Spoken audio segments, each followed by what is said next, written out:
Ready? Play.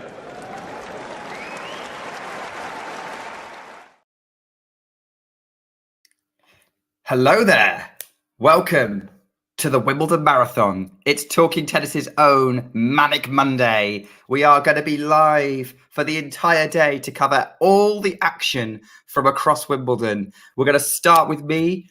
So if you find me particularly irritating, then you have to put up with me until the much more friendly John arrives to cover this evening's action. But I am with you from 11 till 5, apart from a brief relief when John will be here as well. Srihari will be joining me at about 12, but I will be here to cover the start of play, which is on court 2 in the singles, and that is the battle between Madison Keys and Mira Andreeva. Yeah, the 16-year-old everyone's rooting for at the minute. Everyone's super excited about Andreeva and her prospects, but what kind of is Keys going to be too much of a challenge with her power and her grass court pedigree? This is the Eastbourne champion. She hasn't lost a match on grass yet this year. She's one of a couple of dark horses coming, maybe the main dark horse coming into the last 16. Obviously we've got Keys in impressive form, which is great for her because we haven't seen that from her for about a year, probably since Cincinnati last year. And Andreeva, of course, is taking the tour by storm. So I'm excited to see what happens. Hello, Ashley. Glad you could be with us. And as people join us throughout the day, please get in the live chat. Send me your questions. You guys are going to be my co-commentators on this for a bit. And I like to feed off what's going on and talk to you guys as well, because I could watch the tennis on my own, but that's not as fun, to be honest. We're here to talk about tennis. If you are I was saying, obviously, it's mainly the singles action in play. We've also got plenty of doubles and juniors action around the court. Just for the doubles in play, you've got Fernley and Monday, a British pair, taking on the 6th seed Bopana and Ebden on court 3. Court 12 is an interesting one between Caroline Garcia and Luisa Stefani take on Timea Babos and Kirsten Flipkins. Some Grand Slam champions in that one. Behar and Pavlicek are taking on Martin and Mile and Mies in the men's doubles on court 18. And then if you go all the way down the order play through the juniors, you get to another women's doubles round on court 15, Wu and Xu against Dolahide and Zhang, Morozova and Martins against Kalashnikova and Shimanovic on court 15, and then court 17 is Kolochitova and Vondrushova against Kostyuk and Rus. We're interested to see how Vondrushova does, given she was looking pretty tired after her tough win against Bushkova in the singles yesterday, and obviously she's got her quarter-final tomorrow against Madison Keys. Not Madison Keys, Jessica Pegula, wrong American. Madison Keys is on court right now. They've just finished the warm-up and they're heading back to the nets. It's going to be interesting. I think one of the most impressive things about Andreeva so far is her tennis IQ and the fact that she can mix up the pace and she knows where to place the ball and how much to put on it, which is impressive at 16. That's what makes her so frustrating to play, I think. And the fact that she just doesn't give up. She's got such a maturity at this age, and she's already got some impressive wins. Don't forget, in Madrid, she beat Leylah Fernandez. She beat Magdalena Net, and she beat Beatrice Haddad Maia, which was incredible. She got through qualifying in the French Open, beating top seed Maria Sorio, then beating Alison Risk and Diane Parry before losing to Coco Gauff. And this year at Wimbledon, she's beaten. She got through qualifying again,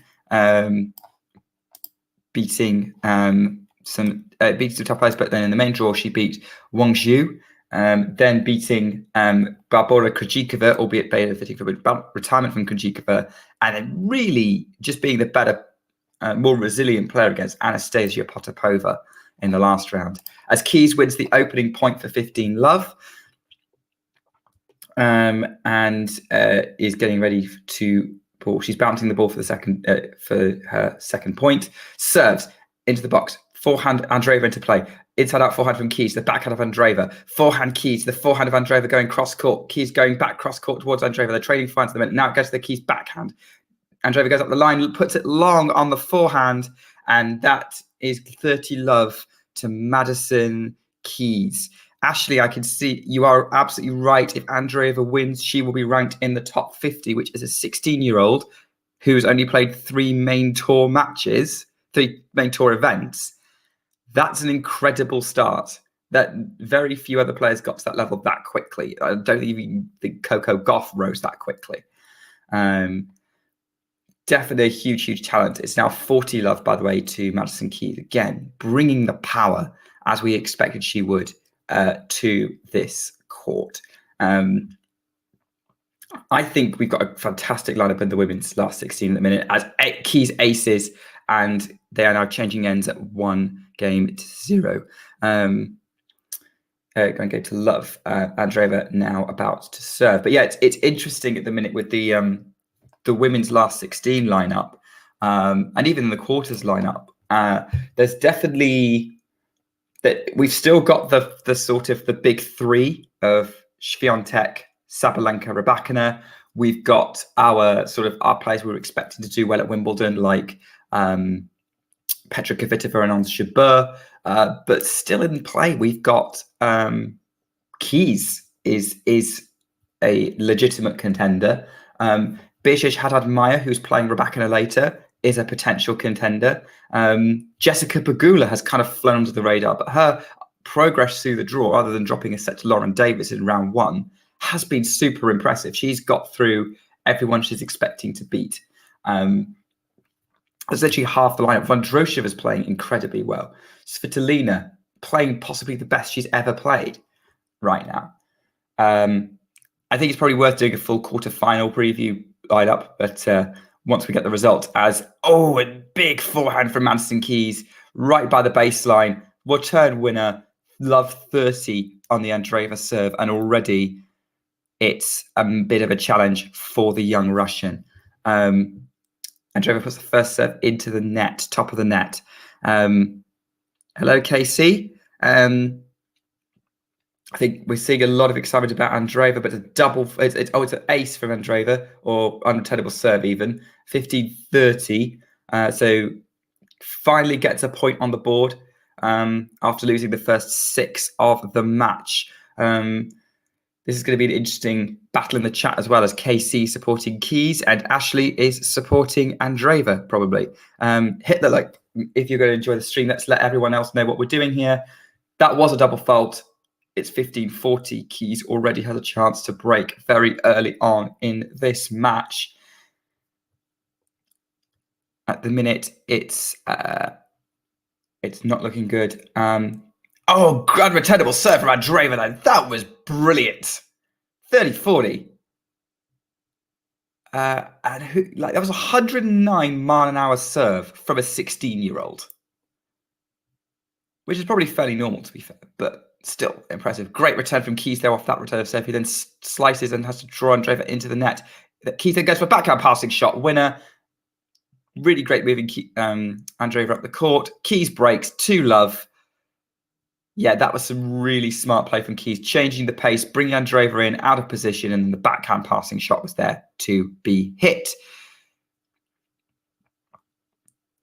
At the minute, it's currently 8-2 for Madison Keys. I think I came into this expecting this to happen, that Keys should win. I think her power is going to be too great, but as she's hits an ace for 15 love. And I think this is the thing that Andreeva needs to get more experience of, is how to deal with the power that some of these women can bring. We know how she fared against Sabalenka. She was a bit better at Gauff, who also can hit big. Keys on grass is a tough prospect for most players, I would say. So this is brilliant. We've got plenty of other matches to look forward to as well. As the backhand from Andreeva into play, backhand again cross court to the backhand of Keys. The trading backhands. Andreeva then changes direction. Now they're trading forehands. Keys goes long with her forehand. It's 15 all. First point against the Keys serve, and that was a really good rally from Andreeva, keeping herself in that.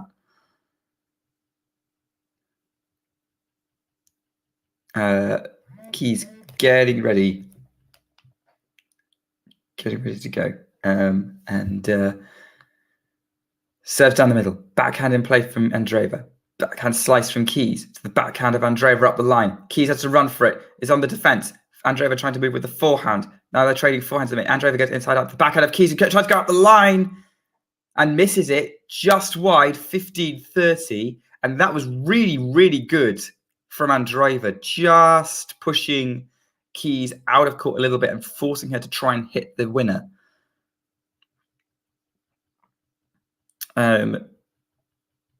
Yeah, I mean, Potapova's a big hitter. Keys is a bigger hitter. I agree with Ghibli there. As a great serve. Oh, wait, no, it was long from Keys. Who's already finding herself in a little bit of trouble. And maybe this Andreeva girl is not going to be a pushover as she would have expected. Backhand, really good return from Andreeva here. Then moves Keys around the court. That forehand drops in. Keys can't pick it up in time. It's 15-40 and Andreeva has break back points. And this is what Andreeva does. She has amazing court craft. She can hit big if she wants to, but she knows she doesn't have to win. And she's great at mixing up the pace, moving her opponent around and putting the ball exactly where she needs to put it and puts her opponent out of position. Keys serves way wide. Way wide. Second serve, Keys gets into play. Forehand Andreeva into play. Forehand Keys, the Andreeva backhand. Keys goes for the backhand to the Andreeva forehand. Gets it back into play. Keys goes for the backhand, win up the line. Andreeva somehow retrieves it. Sets up the Keys forehand. Wrong foot's Andreeva. Saves the first break point, 30-40.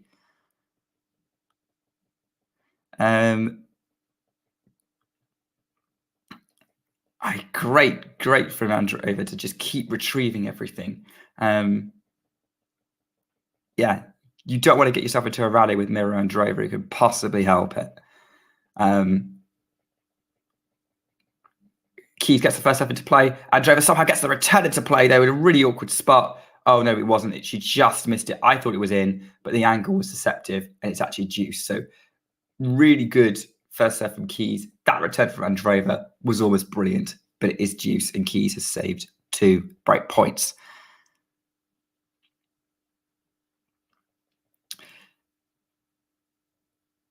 Keys aborts the ball toss on the serve.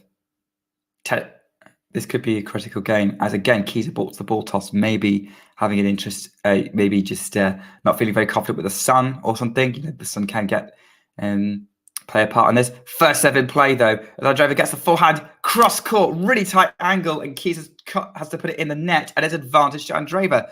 Third chance to break point.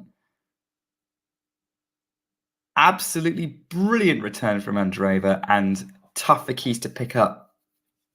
Maybe doable. That probably goes unforced error, but it was a tricky return. Keys tries to go down the tee, but goes wide. Not sure what's happening there. Goes to the Andreeva backhand, who net. Oh, it's dribbled over. That was a let cord that dribbled over, and Andreeva breaks back. She apologizes for that. Absolutely brilliant from Andreeva to break back. That is incredible. As we finally got some live scores up for you. So yeah, great job from Miro Andreeva to get herself back on terms with Keys and make this a fight, which I didn't think was possible. Well, I did think it was possible, but I didn't think it was going to be that quick straight after that. But yeah, great result from Andreeva. We've got plenty of other action to look forward to. Obviously, this is the first match on. Following this match on court 2 is Chris Eubanks versus Stefanos Tsitsipas, but it's likely to be clashing with the other matches that are going to be getting underway first on the show court with Daniel Medvedev versus Lehecka getting underway at 1 p.m. and Beatrice Haddad Maia against Elena Rybakina at 1:30 p.m. UK time, that is. Obviously, those of you in the US, I think Eastern time, that's about 7:30 in the morning, 8:30 in the morning.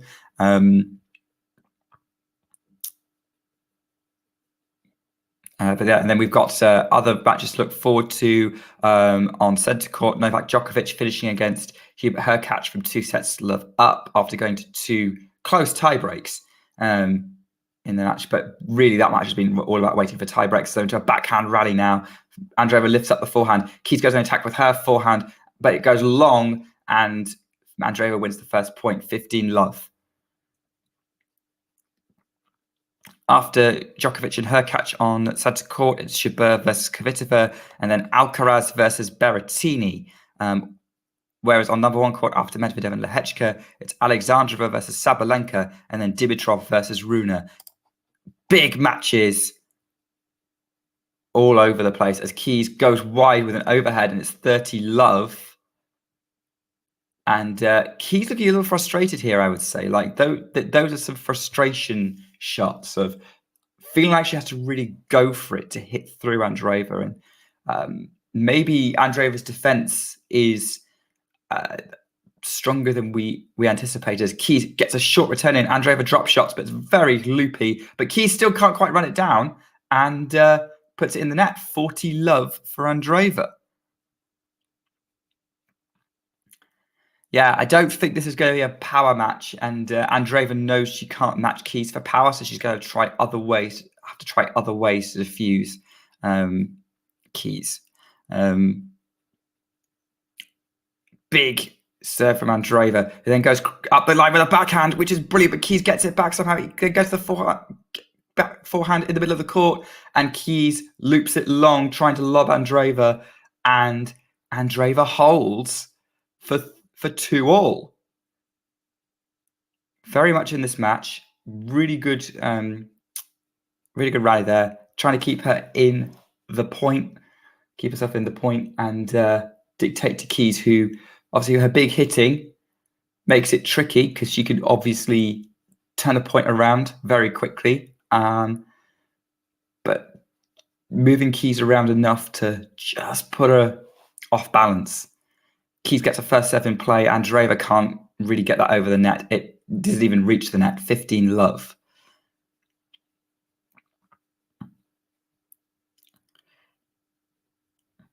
Got some interesting stuff going on. I'm trying to describe what's going on at the minute. But yeah, Keys gets the first serve long.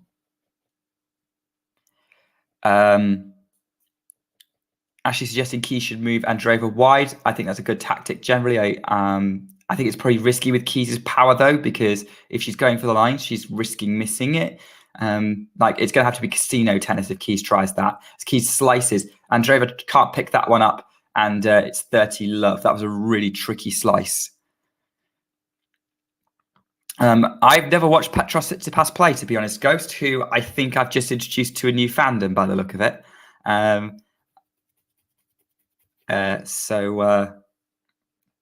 Yeah, brilliant. 110 miles an hour serves from Keys. Yeah, big power from the American. Always good to see Ghost and Ashley and Casey in the chat. As backhand from Andreeva trying to pass Keys goes wide, and it's 40-love to the seeded American. 108-mile-an-hour serve. Just, yeah, serving huge at the minute, Madison Keys, as to be expected. Keys is definitely using a lot of slice today. I don't know if that's something that, I think it's something that she has in her back pocket if she needs it, as that forehand was too big for Andreeva to retrieve, and Keys holds. So yeah, I think we're in for an interesting one here today. Keys does well after that. Maybe it'll be interesting to see how Andreeva maybe deals with the situation of still having to fight for this one. But you know, yesterday showed that she is a fighter and she's got great mentality. The fact she's keeping up with Keys at the minute, for the most part, is massively impressive. Excuse me, I'm just going to get a drink.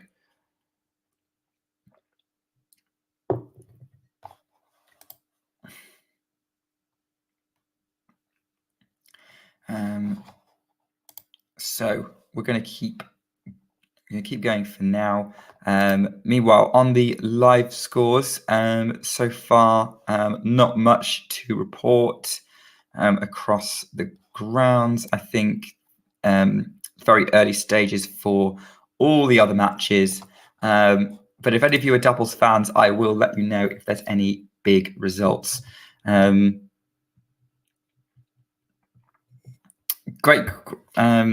Lots of great questions coming in from the chat at the minute. So I'm going to try and answer some of them if that's all right. Right now, do I think Andreeva wins a slam next year? I still think it's a little early. I still think it's very tough. I think she's going to, if she had a draw, a bit like with the one that Emma Raducanu got at the 2021 US Open, where she doesn't have to deal with much power, then maybe. But I don't know. I think it remains to be seen. I think it depends on who she can beat. Great return from Madison Keys to make it 15-all, by the way. She's got the talent, but we're not. Andreeva in the juniors, I don't actually know. I think I know she got to the final of the Australian Open, but I don't know. I don't think she's won a junior slam, to be honest. Keys spot serve, I haven't really analysed it close enough. Yeah, Tsitsipas brothers, I've never actually watched them play doubles. I've actually never watched them play doubles, which is interesting. But, I've not heard good things about Petros. But hey, he tries. The question is I think there's a lot of chat about Coco Gauff. Ashley saying that Andreeva was the junior world #1. That's interesting. So, yeah, that would make sense. Serving at 30-15, second serve. Keys powers the return in. Backhand up the line from Andreeva to the forehand of Keys. Forehand Andreeva moving Keys around. Keys slices, brings Andreeva into the court and then runs towards the net. But the approach shot is long and it's 30-all. And again, that's key. Keys is using the slice really effectively. Keeping it short, forcing Andreeva to come in, putting her in uncomfortable positions, not just relying on power. She's playing very smart, Keys. I think it would be tempted to try and blast Andreeva off the court, but she's already seen within a couple of games. That's not going to be the game plan that works, as Andreeva goes long. Second serve into the middle of the court. Keys attacks it with the forehand, and that's too much power for Andreeva to pick up, and she puts it in the net. 30-40. Keys has a chance to get the advantage back in the set.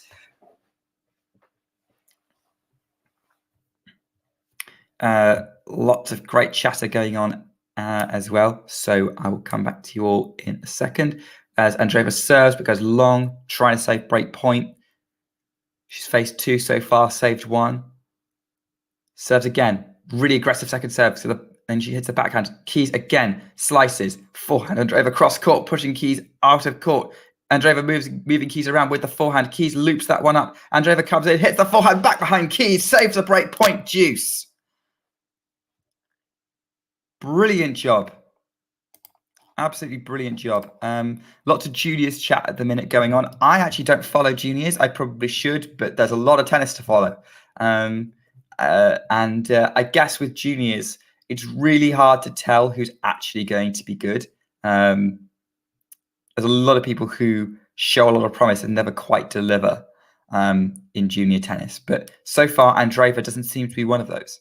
As she hits an unreturnable serve to go to advantage, and this would be a very impressive hold if she could do that. That would be brilliant for her.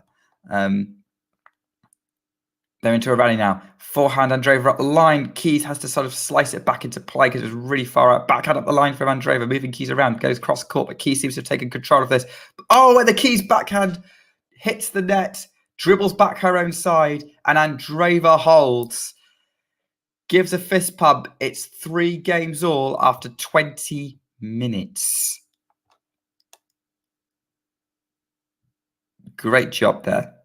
Great job for Andreeva, who is, I'm having a look at her stats. She's got 6 ITF titles already, which is impressive. And she lost the first one she ever played. It was a 15K, but she's won every single title she's reached the final of since.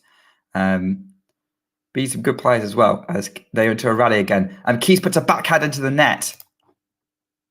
And there's some unforced errors starting to show. I'm aware of Isabella Lacey. I know she did very well at Surbiton. I did catch a couple of games of her. Who did she beat? She beat someone pretty impressive in Surbiton.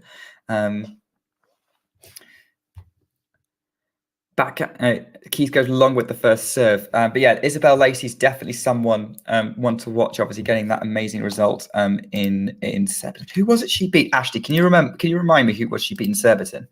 As Keys puts a backhand into the net, she had to try and run down. It was a great forehand from Andreeva on the return. It's love 30. And suddenly Keys is staring down. Keys is in trouble on her serve. Again, takes the pace off a bit, and they're into a rally again. Andreeva loops up the backhand and puts it long, 15-30. She was in that rally there, but tricky pickup, but a little bit long. That was definitely a little bit unforced. Maybe I have to look up Isabella Lacey because Ashley can't remember who she beat in Surbiton either. The forehand, they're trading forehands at the minute as they're going to the backhand now. Backhand to the Keys. Forehand changes direction. Andreeva changes direction, and then Keys puts the forehand into the net. Really tough angle, but that was makeable because she was going for the low part of the net, and it's 15-40 to Andreeva. And I think Keys getting frustrated, to be honest. Really do. It was Victoria Golubic who Lacey beat. Forehand of Andreeva to the forehand of Keys. Slice from Andreeva, drops sort of mid-court. Forehand of Andreeva to the forehand of Keys.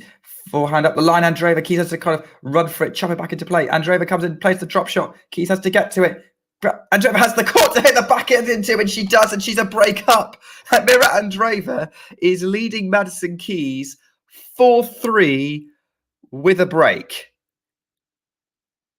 I did not see that coming after the first game of the match.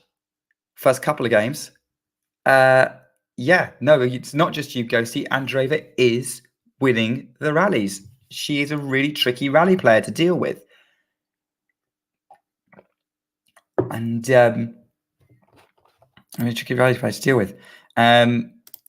So I'm just going to do a little bit of analysis on what's happening here because at the minute, Andreeva's placement and moving Keys around and playing the angles and using different spins is working to her advantage. She's making her a tricky player because she knows she can't outpower Keys. And I think she's very smart to know that she can't just overpower her opponents.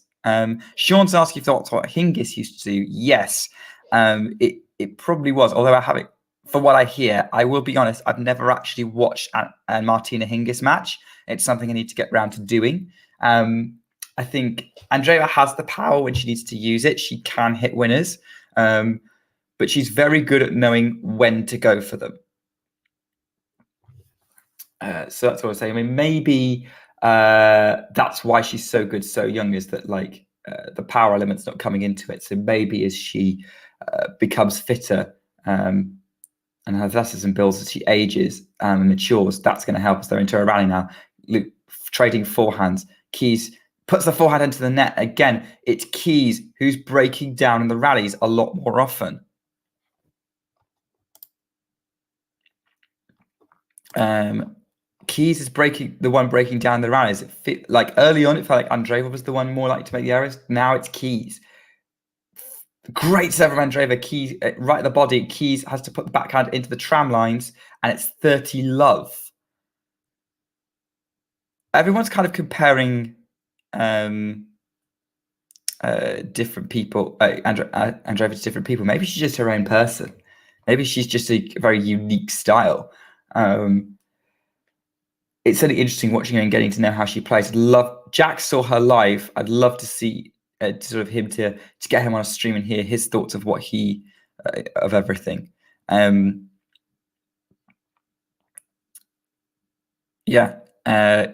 Keys definitely frustrated, but Ghibli, you're right. Like there will be shifts in momentum. Keys will get herself back into this. It's 30-15 now, and Andreeva has gone long with the first serve. Maybe we're getting another momentum shift now. Forehanded Keys, great return. Andreeva can't pick it up. It was a fantastic inside-out forehand return. It's 30 all, and Keys is picking everything up now. I'm seeing Monica Seles comparisons. I have never watched a Monica Seles match. You'll have to tell me why you think that, because my understanding was Seles was more of a power player. Backhand of Keys to the Andreeva backhand, who kind of chops it, and that's a great drop shot from Keys. Maybe clip the net a little bit, but it's 30-40, and Keys has a break point to get back to 4 all. Yeah, brilliant drop shot. No, it didn't touch the net. Just well executed there. Keys raising her game, but that was a brilliant serve from Andreeva to save the break point and make it juice. I think Andreeva has faced break points in all but one of her service games so far. I think this is her 4th service game, and she's 4th service game of the match, and this is the 3rd one, which is face break points. So she goes wide with the first serve. Backhanding play from Keys. The forehand of Andreeva goes up the line. Oh, Keys has to pick that up. It's really tricky, but she does. And then Andreeva goes for the backhand winner. Advantage to Andreeva. That was, again, Andreeva knew when to go for that. She knew when to go for that. She's not going for every shot. She knows she doesn't need to. She's playing very smart tennis.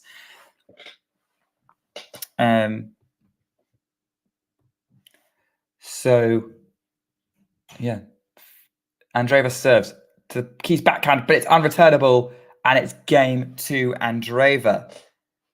5-3. Andreeva is 1 game away from winning the set. I have to say, I didn't expect this.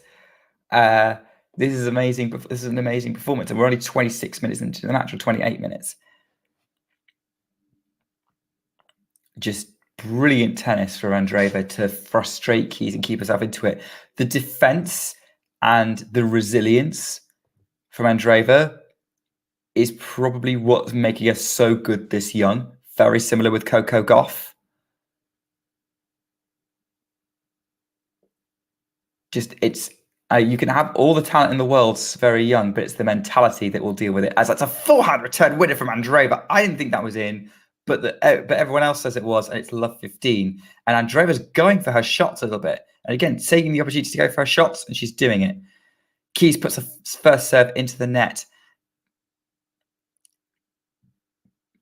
Yeah, I don't have the sound on, so it's hard to say, but yeah, it wouldn't surprise me if the crowd are excited about Andreeva. Keys aborts the ball toss. Great commentary here from Ashley in the chat, by the way, as Keys puts the ball mid-court. Backhand from Keys under pressure, but Andreeva puts a backhand into the net with little pressure, and it's 15 all. It's a little bit of a reprieve from Keys there, who's looking to try and put the pressure back on Andreeva to serve this out. Keys, first serve, long, challenges it. First challenge of the match. Looked long to me from my angle, but it's not as good. You can't really tell from the TV. There's very few spaces in the court where you can say, "Oh, but it was in," and it's called an ace, and so it's 30-15 for Keys.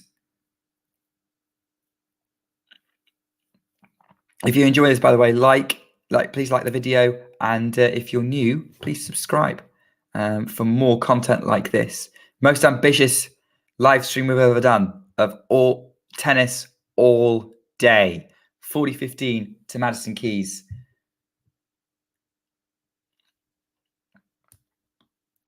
With an ace. Bounces the ball. Gets a net caught in the first serve, has to start again. Lifts it up. Goes mid-court. Backhand Keys into the net. 40-30. Again, that was an unforced error from Keys. And it feels like the momentum's kind of been neutralized a little bit. Like Keys has had a good service game to this point. The unforced errors are kind of evening out. But that's the first one for a few points now. Keys goes wide on the first serve. A lot of chat around Azarenka-Svitolina from last night, which is a great match. Backhand in play from Andreeva. Backhand Keys. Andreeva loses her footing, but gets the backhand into play. Has to run into the drop shot from Keys, who tries to pick it off at the net and doesn't make it. Puts it into the top of the net, and it's deuce. Keys had the opportunity to put that away, and she puts it into the top of the net. What? Yeah. Again, critical errors trying to close out this game. Who would have known a 16-year-old would provoke such a reaction from such an experienced player? Keys comes in off a short return from Andreeva, who then goes for the passing shot winner on the backhand, and she fist pumps as she has set point against the 25th seed from the United States, a former US Open finalist, the Eastbourne champion. What on earth is going on? Keys puts the first serve long, trying to go up the tee.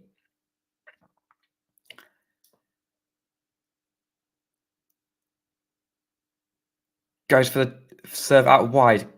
Andreeva somehow gets it into play. Keys low over the net, but it gets over, and it's very loopy at the minute from both players. Forehand Keys into the net, and Andreeva has the first set. Mira Andreeva wins 6-3 with a double break. She broke the Keys serve 3 times. That is incredible for this 16-year-old, and she is 1 set away from outdoing Coco Gauff's performance as a 15-year-old and as a 17-year-old at Wimbledon, and finally making the quarterfinals. The level of tennis that she's producing as a 16-year-old is genuinely top 20, top 30. Anyway, let's process this and take a quick break. Thanks for tuning into this watch along. While there's a break in play, here's a reminder to hit the like button, subscribe, and click that notification bell. Your support helps to keep the channel going. While we're here, you can now become a member to enjoy perks, including badges for the live chat, but also bonus material such as interviews with top players from both ATP and WTA tours. The membership link is pinned in the live chat. You can also follow us on Twitter, Facebook, and Instagram. So whether it be serves or volleys, forehands or backhands, serve bots or drop shots, we've got you covered, whether that be via our website, talking-tennis.com, where you can read features and interviews from our top writers. Or if you prefer us in audio form, you can subscribe to our podcast on Apple, Amazon, or Spotify, or wherever you get your podcasts from. Remember, we offer you wall-to-wall coverage via our regular watch-alongs, magazine shows such as Nick's WTA Weekly or Damien and Mario's ATP version. Plus, we deliver top content from people on the ground, actually at the tournaments, so you get even nearer to the action. So, what are you waiting for? Hit that subscribe button so you don't miss out on all things tennis. We're back. We are back. And it's 15-love Andreeva. She serves the Keys forehand. right, who gets the return right on Andreeva's feet, and it's 15-all because that was a really tricky pickup, and Andreeva puts it into the net. That's definitely a forced error. Great stat from Ghosty. We saw that Keys has made 11 unforced errors, Andreeva 5, and I find it so difficult to believe that someone so inexperienced as Andreeva is making so few errors, although that was an unforced error on the forehand, loops long over the baseline to set up 15-30.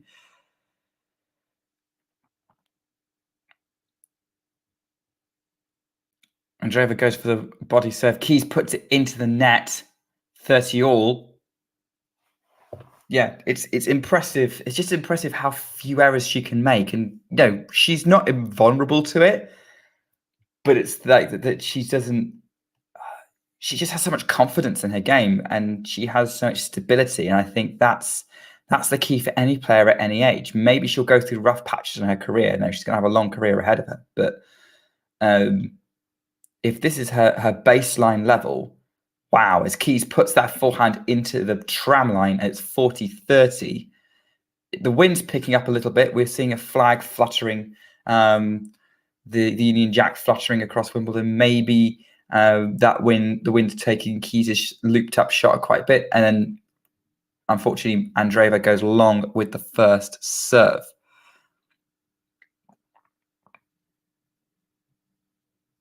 The backhand of Keys, the forehand of Keys, forehand Andreeva to the forehand of Keys. They're just trading up the line at the minute. Keys try to go big on the inside out forehand. That was probably dangerous for Andreeva to attack the Keys weapon, but she still gets it in. Andreeva then loops up the ball, somehow gets that out, and it's deuce. And I think Andreeva was playing a little bit risky tennis, just going to the Keys forehand like that, because that's the big weapon. And Keys just got her timing, just a little bit of rhythm, and was timing it enough to start going for it and not missing. To the back. Unreturnable serve from Andreeva, though, to get the advantage in the game and get another game point. I actually think Keys is playing that well. I think that she's just not. I think she's making a lot of unforced errors, but it's because she's befuddled by the defense of Andreeva. And she started pretty well, and then Andreeva just started resisting her, and I don't know if she knows what to do.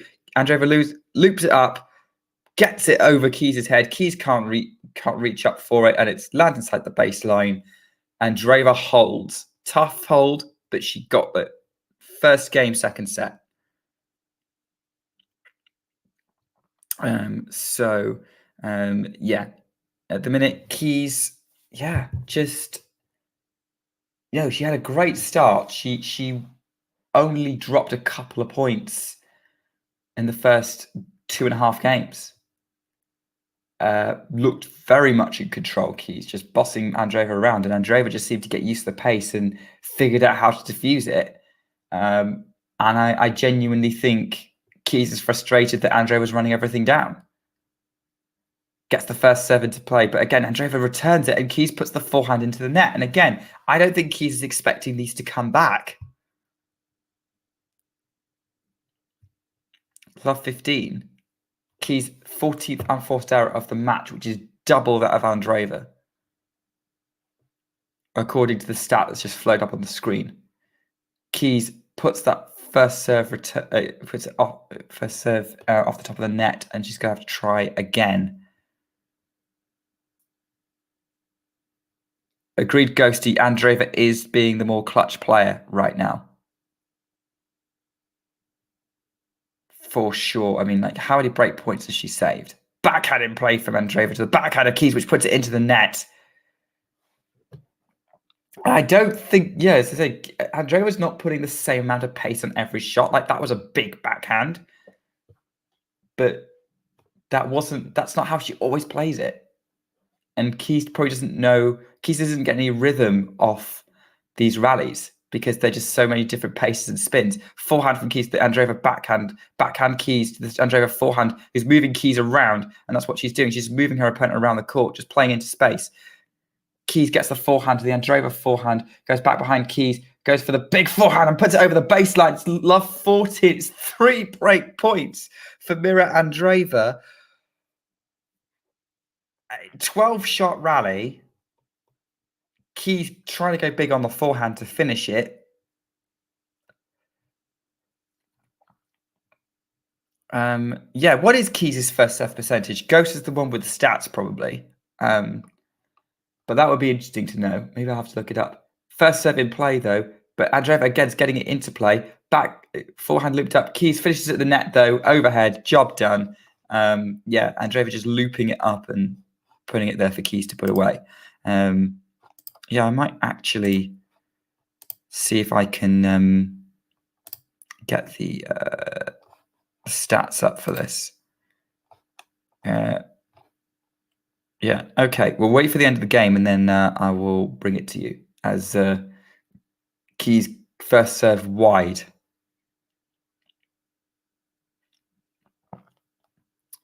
Bounces the ball. Keys gets it in play. Forehand Andreeva to the forehand of Keys. Andreeva then slightly says the forehand. Keys picks it up, comes into the net. Andreeva with the passing shot attempt. Keys can't pick it up. And Andreeva breaks for 2-love. Absolutely brilliant. So yeah, at the minute, live, first serve percentage. Keys' first serve percentage is 62%. First serve, she's getting 62% of her first serve in.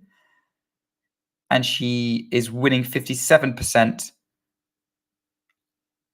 on her first serve points. Andreeva has a 62% first serve in percentage as well, with 67% first serve points won and 50% second serve points won. So she's much. So I think at the minute, Keys is a lot more vulnerable on second serve. Yeah. So 60, yeah, it's about 63, 62%. So yeah, Keys is getting the first serves in, Andreeva's getting them back in play.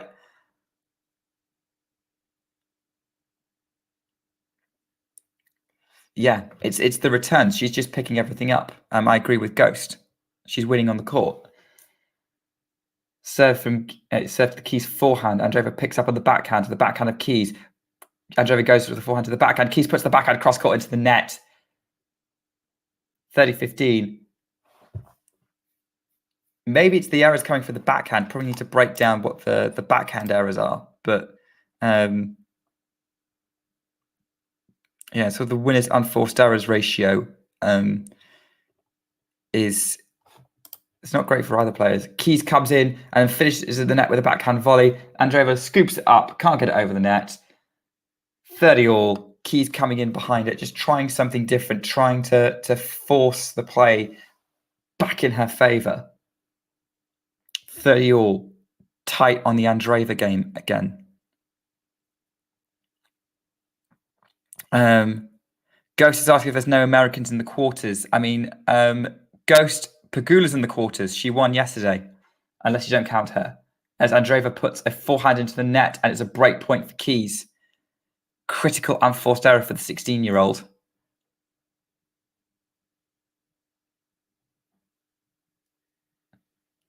Andreeva serves to the backhand of Keys. Backhand in play, Andreeva. Forehand Keys into the net, and it's an unforced error. Now a critical unforced error for the American. That was not a good time to lose it.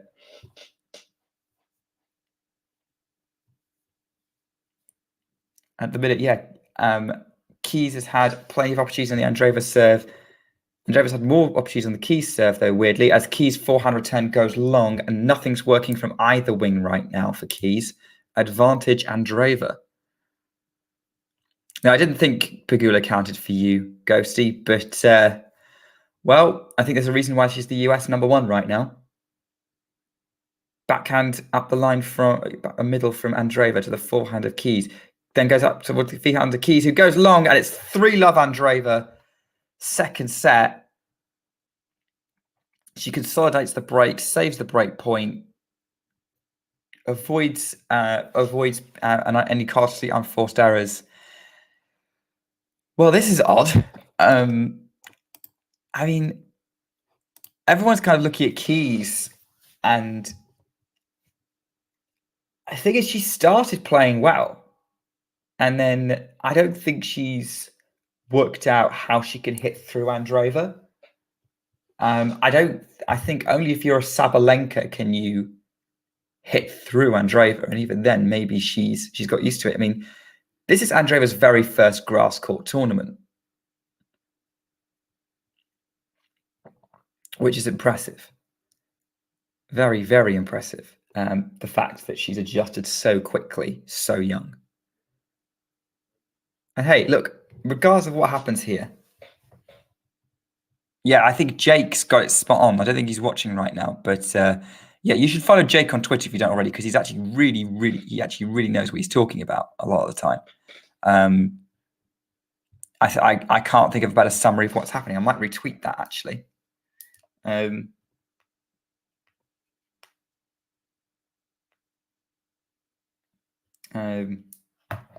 Yeah, I'm going to see if I can find it. But Keys is now serving. Andreeva's again gets it in play. So first serves in, but Andreeva's getting him back in play and drops that one short. Keys puts that into the net, trying to run for it.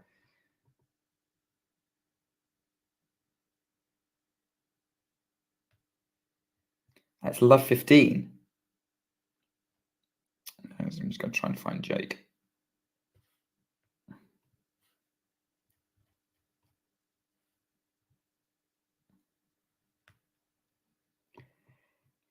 Backhand in play for Andreeva to the backhand to the forehand of Keys, who again nets, and it's love 30.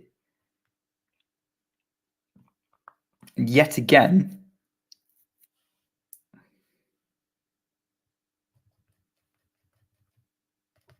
and again, Keys is being frustrated by Andreeva.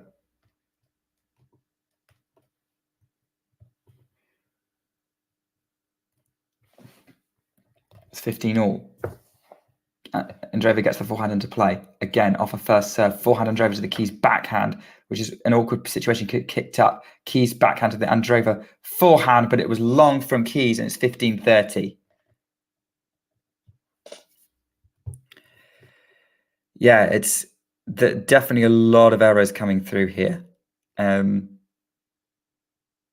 Yeah, Sean's pointing out Andreeva would have to play through all the big three to win the tournament, potentially, yeah. Although let's see how Rybakina does against Haddad Maia and Sabalenka against Alexandrova. I think they're going to be tests. And we saw Iga was tested by Bencic yesterday.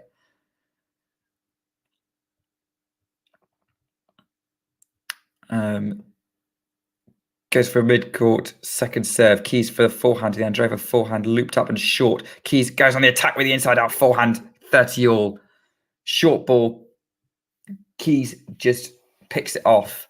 That was a vintage Keys point right there. That's going to make her feel a bit better.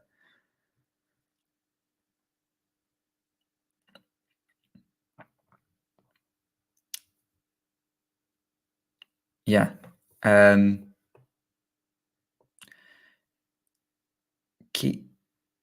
Keys goes for the backhand up the middle to the Andreeva backhand to the forehand of Keys. Andreeva goes inside out the backhand winner. That was a brilliant shot. Great change of direction. That was Bencic-esque. 30-40.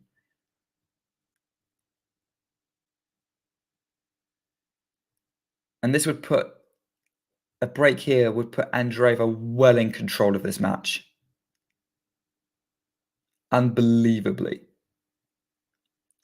First serve Keys, but Andreeva gets it back into play. She's getting everything back, Andreeva. Keys goes on the attack with the forehand, and Andreeva can't get that one back. That was too big a forehand. Deuce. And at the minute, Keys is just looking to run around and try and get that forehand inside out into play, because that's the shot, the one shot that Andreeva was struggling with. Hey, Jake. I thought my tweet would get you here.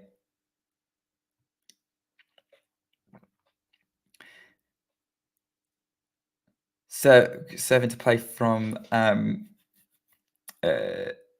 Keys. Yeah, we were saying earlier, Jake, we actually showed your tweet, and I said I couldn't think of a better summary of the match out there. So yeah, pretty good. As Andreeva loops that ball long under pressure from the Keys forehand, an advantage Keys, which would, I mean, how many games in a row has Andreeva won now?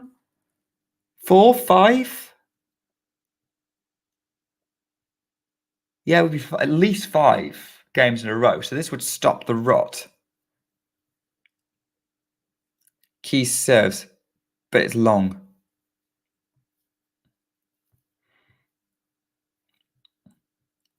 Everyone's kind of, yeah. And it's kind of wanting Keys to make much of a match out of this. Very loopy second serve, which Andreeva just picks up on the backhand. It's juice. That didn't really have any kick on it to make it. It was just sort of lofted into play, and Andreeva picked it off. Ashley pointing out this is now the longest game so far, which is impressive. Forehand again into play from Andreeva. Backhand into play from Andreeva, picking everything up, but couldn't pick that forehand up, and it's advantage Keys again.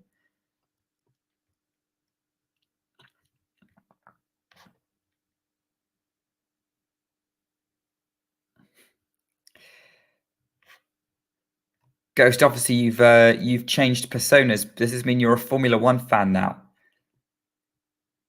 Backhand of Andreeva to the forehand of Keys. Winner. Inside out forehand. Keys gets the game. I need to have a look and just see the momentum stats, because I just need to remember how many games in a row Andreeva won. Yeah. Good grief. That was 7 games in a row for Andreeva. She was 3-2 down in that first set. She won at 6-3 and then went 3-love up. So, yeah, that ends a run of 7 games in a row for Andreeva. Backhand Keys, that long 15-love.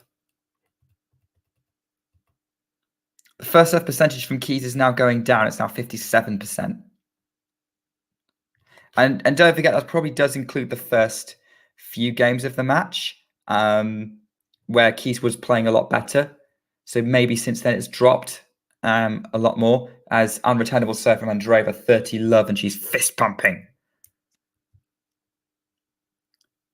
She is fist pumping. Looking to send Keys to follow her fellow American Sophia Kenin out of Wimbledon. Keys on the attack with a forehand. Mid-court forehand from Andreeva.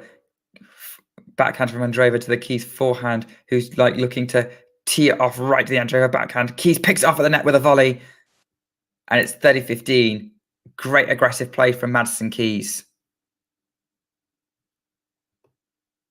Agree with you, Jake. Andreeva is probably one of the most intelligent players I've seen. Great tennis IQ. Serve into play from Andreeva, who goes cross-court with the forehand. Keys tries to run it down, puts it in the net. 40-15. Fist pump again from Andreeva. Ashley, great observation. Yeah, Keys coming into the net is making the difference when she is coming to the net most of the time. Although, having said that, Andreeva has passed her a few times as well. Short return from Keys. Drop shot Andreeva to counter. Keys picks it up. Andreeva goes for the passing shot winner. Game 4-1.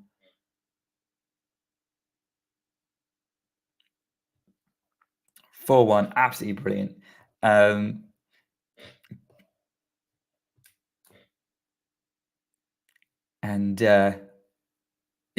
was a brilliant shot from Andreeva picking it up. So we were talking about Keys coming into the net. It depends if she's getting drawn into the net and picked off, because Andreeva can do that. 4-1. Well, I was wondering whether I know we're expecting Shrihari at some point soon. So yeah, that could be interesting to get his thoughts on it. As everyone's kind of taking this in, really. Everyone's kind of laughing in court 2, enjoying the match, enjoying the day. What else is going on around the grounds? Let's have a look. So Papano and Ebden have won the first set against the Brits. We've got some juniors in action, which I'm sure Ashley can tell us about. Garcia and Stefani are looking to try and win the first set tiebreak against Babos and Flipkins. Dolehid and Zhang have won the first set against Wu and Zhu. And then we've got Kostyuk and Rus a set up, but might be about to lose the second set by a similar score. And Behar and Pavlicek have got the first set against Martin and Mies. So you're up to date with the doubles. Keys misses the first serve, gets the second serve to play. Backhand, again, really has to really pick it up to the forehanded Keys. Looped in from Andreeva. Backhand Andreeva to the Keys. Backhand going up the line. Andreeva changes direction to the Keys. Forehand, can't do anything about it. And it's into the net, and it's love 15. She's just moving Keys around and making things awkward like that. It was a really awkward pickup for Keys to do. And yeah, I mean, look, it's not too dissimilar to what we know Sloane Stephens was able to do to Madison Keys in that US Open final, although a lot of it was due to Keys being very, very nervous. Forehand from Keys inside out, winner, 15 all. Jake's asking if I can do the full day of play. I am here for most of the day, Jake, but I will need to do some breaks every now and again, because otherwise I will start talking like this by the end. Big serve from Keys, but Andreeva still getting it back into play. Goes for the forehand to the Keys backhand. Andreeva has to kind of retrieve that one, but she does. Keys comes in behind the forehand. Andreeva loops it up. Keys tries to put it away. Oh, and Andreeva tries to go for the passing shot, puts it into the net, 30-15.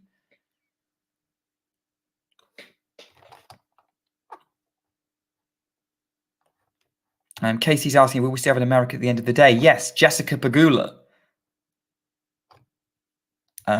Jessica Pegula is still in the draw. She's in the quarterfinals. Chris Eubanks is the one American man left. He's actually against Stefanos Tsitsipas, and I think that I think that he's got a chance against Tsitsipas. Andreeva loops up. Keys puts the overhead into the net, though. And that's the kind of point that she's been hoping to win to get herself back into this match. 30 all. And at the minute, they've just shown the unforced errors. Keys 24, Andreeva 9.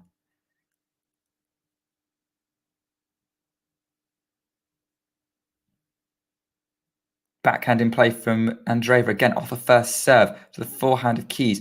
Backhand Keys, the backhand of Andreeva, who goes for the forehand, moving Keys way out of court. And Keys puts the running forehand wide, and it's 30-40. Andreeva has another break point. I cannot believe what I'm seeing right now.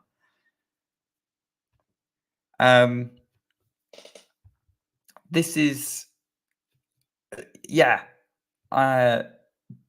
I'm just doing the maths in my head, and obviously Andreeva had a run of 7 games. Keys puts the first serve along. Her first serve in is still 65%, but her defense of the second serve is not great because she's only on 39% second serve points won. Backhand in play from Andreeva. Backhand Keys winner.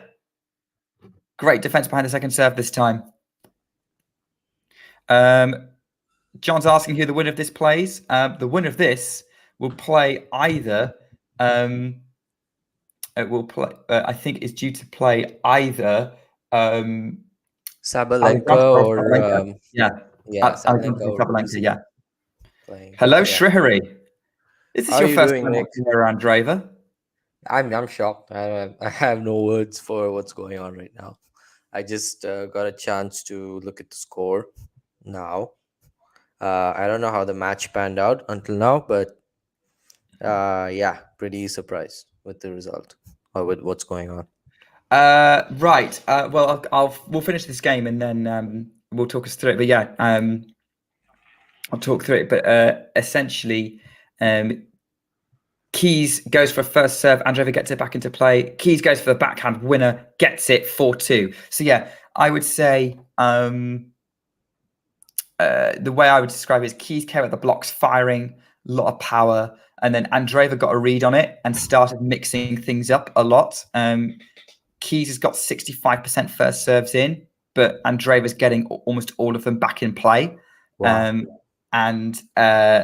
Just her defense and her retrieving skills are keeping her in this, and her ability to mix up the pace is frustrating Keys. As they now into a battle of slices, Keys is coming to the net and then finishes with an overhead. So that was a chip and charge from Keys, love 15. So yeah, that's kind of what's been going on. Andreeva won 7 games in a row from 3-2 down in the first set to win it 6-3, and then went 3-love up in this set. Oh, she was 3-2 down a break, I think, right? That means she was 2-love down in a break, and then broke back for 2-all. Yeah. Well, 2-1, got it to 2-all. Keys held for 3-2, and then didn't hold another game until serving at love 3 in the second set. Return winner from Keys though, 15-30. Okay, your stream is, I think, a couple of points behind mine. So let me just. Oh, I'm way behind. Yeah, it's due to the stream I've got. I don't know what it is, but like the court stream is really bad. Oh, and Andreeva's put the forehand long, and it's 15-40. No, it wasn't. Sorry, I thought it looked long, but actually it was in.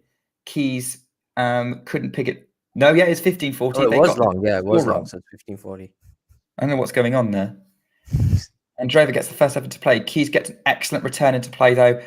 Keeps the return over the net. Andreeva has to slice. Keys coming forward. Andreeva going for that. And Keys gets the forehand volley wide, 30-40.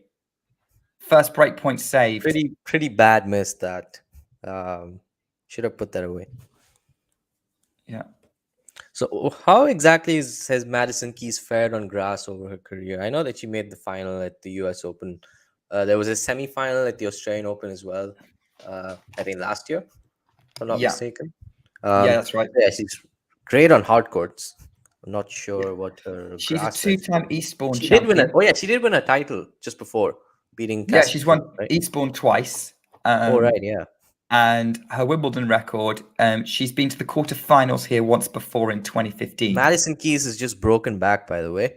Andreeva tried to pass her on the backhand cross court, but Keys got that back into play, and then Andreeva just couldn't get a racket on that. So it's back on serve in the second set, 4-3. So Shahiri joins as Madison Keys picks things back up. Yeah. And didn't Andreeva have break points at 4-1? Yeah, she did. She also had break points at 3-love. That's something that we're seeing from Andreeva, that she is like having trouble sort of managing her nerves at this point. Happened yesterday too, in the second set against Potapova, but she's only 16. So have you watched her play before then, Shahiri? No, yesterday was the first time I watched her, and I see the hype is all I'll say after watching her. I think the hype. I was thinking the hype was coming from the results, because I didn't think Andreeva had the kind of game to make people excited, because I know people will get wowed by power, and Andreeva has power, but she doesn't use it very often. But I think it's her tennis IQ that's kind of winning people over at the minute. Yeah.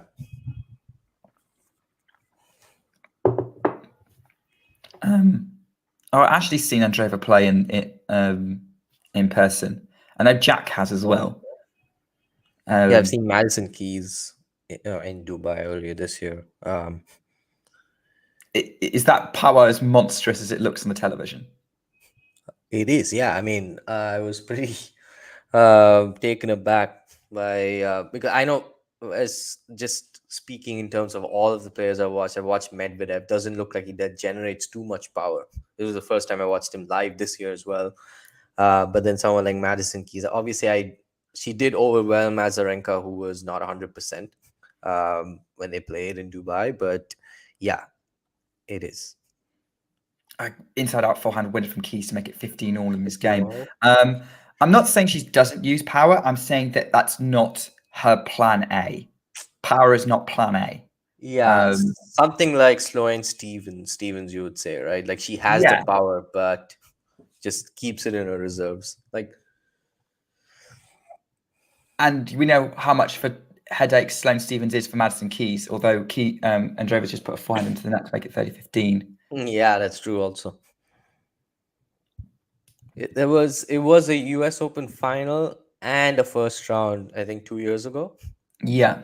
That first round I remember being a lot more competitive than Yeah, that US exactly. Open I think final. I think they went to a third set breaker, if I'm not mistaken. Did Yeah, it? Or it did. Yeah, it was a good match. I wished yeah, I had been in the US Open final, but we know Keys was super nervous in that final. yeah, Keys now seems to be more comfortable now because that was an unreturnable serve at 40-15. yeah.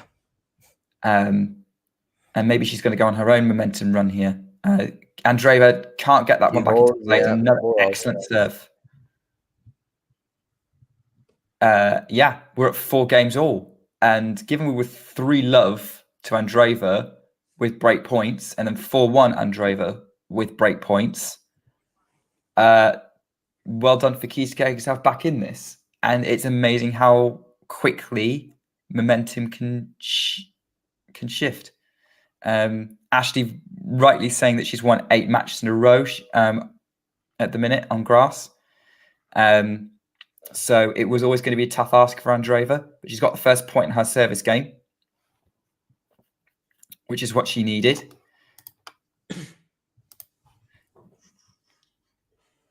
Puts the first serve into the net, though. Are you still ahead, Shahiri? Oh no, I've sort of scrubbed back so that I'm on par with you, basically. Okay. Forehand in play from Keys. The forehand to the backhand of Andreeva puts that one long under pressure from the backhand was Keys long, forehand, which is 15 all. firing now. Yeah. Um, Especially on grass, you can see how quickly things change and like how vastly the momentum shifts. She was 4-1 up not very long ago, close to sniffing 5-1. Yeah, that could have been a very different setup as Keys goes long with the forehand. I think what's enabled the turnaround from the Keys, it's definitely I think what's enabled that turnaround from Keys is just that I think she's had a few points go her way, and Andreeva hitting a few unforced errors. I think Keys coming into the net and winning some points gave her some confidence to just try a bit more on the forehand. She was trying on that one with a running forehand at the tram line, 40-15. Pretty big let off there for Andreeva, the last 2 points especially. Yeah, agreed. Keys, again, that unforced error count really working against her because she's still making them at the minute. Despite playing better, she's still more likely to make errors. Keys slices it. Andreeva goes for the forehand. And Keys' backhand up the line is long. And Andreeva celebrates 5-4. She's 1 game away from closing this match out, but Keys is going to serve.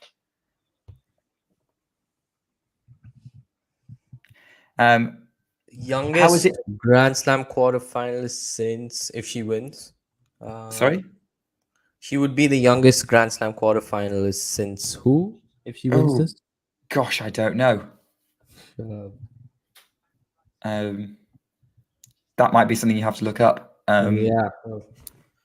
How old was I know Sabatini was pretty young when she made her first semis. Monica Seles also up there.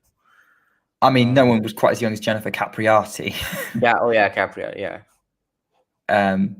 But yeah, 16-year-old quarterfinals. I mean, Hingis is obvious. Mm-hmm. In the 90s, she was winning titles at Grand Slam titles at 16. Yeah, I mean, that's insane. Ashley thinks it might be Kaya Kanepi in 2010. Yeah, that's how long she's been around for. Well, yeah. Yeah, okay. No, Kaya Kanepi made the quarterfinals of the French Open in 2008, but at that point she was 23. Right, maybe yeah. 22. Yeah. Yeah, I think Kanepi came on tour a little bit later. Well, I see a comment. How come we don't see 16-year-old phenoms on the men's side? I think that's more to do with. I think that's to do with biology. Women mature far quicker than men, physically and mentally. Yeah. And I reckon that's what it is. I think the only 16-year-olds that I'm aware of who could compete were Nadal and Borg. Yeah. As Keys puts He's them goes under. right down the middle on that forehand. Yeah, Andreeva shanks it 30-15. yeah, from the net as well. Sharapova was Yeah, 17 we have when she players won that the hold winning juniors in the men's, so there's a pretty big discrepancy there. Yeah, definitely. As Keys goes for the first serve, but Andreeva gets it back into play. They're trading forehands now. Keys goes for the big forehand cross court. Andreeva diffuses it with some slice. Keys coming in behind her forehand, volleying at the net. Andreeva's going to have to go for the passing shot, but she just hit it right at Keys, who puts the backhand volley away. It's 40-15, and Keys has decided that coming to net is the best strategy right now. Yep.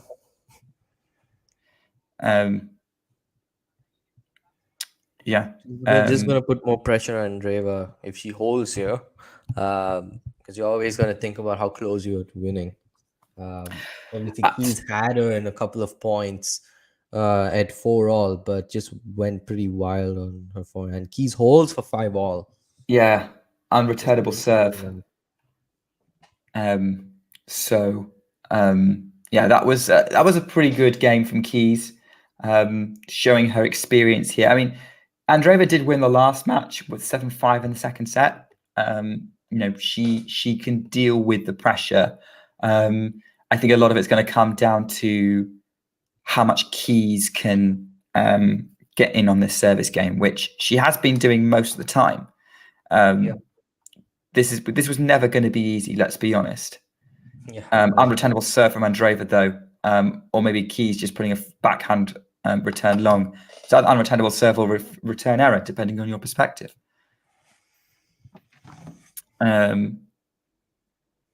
But Andreeva serving at 15 love puts the first serve long. A lot of pressure for the Russian. Goes out wide. Forehand Andreeva goes cross court. Keys can't quite reach it. Puts it into the net. That was a great point construction right there.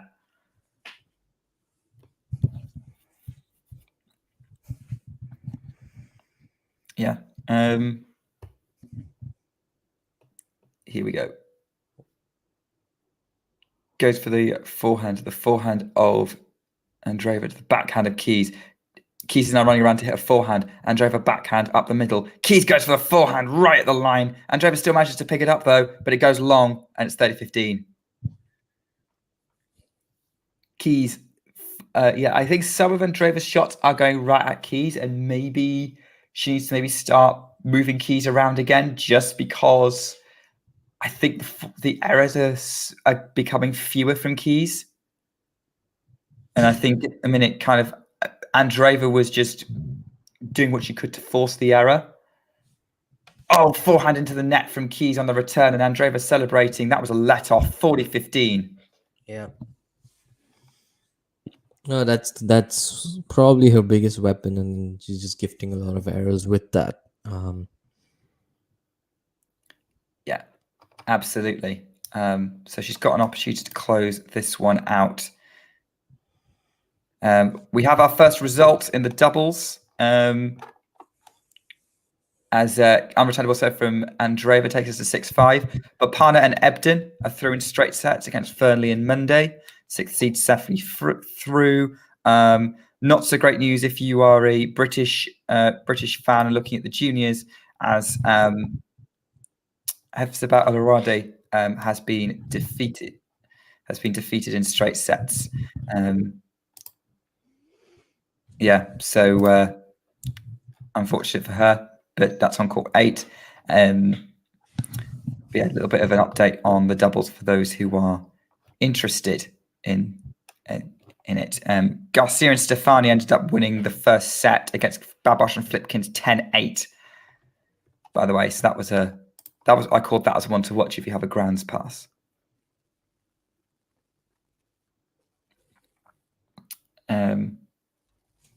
So yeah, 6 at the minute.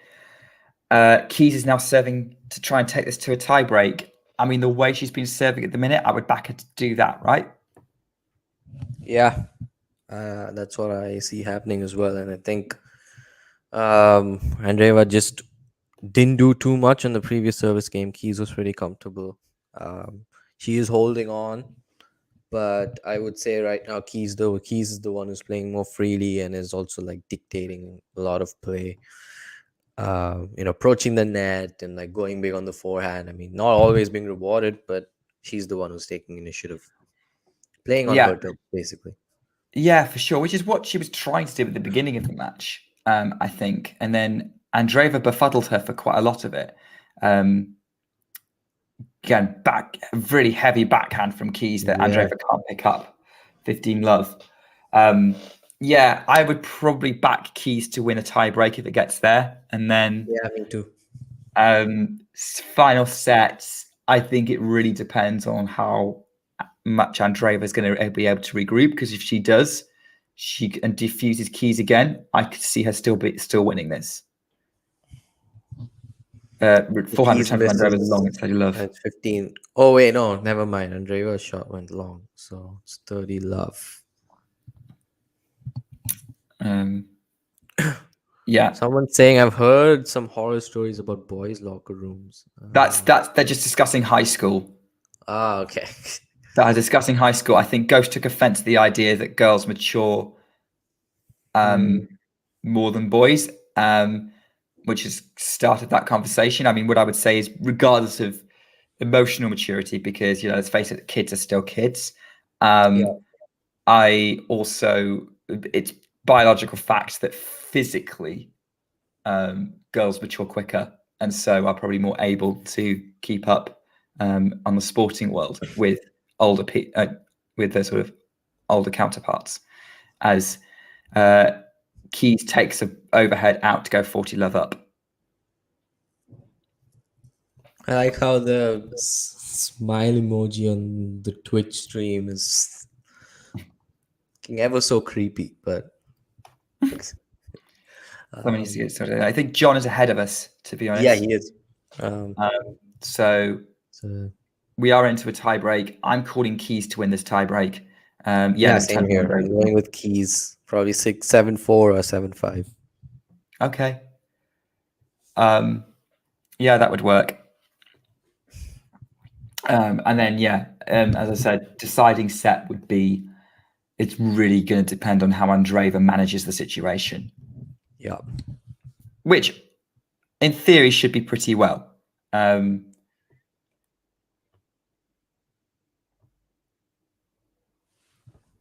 Andreeva's the first to serve in the tiebreak. Goes to the backhand, to the Keys backhand. Backhand up the line from Andreeva to the forehand of Keys. Andreeva goes up the line with her forehand. Keys is able to run it down and slice it back into play. Andreeva has to come in. Keys goes for the passing shot, winner on the backhand. Or was a forehand even? Forehand, yeah. Forehand, one love. Forehand cross court. Yeah, forehand cross court. I thought she was lefty for a moment. I think I'm too used to watching Kvitova. Yeah, speaking of Kvitova, that's another blockbuster against Ons Jabeur. Oh, I know. It's unfortunate those two have drawn each other, really, but that's going to come down to who handles that match the best. Unfortunate, but I just think both in the men's and women's this edition of Wimbledon, the fourth round lineups are so dense. Yes, agreed. Especially, I mean, the men's, sure, we've had some unseeded breakthroughs and whatnot all the way to week 2, but we still have Alcaraz-Berrettini, Djokovic and Hurkacz, Medvedev and Tsitsipas both in week 2. Something people wouldn't have really expected before Wimbledon. Especially in the women's, the bottom half is stacked. Yes. Andreeva misses in the backhand and she's challenging it. The outcome's probably already made because Nick and I are a bit behind, but it is wide and Keys is 2 love up in the tiebreaker. Yeah, but Andreeva was well in that rally. Yeah. Which is good to see.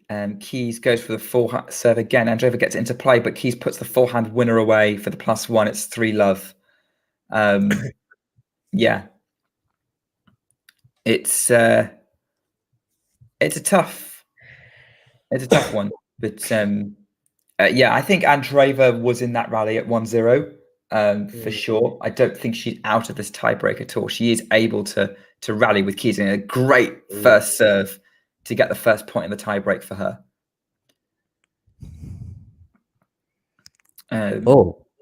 Yeah. Another good serve up the tee, and Andreeva holds both of her both the points on her serve and pressures right back on Keys, because it was not very long ago that you used to 3-love up. Yeah, that's going to be interesting, because if Keys, Keys under pressure, that's something.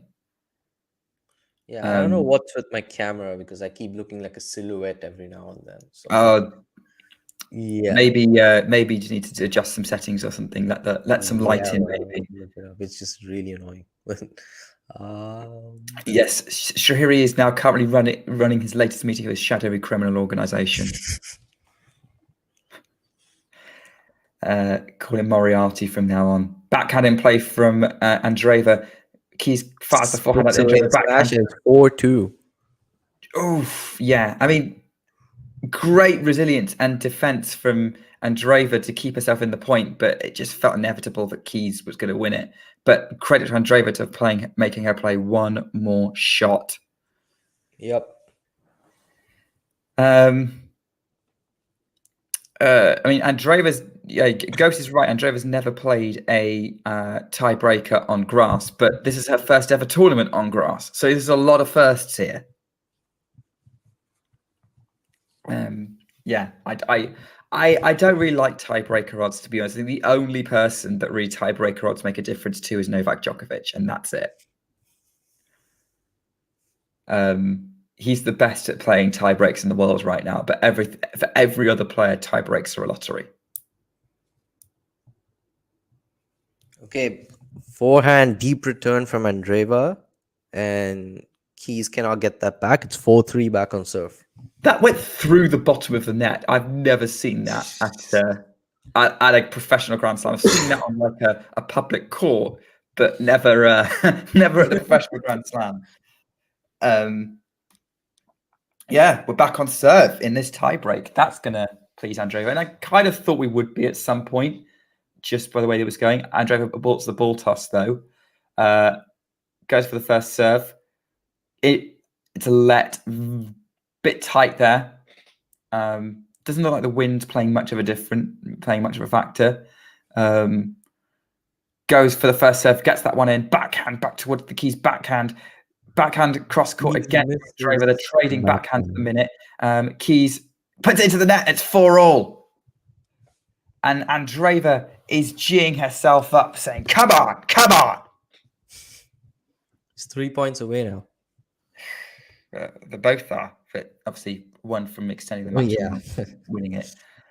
4-all in a tiebreak.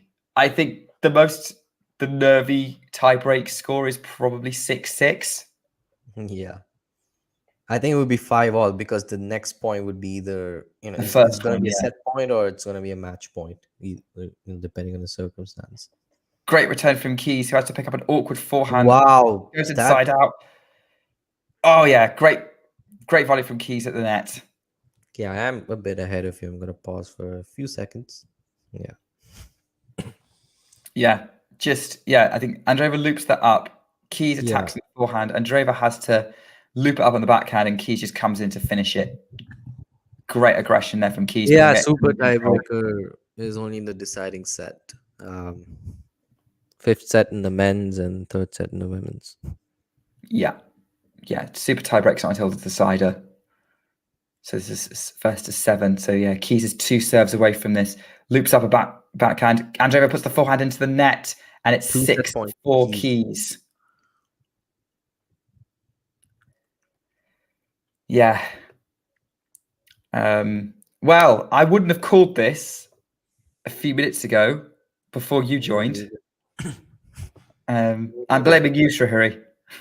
Yeah, I mean, I thought, okay, I'm gonna be here for just like a few minutes, but then here we are. I mean, the deciding set, Keys has just taken the 2nd set tiebreaker, 7-4. Yeah, so I guess my stay here is extended thanks to Madison Keys' comeback. I mean, uh, depends on how short this this set is, right?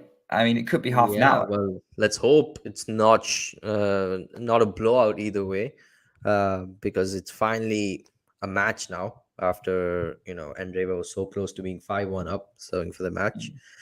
I think it's probably the biggest test of her tournament so far because she was so close to winning, and now she's pushed to a deciding set.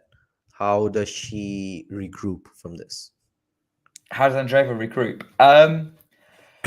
Well, I think she has to. I think. Look, the fact is that a lot of the reason why she's in this position is because Keys was making a lot of errors, and you could see that from the score. She made 21 in that set. Andreeva only made 6. Like Andreeva's playing really, really well. Yeah, she is.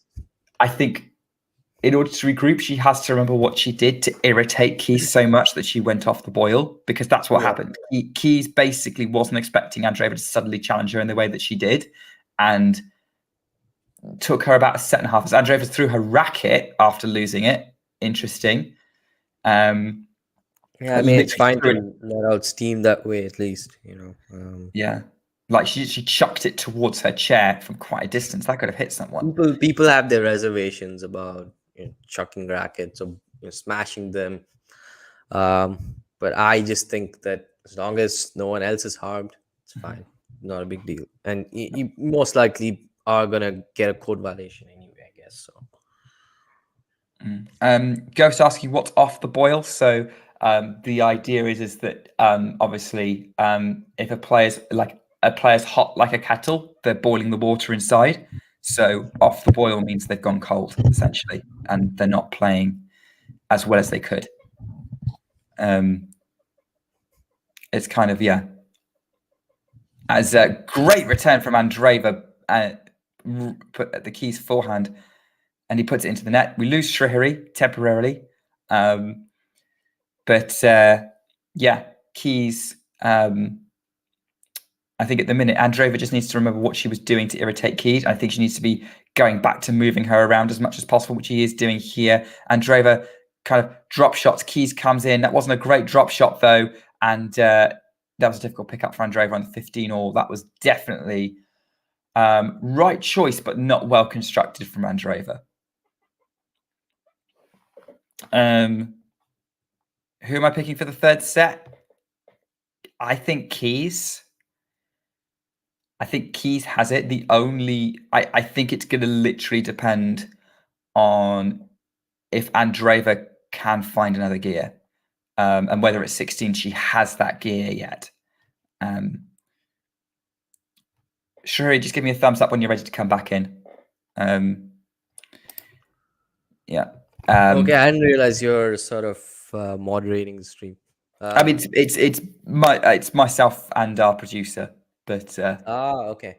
The producer needs yeah, I as just well. wanted to, tell our producer that I'll probably be going away for like 5 or 10 minutes. I'll be back after, if that's fine. Yeah, that's fine. Okay, so I'll see you soon. Okay, see you in a bit. Okay, so Srihari's going to take a bit of a break, come back, and maybe the theory, we'll test the theory of whether Andreeva plays better when Srihari is not on the screen. It's 15:30 on the Keys serve right now.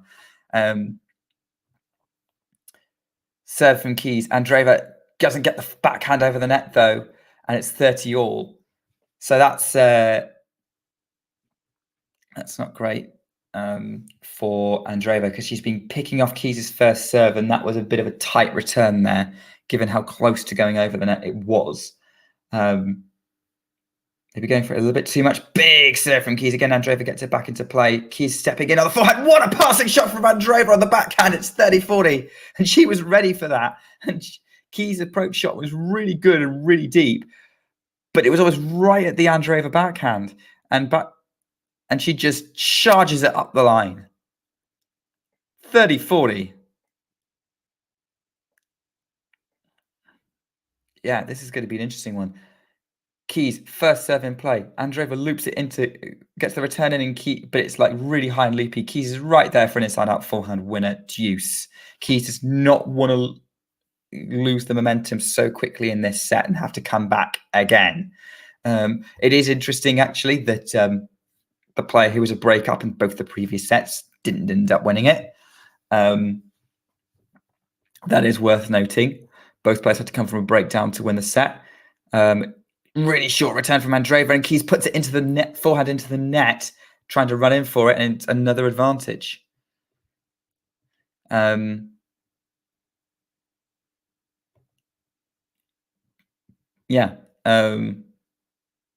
it's an advantage to this.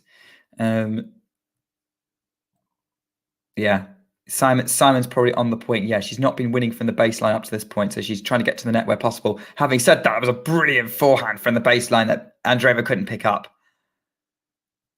And it's deuce. Jake, you're right. Andreeva is awkward to play. I think she's going to be a nightmare for most of the tour to deal with. I think anyone outside the top 10, maybe even the top 8, she's going to be a headache for. By the way, at the minute, looking at the live rankings, Petra Kvitova is looking like she's going to be back in the top 8. She's overtaken Maria Sakkari in the live rankings. Forehand, wild return from Andreeva. That was her going for broke on it, and it just wasn't worth it. Advantage Keys. I think there's it's a discussion about racket smashes. I mean, personally, smashing rackets is fine if you're chucking it into the. I mean, I have reservations about the example it sets for kids, but as a means of letting off steam, provided you're in control of the racket, it's fine. Chucking it where it could hit someone was a little bit reckless. So long as the only damage to the racket and not another human being, I'm okay with it. Backhand for Andreeva to the forehand of Keys. Backhand up the line. Forehand Keys to the forehand of Andreeva into the net. And Keys holds, saving break points. Yeah, Ghosty changed his name because I told him about James Hunt, and I figured he'd like the sound because I thought he'd be Ghosty's kind of guy. And well, it turns out I was right because he's now got a new obsession.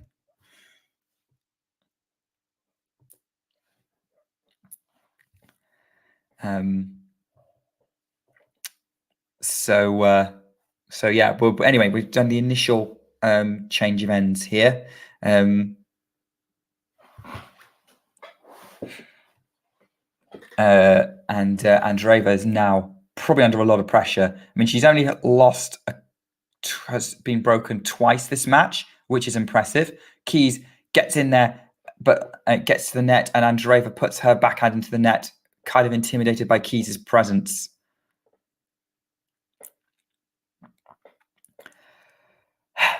Yeah, at the minute, Keys is really, really putting the pressure on with all this net rushing right now. And Andreeva misses the first serve.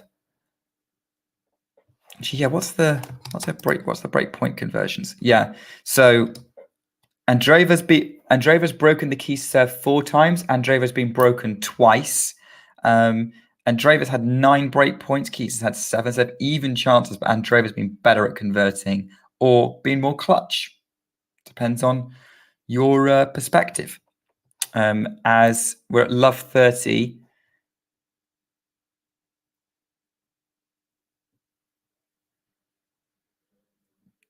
Keys gets into play. Forehand Andreeva. Slight drop shot. Andreeva tries to go for the pass. Keys picks it off with the backhand. Love 40. This is very reminiscent of the level from the beginning of the first set where Keys came out swinging and Andreeva couldn't do much about it. Andreeva serves the Keys forehand way long. 15-40. First break point saved.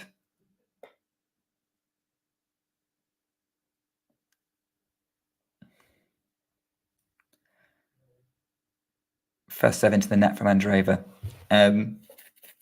Yeah.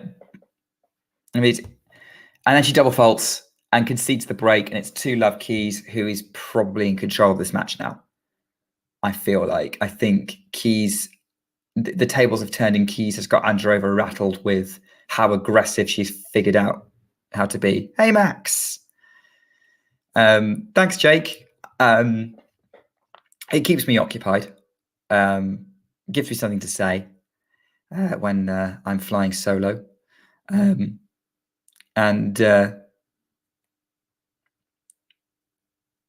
Yeah, at the minute, I would say, what about the thing about Andreeva's game is that she can do so much. And yet I'm watching thinking, like, knowing that this is the prototype of her game. And she's going to get better at everything. She's going to get better at everything. I feel like that we'll be seeing these. Like, she's going to play drop shots better. Her serve is going to get better. Her power is going to increase as she develops physically. I'm super confident that Andreeva overall will improve a lot, so long as she doesn't do what Ostapenko did and decided that her game was complete at 20, and then only realized about 5 or 6 years later that she needed to rein in the margins, which is a different thing to deal with. Andreeva's probably just needs to remember, a bit like with Swiatek, that every aspect of her game will continue to need working on. A bit like Djokovic has shown us in recent years, that everything just got better and better and better, especially the serve. Keys is 30-15 up, by the way. It goes wide with the first serve. I mean, everyone was kind of getting excited about Andreeva winning the Calendar Slam, and I like winning stuff in 2024. I'm like, little early. I do not believe that it is possible for a 16-year-old to win a Grand Slam anymore. Which basically means I'm setting myself up to be proven wrong by Andreeva winning the US Open. But we will see. And like, hey, who knows? US Open every other year seems to be unleashing a new star upon the world. 40-15 for Keys to try and win her third consecutive game, not including the tiebreak. Backhand in play from Andreeva to the backhand of Keys up the line, goes long. 40-30, not done yet. Andreeva still finding ways to draw unforced errors from Keys. They're not happening as often as they were, but she's still finding ways to do it.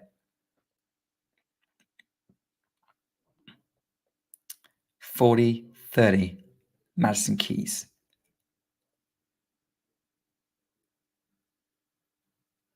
Serves out wide to the Andreeva backhand. It goes cross court. Backhand of Keys. Keys goes back. Andreeva goes back behind. Then keeps peppering the Keys backhand and draws the error. It's deuce. That's an interesting question from Todd. Which is more impressive, winning at 16 or winning at 43? That's a tough question. I think 43, in theory, you're more likely to get injured, and that's where the weaknesses come in. Whereas 16, your game's not fully developed. So I'm going to go with winning at 16. But winning at 43 is like holding together enough to do it. Both are impressive, but I would still say winning at 16 is more impressive. Backhand from Andreeva's into the tram lines, and Keys celebrates. Really heavy forehand for Andreeva to pick up.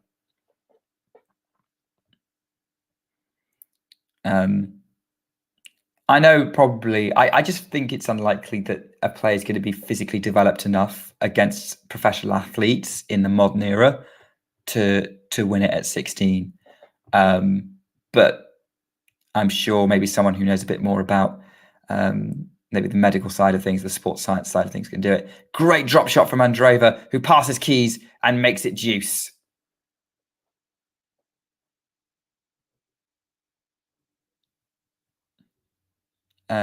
Just brilliant for smart play from Andreeva, drawing Keys in, and that's the thing. She's winning points with Keys at the net, but only when Andreeva's brought Keys in, and it's not been voluntarily.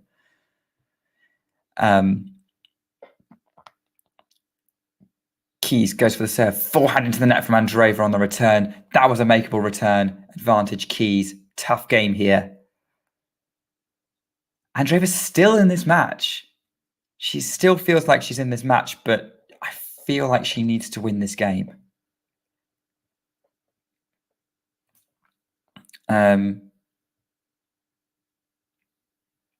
Forehand serve from Keys. Andreeva long on the return. It was an excellent serve. And Keys holds for 3-love. I think let's take a breath here, and we'll just let this score settle in. Thanks for tuning into this watch along. While there's a break in play, here's a reminder to hit the like button, subscribe and click that notification bell. Your support helps to keep the channel going. While we're here, you can now become a member to enjoy perks including badges for the live chat, but also bonus material such as interviews with top players from both ATP and WTA tours. The membership link is pinned in the live chat. You can also follow us on Twitter, Facebook and Instagram. So whether it be serves or volleys, forehands or backhands, serve bots or drop shots, we've got you covered, whether that be via our website, talking-tennis.com, where you can read features and interviews from our top writers. Or if you prefer us in audio form, you can subscribe to our podcast on Apple, Amazon or Spotify or wherever you get your podcasts from. Remember, we offer you wall-to-wall coverage via our regular watch-alongs, magazine shows such as Nick's WTA Weekly or Damien and Mario's ATP version. Plus, we deliver top content from people on the ground, actually at the tournaments, so you get even nearer to the action. So, what are you waiting for? Hit that subscribe button so you don't miss out on all things tennis.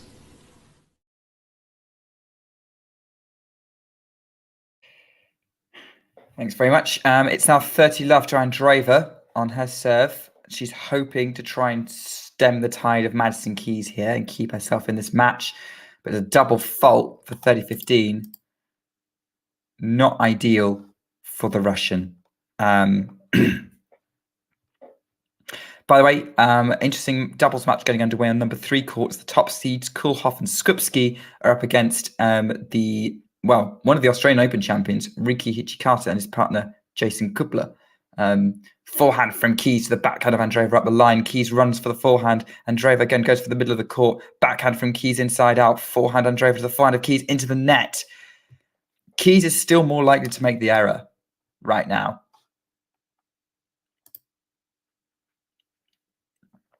For sure.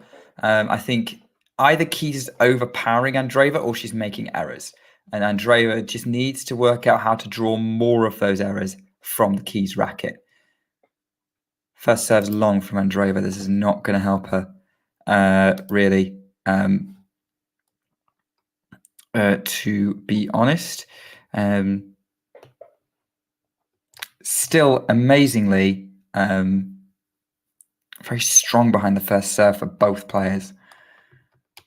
As Andreeva, there's a pause in play. Andreeva's held for 3-1.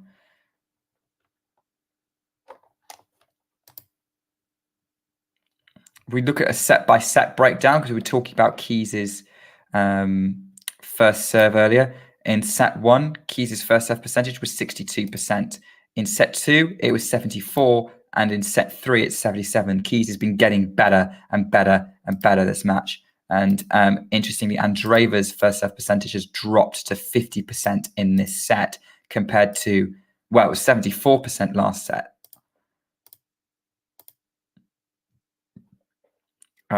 Still putting pressure on Keys' first serve, though, because Keys is only winning 59% of points behind her first serve. Backhand into the net from Keys, love 15.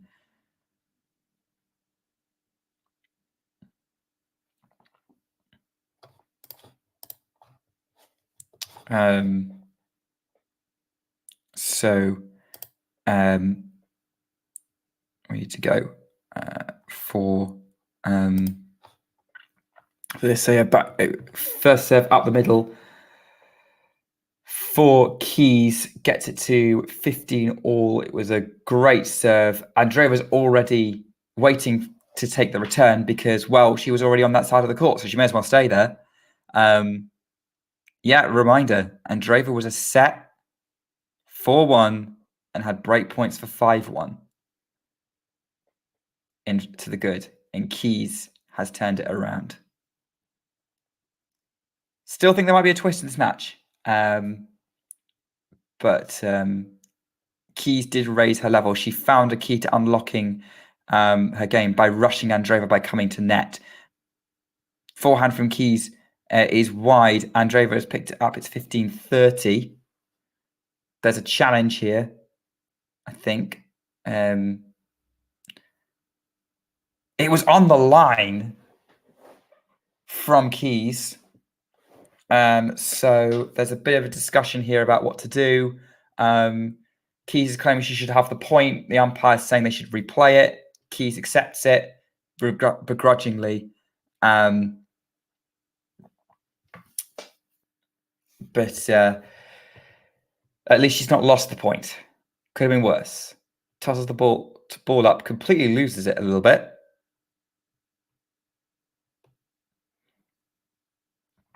That should be fun. Serves out wide to the serves out wide, but it's long. Keys just fumbles with the ball a bit. Clearly frustrated.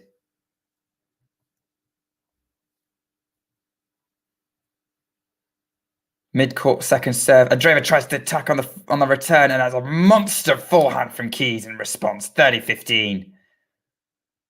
Andreeva did get a racket on it, but there was too much power for her to do anything with it. That was right. That was a really awkward return, and Keys just thwacked it. Absolutely thwacked it. Really short swing, lots of power. Nightmare scenario for the other player. First serve long for the next point. I think Keys is still feeling a little bit of pressure here. I think she just wants to be able to put this away. Really awkward return from Andreeva. Keys puts the backhand into the net post. Oh, it was long from Andreeva. Never mind. 40-15 Keys. It did look like it was long, but that's the downside of watching without sound.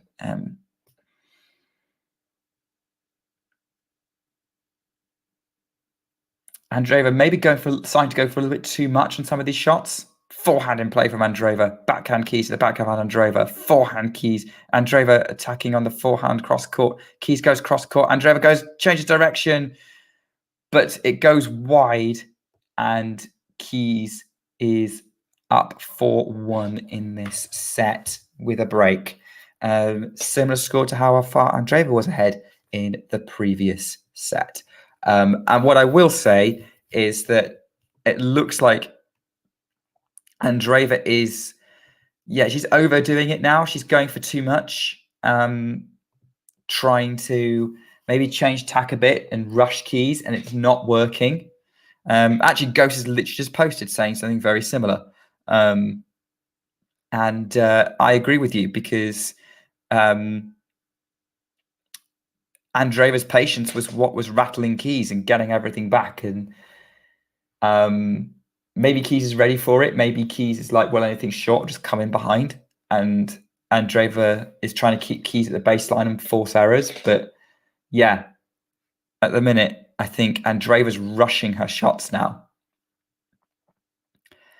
I mean, look, she was potentially 5 points away from winning this match. Actually, no, she probably was less because the tie break. She got to, I think I got to 4 points all. So she was 3 points away potentially from winning this match.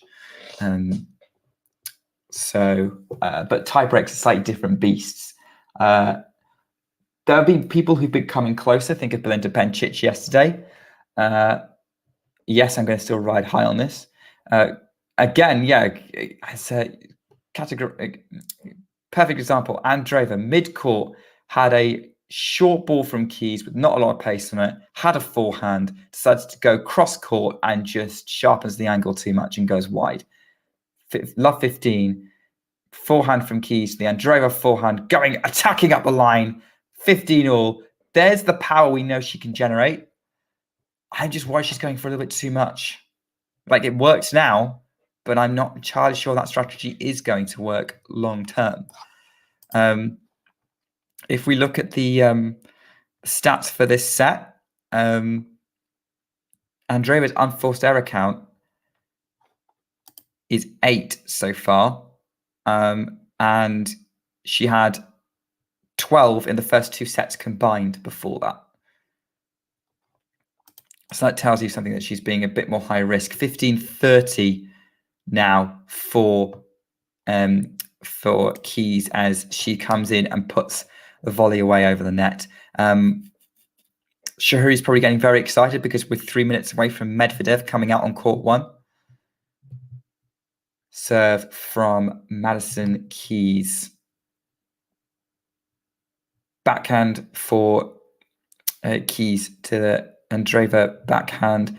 Forehand Keys, the Andreeva forehand, and then Keys goes for the cross-court forehand. I don't know why I said Keys was serving, because it's Andreeva's service game. Keys goes for the overhead and puts it wide, and it's 30 all. Keys is trying to give herself control of the match. Went for a little bit too much there, and I think Andreeva was very fortunate not to be break points down. Very unfortunate. Backhand in play.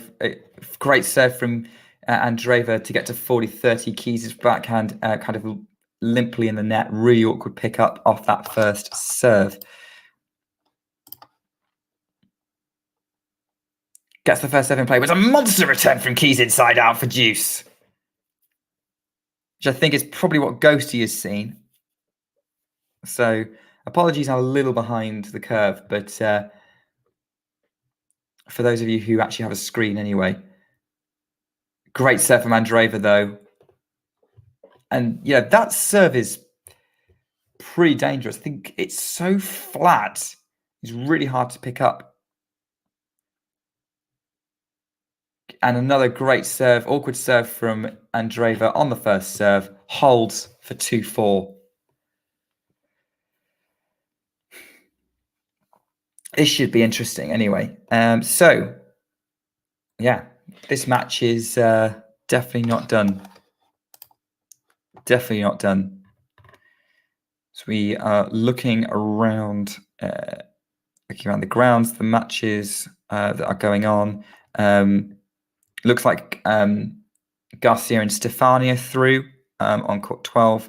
We've got more doubles action across the board as well. But we're now underway for Keys leading 4-2. Serves, second serve, Andreeva attacks on the backhand, pushes Keys back. Then it goes for the forehand and Keys can't get to it. That was a Keys-esque moment there. Great forehand from Andreeva. Lots of power, lots of angle. Love 15. Well, Flipkin's retiring from doubles as well. No, she's retired from singles, but is she not continuing a singles career, Jake? A doubles career, Jake?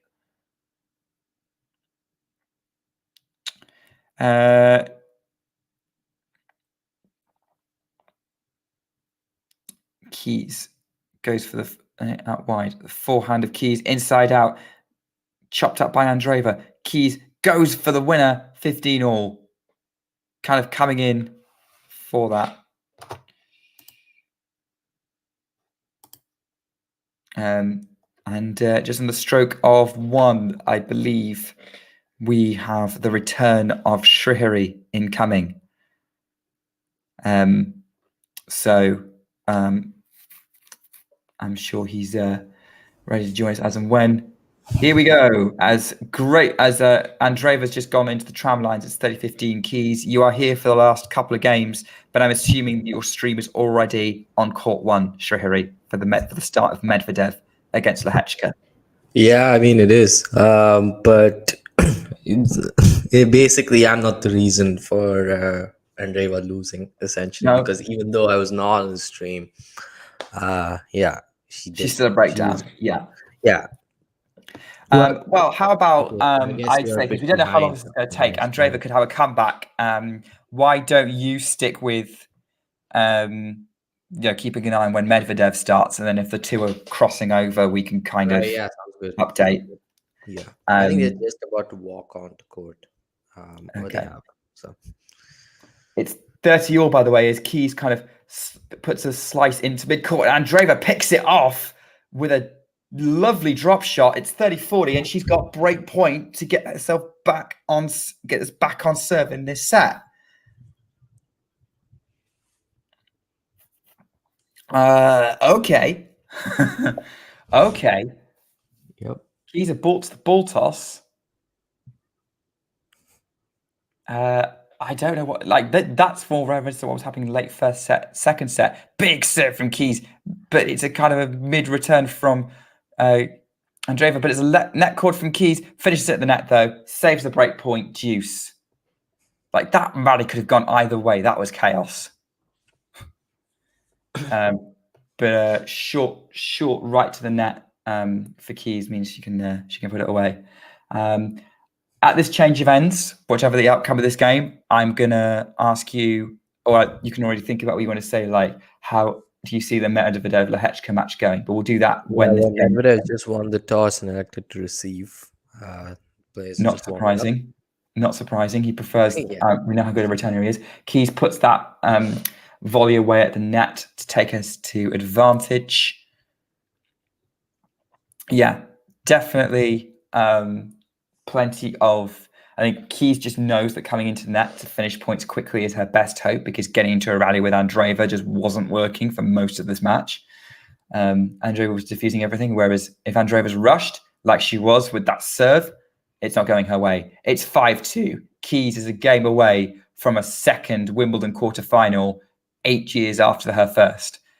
It's kind of interesting because it's like the go-to sort of tactic in the playbook, like rush your player, then that's the only way to beat them. That the only thing is that's something you can deploy against so many players, and yet it's just so much easier said than done, because you can say if you rush Alcaraz, he's I'm like giving him rhythm, that's the only way to beat him.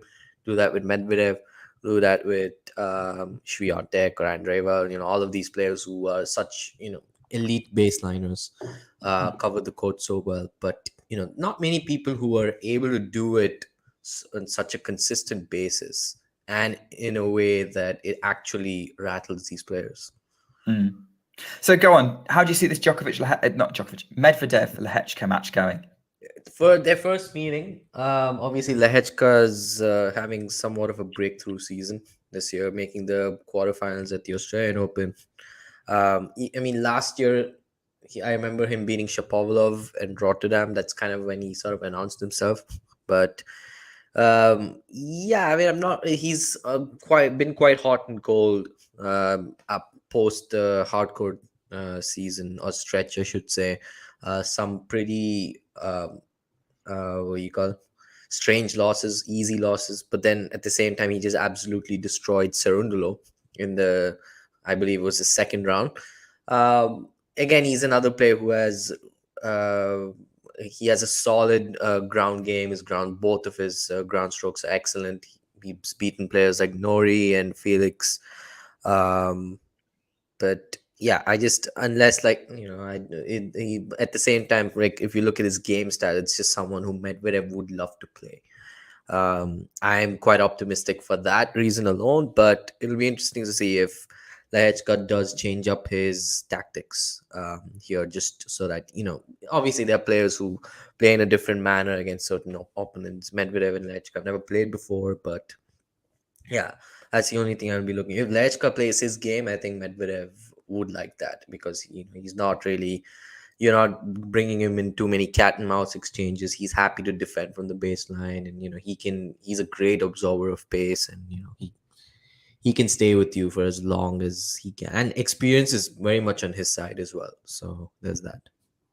Okay, well, I'll come back to you on that one.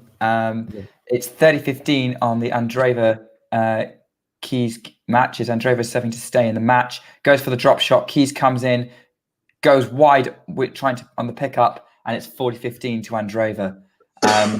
Have they started on court 1 yet? So is the No, match not yet. underway? Or are they still warming up? Yeah. They're still warming up. Okay. Just getting done with their serves, and then they should be walking over to their chairs. All right. Get ready for this one. Okay. So backhand from Andreeva to the slice backhand of Keys. Andreeva has to step into the court. Keys picks it up and putting Andreeva under pressure. Slices. Andreeva slips and it's 40-30. Didn't go over, but she was kind of wrong-footed and couldn't move for the drop shot that Keys put into play. Still got another point to try and put this game away and extend this match. She's definitely upping the pace on her ground stroke. She's hitting the ball now. First serve in play, but Keys gets a return in and Andreeva kind of has to loop it in. Backhand Andreeva. Keys is trying to move into the net, but is pushed back. Slice from Andreeva right on the line. Keys goes wide. No, Andreeva was wide with her slice. It's deuce. And Keys is now 2 points away from sealing this match. Andreeva under a little bit of pressure here. Goes for the first serve, misses it. Well over 100 miles an hour on her first serves. Serves again, mid-court. Backhand into play from Keys. Andreeva has to crouch down for the forehand. Keys on the attack with her forehands coming in. The ball's looped up. Keys has got the overhead, puts it into the net, and it's a game point for Andreeva. She got let off there. Going to stick with this, and then maybe if Andreeva finishes this game, we'll quickly just check in on court 1. Assuming the match is underway at that point, Andreeva serves to the backhand, to the forehand of Keys. Backhand Andreeva to the forehand of Keys. Backhand up the line, and Keys is picking it off at the net. Andreeva can't reach it, and it's back to deuce.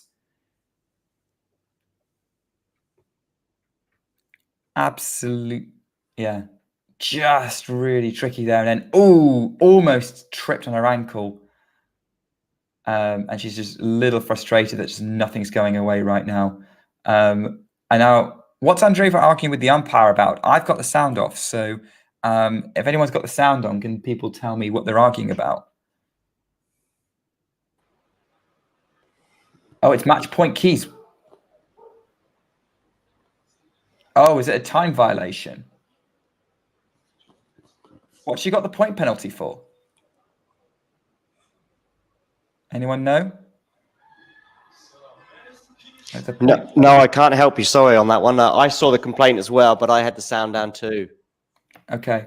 Well, she's arguing with the umpire. Maybe I should have subtitles on. She's not happy with it. She knows she can't win the argument. Now she's match point down.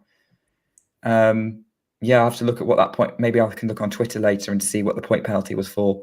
But that's an unfortunate way to end. If this is the end, first serve saves match point. What a save! Oh, Jake's saying it was to do with the racket hitting the grass. I know I'm supposed to be taking a break, John, but I want to stick to the end of the match if that's all right. Yeah, of course, of course. But good to have you on as well. Oh, it's already match point again for Keys. I took my eyes off that there. Big return from Keys. Short return from Andreeva. Keys puts it away the net, seals the match. 3-6, 7-6, 6-2. That was a really good comeback from Madison Keys, who looked down and out, but found a way to turn the match around. Really, really impressive win from the American, who keeps the US interest alive in the women's singles. Thanks, John. Do you want to take a break, Nick, and I'll see you in 20 minutes? Yeah, sure. I will definitely go and do that. Thanks, mate. All right. No worries. So Shrehu will also be back shortly. In the meantime, I'll probably share what Madison Keys is saying. Kept going, and here we are, she says, in her on-court interview. What are your impressions of your 16-year-old opponent?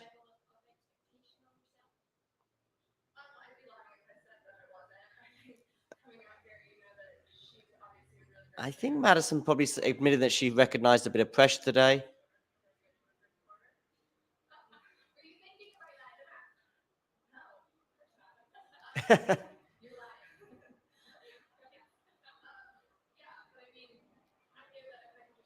I knew that if I maybe could bring my experience, of course.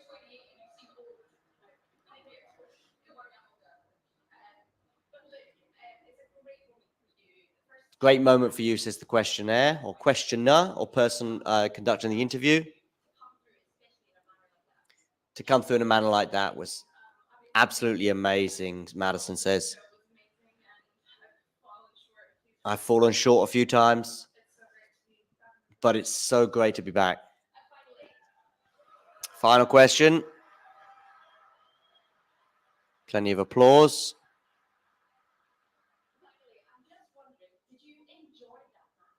Did you enjoy the match, or was it a bit stressful?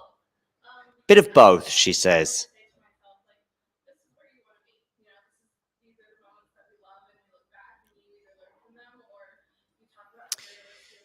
So you either look back and learn from them, trying to put yourself in those situations. But that's what keeps tennis interesting, she says. And of course, she's back now, Madison Keys, in the last day of Wimbledon.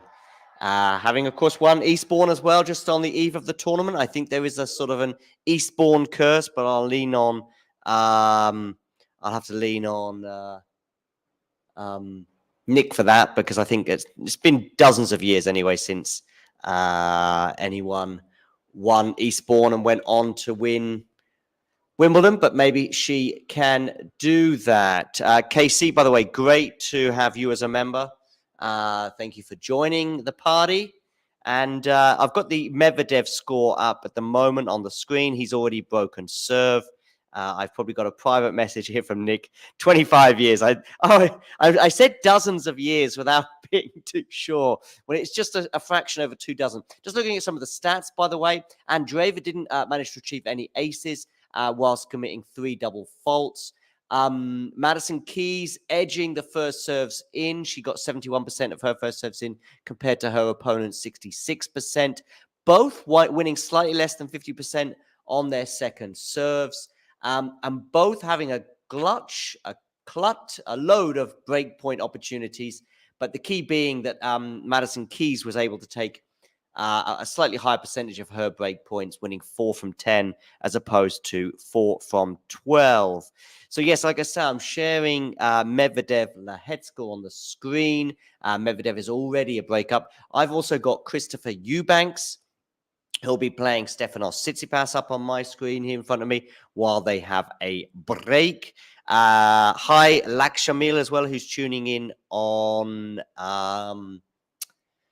Twitch. And yeah, get your thoughts in.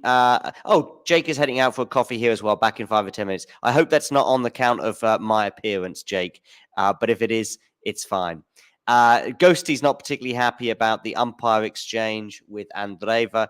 Andreeva does have a bit of a temper, as Jake highlighted there with her hitting the grass with her racket. So yes, let me know all your thoughts on whether you think Medvedev is going to run away with this match against Lehecka in straight sets. He is actually 15-30 now on his serve, having already broken. Also, let me know your thoughts on some of the quarterfinal lineup. So what have we got now? We've got is it who is Swiatek playing? It's not Pegula. Pegula potential semi-final. Svitolina. So of course, yes, tomorrow. Let's get these quarterfinals up on the screen for you for tomorrow that are already obviously penciled in. We've got women's singles up tomorrow, which will be Svitolina against Swiatek and Pegula against Vondrousova. Here we go, ladies and gentlemen, by the masters of modern technology. I'm sharing that screen. And now we have Madison Keys, who is through as well to the quarterfinals, where she will play the winner of maybe Sabalenka. By the way, Medvedev is held, just so you know. Just trying to wonder, maybe she's playing the winner of actually Rybakina Haddad Maia. That will be the semi-final there, or quarterfinal there. And then the final quarterfinal will be one of these 4 players, Alexandrova, Sabalenka, Ons Jabeur, Petra, Kvitova. That is the final lineup there. I'm sure that, yes, Alexandrova. Oh, okay. Alexandrova or Sabalenka will be playing Madison Keys. I do apologize. I'm getting corrected by some of my backroom staff there. You can probably guess who my backroom staff is today. We've got obviously centre court action coming up shortly. They are getting underway at 1:30 local time, 2:30 Wimbledon, Central European time where I am, and 1:30 the hour elsewhere. Quick thought here from Lakshamil is that Medi is going to win his match in straight sets. By the way, Ghosty, don't forget, punks can also be a positive thing. So, yeah. All right, looks like we're going to have Shuhui back with us. Cool, I'm just going to send you the code, Shuhui, if you are listening. Mm-hmm. Cool. There we go. Fingers crossed Trihu will be back with us as well to take us through the early stages of Medvedev's fourth round match with Lehecka. As I say, we've got other matches on the horizon here. Let me know your thoughts on whether you think Rybakina or Haddad Maia will emerge the winner. That is the first matchup on centre court. But I'm sure for many, today's match of the day is finalist from last year, Ons Jabeur, against double Wimbledon winner Petra Kvitova. And hello, Shuhui. Hi, how are you doing? I'm good, John. How are you doing? Not bad. We will have about 15 minutes or so together whilst Nick enjoys a break. Nice. But you're welcome, of course, to stay as long as you like. We might have Isabel join us as well at some point too. But yes, stay for 10 minutes or 2 hours, whatever you want to, Shuhui. The stage is yours. But I'll be here until Nick returns anyway. Did you manage to catch any of the opening 2 games with Medvedev, by the way? Yeah, I've just been following that. Medvedev got the early break, of course. It was a bit shaky on his first service game, but some errors from Lehecka helped. And now Lehecka's held, so it's now 2-1 for Medvedev. 2-1. Yeah, because actually it was 15-30 as well on the Medvedev serve, right? Yeah, it was. And I think there was a missed first serve return and 2 errors from Lehecka after. And then Medvedev held. And so on the men's side, we will have the winner of Medvedev Lehecka will play, I guess, Eubanks Tsitsipas. Yeah. That makes sense as they're both kind of kicking off at the same time. Eubanks Tsitsipas, of course, coming on court 2, which is where we just saw Mira Andreeva losing 3 sets to Madison Keys. And then the other quarterfinal will be 1 of, or 2 of, I should say, Dimitrov and Rune against Alcaraz-Berrettini. That's really, I guess the first 2 fourth round matches are a little bit easier to call than the latter 2. Is that fair, Shuhui? As in Medvedev and Tsitsipas favorites, right? It is, yeah. I would say so, especially Tsitsipas, having done the heavy lifting already in his draw, should be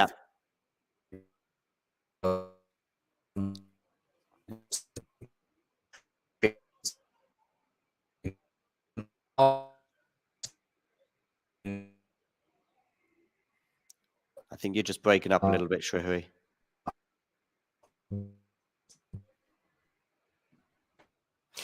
Yeah, so while Shuhui just sort of gathers his internet momentum. Yeah, exactly. So the second 2 quarterfinals, Dimitrov Rune, of course, probably a few weeks ago or a week or so ago when the draw was made. And we probably looked at Dimitrov Rune as a potential 4th round, although perhaps some people would have had somebody else in Dimitrov's place. I'm just trying to think, who did Dimitrov knock out? Francis Tiafoe. Probably many people had him in this match. But probably thought Rune's the favorite. But now with the way Dimitrov is playing and that slice is really kicking into gear, I'm sure that now it's much closer to 50-50. I am still just edging towards Rune. But on this surface, anybody knows. Regarding the other quarterfinal as well that Shuhui and I were just about to speak about as well, with Alcaraz and Berrettini. So yeah, I was just saying that the Alcaraz-Berrettini, for example, we'll come back to Dimitrov Rune in a second. Now with the way Berrettini's playing, what are your thoughts on this one? Yeah, I mean, it's going to be a lot closer than a lot of people are expecting, especially since Berrettini sort of routined two pretty top class opposition in Diminor and Zverev. I did obviously pick him to go to the fourth round, but that's just, I don't know, that was just some gut feeling that I had because nothing that he did this year would, sort of make you hopeful of such a result. But the level that he's shown, and he has beaten Alcaraz at a slam at the Australian Open last year. They went 5 sets. All of their matches have gone to a deciding set.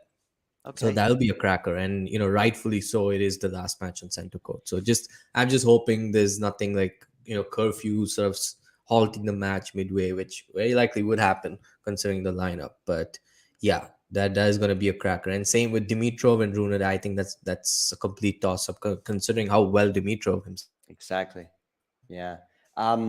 So I've got center court appearing on my screen right now. So I think I'll probably focus on Rybakina and Haddad Maia, although I can understand the temptation for Eubanks, Tsitsipas, as well as, of course, Medvedev, Lehecka. I think that's 3 singles matches pretty much going to be going on at the same time.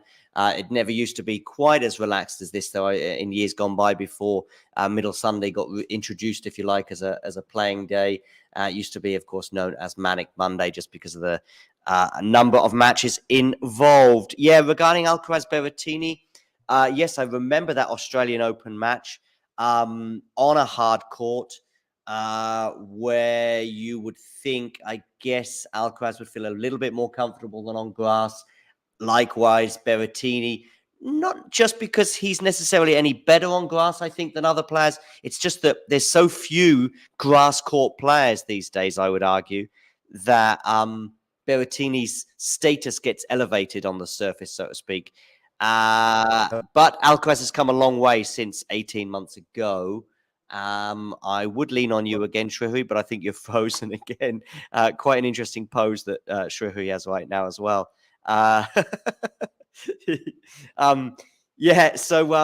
Anyway, that's going to be interesting as we await both Eubanks and Tsitsipas to get underway, but also also Haddad Maia against Rybakina. Rybakina Haddad Maia, by the way, it's just another example of how stacked this second half,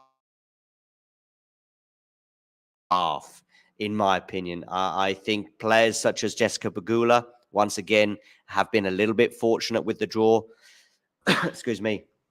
Hi, Shrehui. I'm back again. Let's yes, hope it no doesn't. worries. Any final thoughts to share on Dimitrov, Rune, and Alcaraz Berrettini? Dimitrov Rune will be spicy, I hope. And Alcaraz and Berrettini, I can see that going 5. And yeah, alluding to what you said earlier, yes, Alcaraz has definitely come a long way, especially on this surface, winning Queens.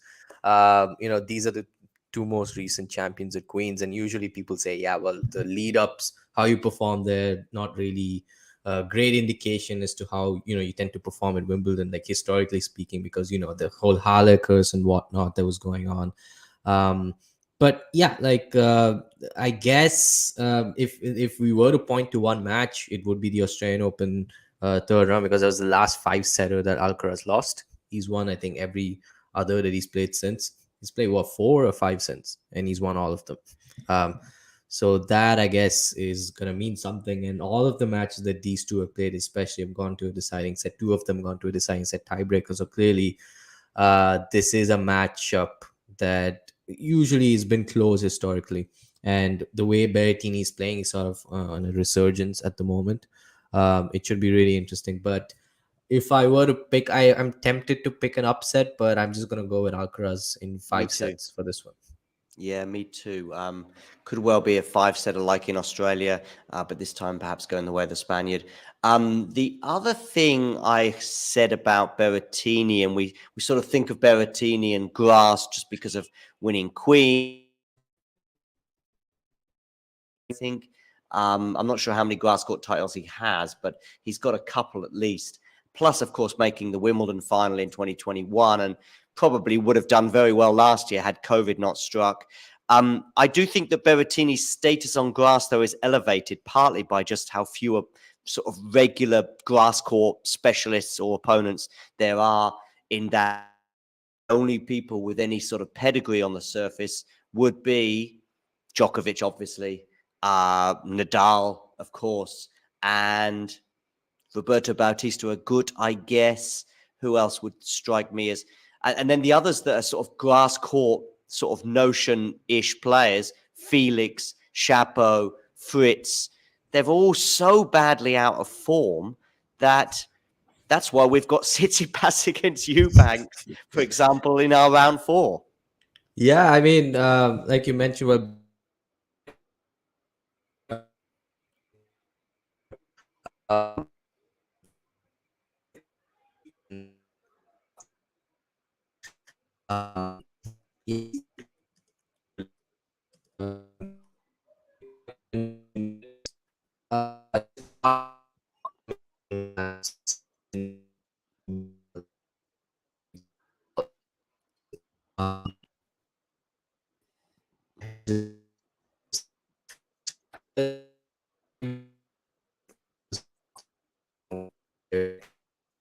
You're breaking up pretty badly, Shrehui, again. Yeah, no worries. Yeah, so that is that. I want to go back, though, to looking at some of the women's singles matches that have either taken place or will be taking place today. As I say, this is just this section of the draw, this half of the draw, I should probably say, which has already seen who has gone out from this half. Well, we had, I think, was Krajcikov in this half? I'm not sure. But anyway, look at the players that we have on my screen here. Madison Keys, who has grass court pedigree, winning a title in Eastbourne just a week or so ago, or a little over a week ago. She's into the quarterfinal. Andreeva, I think, would be such a newcomer and such a random sort of thing for anyone to come across, never mind the talent that she has and the defense that she's capable of. I think would have been a difficult opponent for anyone. Rybakina is my tip to win the title and is last year's champion. Sabalenka, world number 2, having already won one Grand Slam and got to the semi-final of another, and probably, I guess, is number 1 in the WTA race as well. Plus, we've got 2-time winner Petra Kvitova and last year's finalist in Ons Jabeur, plus Alexandrova, which is a bit of a dark horse, I would suggest, for anyone anyway. So this half of the draw, and I'm probably missing players that have already long since gone out from this half, it's just so stacked. And Haddad Maia as well, very good on grass, despite her first-round exit last year at SW19. So, yes, I think players such as Pegula Shrehui, for example, have been a bit lucky with that sort of top half of the draw.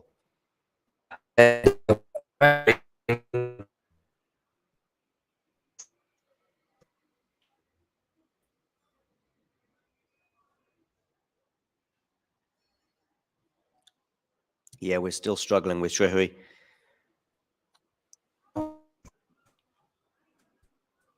I'm okay for about 5 more minutes, Nick, if you just want to keep chilling. Yep, that sounds good to me.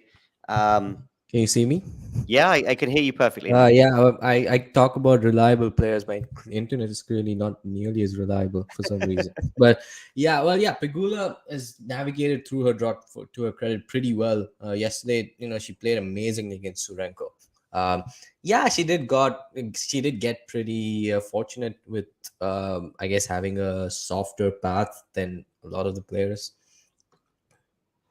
Yeah, I just think everybody in one. There was probably 1 or 2 Wimbledon contenders in the top half and half a dozen in the bottom half. And as a result, many of us, whether it be Nick having Garcia in the final, me Kudermetova in the final, or Jack Vetkic in the final, those are 3 players that I don't think any of us would have chosen to get to the final if the draw was more balanced.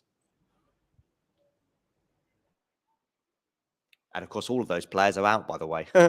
And Swiatek remains, and for me, has to be a warm favourite now to make the final, partly because of the draw and partly because of the way she's playing. Hats off to her for the way she overcame Bencic in the previous round, of course, saving 2... just looking at some of the comments in the chat, saving 2 match points against the Swiss was extremely commendable, particularly the nature in which she did it. Eubanks is a breakup, is he? Oh, I hadn't even noticed that. Thanks for pointing that out, Ashley. In fact, I might just have a quick look. No, it looks like it's on serve to me, unless I've got that wrong.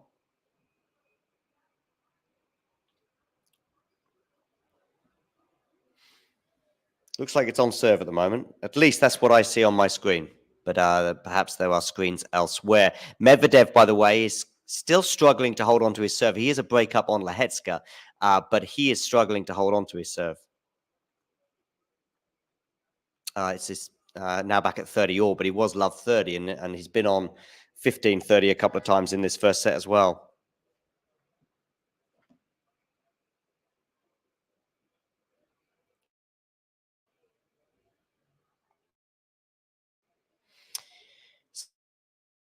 Swiatek can join an elite group to save match points en route to winning Wimbledon title. I say an elite group. It's an elite group of 2. Venus Williams did it in 2005. She did so in the final, actually, in 2005, whereas Serena Williams, who also did it in 2009, did so in the semi-finals. As I see, Beatrice Haddad Maia and Elena Rybakina just warming up, the 27-year-old Brazilian who's seeded 13. She has 2 singles titles. At least one of those was on grass. Her top ranking in her life was 10, which was achieved this year. Current ranking 13, matching her seed. Just having a quick look as well at her best runs at Grand Slams. Well, she's achieved her best run at a Grand Slam just this year, in fact, just a couple of weeks ago, in reaching the semi-finals at Roland Garros. And she had, till this year, had never been past the second round at Wimbledon. And so far, she's dropped 2 sets en route to the 4th round. She beat Putintseva in 3 sets, Christian in 3 sets, and then a very impressive 6-2, 6-2 win over Chersteya to make her place, or book her place, in the 4th round. Oh, I've just removed Shrehu by mistake there. Fingers crossed. A slight change of location. Yeah, exactly. I hope that works a charm. Fingers crossed. We'll see. Yep. Let's see. I don't know. But well, okay. Eubanks and Tsitsipas already begun. I didn't keep track of that. Yeah, Eubanks is. And by the way, Medvedev went love 30 down again. I saw that. I think 15-30. I think he had 3 break points for a double break chance as well at 3-1. Did he? Okay. Yes. And he went love 30 down and then he held. So he's just clinging on somehow for now. What you could probably do is I can leave the men's scores on the screen, and maybe you can keep an eye on the men's matches, in particular Medvedev, Lehecka, of course, whilst Nick, give me the thumbs up when you're ready, Nick. Or in fact, you can just bring yourself in, I guess. But anyway, I've done so. And you can keep an eye on Rybakina and Haddad Maia, I suppose, especially if that way you can stay at your relative speeds, if you like, in terms of the matches that you're watching. And I will disappear into the background and have a good afternoon. Just any problems, just send me a WhatsApp. I'll never be too far away. Sounds good. See you All soon. good. Thanks, John. Oh, Thanks for one more thing. I think Isabel will be joining at some point, but it's very early in the morning in California right now, or in the US. Okay. Yeah, for sure. Yeah, it's still waking up time. So Shrihari, what matches do you have on? I assume you have the Medvedev match on the screen. Yes, I do. And it's 4-2-15 all for Medvedev, 30-15 actually, with Lehecka serving. Pretty tricky so far because Lehecka is he's absolutely hammering the ball, and it's just either going miles out or he's finding the line, and he's troubling Medvedev somehow. But yeah, so far so good if you're Medvedev, I guess. And Tsitsipas and Eubanks has just begun also. Yep, that's all right. Yeah, so I have got Tsitsipas has just broken Eubanks by the look of it. So I have got Tsitsipas, Eubanks. I have actually got 2 screens up. So I have Rybakina and Haddad Maia still in progress. So what we'll probably do is I'm going to mainly focus on that. I will probably flip over and have a look and see if there's anything dramatic happening. Maybe if there's break points or something on the Eubanks Tsitsipas match. And then if Isabel joins, we've still got 3 matches going. We can decide sort of which one she wants to watch. If she wants to watch Rybakina and Haddad Maia, she can have that one, and I can take Eubanks Tsitsipas, or vice versa. But yeah, I think what we'll do is we'll bounce between the matches that are going on, and we'll talk tennis in between. And everyone in the comments, go ahead and ask us what you think, and maybe let us know which matches you're watching, because we're probably going to Yeah, keep... well, Ghost had a pretty accurate comment to make about my modem. Said that's from 2001. Well, I can't dispute that. So it's 4-3 right now for Medvedev with a break. So as long as he holds on, just 2 more games, the first set's his. Ashley, what are you talking about? Who are you talking about looking injured?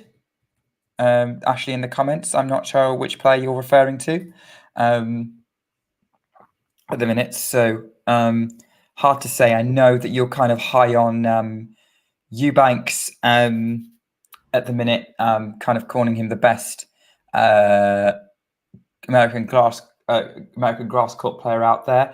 I think he's got a reasonable chance of upsetting Tsitsipas. Maybe not like dead cert, but I think I wouldn't call it a crazy prospect. Shrihari, what do you think? Do you think Eubanks has much of an opportunity to cause an upset? He asks as Shrihari leaves the screen. Sorry, I just just went to grab my phone. But yeah, I do think so, because a lot of people weren't too high on Eubanks because they thought, okay, maybe he's not the best on grass, but he is on a 8-match winning streak here on the surface. Looking more comfortable on, I guess, just results wise so far. Tsitsipas shouldn't be underestimated either. He came through 2 pretty brutal tests to open the tournament and had a pretty straightforward one against Laslo Djere in the 3rd round. So he can, yes, but I think Tsitsipas definitely is the heavy favorite, considering how he's progressed so far. Okay. Well, we're just getting underway on centre court with Rybakina opening proceedings by serving an ace, which is a good one. Lehecka has just tried to hit a smash. Medvedev's lob was hanging in the air for a long time. It bounced, and Lehecka went to put it away, and his racket crossed the net. So he lost the point, and it is 30 love for Medvedev at 4-3. Okay. We saw something similar with Hurkacz and Djokovic last night. Djokovic just hugging the net. Yes, the net's getting going. Thanks, Jane, for the $5. Not a problem. I'm so glad that we can do that. I would absolutely love to have something like this.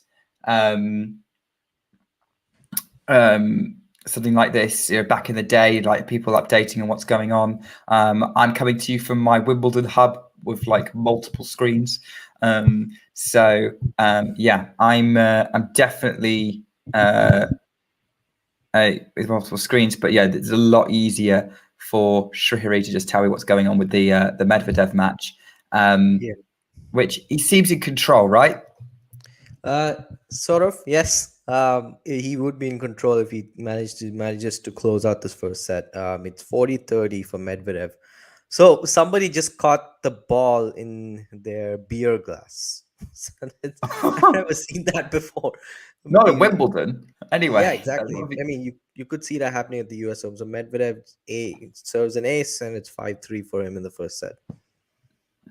Okay, looking positive. Eubanks, great overhead to hold for 2-3, keeping himself in the set. Did I say pub or hub? KC, I said hub. I'm calling my front room the Wimbledon hub with how many screens I've got on the go. But a Wimbledon pub would be awesome. Like, I would definitely go there. Exactly. I mean, Isabel was saying on the stream last night, apparently there's a tennis-themed sports bar in Los Angeles, which is a little bit different to a British pub type scenario. In terms of like an American sports bar, very different vibe. But I definitely think that that's probably somewhere that tennis fans should probably check out. Although Isabel says she's not been herself. Yeah, by the way, Rybakina, easy hold in the opening game on centre court. Now she's into a rally and goes long with a backhand, trying to pick up a cross-court forehand from Haddad Maia that was really sort of sharp on there. So I don't think there's anything I don't think there's anything I need to particularly update on here. So we'll kind of cut to me if there's anything kind of dramatic going on. But I think at the minute the drama's probably with you on court one, Shahiri. Yeah, well, Lehecka serving 30-15, 3-5. Would personally like for Medvedev to close out the set right here. Well, he's double faulted, so it's 30 all. Medvedev's 2 points away from the opening set. That's not ideal. Oh my word! Yeah, you are way ahead. Yeah. So, okay. Well, why don't we stick with you, Shahiri, and you talk us through if it's 2 points away for Medvedev, possibly less than that if this Google score is up to date. Google ahead of all of It's a set point. Lehecka just Medvedev getting a forced error out of Lehecka's forehand with a beautiful backhand on the line, and it's set point for Daniil Medvedev. All right. Yeah. Quickly wanted to say something about Haddad Maia. Obviously, her path at Roland Garros, how she came through. I think she saved match point in the second or third round. And which round was her match against Rybakina? Was it the third round? Fourth round, I think. Oh yeah, that was the fourth round. Yeah, I think she saved the match point against Alexandrova. 7-5 in the third. I mean, from 2 breaks down the second against Rybakina. Mounted a comeback against Ons Jabeur as well, and before losing to Iga Swiatek in a pretty spirited fight. So she just doesn't know when she's beaten, and you expect a similar fight today. So Rybakina has to be absolutely clutch if she wants to close this one out. She's definitely going to be Haddad Maia is definitely going to be a tougher fight for Rybakina than Katie Bolter was. Although having said that, Rybakina has got from 40 love to 40-30 on the Haddad Maia serve with a really great weighted forehand that Haddad Maia couldn't pick up on her backhand, kind of cross court. So Medvedev hasn't closed out the set then. No, he hasn't. Lehecka just held after saving a set point, so Medvedev will have to serve it out at 5-4. Okay, so we're at a change of ends. Okay, it's 30 all on Tsitsipas' service game against Eubanks, but he's just hit an unreturnable serve, so maybe he's back in control over there. And actually, yeah, he is. It's 4-2 now. Haddad Maia misses the first serve on centre court. So I'll keep you up to date on centre until until the players come back out on court one. Obviously, if you'd rather know what's happening with Eubanks, then let me know. As Haddad Maia has just closed out that game with an unreturnable serve, 1 game all on centre court between her and Elena Rybakina. It's kind of unfortunate draw for Haddad Maia because she was probably some people's kind of sleeper pick for a title, but for the Wimbledon title, especially given how she was on grass last year. But her warm up and sort of kind of post-fight choke and recovery didn't necessarily seem to back that up. But she's done pretty well to make 2 consecutive second weeks. So I think I agree with you, Shahiri. I think she's definitely going to be a challenge for Rybakina, given how she just fights and runs everything down. Rybakina's going to have to overpower her to get this done as they're into a rally at the minute. Backhand of Rybakina to the forehand of Haddad Maia out the middle. The kind of trading spots, not going for the angles yet, but Haddad Maia's gone long. Are we back out on court, Shahiri? Yeah. Medvedev is serving for the set 5-4, 15 love up. Okay. I will hand control over to you for this last game. Right. Sounds good. Right. The Medvedev and Lehecka mid-rally. 15 love. Lehecka slices, approaches, and Medvedev gets a passing shot off balance, but he's able to pass Lehecka, and it's 30 love. Meanwhile, I see there's a roast of my modem going on in the comment section. Right, so Medvedev 30 love up, 5-4, but it's not done yet. So second serve for Medvedev. That's a good question from Ashley here. Who's played more Grand Slam matches? I feel like it's Medvedev because he's a couple of years older. Probably, but I think both of them sort of made their breakthrough around at the same time. If you think about it, like winning and going deep in the majors, they both did it first in 2019. 3 set points for Daniil Medvedev at 5-4. Couldn't have asked for a better service game, really. And he closes it out, and it's the first set for Daniil Medvedev, 6-4. Against All right. easy Lehecka, if I'm pronouncing that right. Is it Hizzy, not Hiri? Apparently, it is easy, yeah, because I was told here in Dubai that even the umpire was sort of pronouncing it in a way because it was like Yeezy Lehechka won the toss. Something similar with Wesley. When he played Tsitsipas at the Roland Garros in the first round, they said, it's Yeezy Wesley and not Yuri Wesley. Meanwhile, trainers out for Yeezy Lehechka. I'll try to catch up on what exactly the issue is with him. Okay, I'll let you figure that out. By the way, I think this is the best roast of your modem that we've had from Ghost. Like that's pretty good. Probably the best one, yeah, sure. Yeah, I mean, yeah, I remember the fuss about Dimitrov, and like looking back on it, maybe it was a little bit ambitious. It is actually a change of events on all courts because Rybakina is held for 2-1 on centre, and Eubanks has held for 3-4. So at the minute, there were a change of event, although I wouldn't be surprised if the train has been called out on court 1 if the matches that I'm keeping an eye on kind of get back first, get back underway first. I mean, has there any signs of like watching Lehecka of any potential physical issues? Yeah, the last game was quite flat from him. Which it kind of makes sense now why the trainer's been called to court, but just trying to figure out what exactly is bothering him because you don't really hear a lot of the chatter, and even the commentators try to pick up on what exactly the issue is, and Yeah, probably something to do with his ankle or foot. He's removing his right shoe. Maybe. Do you think it's got anything to do with the fact he had that 5-setter with Tommy Paul? I mean, I didn't think it was that physical, but it was still pretty long, and Lehecka was yeah, and the it ball.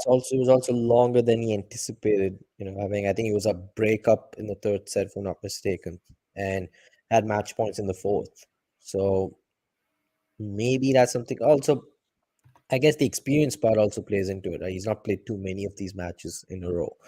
Of course, he made that run at the Australian Open. He beat Nori in 5. He beat Felix in 4 before losing to Tsitsipas in the quarters. So it's not like he's a newcomer to Grand Slam second week.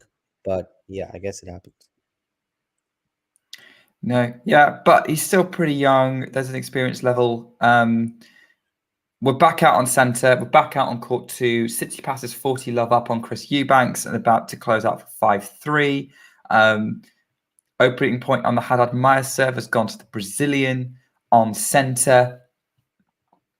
So I'll let you try and figure out what's wrong with the Czech whilst I let people know what's happening on centre court for the next sort of minute or so, and then I'll come back to you and see if we know what's happening. So Haddad Maia serves up the middle. Great forehand from Haddad Maia to the Rybakina backhand, using her leftiness advantage, but the Rybakina backhand's still pretty good. Now Rybakina's got a forehand, and Haddad Maia puts the backhand into the net. Very dangerous to go to the Rybakina forehand, especially on grass at the minute. Tsitsipas, as I said, 5-3 up, 1 game away from taking that first set against Chris Eubanks. And putting the end of American interest in the men's singles a set closer. Do we know what they're looking at for Lehecka now? Probably the toe, one of his toes.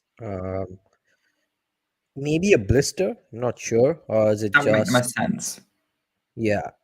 Yeah, he's just taken a medical timeout to treat that. Well, we won't describe it too much for those people who don't like feet. Unreturnable serve for Haddad Maia. Getting some questions around what time Djokovic's match might be resuming. It's going to be after the Haddad Maia Rybakina match. So if it's a close match, then yeah, probably around 4 p.m. as suggested, UK time. But obviously, if someone takes control of this match and completely steamrolls it, it could be more like 3:30 p.m. It just fits that maybe, like, given I was commentating on the Djokovic match last night, it would fit that I would be still in the driving seat for this one. By the way, how long have we got you for, Shahuri? Hopefully next 30 minutes or so. 30 minutes. Okay. That's fine. Likely another set of Medvedev and Lehecka. So it looks like Lehecka's treatment's done. Let's see how he holds up after. Right, we've got potentially time to kind of match closing moments, set closing moments on court 2, as there's a double fault from Eubanks to set up 3 set points for Stefanos Tsitsipas. Rybakina's also got break point against Haddad Maia on centre. So we've got, this is the downside of tennis, we've got 2 mega matches, 2 key moments going on at the same time. We're going to go to court 2 first. Eubanks puts the first serve into the net. Let's see if I can commentate on 2 things at the same time. Has it been attempted before? I don't know. We're going to go second serve for Eubanks, but it's a let. And this is giving us time for Haddad Maia to be serving on centre, who gets the first serve in. Backhand Rybakina just over the net. Up the middle for Haddad Maia. Rybakina kind of returns in kind. She's not going for too much. She's just putting the Haddad Maia backhand under pressure. Eubanks has saved the first set point. Rybakina's broken as the backhand from Haddad Maia again breaks down and goes into the middle of the net. And Rybakina leads 3-1 on centre court. Still 15-40 on court 2. I'm going to keep going with this because why not? It's Eubanks serving at 15-40. Still got 2 set points to try and save. Looking at the live score, I don't think he will. And it's an 8. Well, it's unreturnable serve from... No, it was an ace from Eubanks for 30-40. Haddad Maia's limping now, which is interesting. She's kind of doubled over a bit and she's walking to her chair. That's not a good sign. Maybe Djokovic-Hurkacz will be on sooner than expected.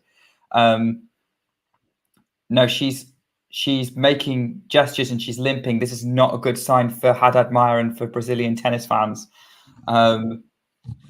Keeping an eye on that. So more injury dramas at Wimbledon, as she's got her hands on her hips and she's not looking too good. She's breathing out heavily through, and Eubanks puts a backhand into the net. Tsitsipas has the first set, 6-3. That's all going on at the same time. I'm watching Haddad Maia kind of hold her abdomen a bit. Something's definitely up. Shahari, take us through. Haddad Maia's definitely limping. Ghost. Shahari, do you want to tell us what's happening on your court whilst I try and work out what's happening here? Right, Lehecka serving 15 all in the opening game of the second set. Mid rally, backhand to backhand, Medvedev and Lehecka. Medvedev nets the backhand. It's 30-15 for Lehecka.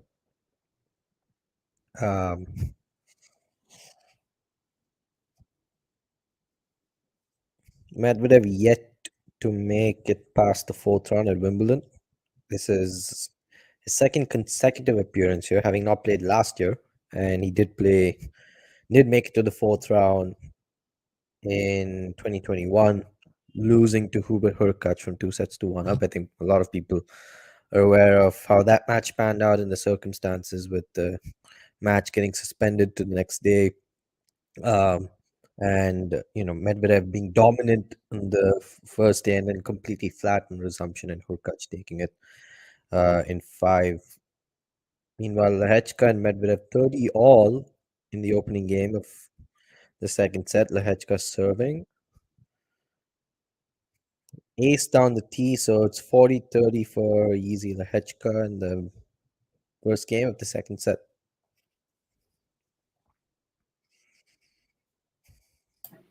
I have sound on, so I can't come off mute, but I'm just trying to work out what's going on.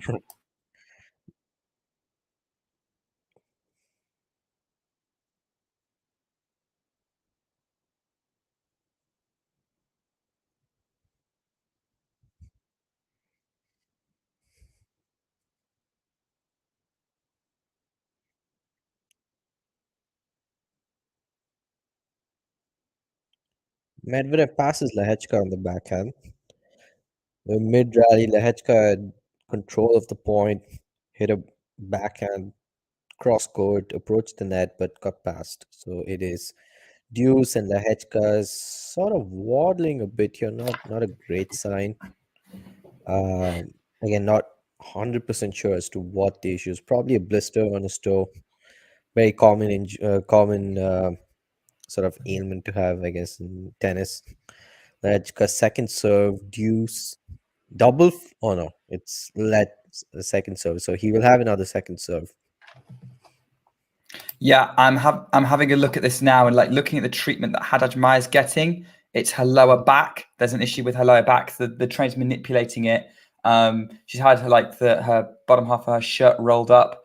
They're going to be doing a medical timeout off court. There's going to be quite a delay here on centre, I would think, before we get any matches back underway. Tsitsipas looking all right on his opening service game. In fact, yeah, he's held his opening service game for on court 2. So yeah, the drama seems to be whether Medvedev can break Lehecka early on court 1. Lehecka had another game point and he sends a forehand sailing long again. So it is deuce on the Lehecka serve. The opening game of the second set. Ashley saying Eubanks needs a big name now. I mean, I'd say Norrie's a pretty decent name to have on your CV. Like, I know people don't necessarily rate Norrie that much, but he's still a very solid player, and it's very, very difficult to beat, especially when he was trying to come in clutch as he was at the end of that 4th set when Eubanks beat him. So yeah, I think actually, hasn't Eubanks beaten Medvedev? No, they played each other in Miami and Medvedev beat him in straight sets. Oh, okay, no, I thought it was like, no, that's right. Yeah, he played this year, didn't he? I thought it was when Medvedev was on walkabout, but you're right. Game point again for Lehecka, forehand to Medvedev's backhand, forehand to forehand now. Just trading still, and court 1 is definitely slower than center court, as Alcaraz himself has said it. So that's why there are quite a few long rallies on this court. Backhand to backhand, Lehecka misses, and it's a third deuce. Lehecka has already had 3 game points. Medvedev still applying pressure on all of the ad points here, while Lehecka is getting all of the deuce ones. Interestingly, I just look at Eubanks' Wikipedia page, and it's saying top 10 players he's beaten, or players who have been ranked in top 10. And he beat Taylor Fritz in the 2017 Atlanta Open, but obviously that was when Fritz was like 19, and they were both wild cards. And actually, Eubanks got to the quarterfinals and lost to Ryan Harrison, who then lost in the final to John Isner. So throwback there to some names. So another game point for Lehecka. Pretty bad drop shot from Lehecka, but Medvedev went straight at him, and Lehecka was able to put away the volley. So it's game point Lehecka again. Serve out wide, called out, but overruled by the umpire. So it'll be another first serve. Okay. Any update on what's going on with Haddad Maia? And she's still off court. Rybakina's practicing some serves. Okay. I can have a look at what's going on with Eubanks Tsitsipas though. They're playing. Tsitsipas kind of gets an awkward return in court. He was almost on his knees with his racket in the air, and almost gets it back in play, but not quite. So 30-15, kind of a body serve. Medvedev just netted the backhand, and it's finally game for Lehecka. So he opens the second set with a hold. I want to actually talk. This is an opportunity to talk about it, because obviously the reason why Tsitsipas kind of did the return he did was kind of, it was a body serve, and I hadn't realised that body serves could be could be seen as unsporting in tennis. I'd never heard that before. Me neither. But I've heard a couple of things recently. So I was playing someone on Friday morning, and they did a body serve right at me, and I got an awkward return back in play. But then after the point was over, they apologized. And I was like, you don't need to apologize. I don't consider body serves unsporting. Yeah, that's true. I mean, I guess players nowadays, especially, they'll apologize quite a bit. Miss hits, Yeah, apologizing for a let cord is common practice. Miss hits a lot, or if another player is sort of off balance while trying to get the ball back into play. I mean, I've seen this from Djokovic a lot. I yeah. guess not a very big sample size, but I do see a lot of players. They tend to do Yeah, that. yeah. I think there's a general sense that like players are like, yeah, I know I got a little bit lucky there, and like Okay, players at maybe. like club level, or even lower in the UK, like the level I play at,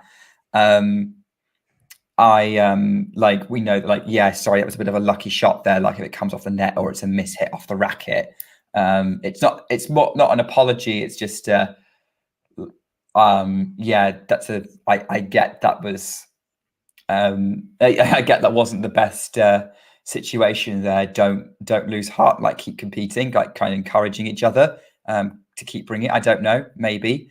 But the other instance I was thinking of was I was talking to my mum, and I discovered that my dad doesn't like Dominic Thiem because he watched a team match where Thiem was body serving a lot, and he took and decided he was way too aggressive.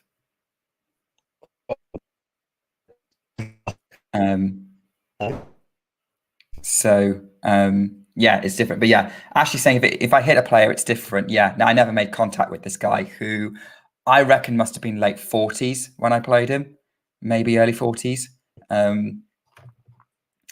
But yeah, I don't know what it is. Maybe it's just sort of it's less than ideal for what kind of game is underway. By the way, it looks like Shrihri's modem curse has returned.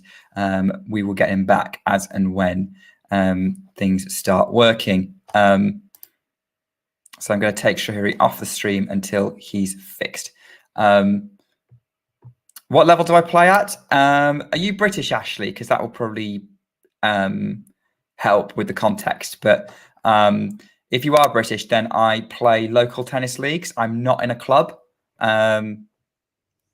So My I'm not in a club. internet's quite the enigma, and not figured it out yet what exactly makes it act up like this. But yeah, I did. I lost you at your dad dislikes Dominic Thiem. Yeah, because he watched him. I think it was the 2019 ATP Finals final against Tsitsipas, and he Against decided Tsitsipas, that right? it was like he was overly aggressive by body serving a lot. Yeah, it's interesting. I've not seen a lot of people sort of perceive body serving as, like you mentioned, unsportsmanlike or Or aggressive. overly aggressive. Yeah, no, not really, because it is a tactic. I'm seen it work a lot, especially against someone like Wawrinka. I've seen, especially those Australian Open matches that Djokovic played against him so many times, where he just body served to Wawrinka to bail him out of so many of these big points. I think it is a tactic, and it's not something I can kind of see why you can frown upon underarm serves, for example. But this is something pretty new for me as well. Yeah, Frowning it's upon bodies. interesting. By the way, Ashley, I'm not a club player. I'm not actually a member of a tennis club. But I think if I was in a club, I'd be kind of the lower tier. I wouldn't be on the team or anything like that. Ashley's Right, so keeping us up to date with. Lehecka is love 40 down here on his service game. 1-1. We're back on court for Haddad Maia Rybakina, Rybakina's just. Oh no, Haddad Maia's in tears. Haddad Maia's in tears. Rybakina held pretty easily for 4-1. I think she's going to retire. Ashley's updating us on Eubanks being in trouble. Yeah, Haddad Maia has retired in tears. That's unfortunate, really unfortunate. Yeah, it's so gutting for her because she could have put up a really, really big fight for Rybakina, and she had a real opportunity here. No player wants to go out injured. Hopefully she's okay. And this back injury can be managed. I mean, it was such a big occasion. Center court, Wimbledon, 4th round. It's unfortunate. Medvedev has just broken Lehecka to love. So it's 2-1 for Medvedev. It's safe to say he's in control of this match. Setting a break. Yeah. Early break though. I wanted to talk to you about this one thing. People say early break and how it's crucial to get that. But haven't you sensed some sort of shift in the last few years in tennis where these early breaks or even sometimes deficits like 2 sets to love down in the on the men's tour, not meaning as much as it used to. I think it all started from, I can chart it back to team beatings wherever in that US Open final. And it's just there's been so many instances where players have come back from the most improbable positions. Um, if you recall the 2020 RG, Tsitsipas was down 2 sets to love in the first round. Rublev was actually down 2 sets and 5-2 to Sam Querrey. Both of them made it to the quarterfinals. And I think you remember this, but Tsitsipas and Djokovic at semifinal, where Djokovic had match point to close it out in 3. That match went to 5 sets. So there's a lot of these scenarios where it's just been overturned. And I don't know if this early break really means too much as valuable as it used to for a while. I guess on grass it is, because all you have to do is hold your serve, and it is easy to do when you have a good serve. But yeah, what do you think about that? Yeah, I think it's interesting. Like, again, watching tennis sometimes with my dad. He's not as big a tennis fan as me or even my mum. He kind of went off tennis when it stopped being all about serve volley, and he only watched Wimbledon. Something similar with my dad. He was a huge Pete Sampras fan, so there's that. Like, dad finds my dad finds long rallies boring. It's not uncommon actually for British tennis fans of a certain age. I found that talking to someone in Wimbledon queue on Monday. But he says early break. He's been saying for ages early breaks are not necessarily indicative of, like, you don't actually want to break early because your opponent can rebuild momentum and come back. And yeah, I mean, you're right. We've had all these matches where people win from improbable positions, and I think players, like the best players, just know. Like I was saying about Djokovic last night, he's not done until it's done. He doesn't see the match is over until it's game, set, and match, even when he's match point down.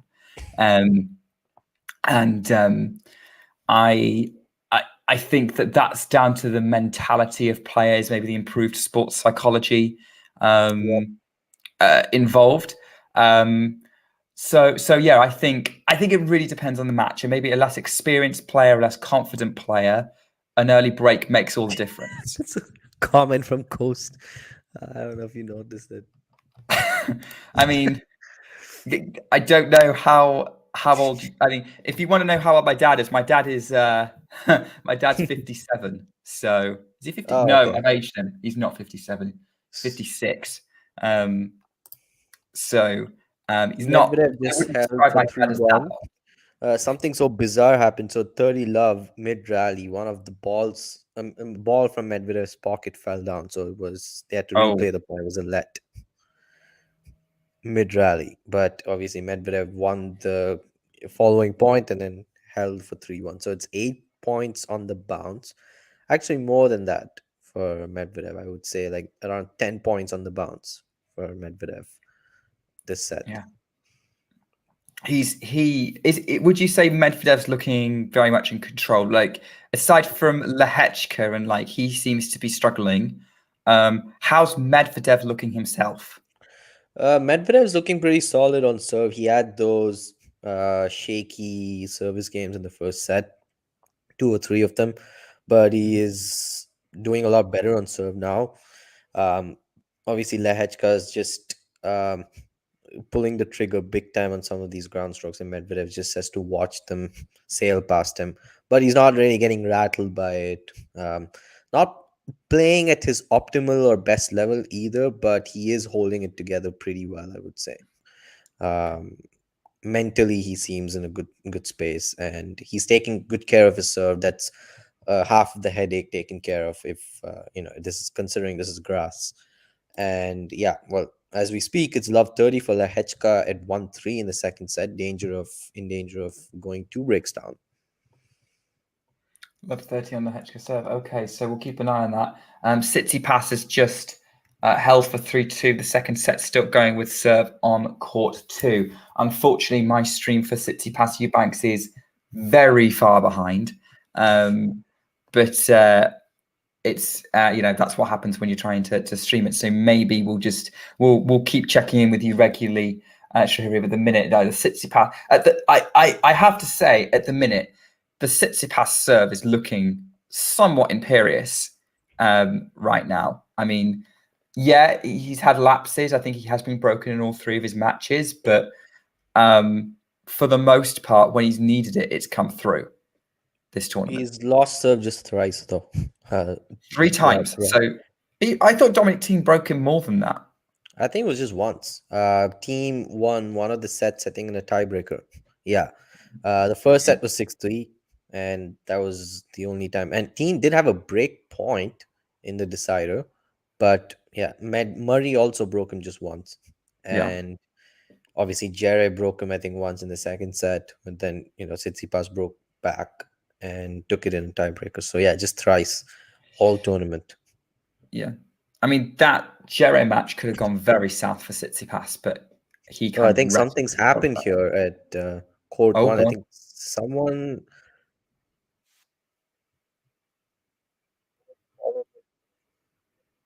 something's going on. People are moving in the stands. Yeah, and the chair umpire is making a phone call, so I'm trying to figure out what's going on here. Okay, yeah, I've got the match up as well. There's either someone's fainted or there's been some kind of scuffle. Which is a very British saying, I admit. Okay, well, they've got to deal with whatever this crowd disruption is on court 1. I'll let Shahiri work that one out whilst he's doing that. Yeah, they're just showing some shots of Lehecka grimacing from the changeover. Lehecka's not looking happy in general. Like No, he isn't. And he's not a player who, again, he doesn't emote too much. And he's not, I guess you can see when he's disappointed and he's not rejoicing as much when he's winning. That kind of player for me. Ashley, when was there a punch up before? Like you're saying again, like this is not the kind of thing that happens at Wimbledon. It's the kind of thing I would expect to happen at the US Open, but not Wimbledon. Yeah, I remember Djokovic, I think it was Philip Pechner in the second round of the US Open 2010. There was a fight between 2 drunk people and one just started hurtling down the steps after that.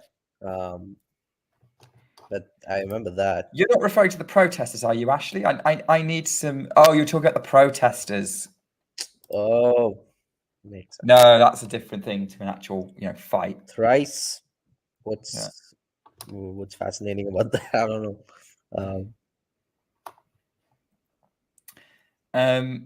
I don't know if there's a actual fight ghosty. It's just one of those things. Like I think it's more likely that someone's fainted from heat exhaustion or something. Someone has. It looks like, because it does seem pretty quiet. If there was a fight, there would be some noises from the crowd. Eubanks at 40 love on his serve, trying to close it out, which I appreciate miles behind the score because it's saying 30 love on there. I'm about 2 or 3 points behind. Whilst I'm waiting for Djokovic and Hurkacz to resume their match, what are you going to do, Shahiri? Medvedev and Djokovic are going to be on at the same time. I don't know. I mean, I obviously would prefer to, considering the circumstance, I don't want people coming at me. I would stick with Medvedev because I can maybe stream in and out of Djokovic's match because I know he just has 1 set to go. You would like his chances to close it out. Just a quick word on that. Hurkacz very much could have been 2 sets up, don't you think? Yes, for sure. He was up in both tie breaks. Yeah, I think. And 6-3 in the first set tiebreak, 1 set point on his serve, 2 points on his serve at 5-4 in the second. And yeah, well, it just but it didn't go his way from there, so that must be really demoralizing. And there was a nice moment at the net in the middle. I think someone has fainted. Yeah, it looks like it. There was some of the crew just going out there to help that person. While they're showing Medvedev's team, wife, and coaches. Okay. Tsitsipas has held for 4-3 pretty easily.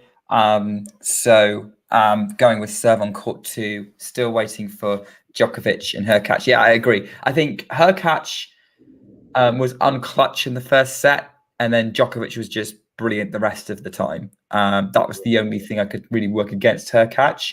The rest of that was just Djokovic refusing to give up. But yeah, I agree with you. I think had a couple of other things gone Djokovic's way, he would have lost. He could have at least won one of those sets, if not both. So, yeah, it would have been somewhat of a deja vu if Novak did go 6-7, 6-7 down, like throwback to Kevin Anderson 2015. I guess going 2 sets down before play got suspended to Sam Querrey in 2016. So yeah, I mean, I knew Hurkacz was going to be dangerous. A lot of people kind of downplayed how much. Okay, very interesting comment from Jake. What is this in reference to? I think probably the tie breaks. Oh, okay. I don't know what it is. I said that. No, I mean, No, but like I was thinking he was talking about like was Djokovic in trouble? Like Djokovic down in both tie breaks. Definitely in the first one, it was a tough situation. Right. Yeah, I guess the players are still sitting down while this issue.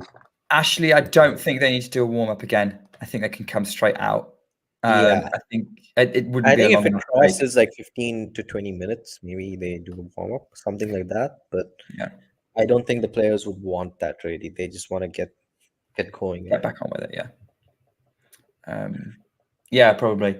Players still not out on centre. But now Wimbledon organisers are probably more optimistic about completing their schedule in time, especially since we're likely to see some marathons coming up. Yeah, in the especially the final match and then Alcaraz-Berrettini. Yeah, Ons Jabeur and Kvitova, that's going to be a blockbuster. Do you think Jabeur is on upset alert? I would say she is. I mean, it depends on what you like. Okay.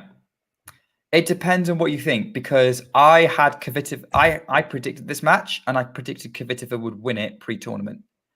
Oh, yeah, absolutely. Just in the sense that, well, Ons Jabeur is a higher seed and finalist last year. No, I'd say if you're going with seeds to get the highest seeds to go out, then yes, definitely. I think Jabeur is the more vulnerable player here. I think that match is literally going to come down to who's least nervous. Because we know that both players get very affected by nerves. And I can see a scenario where I think that one's going to get messy. Potentially, I think the one who's least nervous and is more willing to play their game is going to win it.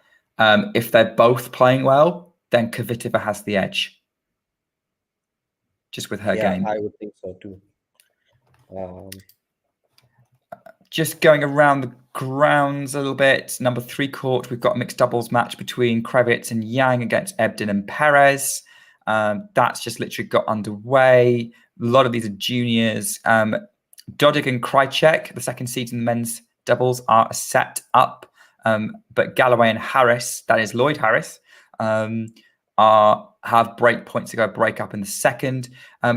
Everyone's favourite doubles team, Bushkova and Surubas Tormo, are a set and a break up against Chan and Chan, the second, the 12th seeds. Meanwhile, Shea and Stritzver are a set up against Kato and Sujiadi. So both teams involved in that French Open incident in action. But Shea and Stritzver currently going with serve in the on-court 15. And Nice and Zelensky are a set-up against Davidovich, Vakina and Manarino, going with serve in the second. Lots of tight doubles matches. Meanwhile, in the ladies' doubles, Nektha Baines and Maya Lumsden are a set-up on Hrunchkova and Miliakova, but they're into a second-set tie-break with Hrunchkova and Miliakova looking to level up, given they are now a double mini-break up. Lehecka and Medvedev are back and are about to resume. There's no warm-up. It's Lehecka deuce, serving 30 all 1-3. it's deuce on between Eubanks and Tsitsipas. Eubanks serving, Tsitsipas going for a backhand passing shot that goes wide, and Eubanks has game point, at least on the stream that I have. So that's all good news. So I might just keep an eye on that, and like just shout at me if there's a break point though for Oh yeah, it Medvedev. is break point for Medvedev. It's break point. Okay, hand it back over to you. Right. Break point for Medvedev to go 2 breaks up in the second set, and he's up a set in this match. So Lehecka is about to serve. Goes out wide. It's led for service. It's kind of not looking happy at all. Eubanks has held his own 4-all world. second set. Seems to be in his own world, just unhappy with. Oh, okay. Medvedev got the backhand return into play. Lehecka volleys, but Medvedev pushed that backhand way wide. So it's deuce. Okay, so Medvedev not making the most of his options of his opportunities there. Yeah, not at the moment. Okay. Doubles results: Papana and Ebden through, Kulhov and Skupski through in the men's doubles, Garcia and Stefania through in the women's doubles, Zhang and Dolahide are through in the ladies' doubles, as is Marketa Vondrousova and her partner Colette. A question for you in the comments. Okay, in a second. And then Martin and Mies have just lost the 8th seed in the men's doubles. Yeah. What was the reason for Bia retiring? Lower back issue by the look of it. It just seemed to go when she hit a backhand, and she was in a lot of pain and limping. And well, we know that when the back goes, pretty much everything goes. And she tried one more game, was in too much pain. Rybakina was just taking full advantage, and she retired. So yeah. The break point for Medvedev again. Second serve for Lehecka. Medvedev was able to pass Lehecka on the forehand and got the break point. Second serve, Lehecka forehand to Medvedev's backhand. Now trading backhands, and Lehecka forced the error out of Medvedev, and it's deuce. Okay, so Lehecka still Somewhat forcing clinging it. on. Yeah. Still clinging on. Eubanks is frustrated. He's put a forehand volley over the baseline. Tsitsipas has 2 game points for 40-15 on my stream, but I'm still. It's on my other laptop, which is just so slow. To be honest, like it's not even my internet; it's the laptop. Like that's what I used to try and run streams from on here. Do you remember the days when, I had horrific camera visuals I couldn't produce or anything like that. So it's not a great machine, to be honest. But Tsitsipas holds for 5-4.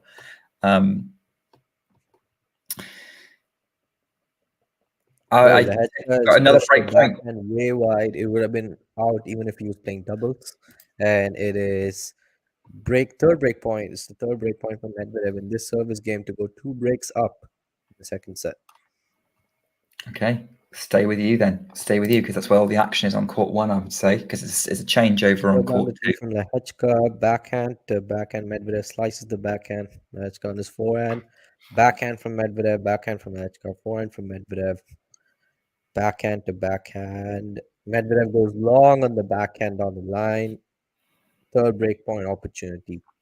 Whizzes past him, and it's deuce again. I mean, this is more of a security break, right, for Medvedev. And knowing Medvedev, this is exactly the kind of game where he very much could lose a very long one, having break points, and get broken, out of nowhere. And we know Medvedev, he goes about his business pretty quickly, whether he wins or loses. So he would want to break here, and he has another break point here. Lehecka just dumped the forehand approach shot into the net. I was going to say, I know you're kind of like that's a possibility. We know that's how Medvedev is, but Lehecka's not really playing in a way that can bother him. Is that right? Not really, but you never want to give the other player any momentum, having a lead. But yeah, well, Lehecka forces another error from Medvedev. Medvedev is not doing too much on these break points. I think Lehecka dominates the dominate play, and it's, I think, what, the fourth deuce of the service game. What do you think about the comparisons between Lehecka and Thomas Berdych? His Yeah, mentor. well, looks wise, I see it. Tennis wise, also I see it. Pretty. I guess Berdych also used to have a much longer service motion until he started to abbreviate it a bit. Lehecka can serve big for sure. Again, very powerful from both wings, the forehand and the backhand. Not the best movers, also, both of them. So yeah, I can see a lot of similarities there. And Lehecka has just held the 3-2, still down a break, but saved 4 break points in that service game. Okay. Well, that's going to give him a lot of confidence. We'll have to see. The boomerang break is definitely possible. We see it not just with Medvedev matches, but any matches where a long game where opportunities to break have come with maybe a dip in level because of the effort of trying to get that break. Not coming quite off and not getting the boost from converting it. But yeah, we'll have to see on that one. Yeah, I am as up to speed as I can be on Eubanks Tsitsipas, which Eubanks is serving at 30-15, trying to set to stay in the set. Puts a forehand into the net, definite unforced error, trying to go for the inside out forehand 30 or Tsitsipas is 2 points away from the second set. I do want to pull up the stat, which is pretty bizarre. Let me just search it up. Okay, well, while you're doing that, I'm gonna tell everyone what's going on with Eubanks Tsitsipas, and then we'll jump back to Shrihari's stats, which rolls off the tongue pretty nicely. Shrihari's stats. That should be a segment on some kind of podcast. Yeah, this is from this match alone. Okay. I'm not able to screenshot on my stream for whatever reason, so someone on Twitter was able to get a picture of this, and I can just share. Eubanks forces an error from Tsitsipas to go to 40-30. Sean, to answer your question around when's Djokovic coming on, they're literally waiting to go on court now. So yeah, Novak Djokovic is going to be playing in the next 10 to 15 minutes. So come and join us as we'll finish off a commentary from last night against Hurkacz. Yeah, Shrihari, just let me know when you need to leave. Yeah, not that I want probably to go. after this set between Medvedev and Lehecka is when I'll be tuning up. And I was able to pull out that stat, just 14% of the entire match was when the ball was in play, which is bizarre. That's because of like injuries and yeah, and also that the pause incident. in between for whatever reason, and there's a disruption in the crowd. Anyway, 30 love for Medvedev. So far so good. Not really reading too much from that previous service game. It's also mental, like as much as it is physical, to have that kind of boomerang, like you mentioned. You do sometimes dwell on those missed opportunities, while the other player is like, okay, I have not got much to lose now, having saved all of these break points. Can put the pressure back on the other player. Yeah, which is what we saw a little bit with Madison Keys against Andreeva earlier. Andreeva had opportunities to break and go up in that set. So yeah, for sure. Medvedev just held to love, so it's 4-2 in the second set. Just 2 games away from 2 sets lead in the fourth round. Medvedev's yet to make it past both Medvedev and Tsitsipas yet to make it past the fourth round at Wimbledon. Fourth round is their best result. Yeah, I don't understand how that happened, because I used to I don't know how I had it in my head. I thought Medvedev had made the quarterfinals before, but yeah, he almost did. The last time he played, he very much should have. That match against Hurkacz.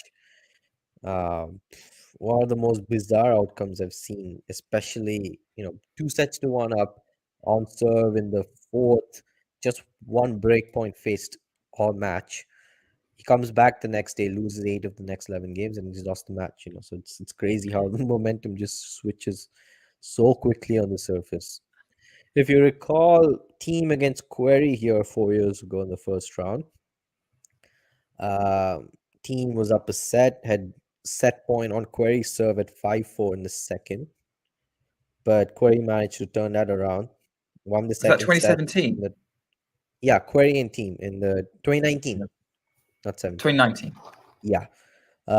Query managed to win the second set. It was 6-3 and 6-love in the third and fourth. And Team was a better player than Query for most of the first two sets. It is grass. It happens. It's bizarre. But I guess I like how there is something about each of the natural surfaces that makes they have some such unique characteristics. We need to embrace that more. Hopefully the grass season is longer. Love 40 again. Is it again? Yeah, No, Love not again. 40. My bad. Love 40. Obviously, Medvedev had 4 break points in previous service game, but now he has Love 40, 3 of them in succession for a double break opportunity and to serve for the second set and a 2 sets to love lead. Hurkacz has been waiting behind the scenes in like the players area for ages, and Djokovic has just arrived to go through. Well, Novak does that quite a bit, I should say. Nori said the same thing recently in the just before or just after their match, which was quite spicy. Whatever reason, Lehecka just saved 2 of the 3 break points. Medvedev has another one. Letting go of a lot of these breakpoint opportunities here. We'll stay with you, Shahari. Lehecka serves 30-40. Serve goes long, so it's a second serve.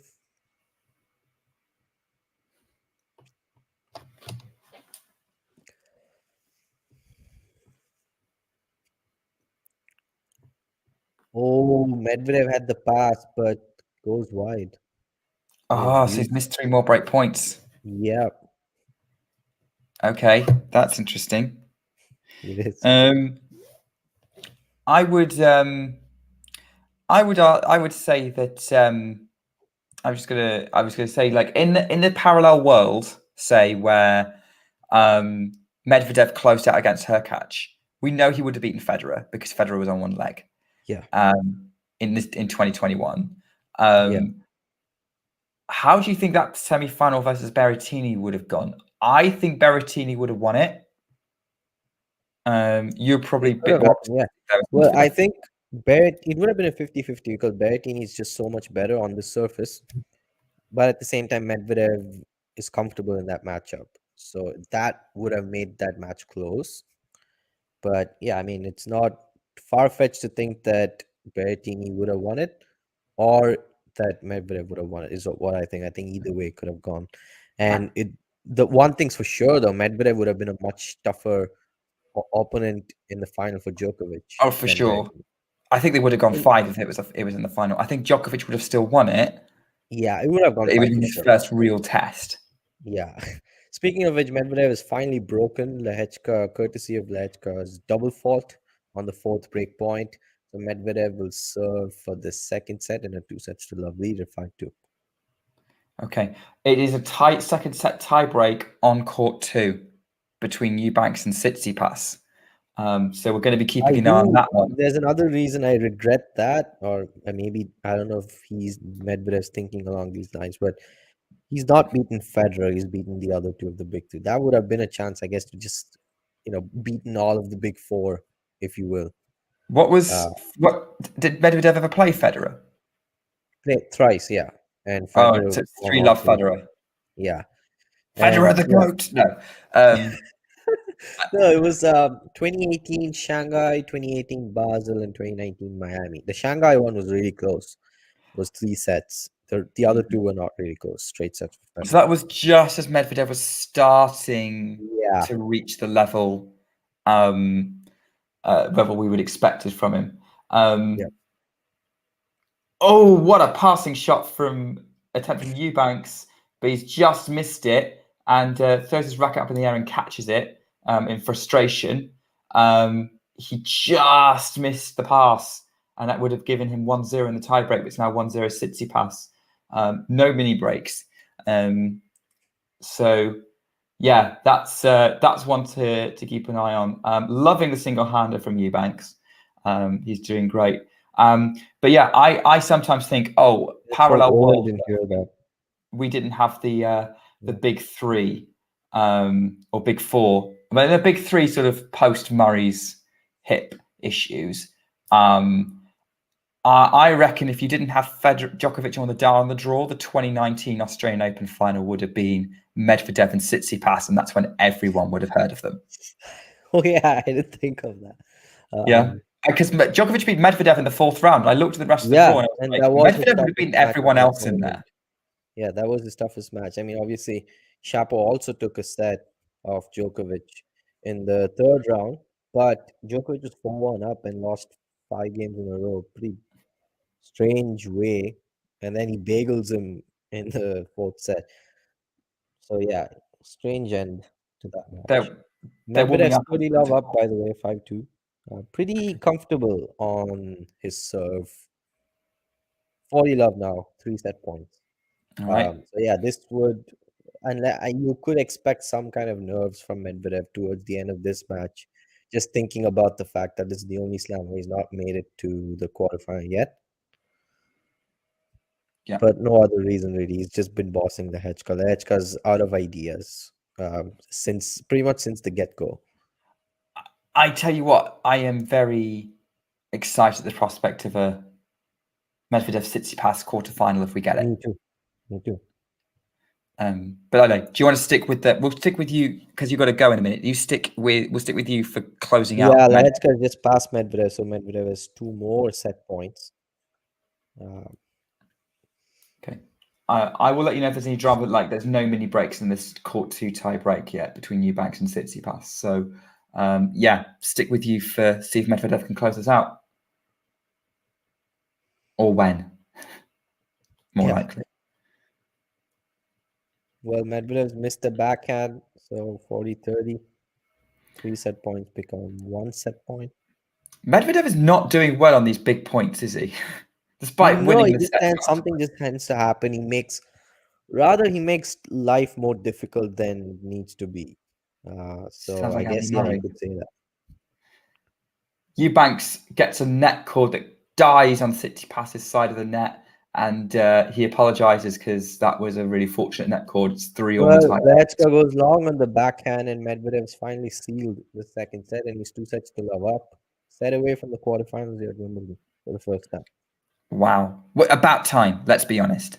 Yeah, I mean, it is way much more than that because it wasn't just the Hurkacz match either. There was the Goffin match in 2019. Is it Goffin? Oh, Lehecka is retired now, so Medvedev is through to the quarterfinal. Wow. I mean, yeah, well, not surprised. Not surprised really. Lehecka was not feeling too well, so. All right. Well, that frees you up to pay full attention to the Djokovic match. Yeah. I want to stream in for this Eubanks Tsitsipas clash, but I'm ahead of you, so probably don't want to. Yeah, I think I'm way behind a lot of people. Let's see. I know this is far more interesting right now.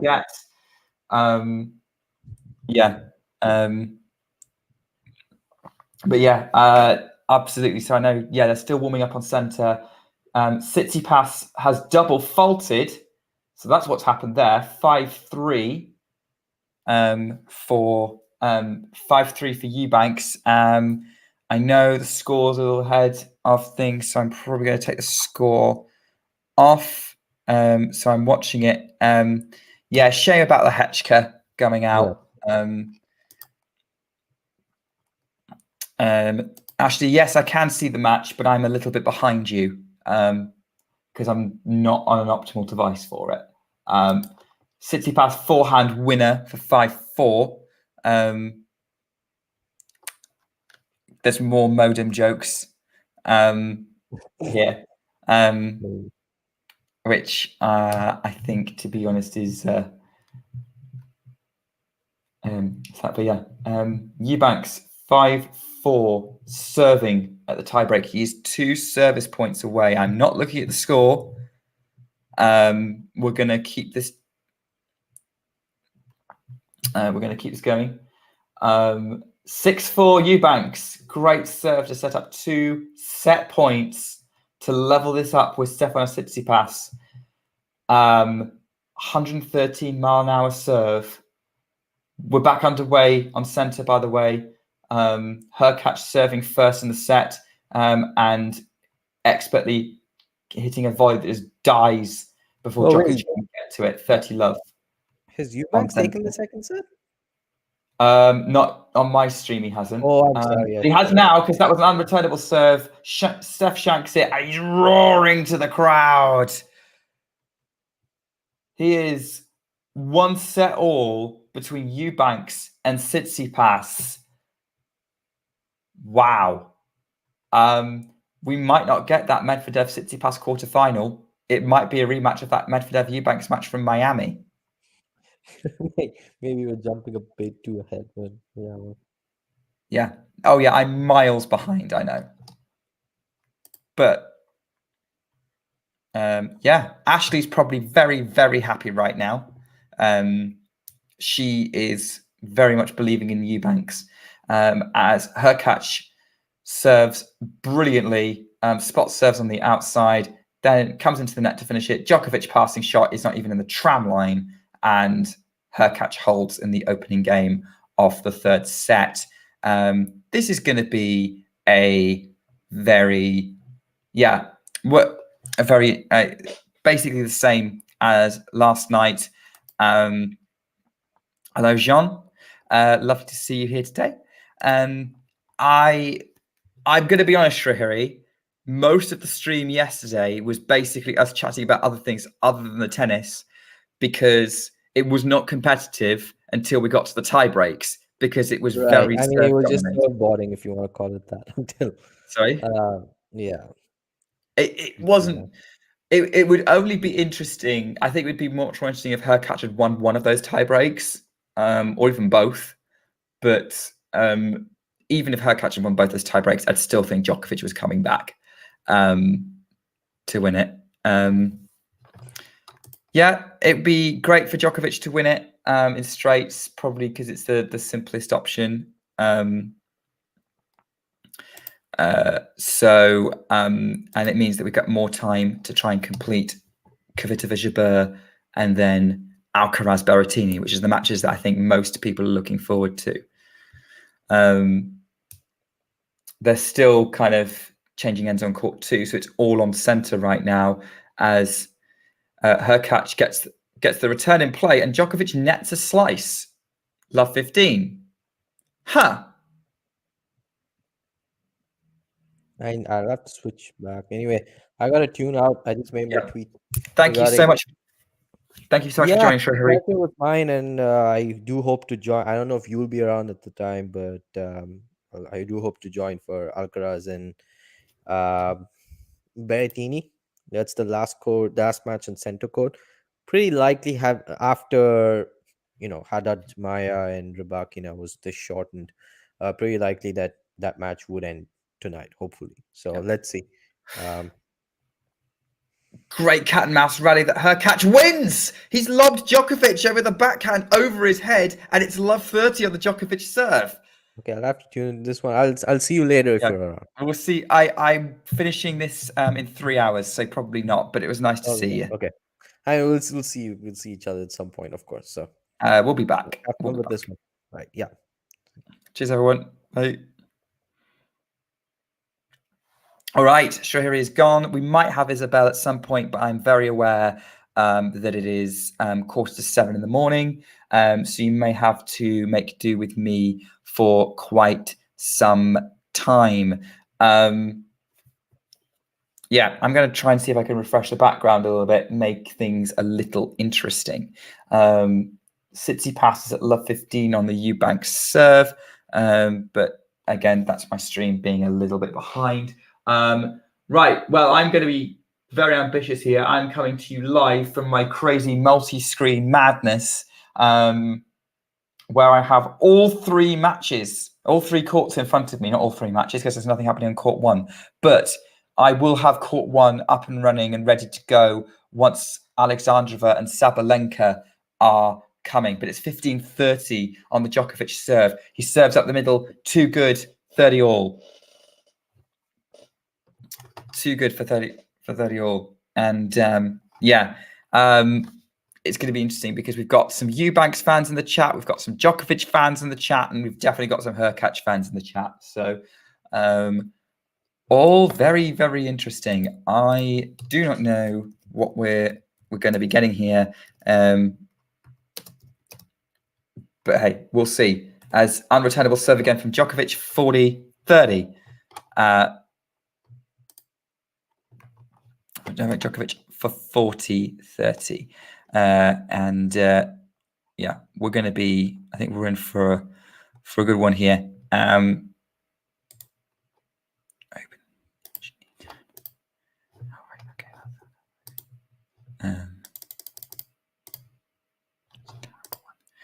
What have we got? Djokovic holds 1-all. Slight scare, but it didn't seem to be much of a problem there. So we're gonna just trying to find something I can just refresh everything with. So bear with me.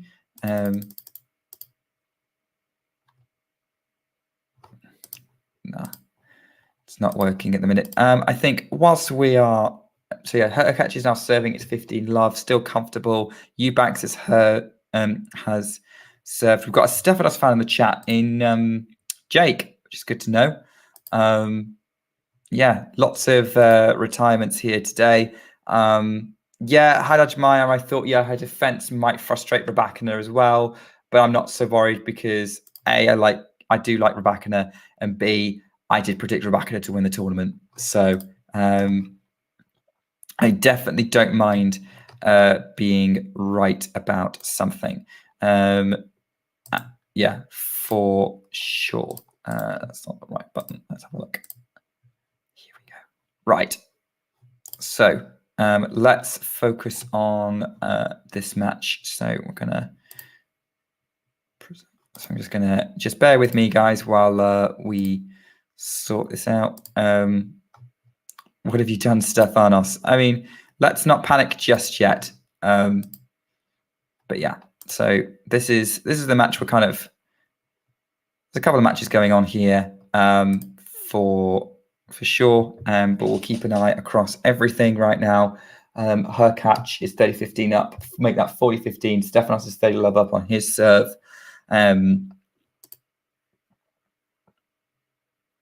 All very exciting.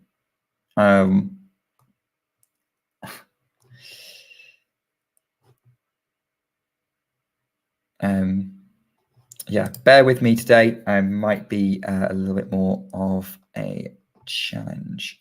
Might remove that and put the scores back on. Hopefully, let me know if you have any issues hearing me or anything like that. But obviously, we are in. We're just trying to stream as much as we possibly can. Okay, I'm going to put this back on. Maybe see if we can do that. But yeah, we've still got Eubanks Tsitsipas on the screen as well. And we've got Djokovic-Hurkacz coming up. And I'm going to get that score on the banner. We are now at 2-1. I think that we should definitely just have a little bit of a break. Just to get some breath, because that was a lot of action. Because that was a lot of action. Thanks for tuning into this watch along. While there's a break in play, here's a reminder to hit the like button, subscribe, and click that notification bell. Your support helps to keep the channel going. While we're here, you can now become a member to enjoy perks, including badges for the live chat, but also bonus material such as interviews with top players from both ATP and WTA tours. The membership link is pinned in the live chat. You can also follow us on Twitter, Facebook and Instagram. So whether it be serves or volleys, forehands or backhands, serve bots or drop shots, we've got you covered. Whether that be via our website, talking-tennis.com, where you can read features and interviews from our top writers. Or if you prefer us in audio form, you can subscribe to our podcast on Apple, Amazon or Spotify, or wherever you get your podcasts from. Remember, we offer you wall-to-wall coverage via our regular watch-alongs, magazine shows such as Nick's WTA Weekly or Damien and Mario's ATP version. Plus, we deliver top content from people on the ground, actually at the tournaments, so you get even nearer to the action. So, what are you waiting for? Hit that subscribe button so you don't miss out on all things tennis. Back, and this is what we're going to be going with for now. Djokovic obviously leading the way. This is we'll be looking at the Hurkacz 2, Djokovic 1. I will keep you across Eubanks and Tsitsipas as well. Eubanks has great game points for 2-1 at a change of ends. Djokovic is at 15 love on his serve. So yeah, if anyone's watching, please by all means throw your thoughts in the chat. If you're not watching and you're relying on us to keep you updated, then let me know, and let me know how I can best help you work out what's going on. We're going to have cameos today as well. Obviously, we are going to be live for the entirety of today's play. We've had Shrihari with us today. Shrihari will be back for Alcaraz versus Berrettini. Isabel will be joining us when she's awake, but obviously California is still waking up. At some point, Tom will be dropping in this evening. I am running the show until 5 p.m. UK time. So I've still got another 2 hours and 6 minutes with you all. So I'm probably going to be with you for the remainder of this Djokovic match, probably the beginning of a few other matches as well. But yeah, this should be super, super exciting. So yeah, come and join us. Come and talk about Djokovic. Come and talk about Tsitsipas. Definitely looks like we don't have many. We've only got one Tsitsipas fan in the chat, which is Jake, and he's getting a little bit stick for it. Not from me necessarily. I wouldn't say I'm a Tsitsipas fan, but I'm not going to say you're wrong for liking him. It's 15:30 on the Djokovic serve. There we go. We got Djokovic fan in the chat. Let's see how we can do. Come on. Hopefully, your man does you proud, Sean. So 15:30, Djokovic bouncing the ball. He's been testing a couple of these service games already. Djokovic serves out wide, unreturnable, 30 all. Again, that serve coming through for Novak Djokovic, who isn't the world number one, but I think of as being the world number one. Really, I mean, I know rankings tell a different story, but he's won 3 of the last 4 slams, which is basically most of the tournaments he's played. He's not particularly worried about winning Masters 1000 titles at the minute. His only real rival is Carlos Alcaraz. This Wimbledon could well put that battle for number one to bed for the rest of the year.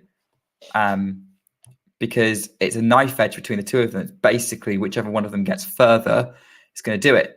If it's a Wimbledon final, Alcaraz versus Djokovic, winner takes number one, which would be exciting. But obviously, if that did happen, then the battle would probably continue up until the US Open, where I think the pressure will be on Alcaraz to defend as much as possible, whereas Djokovic has nothing to defend.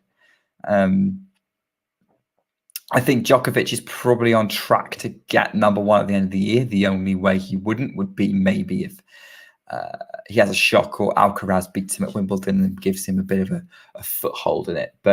And then he doesn't have a great US Open. But I don't see that as happening.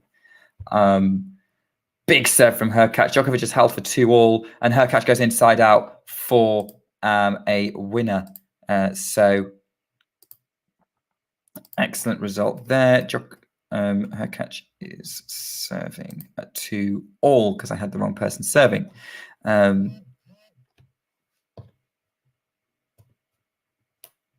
going to a rally now with the Hurkacz forehand to the Djokovic forehand. Hurkacz goes up the line with his forehand. Djokovic has to run it down, scoops it up. It lands in. Hurkacz has to twist around to get it, but it's a really short backhand. Djokovic drop shots. Hurkacz comes in. It's cat and mouse right now. Djokovic goes right back at Hurkacz, who passes Djokovic for 30 love. I mean, Djokovic, they both did well to run that down. It's the kind of point that normally I would expect Djokovic to win, but Hurkacz is one of the best cat and mouse players out there. And that was an excellent rally. And the crowd were thoroughly, thoroughly entertained. Yeah, Djokovic does beat Carlos. It puts him top in the points because there's only like 100 points between them. So yeah, Djokovic just beat Carlos. It puts him top in the points, and then that gives him a massive advantage going into the US because Alcaraz is defending 2,000 points and Djokovic is defending nothing. It's 40 love for Hurkacz, who aces to make it 3-2, and it's a change of ends. Yeah, I think in my mind, as I said, I think technically whilst Alcaraz is number one, in my mind, Djokovic is. Because it just makes sense. He's kind of dominating the slams at the minute, and the slams is what everyone pays attention to. It's where the big points are at.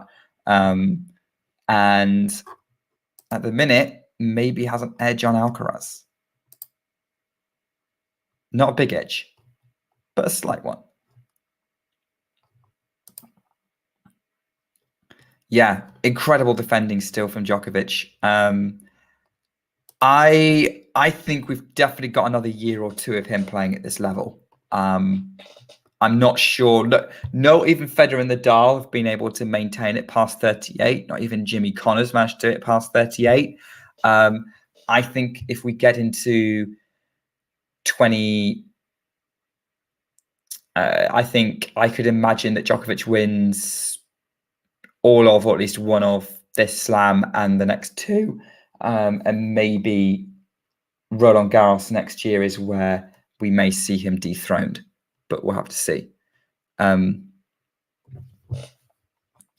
your mind, James Hunt is the British number one. Do you mean the best British tennis player, or the best British racing driver, or the best British at something else completely?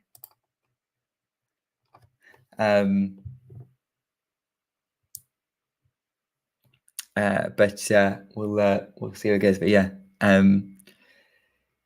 this could be dangerously veering into a Formula One chat, which is my other favorite sport other than tennis. Forehand long from Eubanks, and it's sets up a break point opportunity for Stefanos Tsitsipas in this third set at 2-all. Hurkacz and Djokovic is serving to Hurkacz, forehand Hurkacz, the forehand of Djokovic, forehand Hurkacz, long, 30 love. 30-40 for Eubanks. I'm just going to cut over to court two. Big serve from Eubanks, but it's long. He was hopeful, but it wasn't quite there yet. Serves double fault. Eubanks double faults, concede to break to Tsitsipas, and I think Tsitsipas is probably going to be in control of this third set and get the advantage back in the match. Switch it back to the centre court for Hurkacz Djokovic. Djokovic is now 40 love. Ashley's very quiet. Maybe she's way too focused on the Eubanks match. But yeah, it's current. Djokovic is a point away from making this 3 games all. Most comfortable service game he's had this set. That's an ace. Djokovic holds 3 games all. This is very much in the same pattern as the previous set. So we're switching back to Hubert Hurkacz. What's everyone's thoughts on this match? I mean, like, Jean's commenting on Hurkacz's forehand. I mean, it's not the most effective men's forehand. It does feel like I think if he was on the WTA tour, it'd be the fairly norm. He's kind of in the Berrettini, Tsitsipas mold of one serve with a great serve, but a glaring weakness in his ground game. Great volleyer as well. But I think Medvedev would be in that category as well, were it not for the fact his defense is excellent. He's not the most. It's a weird sort of a guy for a big serve, but no offensive game, and it just works so well. Have you? I think you might be confused there, Ghosty, because I've never seen a match between Carlos and Alcaraz. I'm assuming you're talking about Alcaraz-Jarry, maybe, but I thought Alcaraz-Jarry was pretty fun. Backhand from Djokovic, the forehand of Hurkacz. It's 15-all in over the net. Slice from Djokovic. Backhand from Hurkacz. The forehand of Djokovic. Forehand sliced by Hurkacz. Forehand Djokovic inside out. Oh, he's missed it, and he's shrugging, and he's annoyed with himself. It's 30-15. He had that opportunity there, and he knows it. He knows how difficult it is to break the Hurkacz serve. You can see the wind blowing Djokovic's shirt. It's pretty windy out there. Maybe that didn't help, but yeah, that was tough. By the way, Jean or anyone else who's new, subscribe to the channel, because we'll be doing more watch-alongs, including all the semi-finals and the finals, and our legendary last ball drops show, which we do at the end of each day to wrap up all the play. Hurkacz goes out wide, misses it on his serve at 40-15. I'm obviously doing the day shift for the match cover. Djokovic. John is doing the night shift. Yes, Novak Djokovic is going to be doing commentary for us now. It was a big get. And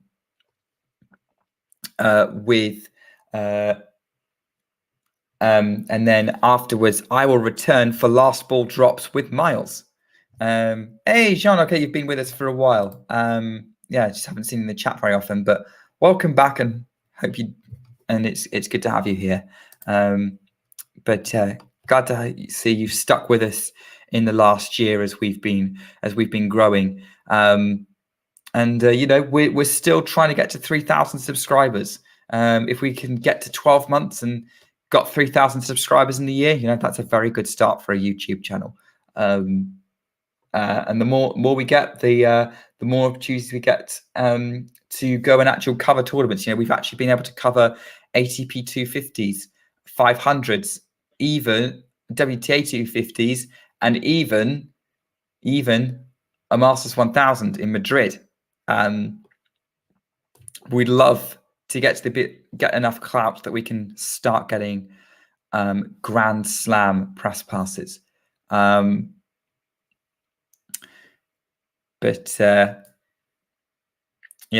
that's going to happen. I don't know. I'd love to see it though. Mostly because I think we need more tennis specialists in the media right now. We have been going for about 4 hours now. Hopefully you guys haven't been feeling it too much. Hurkacz is leading 4-3, still going with serve. And Tsitsipas has held on court 2.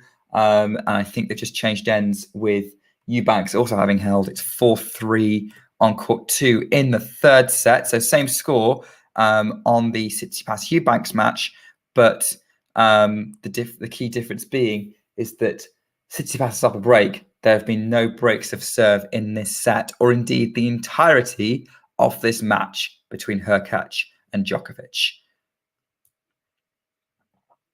Djokovic is serving at 15 love. Goes to the forehand of Hurkacz, the backhand of Djokovic. Hurkacz slices and comes in behind. Djokovic passing shot is long, 15-all. And it's weird to think, but other than sort of early on, Djokovic has looked the more vulnerable in serve. I don't know how we've got to this point, but let's see how this goes.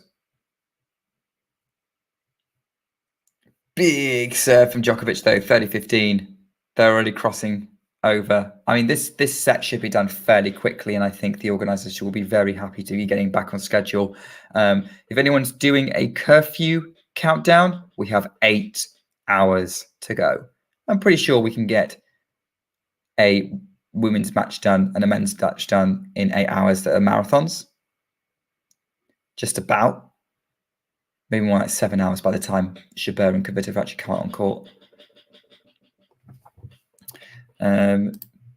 Definitely agree with you, Jean, that Djokovic has missed some opportunities on Hurkacz's serve this set. Probably also in previous sets as well. But we'll have to wait and see. But the main thing is that he's holding his own serve and maintaining that pressure. Saying stock still.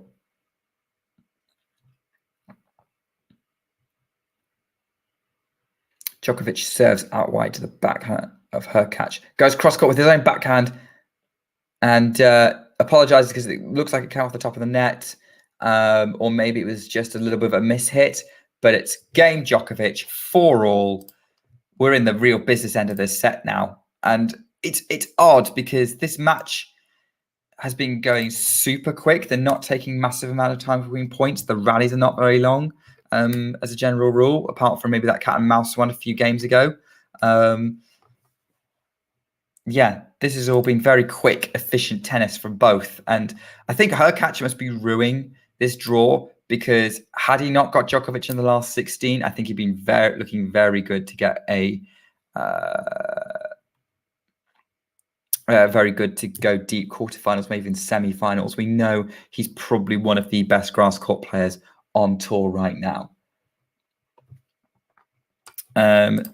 Good question from Ghost. Does splitting matches over 2 days benefit a guy like Nole or undermine his rhythm?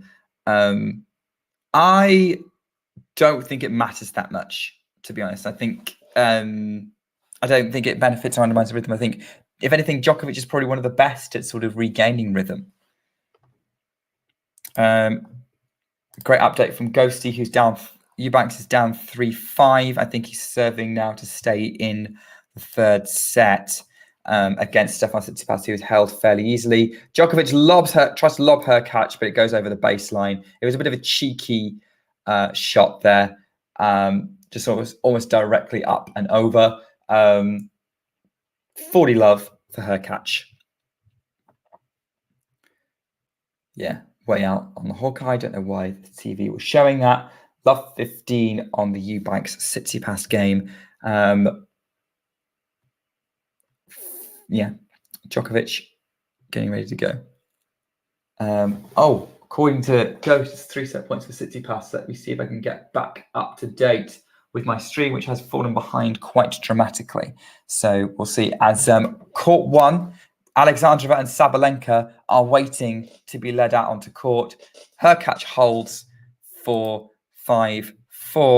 We're going to be heading over to court 2 now for Chris Eubanks serving at love 40 to say love 40 at 3-5. We are mainly following Hurkacz and Djokovic, but we're going to cut over. But I'm going to be describing what's going on as Eubanks serves an ace to save the first set point on court 2.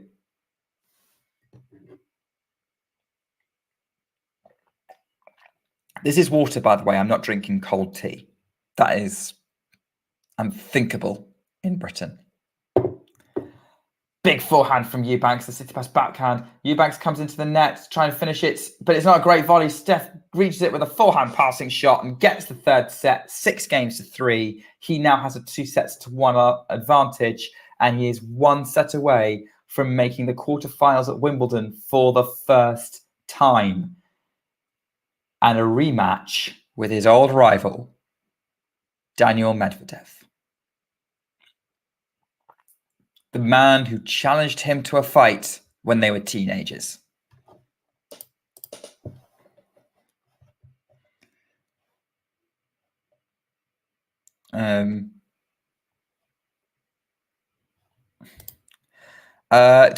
Ghost iced tea is more of an American thing. It's more of an American thing. I've never tried it. No, it's not really a British thing. It's more of an American thing. Eubanks needs tiebreakers to win. What was the Norrie score? I'm sure he broke Norrie.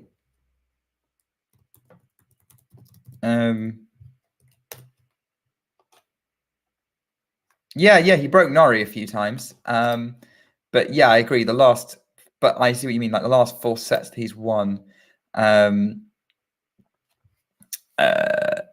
Last 4 sets that he's won have been on tie breaks. I think the Eubanks serve is a big part of his game. I think that there's a conversation to be had about Eubanks being a serve bot. Hadn't thought about it before, but I think there's a conversation to be had about it. Anyway, they're back out on centre court, and it's 15-all. So whilst they're preparing for the start of the second set and they're warming up, and they're warming up on court 1, Alexandrova and Sabalenka, 2 players with apparently not from a country. It'll be a big power game match, I suspect, on court 1. Yeah, Hurkacz versus Djokovic. 30-15 Djokovic. Puts the first 7 to the net. First serve into the net. Keeping an eye on this one just in case it gets interesting. So Alexandrova has a shot? Yes, she does. With her power game, I think that, and with kind of the cracks that Sabalenka's been showing, I think she does have a shot. I think she can take it too with Sabalenka. I'm interested to see what happens there. We still are able to take it to Swiatek for a little bit of time in Madrid. But we'll see. Great serve and sort of half volley on the backhand from Djokovic to finish the point. It's 5-all. And opportunity. Now this is going to be Djokovic's last chance to break Hurkacz and avoid another tie break.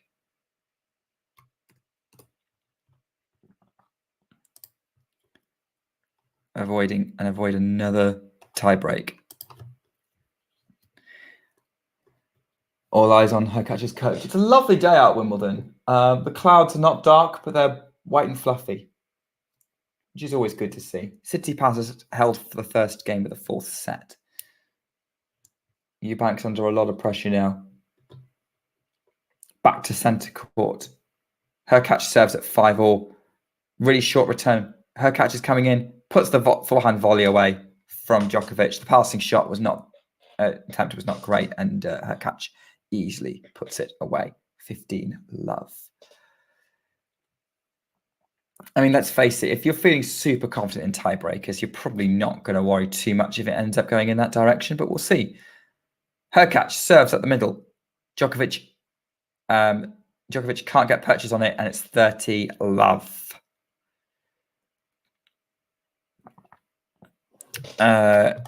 Yeah, I'd agree with you there, Ghosty. Hubie's putting up a remarkable fight. I think he's a better fighter than a lot of people give him credit for. He does have these weird lapses, but when he's on, he's really on. And he's, there's a reason why he was ranked top 10 at one point. Yeah. And there's a reason why he's managed to win a Masters 1000. Great serving again from Hurkacz to hold. So this is either going to be a tie break or it's going to be a break for Hurkacz to take the set.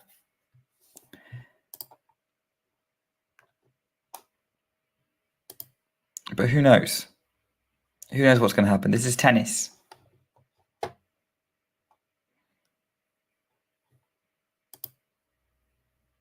Yeah, stuff is just not coming up.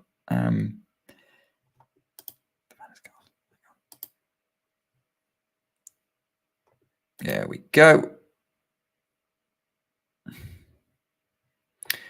Yeah. Net approach points won in the third set. Hurkacz has won 14 out of 14. Djokovic has won 2 out of 5. Hurkacz coming into net seems to be working really, really well. He's probably one of the few players who can pull off a serve and volley game really effectively against great returners like Djokovic and Medvedev. His net rushing in 2021 was what took him past Medvedev and to a Wimbledon semi-final in the end. Otherwise, he could have been a perennial last 16er, losing to Djokovic in 19, Medvedev in 21, and Djokovic here again. But he's not lost yet. Djokovic has missed the first serve. It's one game all between Eubanks and Tsitsipas on court 2, by the way. Tsitsipas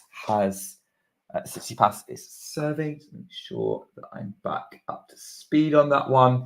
As Hurkacz goes for the forehand. Djokovic goes for a backhand passing shot, misses it, love 15. That's not right off Hurkacz just yet.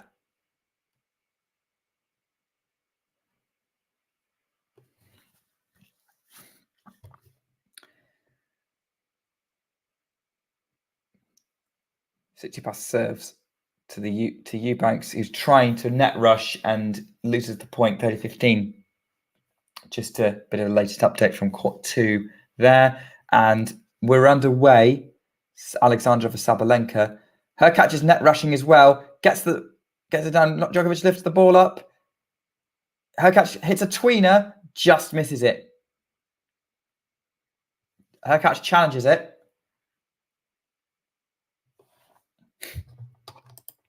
Yeah, I think the tweener was his best option, but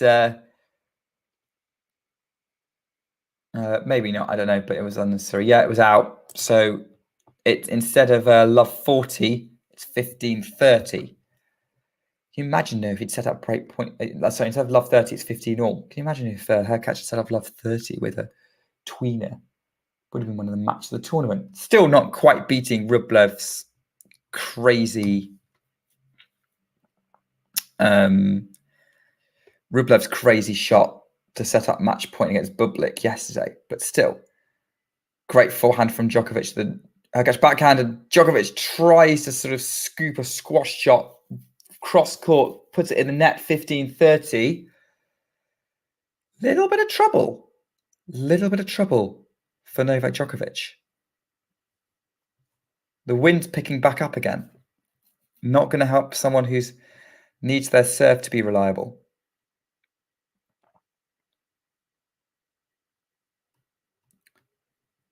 Just keeping an eye on court 1. It's 30 all between Sabalenka and Alexandrova in the opening game. Great serve from Djokovic, but Hurkacz has got it back in. And the forehand winner from Hurkacz. How on earth does he do that? There's a great return from Hurkacz. He's getting it in. And then, yeah, forehand up the line winner. And he has 2 set points on the Djokovic serve. Is this the first break points of the match? This might be the first break points of the match.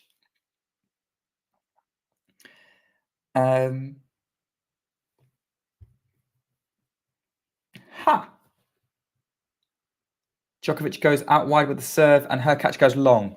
First break point saved.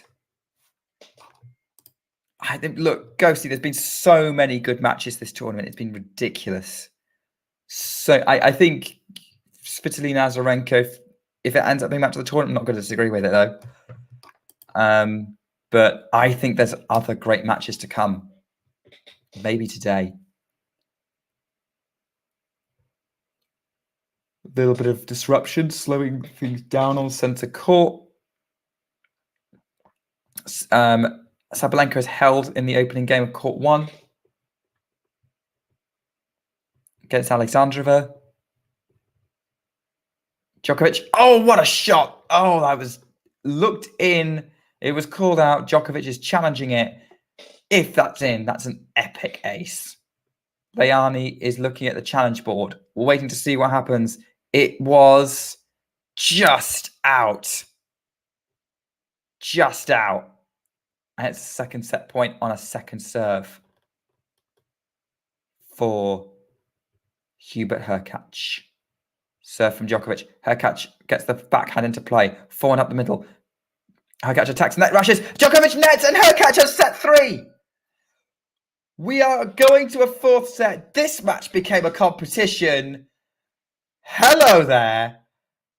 Do not rule out Hubert-Hurkacz. Is he going to do to Djokovic what he did to Daniel Medvedev 2 years ago? Surely not. But yeah, who would have thought the first break of serve in the entire match after, what would it be, 36 consecutive service games, so I'm not counting tie breaks in here, 36 service games before we got a break. And it was Hurkacz who broke, not Djokovic. Wow. Just wow. Hurkacz is serving first in the next set as well. And Hurkacz is probably, because if he'd converted those opportunities that he had in the first set, maybe even the second set, then either he'd be serving at 2, he'd have a 2-1 lead, or we would have won the match. How would I advise Djokovic? Jean, I think you probably have, if you're still here, you're probably the better thoughts on that. I think he just needs to, I don't think Djokovic did a ton wrong. I honestly don't know what you can advise the man who is the statistical GOAT, who has dug himself out of so many much more difficult situations. I would just tell him, you're not out of this. There is a way. Find it. I think maybe he needs to be a bit more aggressive on return, but the Hurkacz serve is making it very difficult. We're back into a 4th set now, and Hurkacz serve and volleys to win the first point. By the way, it is 2 games all in the 4th set on court 2 with Tsitsipas serving. Alexandrova is trying to convert game point for 1-1, which she does with a +1 forehand. Djokovic is over. Djokovic has rolled. He's fine. He's kind of just getting up and getting on with it. 30 love. 30 love, Hurkacz. Yeah, just sort of tripped going for a forehand and just rolls. No injuries. Djokovic seems to be indestructible like that. Backhand Djokovic, the Hurkacz forehand, the Djokovic forehand, Hurkacz forehand, the Djokovic backhand, which is sliced, but it's out and it's 40 love. That was Djokovic trying to mix up the pace there. Matthew noting that Djokovic is sluggish, movement as well as depth of shot. Hadn't noticed that. Maybe that would explain something, but great return from Novak right at the feet of Hurkacz. He was trying to come in behind the serve, 40-15. Maybe that's what he needs to do. Maybe he just needs to have some short returns and make the serve volley a really tricky tactic for Hurkacz to pull off, make it as difficult as possible. But yeah, if Novak is sluggish and having movement problems, it's not going to have him against Rublev, and it might really hurt him if he has to play Sinner or maybe even Alcaraz or Medvedev in the final. But that's assuming Alcaraz gets through Berrettini, which, you know, possibly might not. But yeah, first game to Hurkacz. There's a lot of matches going on around the grounds right now. A lot of matches going on. Yeah, I reckon that for those who want to know what else is going on, we've got Alexandrova. Sabalenka is currently 30-love up, 30-15 up, now 40-15 up, trying to get to 2-1 against Alexandrova. Tsitsipas has got game point for 3-2 in his service game. Is the Hurkacz comeback on? Is Djokovic bothered by the wind, do we think? Maybe he's been more bothered by the wind than Hurkacz is. Yeah, that's fair enough, Ghosty. I'd probably be doing the same. I'm sticking with this because I think there's a lot of people probably interested in Djokovic's progress. But I agree. I think Sabalenka Alexandrova might be quite entertaining as I wouldn't say lucky to be 2 sets up, Matthew. I think he played the tie breaks really well, as you would expect. But yeah, I agree. He wasn't making much inroads on the Hurkacz serve. Maybe something's up. I don't know, but we'll have to see. Again, he's 30-love up already on his service game, but he's got a second serve. Sabalenka has just held 4-2-1. Yeah, there's a lot going on here, trying to keep up with. If my streams weren't so behind, I'd have the live scores up just to keep everyone up to date. Wonder what the issue then is. Like, why is Djokovic fatigued? Because that seems odd. 40-15, by the way. 40-love. Maybe that's prophetic.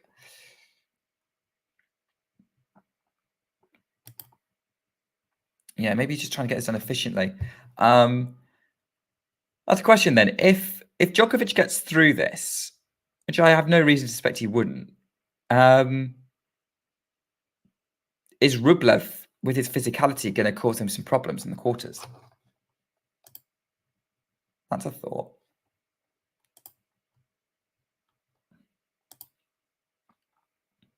It's definitely a thought, but yeah, it's one game all in this set.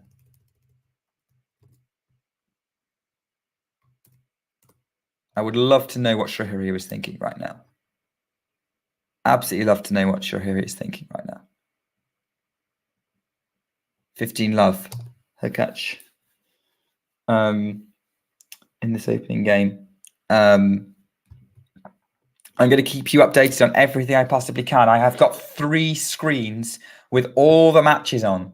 I'm mainly focusing on Djokovic because that's where the story is. But if there's any drama, I will definitely be bringing it to you. 30-love, Hurkacz. Sabalenka trying to make inroads on the Alexandrova serve. It's all going on here.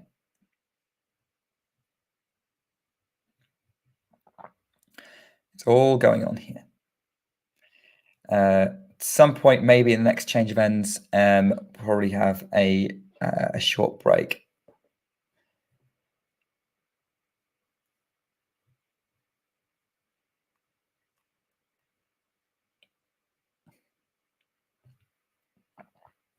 Love for Hurkacz, who double faults.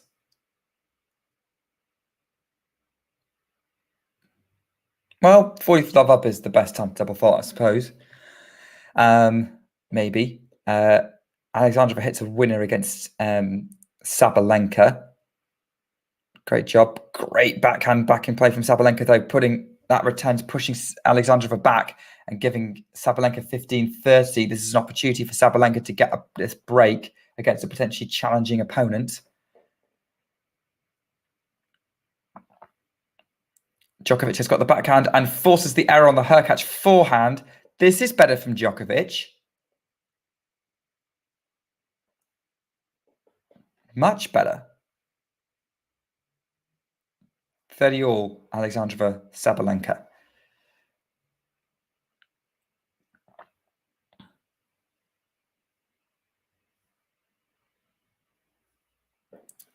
have a look and see how we get on here. Like there's plenty of drama across all three courts. Eubanks has held for 3-2 in the 3-all in the fourth set of his match against Stefanos Tsitsipas, trying to take it to a fifth.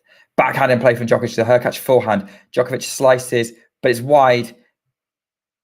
And Hurkacz holds. Djokovic is frustrated. You can see what he was trying to do. He was trying to make it a little bit awkward for Hurkacz, but it wasn't doing. Alexandrova has game point against Sabalenka to try and get it to 2-all. Whilst I think for the moment, let's take a quick breather once we see how this point works out. Sabalenka gets the backhand to play, backhand up the line, Alexandrova. Sabalenka nets. We're at 2 games all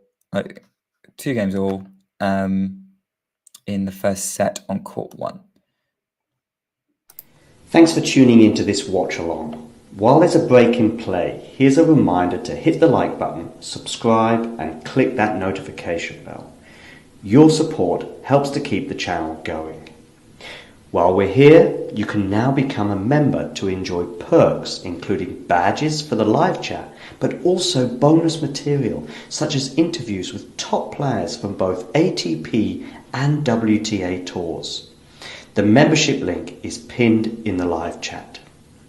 You can also follow us on Twitter, Facebook and Instagram. So whether it be serves or volleys, forehands or backhands, serve bots or drop shots, we've got you covered.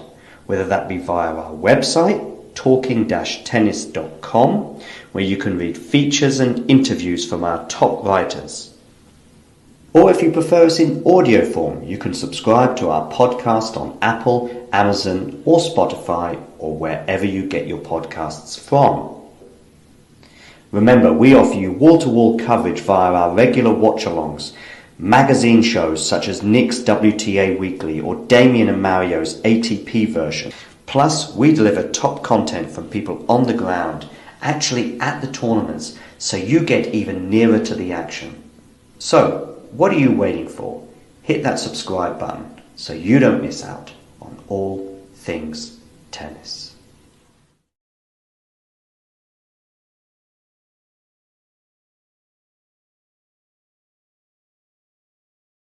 I'm back. Yeah. We just got juice. Yeah, that was that slice was an interesting choice. Just didn't quite execute it right. And I mean, to be honest, a big backhand probably would have dealt with it. So I feel wary questioning Djokovic's shot selection. But you know, maybe that was the right thing to do. It's 30 love, by the way, across everything. So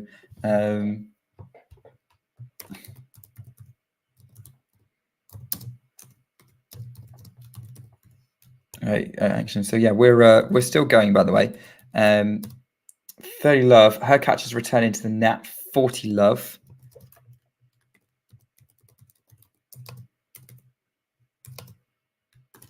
Sabalenka was just held for 3-2.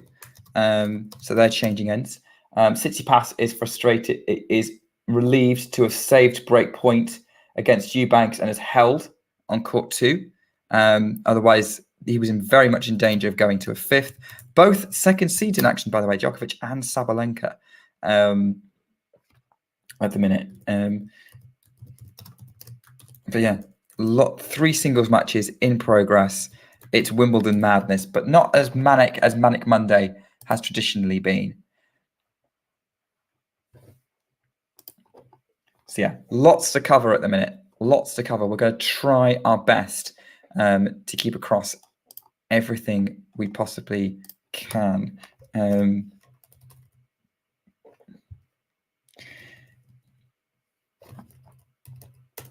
Hurkacz is now serving at 2 games all. Got ahead of myself. 2 games all in the first set. In the fourth set, I'm sorry, I am losing a lot of track of what's going on.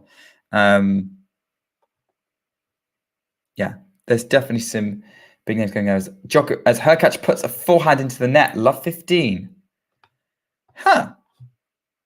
Okay. That's interesting. Let's see where that one goes. I'm definitely intrigued to see what happens there. What happens from this point? Hurkacz serves off the top of the net and out.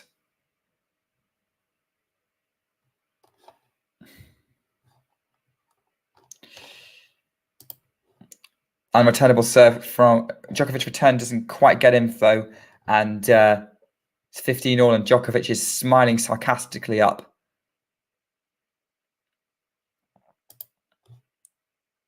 It's all a little bit tough right now.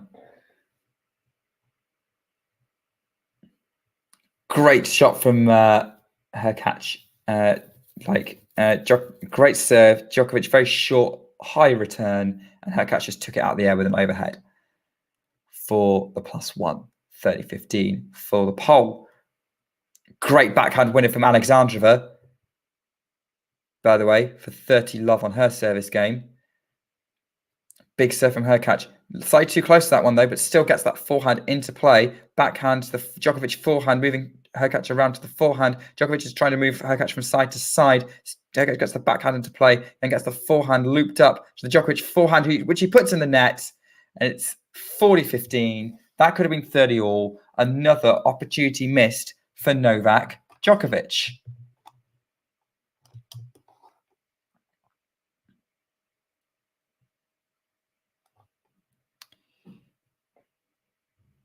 Eubanks is at 40 love on court 2, by the way. Alexandrova is at 40 love on court 1.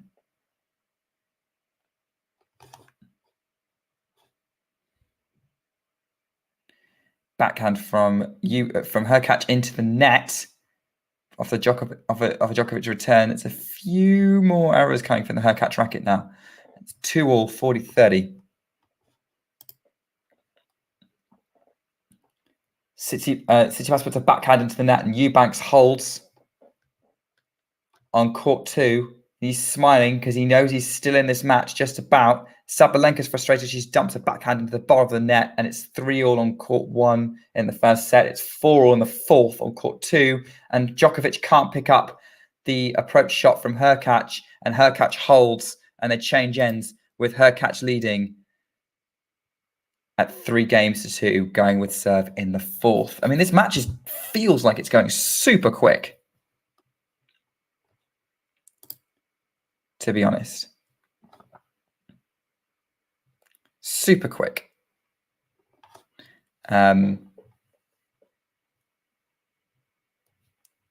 not a lot going on here. Not a lot going on here is they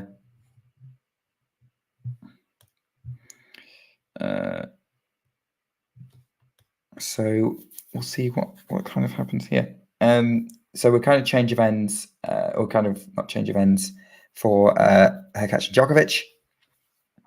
Sabalenka is now serving at 3-all on court 1. We'll have a look at that. Eubanks has love 15 on the Tsitsipas serve on court 2, by the way.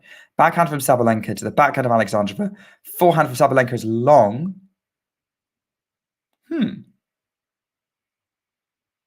Opportunity maybe going from Alexandrova. Definitely opportunity for Eubanks as Tsitsipas has netted a forehand off a Eubanks drop shot, and it's love 30.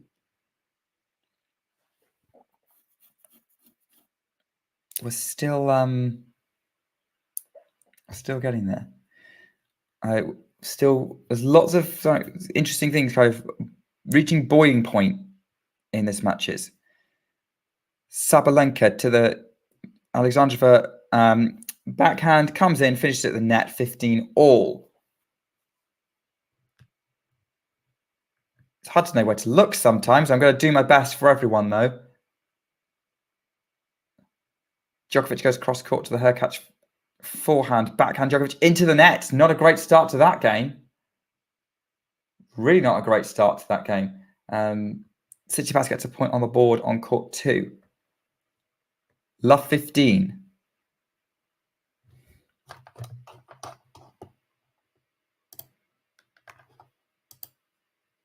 not ideal for Novak Djokovic right now. Tsitsipas gets it back to 30 all on court 2. Djokovic serves an ace for 15 all.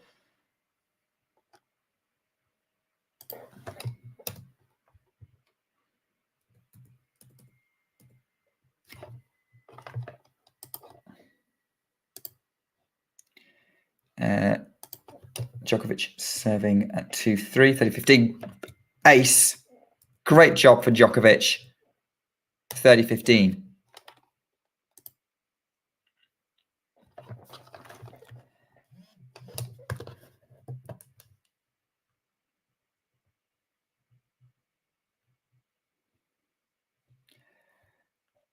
We've got Djokovic. Got 30-15 on court 1 as well with Sabalenka. Break point on court 2 for Chris Eubanks. That's one I'm going to keep an eye on. Djokovic wins a point to go 40-15 up. We'll have to see what happens next with... I'm going to just watch court 2. I'll keep half an eye on the other matches, but I think court 2 is where the action's at. Tsitsipas puts the first serve into the net. I thought Tsitsipas had control of this, but Eubanks has been pushing him really hard this set. Gets the second serve. It's out. It's wild. It's a double fault. Eubanks will be serving to take the 4th set and take the match in court 2 to a 5th.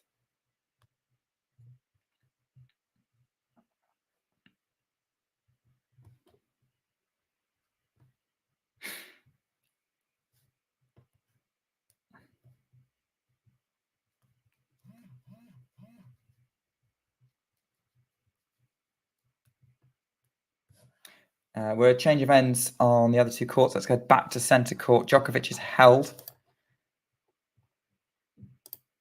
Djokovic is held, so is Sabalenka.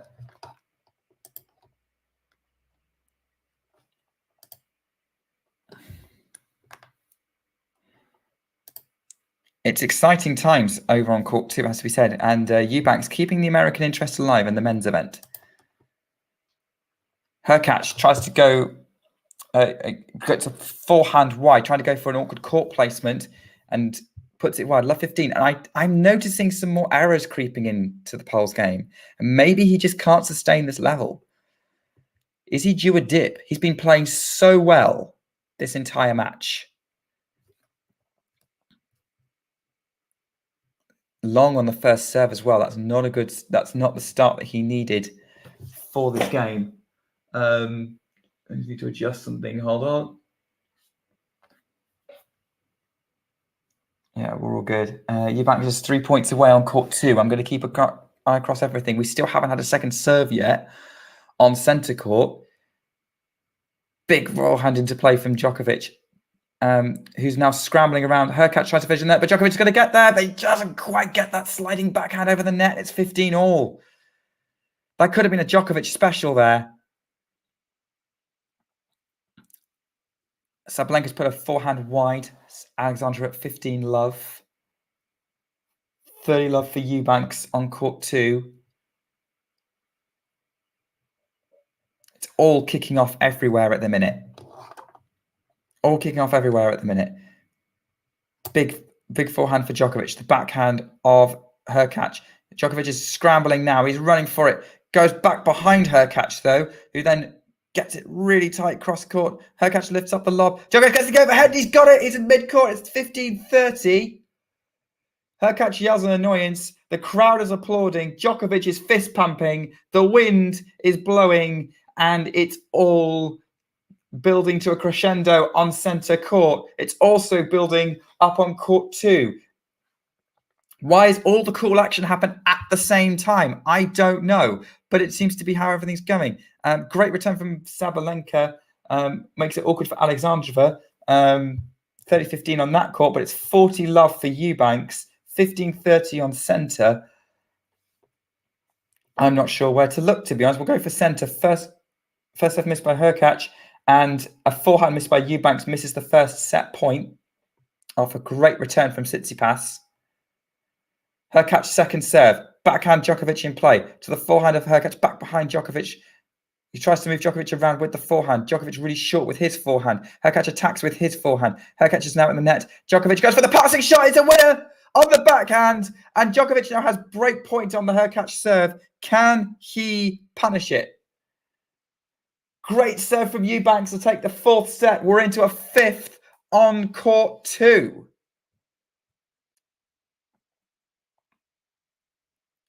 Right. Eubanks. Buy your Eubanks t-shirts now. Maybe. I think he could pull off this upset. It's 30-all on the Alexandrova serve, who misses a running forehand, trying to run up the court, and it's 30-40. Breakpoint chance for Sabalenka. Serve from Hurkacz, who comes into the net to try and put away the volley. But Djokovic is there, scoops it up, but it's wide. Just wide. And Djokovic is frustrated. He's missed the opportunity. 30-40 on centre court. And it's 30-40 on court 1 as well. Alexandrova serves, but it's a let.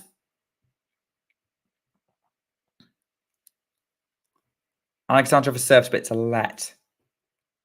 And Djokovic is waiting to receive the Hurkacz first serve on centre. Oh, it's an ace from Hurkacz. Saves the other break point. Sabalenka was going for the big haymaker forehand to break, put it in the top of the net, and it's deuce. And it's another break point saved. This is not the time to break serve anywhere right now. Anywhere right now. It's all kicking off all over the grounds at Wimbledon. Stay here. We're going to keep across as much of the action as possible. Oh, what a serve from Hurkacz. Takes the advantage.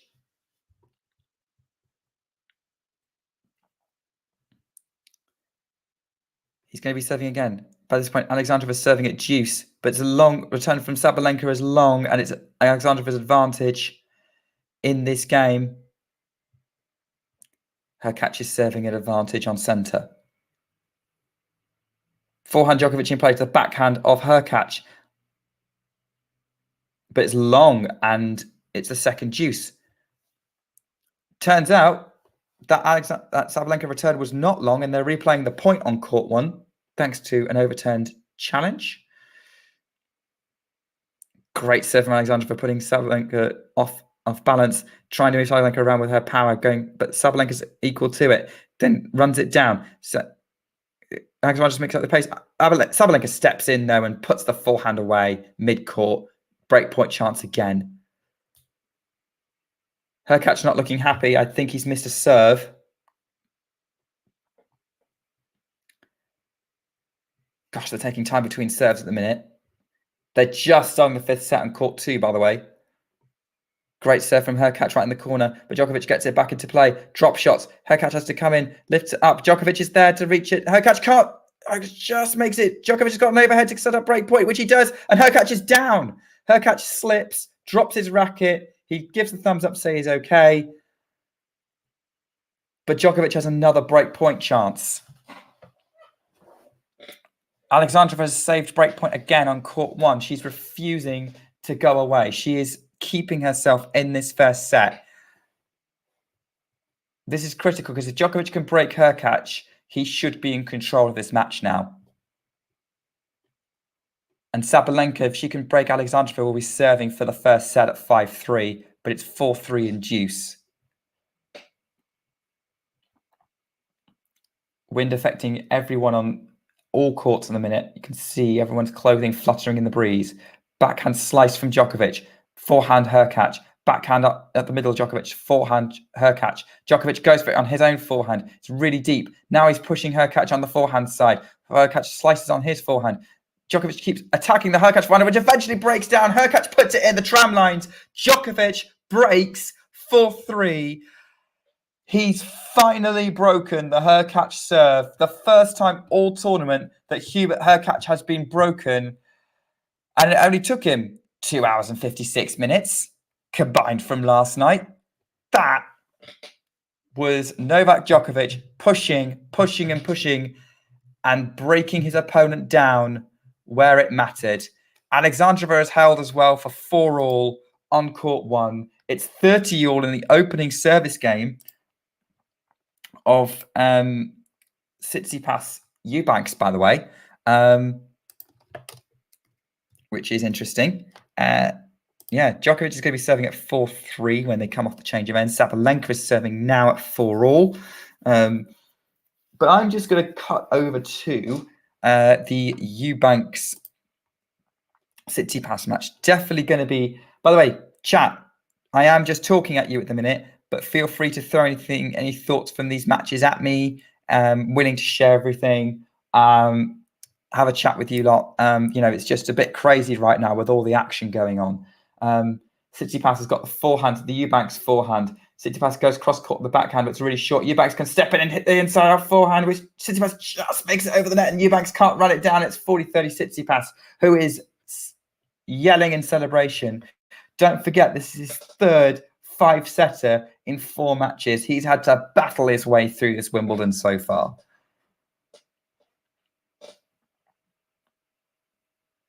Alexandrova hits a backhand winner on one knee. Love 15.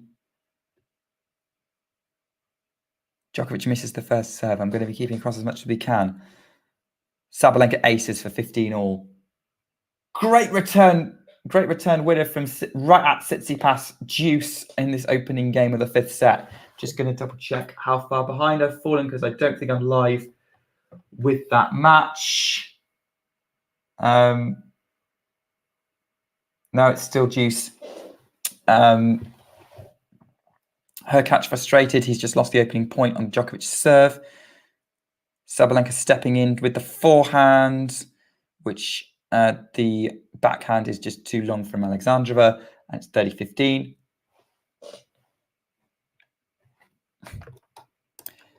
Yeah, Ghost saying that Djokovic is probably going to close it out. I'm expecting that as well. But hey, you never know.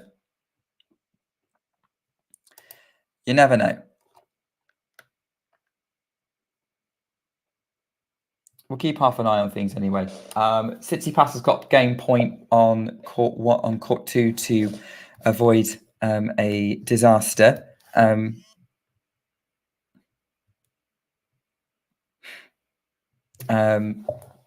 Yeah, we've got 30 all, by the way, on the Sabalenka serve. I think I might stick with that one. Yeah, Alexandrova, Sabalenka. Still juice in this opening game. Still juice in this opening game. Djokovic got 40 love on his serve, by the way, to put him potentially game away from this match on centre. And it's a shanked return from Hurkacz that does not land in the court. That took a while for the ball to come down. They hit the 3-hour mark, and Hurkacz is a game away from going out. He's serving at 5-3. Eubanks has break points. Sabalenka has game points. Glad you're enjoying this, KC. Hopefully this is actually good content of me trying to keep on thinking. Tsitsipas has slipped, trying to pick up break point. Huge inside-out forehand from Eubanks. Tsitsipas gets it right at his feet, though, at the net. And Tsitsipas is celebrating like mad that he saved another break point. It's really hard to know where to look now because at the minute it's too crucial. Djokovic has gone along with the backhand in this game on centre. We will be having Isabel joining us to help cover Eubanks against Tsitsipas in the 5th set, which I will be really focused as the Djokovic match ends. This means I can watch the Alexandrova match and keep you up to date with all that. But yeah, Hurkacz is currently serving at 3-5. Djokovic has just won that point, though. Sabalenka sitting down at the change of ends at 5-4. Alexandrova will be serving to stay in the 1st set. Eubanks has another break point. Oh, really tricky cross-court forehand from Hurkacz. Oh, Djokovic's overhead just lands in. Catches Hurkacz who thought it was going out, and he blasts that overhead wide. Backhand up the line. Eubanks is a winner, and Eubanks breaks in the opening game of the 5th set. Is he going to pull off the upset? Is Tsitsipas going to run out of 5-set fortune here?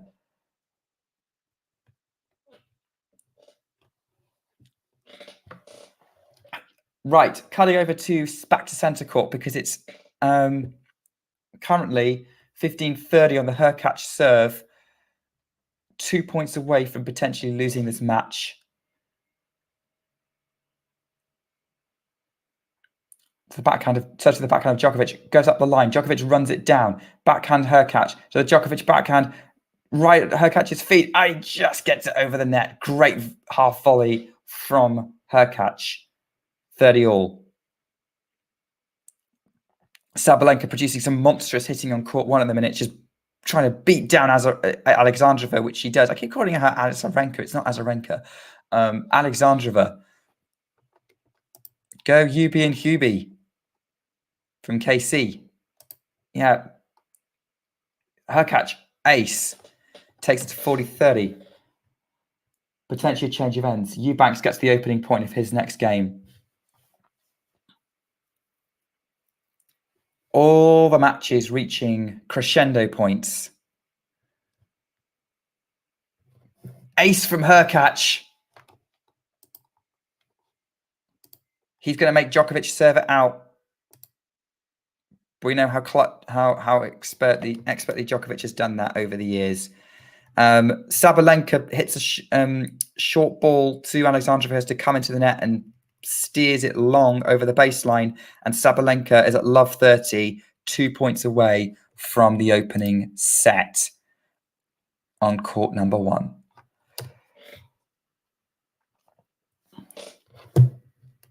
It's 15 all on court 2, by the way.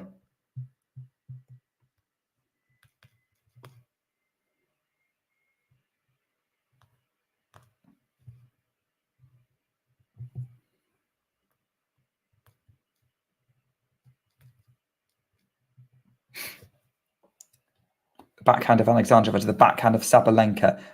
Alexandrova again lifts up the backhand. Sabalenka does a drop shot. Alexandrova has to come in. Sabalenka finishes it with a backhand volley at the net. That was expertly caught. Expertly cuts the passing shot.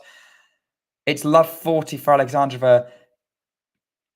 3 set points for Arina Sabalenka. We're going to stay here. I know Djokovic is coming out to serve for the match on centre.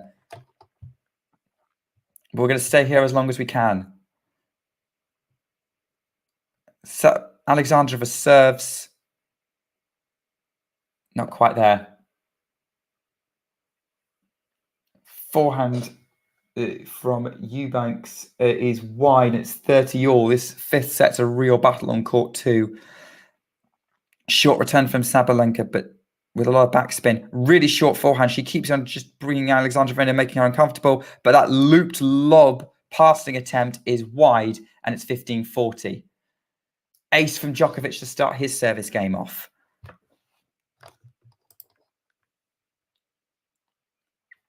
What are you all saying? Love this idea of Yubi and Hubie as some kind of kids' book or kids' show. Do I think Hubie would commentate one day? I think he'd be a very nice commentator to listen to. Probably stick to Polish, but who knows? I think a lot of these players could probably be commentators one day. Very knowledgeable.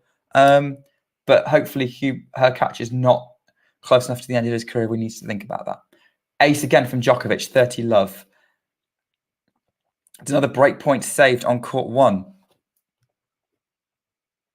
What's going on with Steph? I think Ghost is watching that match. He could probably tell us what he thinks of it. But yeah, I think Eubanks is just being clutch on serve. And I mean, I can't really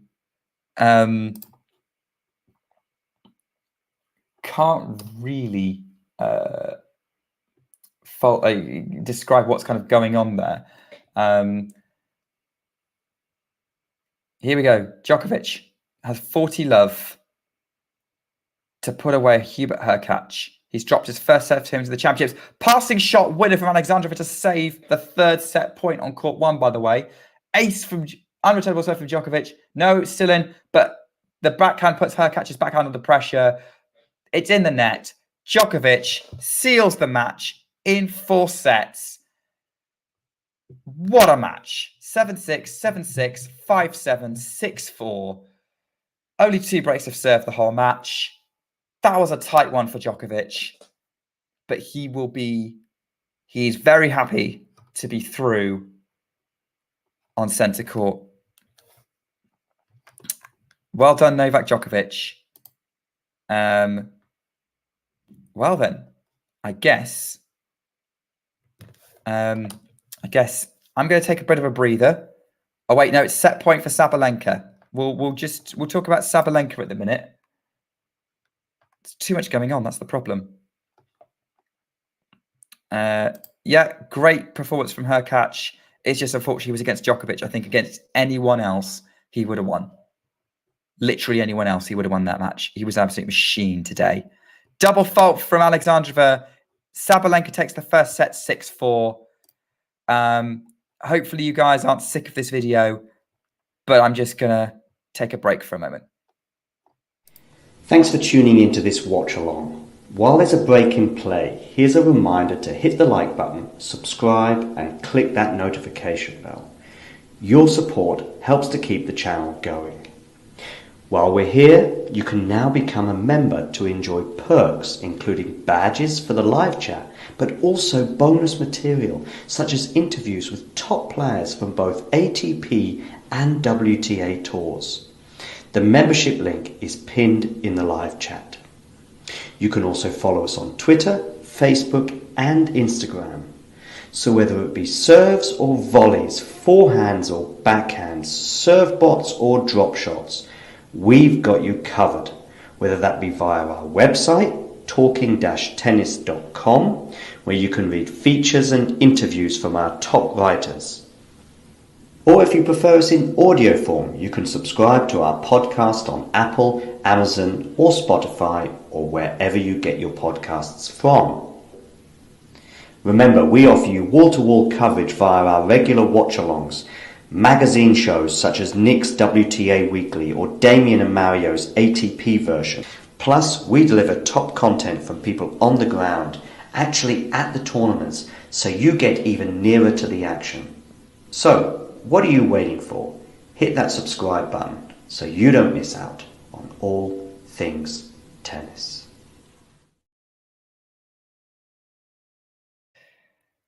Well then, we're back up and running on court 2. Tsitsipas has held serve to keep the pressure on Eubanks. They're on a change of ends on court 2. Sabalenka rushing Alexandrova with her forehand, coming in and coming off the short ball. And it's interesting. I think she knows she can't get into a firefight with pure power on Alexandrova. Like, they're pretty matched on that. So Sabalenka's being very smart in that she's trying to mix up the pace, pull Alexandrova into uncomfortable positions, give her short balls, forcing her to come in. Yeah, she's doing pretty well.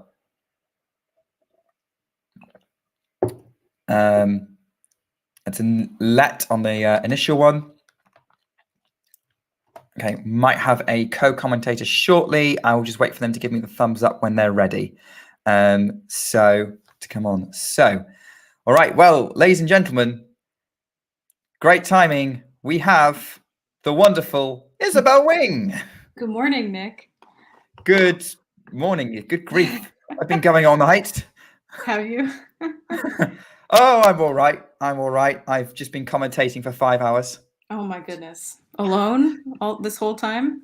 No. Shrihari has been here for a bit. But for the last hour, I have been trying to commentate on 3 matches at the same time. Okay. What else is going on right now? I've only been watching Eubanks and Tsitsipas since about 5 o'clock this morning. Oh my word. How are you not exhausted? I am. And I admittedly was falling asleep a lot.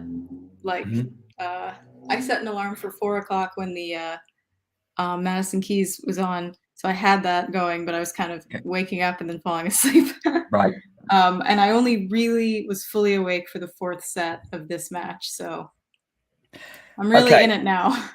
We're really in it now. Okay. So I'd say what's been going on. Djokovic dropped a set to Hurkacz, but he made it through. 7-6, 7-6, 5-7, 6-4. So only 2 breaks of serve that match. Keys came back against Andreeva. Really impressive the way she just tactically changed to turn it around. And then the only other thing that's happened is Haddad Maia retired against Rybakina with a back injury, sort of that she incurred mid-match. And Lehecka retired 2 sets to love down to Daniel Medvedev. So, so it's a day of retirements. Right now on court 1, we have Alexandrova and Sabalenka going at it. The second set's just started. Sabalenka's got the first set 6-4.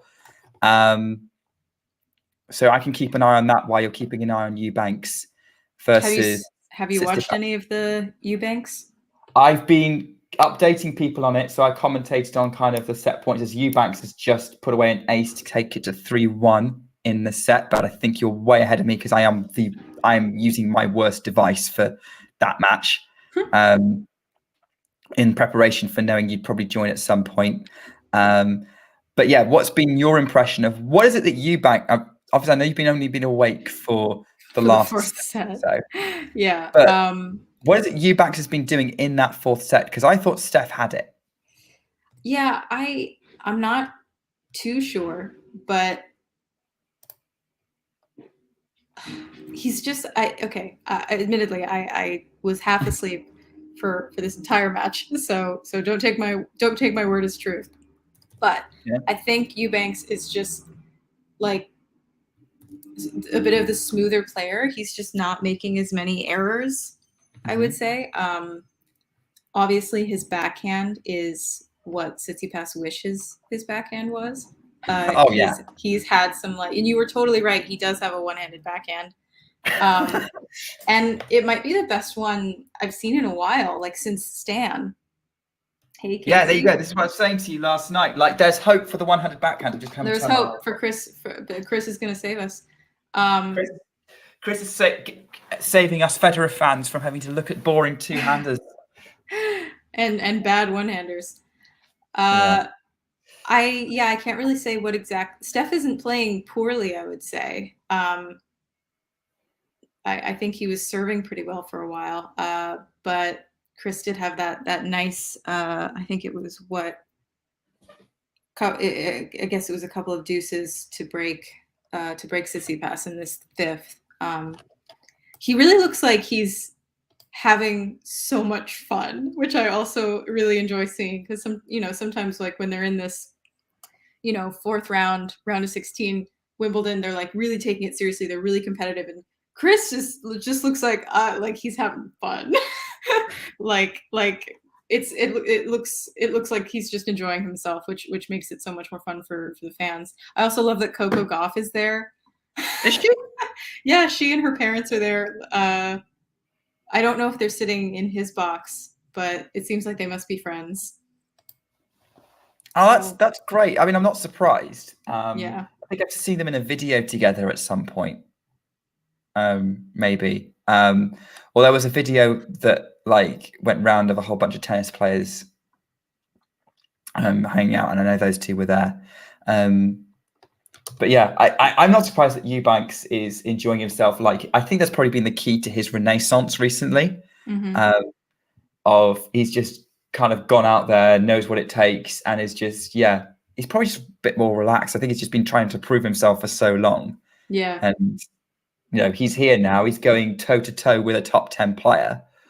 And this is Steph's 3rd 5-setter in 4 matches. Surely it's going to catch up to him at some point. Yeah. He hasn't Chris hasn't played any 4-setters, has he? He played 4 against Norrie. Against Norrie, right? Yeah. I don't think he's played. I think you're right. I don't think he's played any others. I know he was straight against O'Connell, but that was 3 tiebreak. No, we went 4 against Montero in the first round as well. What do you think? What do you think it is about his game or his style that works for grass? I think it's the if you have an serve. idea, the serve. I think it's the serve. I think that's a big key. It's massive. It is. I think he's able to deal with the low bounces pretty well, especially with the way his backhand works. I think obviously he's got a big game, and that translates well to grass. So, looking good at the minute. I would say I need to update the score because it's 3-2. Trying to do this where we're not like following the score from miles ahead. By the way, Sabalenka seems to have Alexandrova figured out because she's just constantly putting her under pressure on court 1. Doesn't surprise me. 15-30 on the Alexandrova serve. This is Alexandrova's first appearance in the last 16 after many, many attempts. Okay, so Tsitsipas does have a break point here at 30-40. He's had Chris has just hit a couple of shots out wide. Okay. In this game. My stream is way behind, so we're kind of relying on you here. Okay. I know you're sleep deprived. What's going to happen with this break point, Isabel? All right, let's see. First serve nets. Going for a second. Second serve. Forehand down the line, backhand from Tsitsipas. Oh no! And Chris nets it on a running forehand. Oh dear! Oh dear! Loses that lead. Yeah, so we're back on terms in the 5th then. I was so excited. I thought he had it in the bag. Maybe he still could. He still could. Yeah. Winner of this plays Medvedev, by the way, which is probably not what you want to hear after a physical match. Sabalenka breaks on court 1. Okay. Yeah. Who do you think out of this match would do better against Medvedev? Honestly, Steph. I think. I think he's got the experience against Medvedev. I don't know because they played in Miami, Eubanks and Medvedev, and it was fairly comprehensive. I think Eubanks has the kind of game that Medvedev just feeds off because he'll just absorb everything. Steph, I think, can mix things up a little more, maybe. But we'll have to see about that. But not an ideal scenario for Eubanks. But I think also there's also that long-standing history between those two players, Tsitsipas and Medvedev. And I mean, it's probably bigger. It's not as big as maybe us fans make it out to be honest. But it keeps us happy. Yeah, I have a feeling though that they've both matured a little bit since the. Since the incident, yes. Since one of the incidents. Wait, what was the other one? I know. When they were teenagers. Wasn't there more than one, or was it just that one whole fight? I think it was the one fight. Oh my god! Excellent point by Eubanks. He now has a love 40 triple break point. Oh, already? Yes. All right. Okay. He moved in, and that backhand, Steph just can't seem to touch his backhand. But he won that one on a nice drop shot. Beautiful. And he's pumping up the crowd. Steph or you, Chris? Chris with a huge smile on his face. So he's broken? No, not yet. He's got a triple break point. Okay. Yeah, I think I'm seeing the point that sets up break point now. Yeah, I'm not surprised. Okay, 15-40.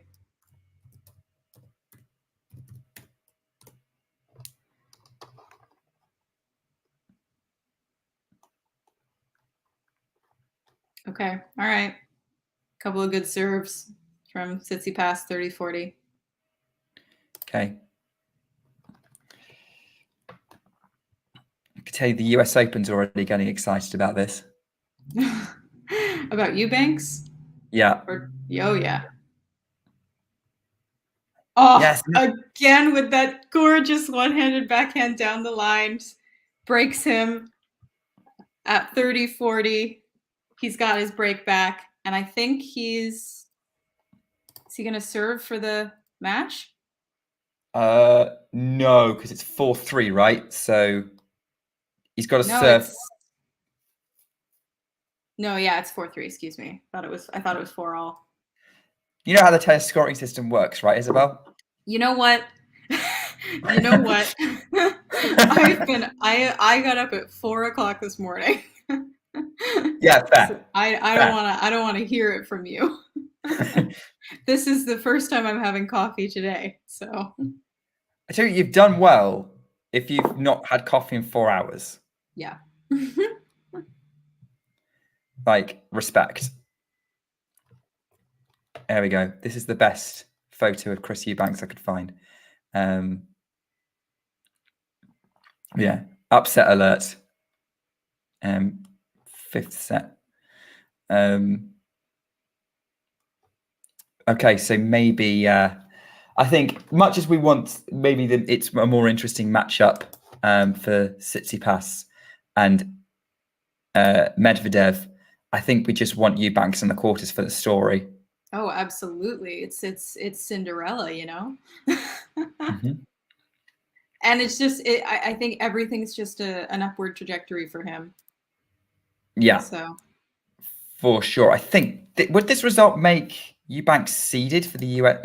Well, not definitely seeded, but in line to be seeded.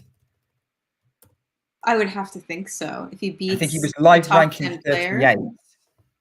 Yeah. He was live ranking 38 before this match.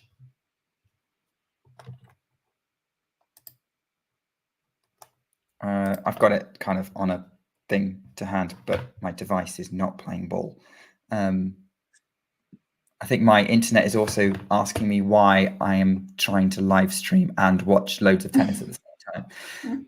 Yesterday, when I had the 2 women's matches going on and the stream happening, my computer got a little crazy. So I had to pick just one match to watch. What are you doing?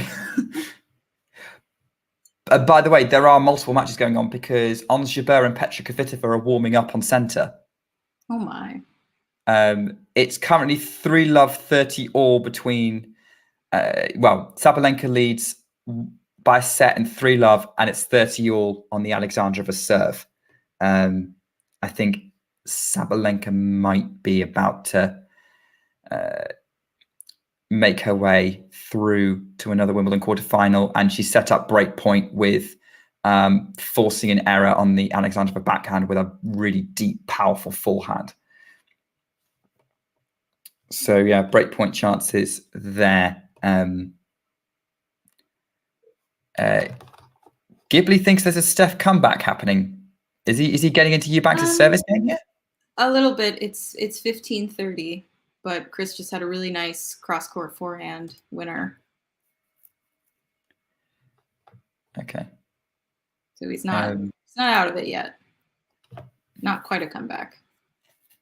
Not quite. Great first serve from Eubanks. Gets it with a drop shot. Steph can't return it. 30 okay. all. So if Eubanks wins it, he goes to a live ranking of 31. That's huge. However, it would drop back to 32 if Berrettini beats Alcaraz. Well, I think being in the top, 50 would be a huge achievement for him after, where he was coming from. So he's top 31 or 40 32, he'll take it. He's top 40 whether he loses his match or not. Yeah. Another great first serve, right down the tee. Steph can't return it. 40-30. This is it. Sabalenka's broken. Great serve. Yeah, Sabalenka's broken for 4-love and very much in control of this match on court 1. I'm not surprised. I thought Alexandrova put up more of a fight, and she did for a set. Like, she was staving off Sabalenka as best she could. But yeah, once the floodgates opened, yeah, it's been an absolute beatdown so far. Chris holds on an ace. Nice. 5-3. That's it. If he can just hold, that's all I ask. Yeah, I mean, Oh, maybe he can break Steph. maybe. Steph did just net another drop shot. He looks a little frustrated with himself. He's not doing well at the net court. I was going to say, is Steph not handling the situation particularly well? He does look a little stressed. He keeps kind of touching his head, taking some deep breaths.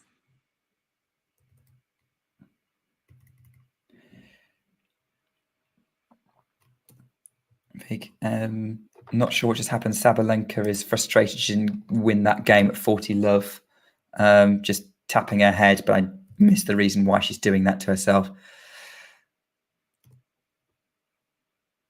Like that's an actual face palm moment, literally. She's like face palming.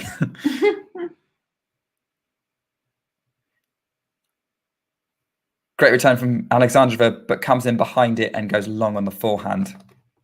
So 5 love Sabalenka. Oh, but they're arguing with the umpire. It's probably better to keep an eye on court 2, though. What's happening there? Oh. I love Chris. Oh my God. So Tsitsipas serve. Chris immediately moved into the net and hit a little cross court forehand. And he's kind of walking away with a little bit of a some moves. It's 15-30. John is relying on us to tell us what's going on. For this last game, I'm guessing that Yeah. John will be taking over from me in about half an hour. Okay. What's after this match? Well, on court 2, it's doubles. Mm-hmm. So I suspect we'll be focusing on Jabeur-Kvitova on centre. Although after the Sabalenka-Alexandrova match, I think Sabalenka's finally held for 5 love. It's Dimitrov against Rune. Right. So, yeah, that's what we've got to look forward to later. Jabeur's got break point opportunities in the opening game on centre, by the way, against Kvitova.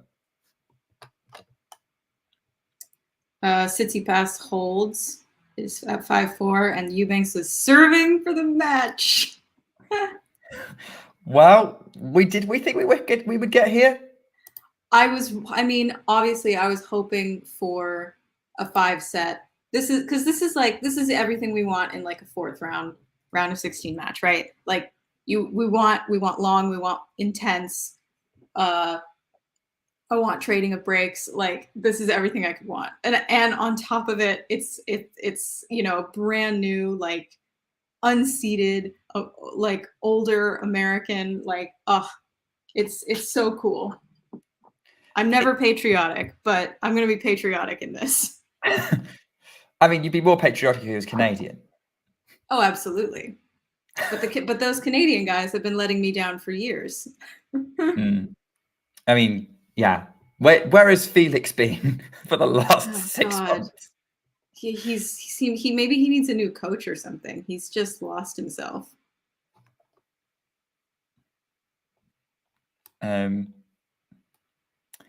Yeah.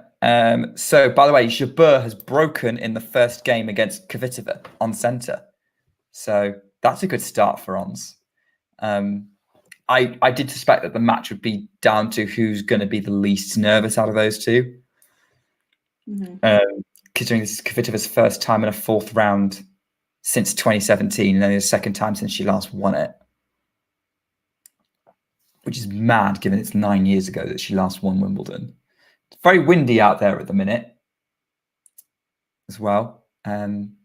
Sabalenka 3 points away from getting through. Double fault from Alexandrova makes it 2 points at love 30. So we could have 2 matches finishing at around the same time here. Great down the line forehand from Eubanks, 15 all. 15 all. It is, okay. Yeah, it is very windy out there. I think that's contributed. He's hit a couple of kind of wild just a couple of wild backhands. Wind might have something to do with that.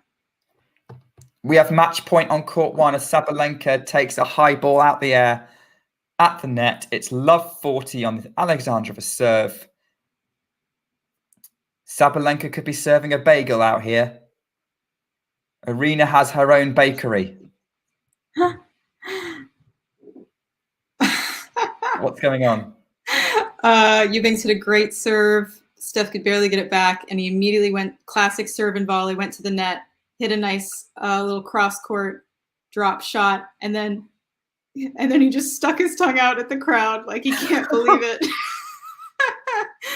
You can't believe how good the shot was? I think he's just like, I can't believe this is happening to me. It's 30-15. 30-15, I'm 2 points away from a Wimbledon quarterfinal. Yeah. To answer your question. Sorry, go ahead.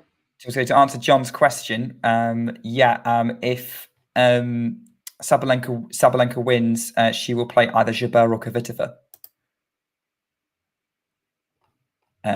But she's not able to convert the first 2 match points that she's had. Unreturnable serve from Alexandrova.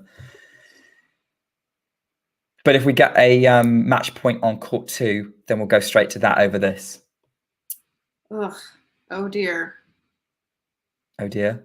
Yeah. Tsitsipas has a break point. Another kind of wild, out of,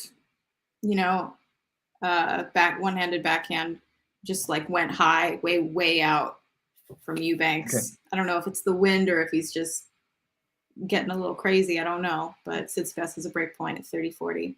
Sabalenka's closed it out. 6-4, 6 love. She is through to the Wimbledon quarterfinals for the second time. Great performance against Alexandrova. Absolutely the better player throughout. Right. Let's talk about as a beautiful cross-court sort of half volley from Jabeur to put at love 15 in this game. She's 2 love up. Talk us through this break point, Isabel, on court 2. Okay. Cross-court serve from Eubanks. Tsitsipas gets it back, and he immediately hits it down the line forehand. Tsitsipas moons it right into the stands. Okay. It's saved. Yeah. 1 break point saved. 2 points away. Okay, takes the first serve, down the tee.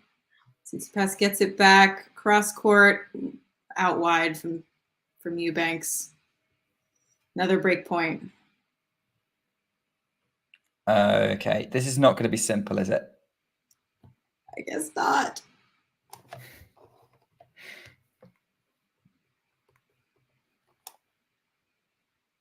Oh dear. It's love 30 on the Kvitova serve, by the way. Kvitova's not having a good start to this at all. I think Ons has come out firing this day today.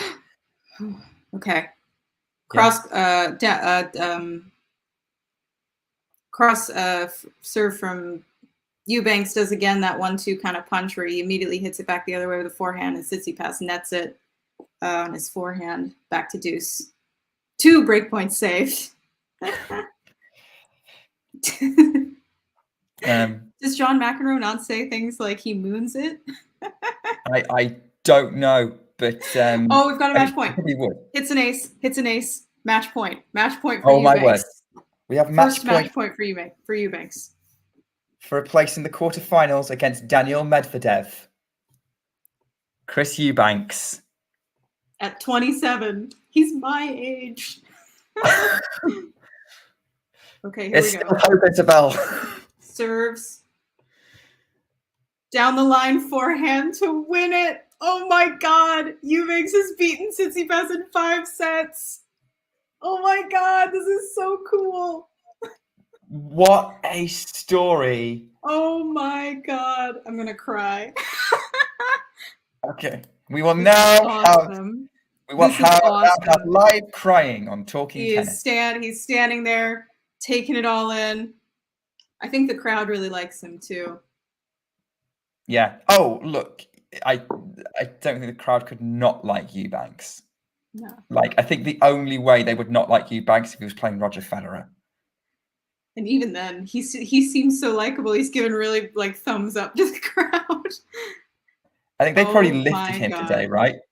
Oh, that's a brilliant passing shot from Ons Jabeur from right out of court. She's broken for a double break, 3-love in the opening set. I'm sorry, there's still tennis going on. We're trying to drink Eubanks result, but that was a magnificent shot from Ons Jabeur. Typical for her. I desperately want to text my mother, but I know that she didn't get up at 5 o'clock to watch this match, so she's watching it on delay. Okay. So I have to wait until she calls me. You know she's in for a good day. Yes.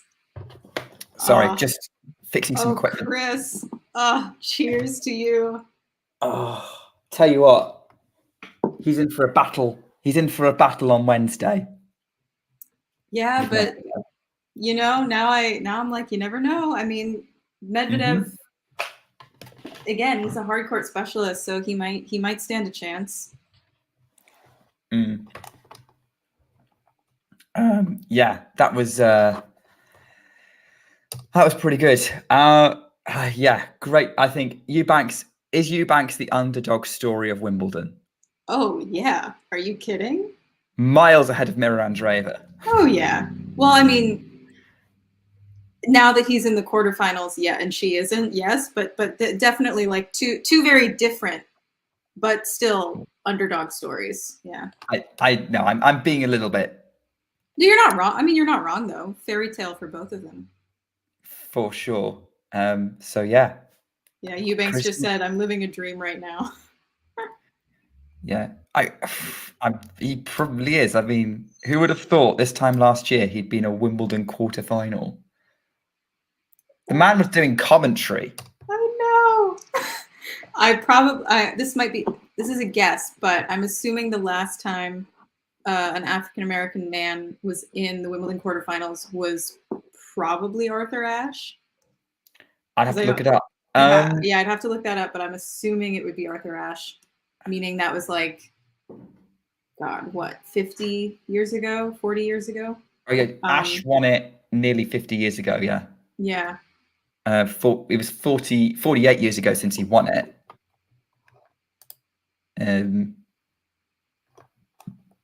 Yeah, I think that's the main headline right now.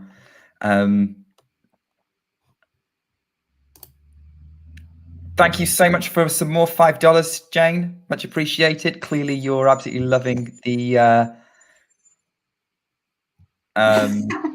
Eubanks just said, "Man, I was just clutch when I needed to be, man." He's right. Yeah. That's what he did. Yeah, absolutely. It's such a good story. Yeah. No words. Hey, look, there's hope for all of us, Isabel. maybe we can be better. We can be better club tennis players. I don't think they'd ever let me near the commentary box after the things I've said about John McEnroe. I mean, probably live on here, right? No, I was talking about our tennis games. Our tennis games? Yeah, we're doing commentary now. I suppose that's true. We're legit now, right? Yeah. Totally. Sure. It's so yeah, well, that's all the singles action on court 2 done. Is it? There's a doubles match afterwards, but yeah, so all the singles matches are now on center and 1. Oh, okay. What have we got next with the men's? Okay, we've got Dimitrov and Rune, and then on center court, we have Alcaraz and Berrettini. That will probably be the other one. Yeah, but that's after Jabeur-Kvitova finishes, and that's the last fourth round match to be completed, and Jabeur is leading full love. So it won't be long then. Well, not this rate. No, I'm a little surprised it's this efficient, but are you a little sad that it's likely that we will have a Jabeur-Rybakina quarterfinal rather than rematch the Wimbledon final. Rather than a final or a semi.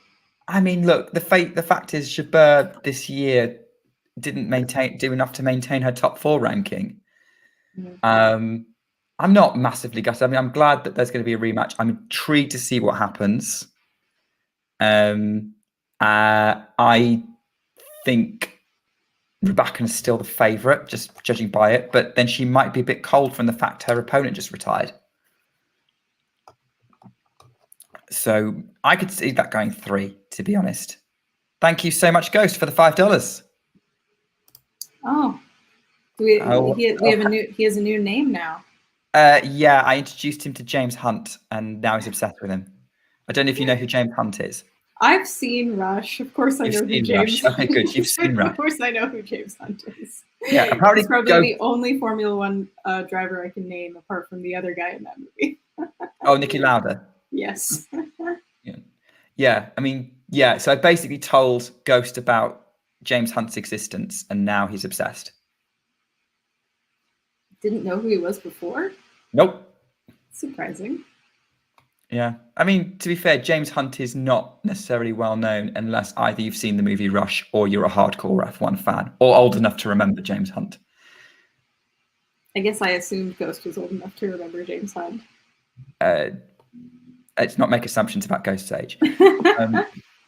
But it's love 30 on the Kvitova serve, which is crazy. And it's a net court from Jabeur, which gives her love 40, as if she didn't need any more fortune going her way. Kvitova's looking very frustrated out there right now. Yeah, I think I mentioned it because James Hunt had he was a commentator after he stopped racing. Like, if you've seen Rush, can you imagine what James Hunt as a commentator was like? Wasn't he a commentator for a little while? Yeah, he commentated until he died. Yeah. But yeah, there was one time when he did use which I won't use in case we get demonetized, but he did use a word on air that he probably shouldn't have. Shocking. Yeah. And his co-comment, there was this 10-second silence while his co-commentator was trying to work out what to do next.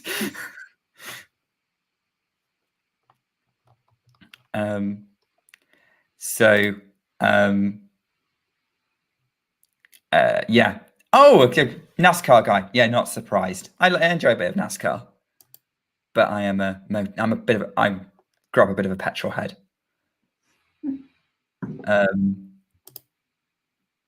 Yeah. John, I'm not rising to that joke. My dad makes that joke all the time.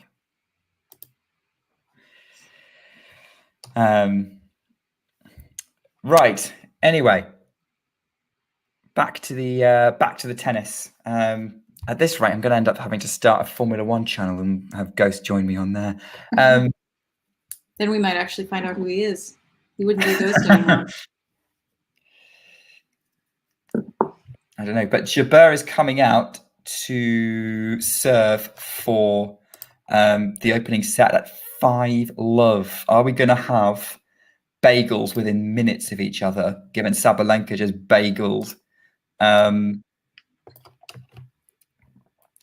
just bageled everything. I am going to put the score up on screen, but apologies, but I'm not moving the Chris Eubanks sign, I don't think. Because let's face it, we still got to ride high from this. Absolutely. Still got to ride high from this. But yeah, well, was that worth getting up at 5 a.m. for? I mean, I wish that I had not kept falling asleep. You awake for the important part. I always wake up for the important parts. So I wish I'd seen more of the first 3 sets. But yeah, totally worth getting up for. I wouldn't want to watch that on a delay. No. yeah. You don't want to have you didn't want to wait for your mum to watch on catch up. Yeah. Um, I've had to do that for a few finals where I'm working, and so I have to like record it and then go dark, on my phone and everything, turn everything off, and then just like go through the day and wait until I can go and watch the match. I had to do that for that French Open final against Tsitsipas and Djokovic. Yeah, I might have to do that for the women's Wimbledon final. No. Oh, that's right. You're going to be on a stag, right? Yeah.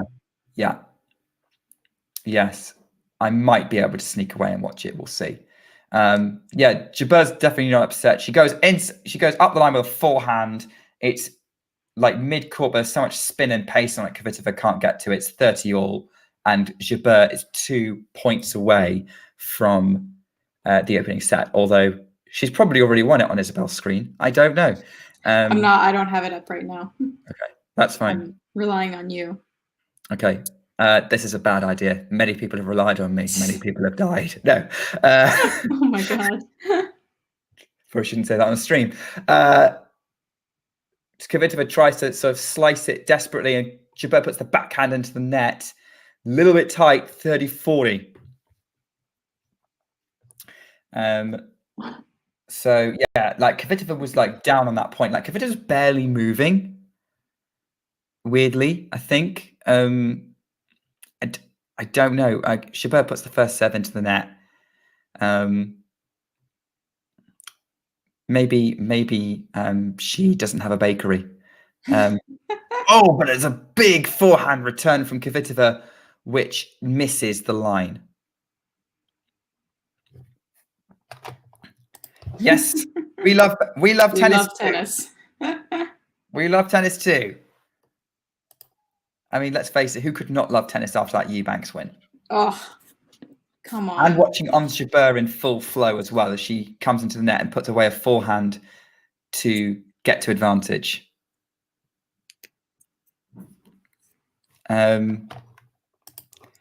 Did Petra have any injuries? Not that I'm aware of. I mean, she did struggle to fight her way through it. She got a bit nervous, but I wasn't aware of any injuries. Yeah, that's right. Women's final is Saturday. Men's final is Sunday. Usually starts about 2:00 in the afternoon, my time. But which would be 6 a.m. your time, Isabel? The final? Yeah. Yeah, it's usually about 6 a.m. What we normally do, because I have a tennis family. So jealous. We usually since the invention of recording TV, we usually record it, get up around like 7, make breakfast, have like a whole kind of spread, and we have what we call breakfast at Wimbledon. Brilliant idea. I love it. Yeah. And back in the day before we could actually record TV, we did have to like get up at 6 a.m. to watch the matches. So there were a lot of matches from when I was young that I was like falling asleep during, even if I wanted to watch it. Ons has closed it out with an unreturnable serve, 6-love. Kvitova's saying something to the umpire. Yeah, that's job done. But that sounds like a great tradition. I love it. Yeah. And we usually make, I know that you guys call them Yorkshire puddings, but we call them popovers in the States. Oh, right. Okay. So we make Yorkshire puddings and we eat them with like jam and strawberries, usually. That's not a combination I've ever imagined. I know you guys usually eat them savory, but They are savory, yeah. We eat them sweet here. There's usually a lot of gravy in there. Yeah. Well, the basic batter is very versatile. So, you know. That is true. I'm sitting here going, yeah, I'd eat that. Yeah. You know, it's so funny. I didn't even know. I always wondered what Yorkshire puddings were, and until I finally like saw them make them on Bake Off, and I was like, aren't those just popovers? Like, what? Why? What? Yeah. Yeah. Was it? Did you ever have them savory? Was it ever really weird? No, I never did. Even while I was living in the UK, I never had a Yorkshire pudding. I never had a full English either. Or, All right, or, okay. or a Sunday roast. I missed all of those. Right. Well, if you come over Classic to things. the UK, we'll definitely get you on the full English. Okay, I'll take you up on that. Sure, if we're willing to get up early enough to queue, we can get up slightly later for breakfast. Get a popcorn breakfast together. Although I'm not entirely sure you want to have popcorn for breakfast.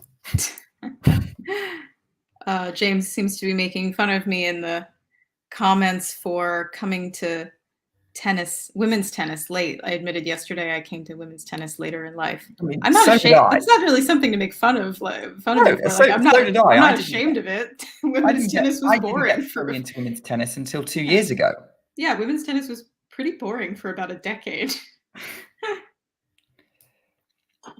as was men's tennis, to be honest. Yeah. I mean, yeah, but probably the decade before. But we've had this conversation. We've had this conversation already. We don't want to repeat ourselves too much. Oh my God, Jane! I can't put comments up, but Jane just said something about Dutch babies in the comments. That is also something that is hugely tradition in my family. We have Dutch babies for Christmas, for birthdays, for Easter. We have had them for Wimbledon before. That is, you are absolutely on it there. I don't know if you have Dutch babies in the. I don't even know what a Dutch baby is. It's like an insult. No. It's like a German pancake. It's like eggy, and they kind of puff up like Yorkshire puddings do, but they're bigger. I may have had something like that, maybe, but I wasn't called a Dutch baby. Yeah, I don't. It seems very regional to what they're what they're called here. I've heard some people call them German pancakes, and some people call them Dutch babies. My house, they're called Dutch babies. My mom makes them. They're really great. I think you could probably have them savory or sweet as well, but you should always choose to eat them sweet. Oh, that's okay. There you go. We're getting American cuisine lessons. Jabeur's doing shadow swings. Kvitova's gone off court. She's coming back on now. She must have taken a break.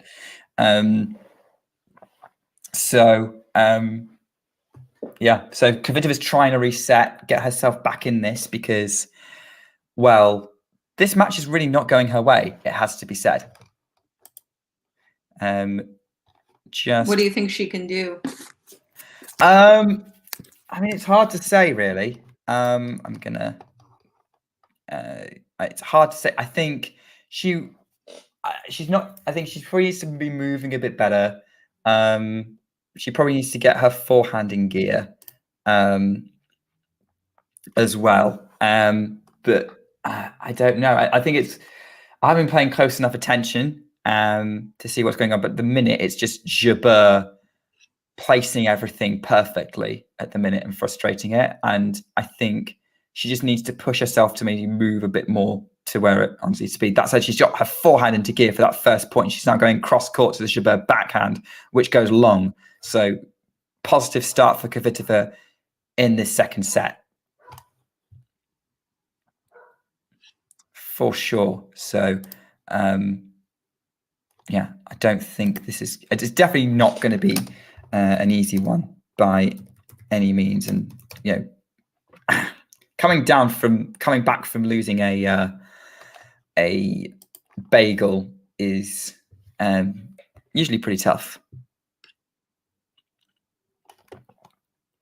But we'll have to see how that one goes. It could be interesting.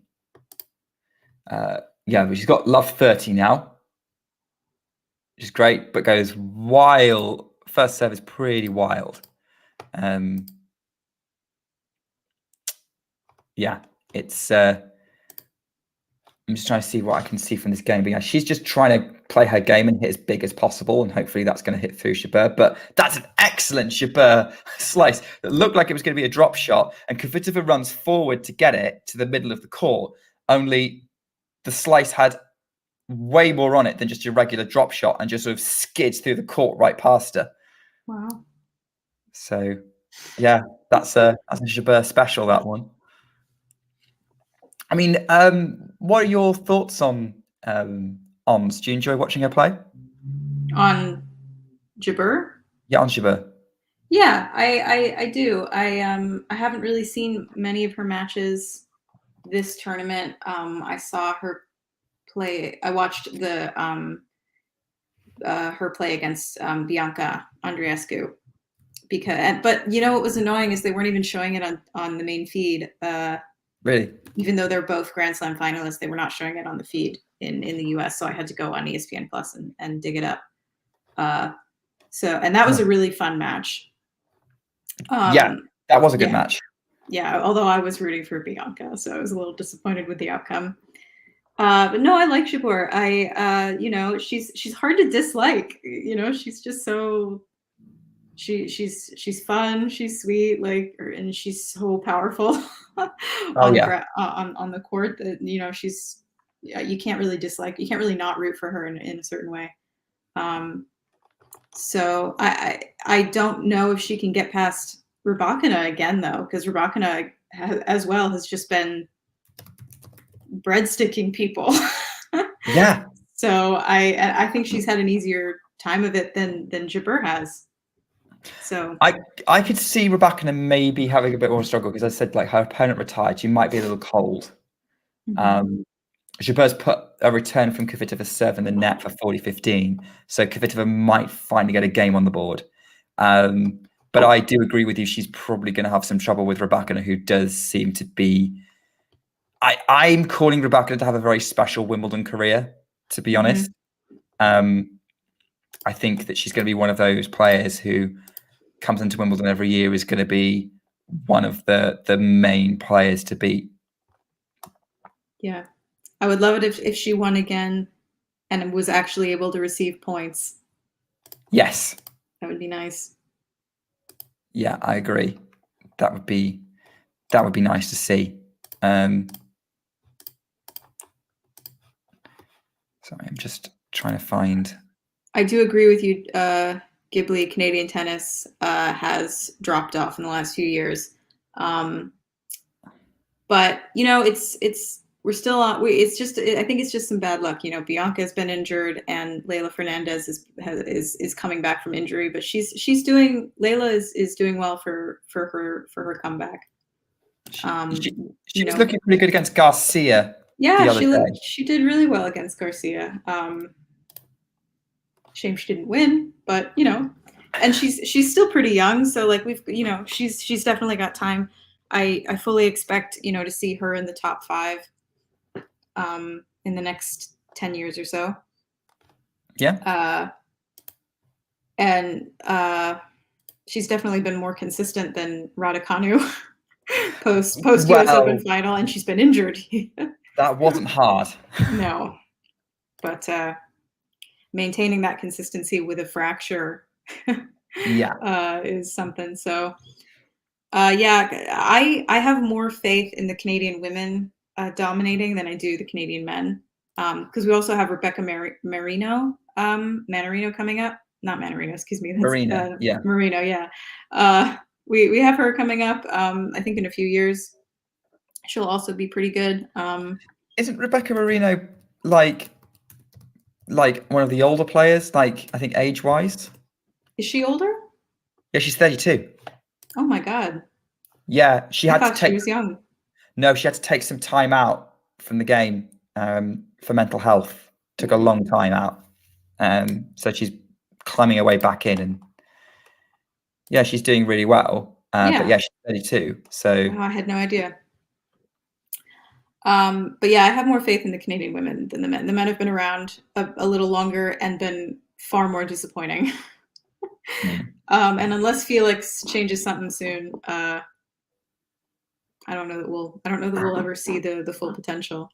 No, I'm getting to that point as well where I'm starting to think I think Felix may have a ceiling, just be lacking in some sort of game construction. That being said, but I will join you in the Leylah Fernandez fandom, 100%.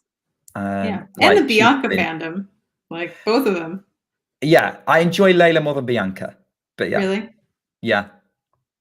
I find, I mean, they're both scrappy players. They both seem to like getting into the most difficult fights possible. But Yeah, I think it's something about that lefty forehand of Layla's, love that. Yeah, especially her ability to use her opponent's pace against them is brilliant. Andreescu doesn't seem to play the same way game to game. true. So she's hard to get a read on for me. But still, her fantastically entertaining to watch. And I would basically say Andreescu against pretty much anyone's always a good match to watch. I was very enthusiastic about the fact that she was so close to beating Jabeur in the last round. And that's a good sign for the US Open, where she always seems to step up. Yep. When she won the US Open, my father, who is Canadian, to the audience who doesn't know, I have a video of him crying and singing the Canadian national anthem after her win. How drunk was he? He's sober. Okay. So, no, fully sober, crying, singing the Canadian national anthem as Bianca lifted the trophy. Okay. It was great. That man is a true patriot. Yeah. Well, his Canadian teams don't really get a lot of wins. The women's soccer team, like we were talking about yesterday, is the most consistent, successful sport team in Canada, probably. And we only get to watch them every 4 years. That is, that's fair enough. We won't talk about football on this. Not again. Again, we need to go on I don't know what, talking football or something, or but only if it's women's football. Yeah. Eminently more watchable than men's soccer. If anything, because the women kind of just get on with it and are actually professional. Yes. I love that about them. No milking injuries here. Huh? I suppose you've lived in the UK long enough to know about the whole thing. It's coming home whenever there's a big tournament. Yeah, I'm sorry. That was so irritating. Yeah. Oh yeah. that book being written about Emma Raducanu called "When Tennis Came Home." I just was like, she didn't win Wimbledon, guys. She won the US Open. It didn't. What came home for you? Came out way too soon. Oh yeah. But no, I was thinking about the fact that when there's a big tournament and everyone says it's coming home with the men, and and basically at the Euros the women went, fine, we'll get it ourselves. Yeah. I didn't think anything could rival American sports fans, but the UK is up there. Oh yeah, when it comes to football, with being more annoying, I would say. Yeah. Right, interesting stage in this match. 30 all on the Kvitova serve, 1 all. I'm waiting for John to be available, and he will be joining us shortly. Jabeur has break point now, 30-40. Definitely seems to be very much in control of this match. Yeah. I did not expect. I thought it'd be a lot scrappier, but when I said that it's going to come down to how one player comes out, and Ons has just come out fighting here, so maybe that's why. But we'll have to see. Second serve for Kvitova into. No, it was a first serve. Okay, it's not a double fault, but the first serve's gone in the net. Second serve for Kvitova to avoid going a breakdown already. Gets the cross-court forehand. Jabeur almost falls over.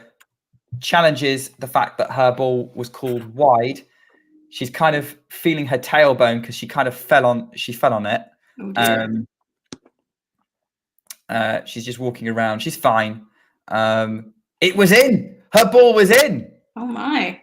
They're replaying the point, and she's smiling wryly because she knows if that ball had not been called out, Kvitova would have a swing at it.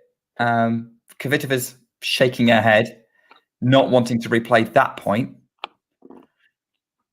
but she's going to have to. Great point to put Ons Jabeur. For Ons Jabeur to maintain the momentum she built up from winning that first set 6-love. Serves out. Second serve. I mean, I don't think Kvitova has been at her best today at all, but I also think Ons has been absolutely brilliant and just being typical Ons. That was a double fault. Who did Kvitova beat in the last round? Stevanovic. Qualifier. And then she had a tough one against Paolini in round 1, but she steamrolled a round 2 opponent. I forget who that was. Kvitova is one of 3 women who are on grass court women's winning streaks. 2 of them have already won. Swiatek and Keys. Right, Keys is in the quarterfinals. That's something I did not expect. Really? No, I mean, look, I love Madison Keys. You know, I've been rooting for her for a long time, but you know, she doesn't often get great results. Not since that U.S. Open final. No. So no, I didn't have her picked to even make it past like the 3rd round in this tournament. So I'm pleased that she's there, but it's a surprise to me. Yeah, she has done incredibly well. I thought she was going to go out in round 4 to Krejcikova. I can't really comment on that, but yeah, I think it's great for Madison. She's clearly playing well on grass. But she's got it tough against Sabalenka next round. Yeah. I don't know that she stands a chance. I don't know that anyone stands a chance against Sabalenka, really, except maybe Rybakina. I think the thing really going against Keys here is that it's been 25 years since someone won Eastbourne and Wimbledon back-to-back.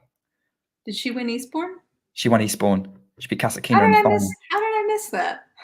I don't know. Yeah, she won Eastbourne for the 2nd time in her career. She's now in the Wimbledon quarterfinals for the 2nd time in her career. Wow. So she's a good grass court player. As Kvitova can't even benefit from a net court as Ons gets it back in play. 15-love. With Keys. The only 3 women who've ever done Eastbourne Wimbledon back-to-back are Eva Navratilova and Novotna. Okay.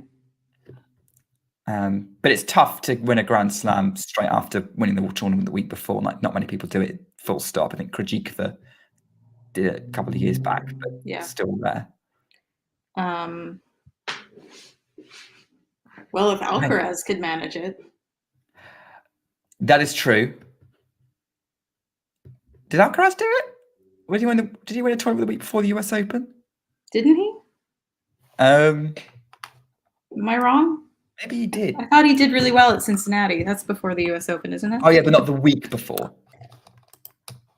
Like, so there's a week's break between Cincinnati and the US Open. Right.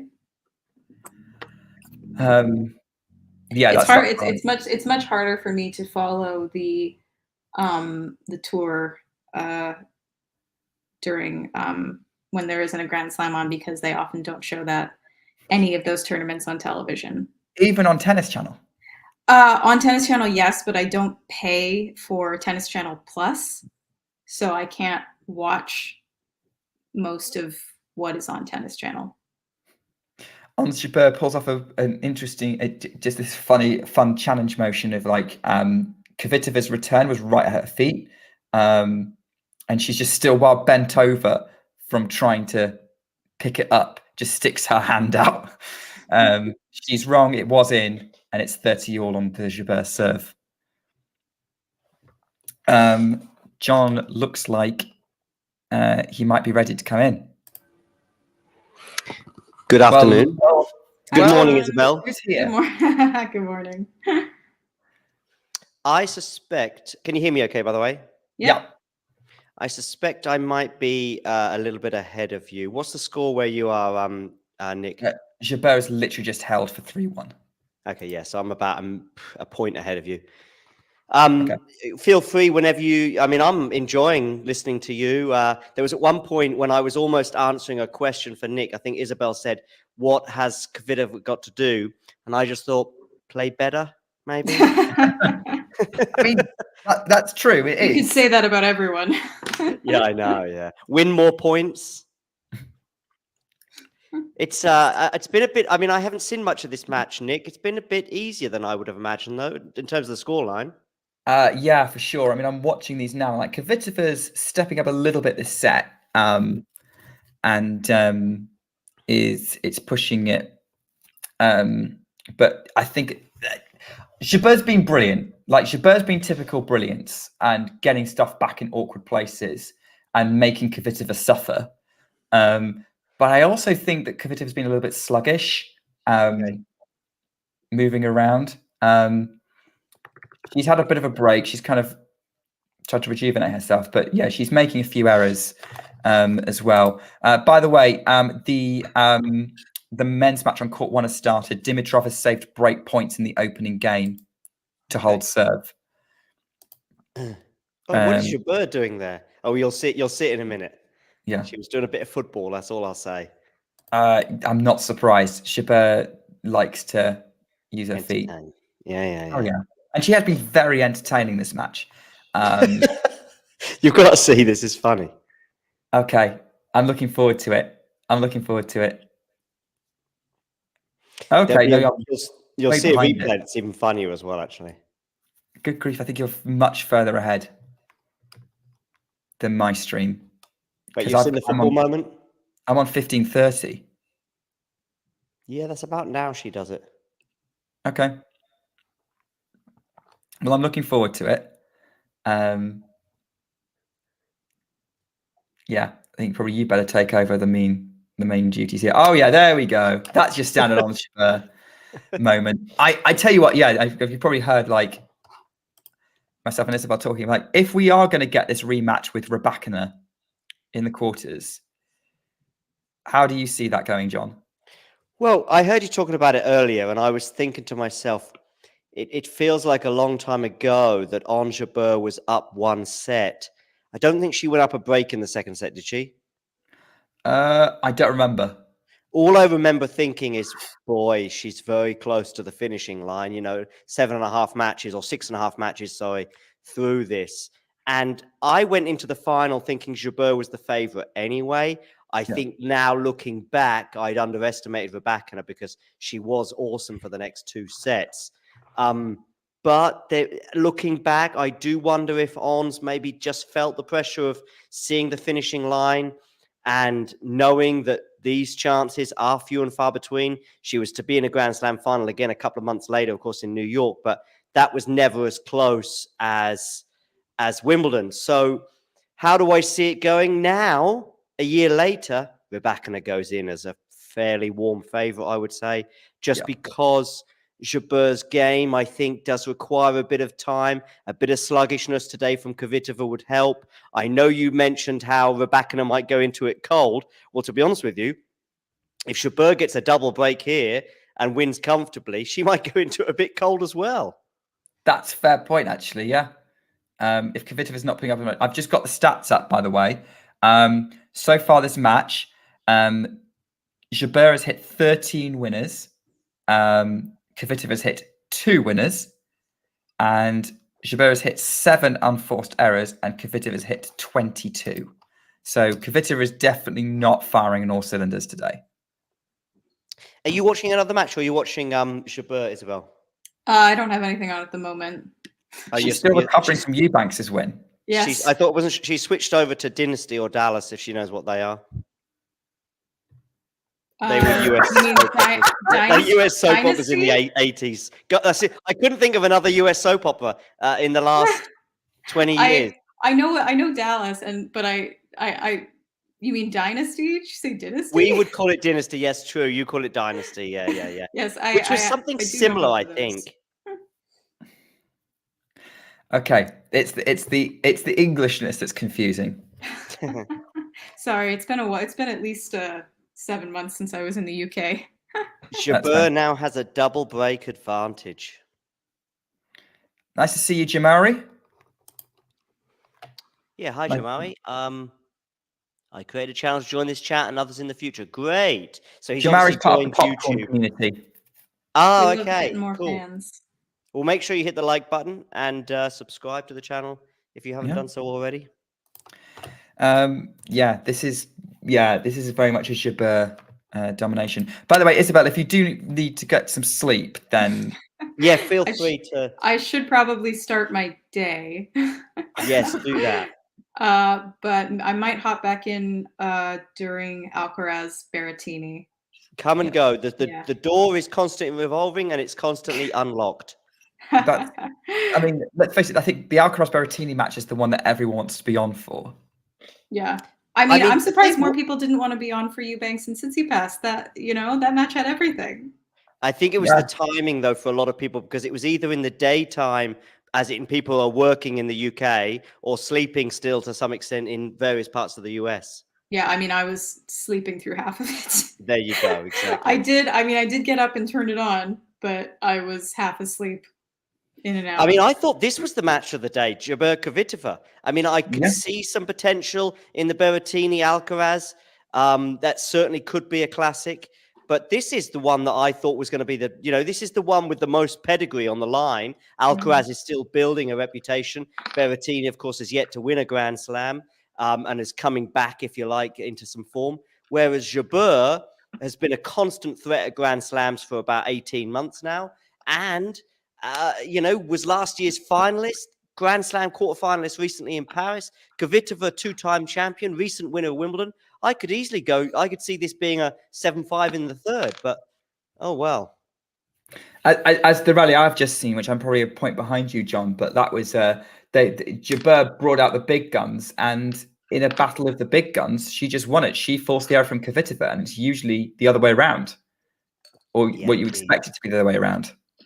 Yeah. So, yeah, I mean that's something. I think Tom is going to join for Berrettini Alcaraz. Yeah, well, that should be on. Actually, it's on after this match, so so it won't be long. Could well be very soon. Half an hour. I'll be interested to see the matchup because I don't think I've seen those two play before, and I really kind of only see Berrettini as a power server. So but they did have a really good match 18 months ago in. I think it's the only time they've met. The Australian Open, 2020. In the Australian Open, 5 sets, deciding to the tiebreaker. I don't think I remember that match. Maybe I didn't. It was very good. Very good. It was the match of the tournament. Berrettini edged Alcaraz. Whoa, Nick, the final. Come on, Medvedev, Nadal. Oh, I forgot that was the same year. Okay, yeah, Medvedev, Nadal beats that. Medvedev, Nadal was the match of the century. They've had two really incredible. I was at the other one in New York in 2019. Yeah, I really enjoyed that final. Can you believe I didn't get to watch that match? Oh, which one? I was the US Open Medvedev Nadal. I was in San Diego with some friends of mine, and they didn't want to watch the tennis match, and so I kind of had it on like in the background, but like we kept like leaving and doing things, and I was like, but I just want to watch this match, but I couldn't, so I didn't get. And whenever I was watching it, they would just talk through it, and so I didn't get to see it. There have been a couple of finals great finals, iconic finals that I have sadly had to miss. So. Yep. Did you watch Roddick Federer when it happened, Isabel? The 2009 Wimbledon? No.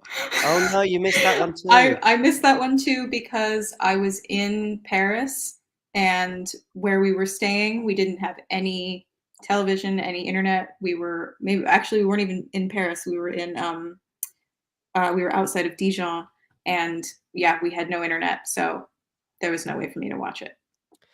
By the way, Kvitova's got a break back, so but Jabeur is still. That was a little bit of a lapse from Jabeur there, to be honest.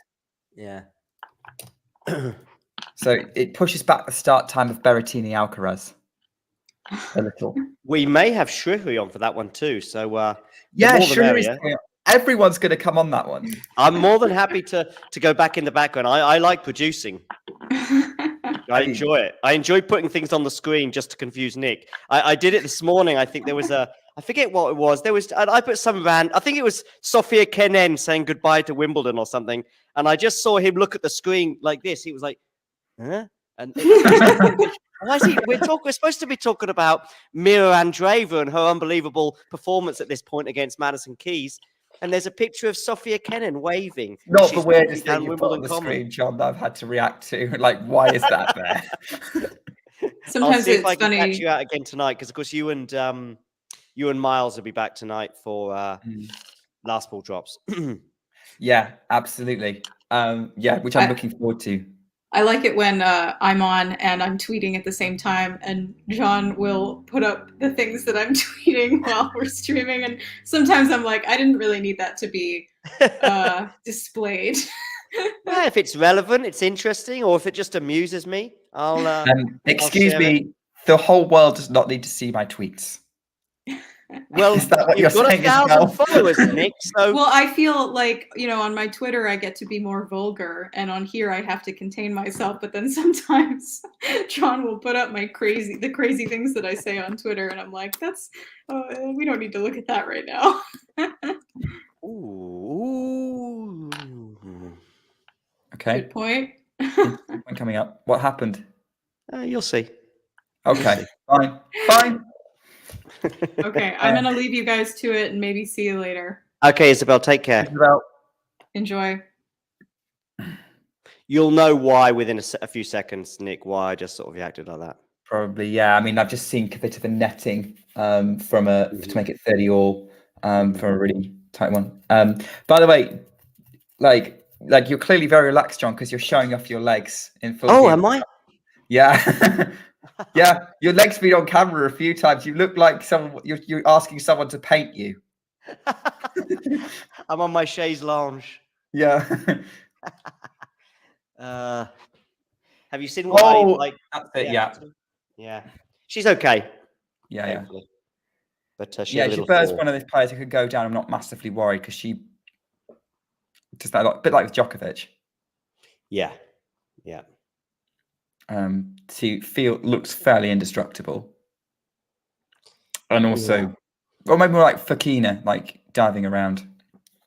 Feel free to put something else on the screen, John. You're now flying the plane. I am. I'm just adjusting the score in this little manner like this. But no, it's good. It's good. Yeah, so I missed Novak against Hurkacz, but I did see things got interesting at 2-1. Yes, and that was Djokovic didn't come out firing in that third set, and at the end he just had a lap service game, but he was like looking a bit wobbly on a few. But in terms of what happened last night, it was there for Hurkacz. Yeah, it really was. Like Hurkacz could have won this match in straights. Yeah. Or take it to a fifth. I think if it gone 5, Djokovic would have won. Probably, but he's got to win one of those 2 tie breaks. At least ask the question. Yeah, for sure. So Hurkacz was right in there, and I think he deserved a set. Yeah, for sure. The Novak match, I mean, it was kind of more of the same sort of more big serving, controlling proceedings. But yeah, it wasn't.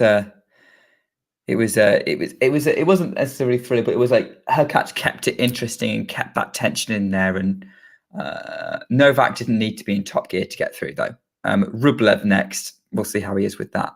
Probably will have to do a bit more running. Yeah. This, by the way, is an important game for Ons, having just lost one of her breaks of advantage she has. She wouldn't want to lose the other one as well. No, definitely not. Definitely not. Because that just puts everything back, and that would be a bit of a disastrous loss if she was 6-love, 4-1 up. Yeah, with a double break. But this game is big. This is what I mean, because you lose this game and suddenly you feel as though you're not even favourite for the set. Exactly. Yeah, the momentum would be very heavily with Kvitova. A bit like what happened with Andreeva earlier, when she lost from 4-1 up in the second, and she was threatening a double break, wasn't she? Really was a couple of times actually. Like if Keys hadn't been clutch on those points. I think Andreeva could have won 6-love, 6-3, 6-1. Yeah, there was even some people in the chat suggesting, like, you know, how much of a sort of an embarrassing defeat is this going to be for Madison Keys at that point? Yeah, she really wasn't. But like, credit to her, she found a way to turn it around, and I think her deciding to come into net was a really smart tactical choice that was what made the difference in the end. They gave her the confidence to come back. I don't feel like Andreeva lost it. Like, she was playing the best that she could. She maybe went off the boil a little bit in the third set towards the end. But that was her kind of trying to work out a way of changing things up from her side. I don't think there was a lot she could do, really. No, and she'll have many, many more days in the sun. Can you just do a little bit? I'll stay. I'm not going to go anywhere. I'm just going to create the tonight's show for Last Ball Drops. I haven't done it yet. So Okay. I'll be here as your sidekick throughout, but do some sort of point-by-point commentary because we are at the business end. Okay. All right. So yeah, that's fine. I will. I'll do that. So do you want to put something on the screen, John, before we do that? Just Yeah, I can do. because my internet's not liking me trying to do both at the same time. I think so it's 5-3 for Jabeur, who's just held there. So Kvitova is now serving to stay in the match. That was a critical game, and it was good for Jabeur to hold to love. She's probably a much more clutch player than she had a reputation for 2 years ago, for sure. Definitely since winning that Madrid final in 2022. And I think, I don't think she had anything too much to worry about with Rybakina coming back in the way that she did. So, we'll have to see how she does with Kvitova. Kvitova's gone long with the first serve. My last piece of commentary for the day, I will probably sign off after this match's completion, because I don't need to be here for the Alcaraz-Berrettini party. As Kvitova goes long over the baseline with a forehand, gifting the first point of the game to Jabeur, and she is now 3 points away from winning this. This is going to be key. And John has got an absolute genius solution they did not think of from before, of just zooming in without necessarily showing the points. To let on the first serve, clips the top of the net. You can tell by the way it died. So Kvitova serves out wide. Jabeur gets it back in play though. Kvitova tries to come into the net to finish on the volley and puts it in the net. And again, it's just that slight sluggishness, and she's not quite herself. She's making a lot of errors, like a lot of errors today. I think when I last checked, it was 22. Let's see if what's that kind of done. The live score is kind of frozen a bit, which is probably not necessarily a bad thing. At love 30, Jabeur's return is in play. The backhand of Kvitova, forehand Kvitova to the Jabeur backhand, just over that. There's not a lot of margin here. Kvitova's bringing Jabeur in, but Jabeur's speed gets her there. She lifts it up and over the net and deep, and she's looking very pleased with herself because she has love 40 and 3 match points on the Kvitova serve.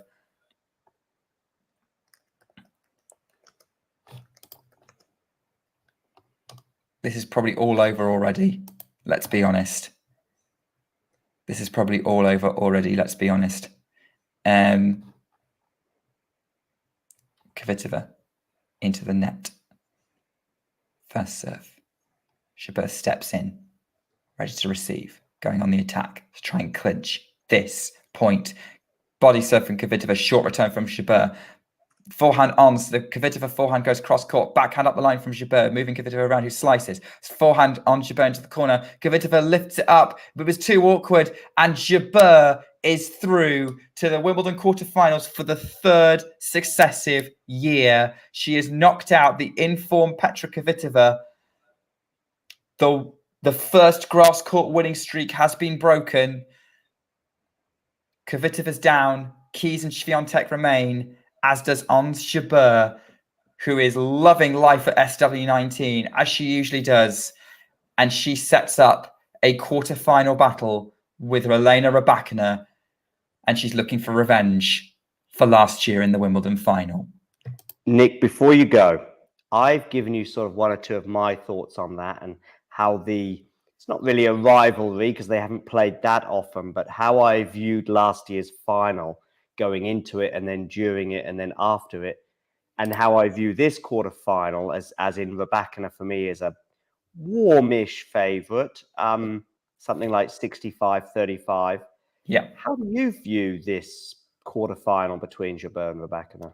Real potential banana skin for Rybakina. Like, Yeah. I could fully see Ons Jabeur reversing the result from last year happening.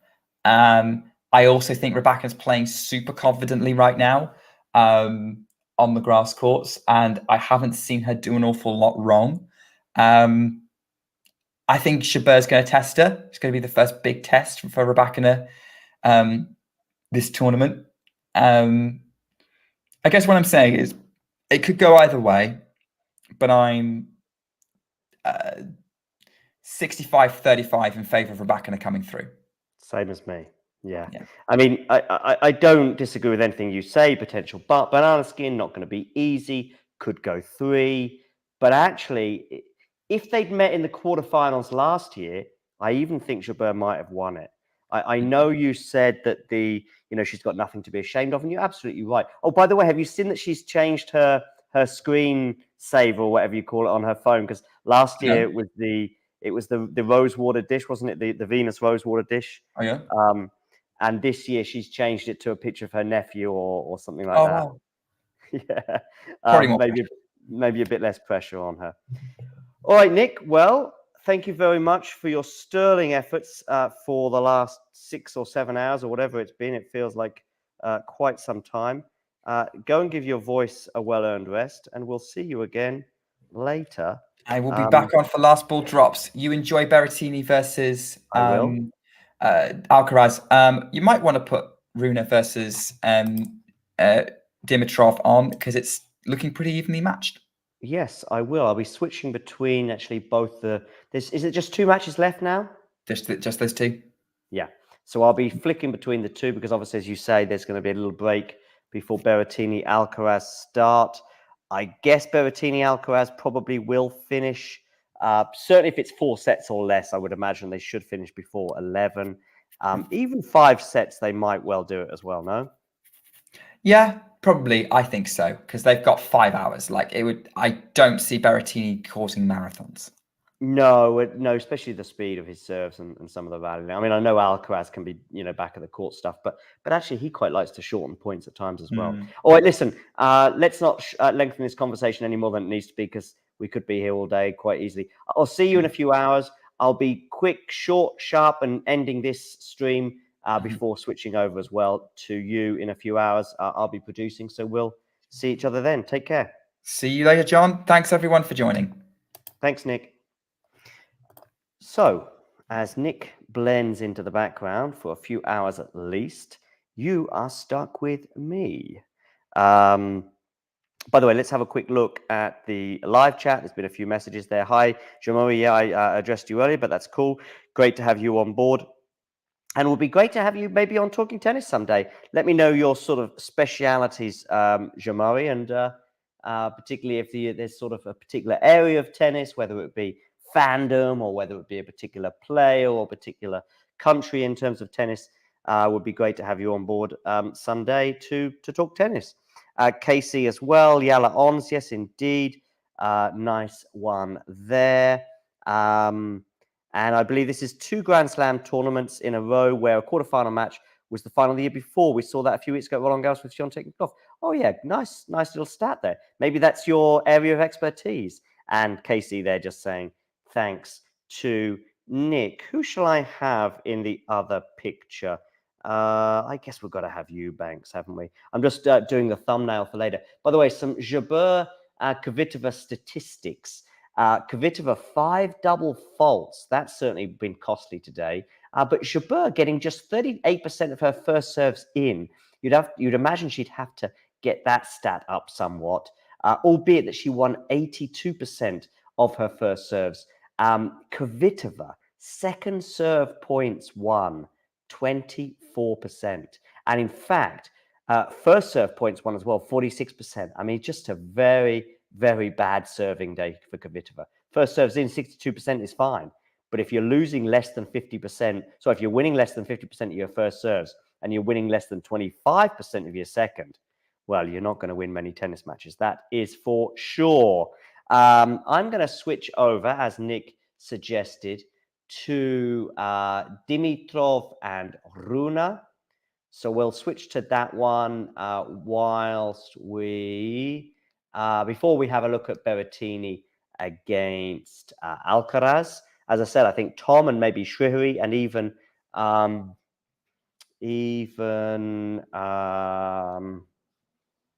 Isabel might come back as well later to see us through that Berrettini match as well. I'm going to have a Pepsi because I'm very thirsty. Been a hot day here in Germany. Let me know where you're tuning in from, by the way.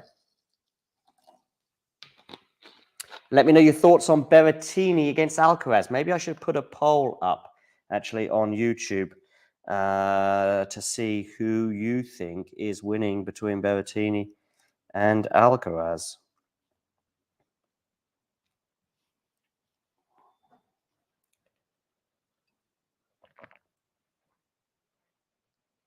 Oh, dear. Yes, time to create a new poll because we've got Madison Keys against Mira Andreeva there. So let's do a new poll. Yeah,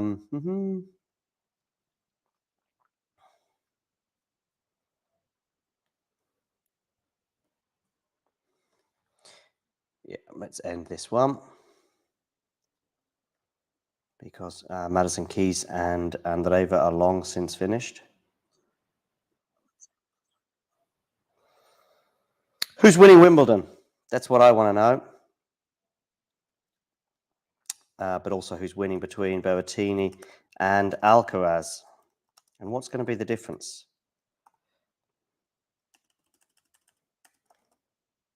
And what have some of your highlights been? Was it Rune against Djokovic-Hurkacz on Saturday? Incredible match that was. 5 sets, 10-8 in the tiebreak.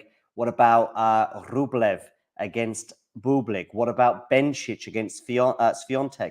What about Svitolina against Azarenka? Unbelievable matches. What about Liam Brody against Casper Ruud? Let me know your favorite moments of the tournament so far, and I'll be looking at that very shortly. So Alcaraz or Berrettini, who is winning? I've just created a poll, so you can get voting now on YouTube, if that's where you're watching. You can also let me know as well if you're watching on Facebook or on other places too.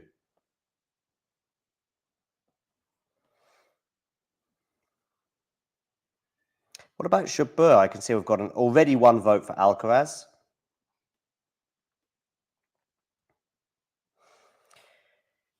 Djokovic-Hurkacz has lost so many hard-fought 5-setters. Indeed, he has, Jane, but he did beat Hurkacz. By the way, who were you supporting when Djokovic-Hurkacz played Hurkacz a year ago at Wimbledon? That would have been a tough one for you.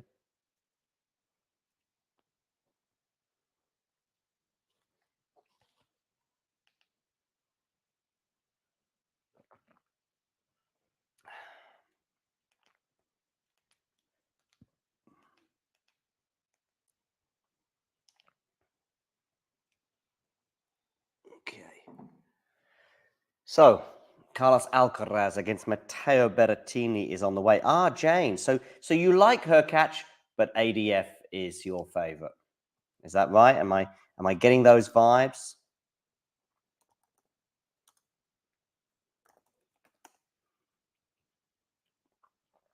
By the way, Dimitrov and Holger Rune are at deuce and 3-all, so that could not be closer.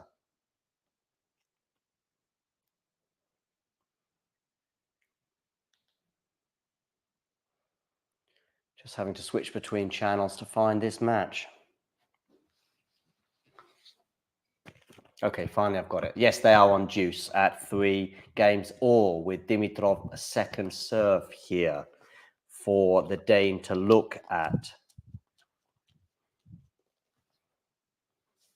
Where are you going with this one? You're going down the tee, backhand return from Holger Rune, goes into the net, and it is game point for the Bulgarian.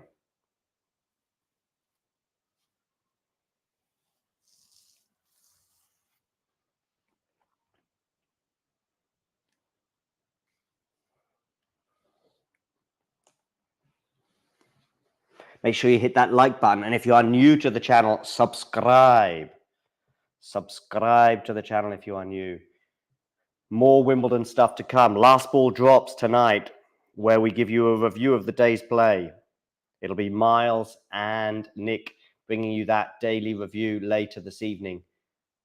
So make sure you tune in for that and hit the notification bell so you don't miss out on all things tennis. Backhand into the net there from Dimitrov. So it is 3 games all. And now deuce again.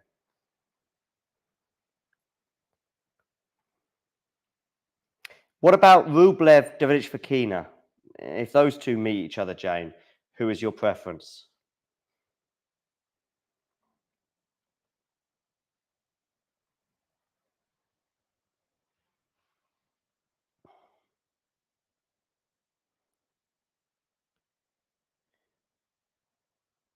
And what do we think about Eubanks, by the way? Oh, smash here for Dimitrov. He's not done enough with it, though, and that's neutralized the rally. That's very rare for a smash on grass not to come off, but that's a good forehand from Dimitrov, and he now has game point again.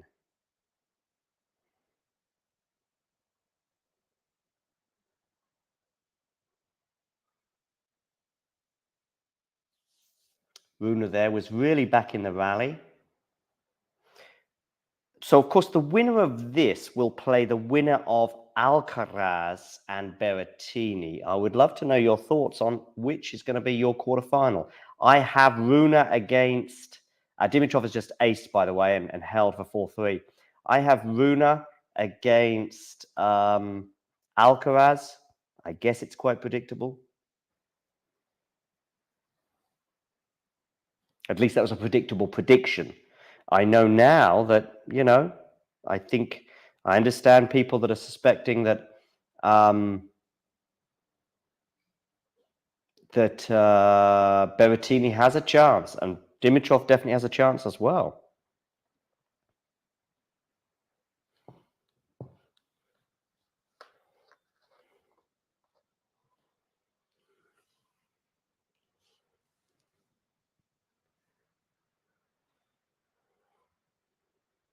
So 4-3 here.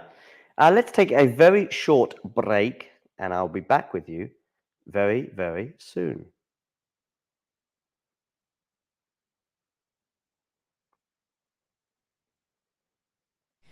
Thanks for tuning into this watch along. While there's a break in play, here's a reminder to hit the like button, subscribe, and click that notification bell. Your support helps to keep the channel going.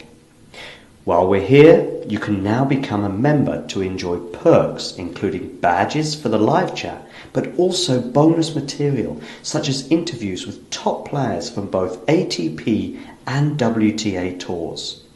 The membership link is pinned in the live chat. You can also follow us on Twitter, Facebook and Instagram.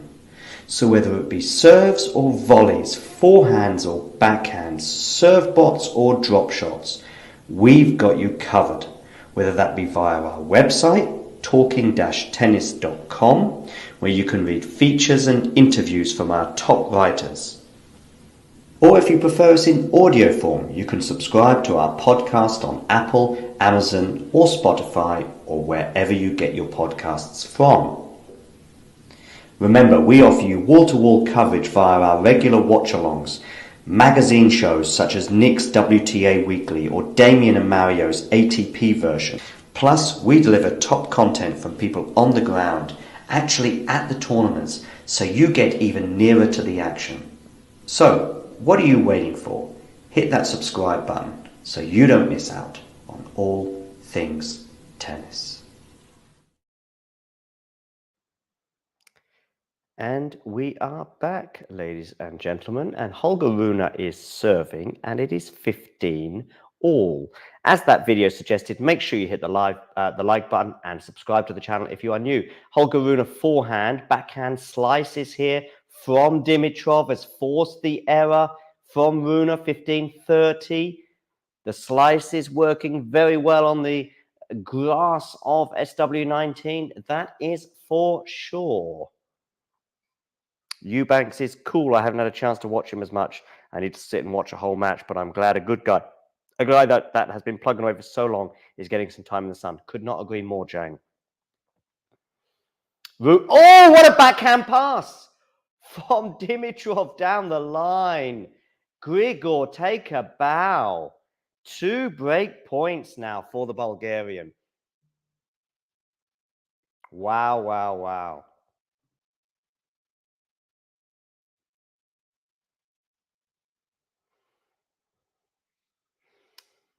Holger Rune serving 15-40, facing double break point. First serve goes wide.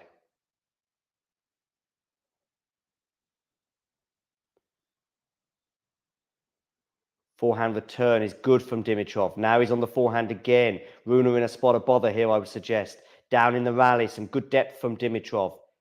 Really good depth. No, too long, Dimitrov. Too long. 30-40. Hand goes towards the face in disappointment. He was up in that rally. He's challenging, but it was indeed out. Close call, but out. 30-40. Holger Rune serving. The physical issues we saw with Holger at times during the clay court season have not been apparent, to be fair, at Wimbledon, where he's looked pretty good physically. I mean, winning in 5 sets the other day against ADF was very impressive. 30-40. Goes down the tee. Good first serve. He's in charge of the rally, but he goes... Has he gone long with that forehand? I think he has. And then Dimitrov has fallen and is not looking too comfortable. But he's broken serve, because I'm pretty sure that went long. But Dimitrov took a fall.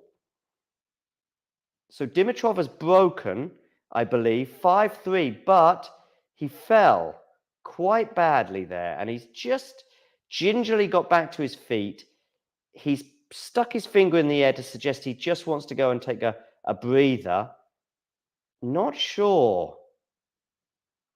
Not sure.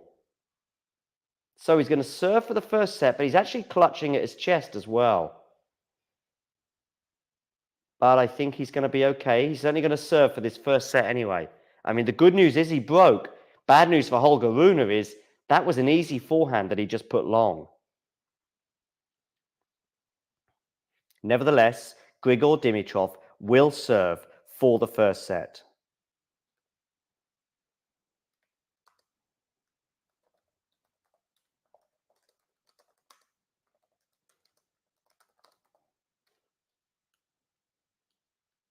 First serve goes wide.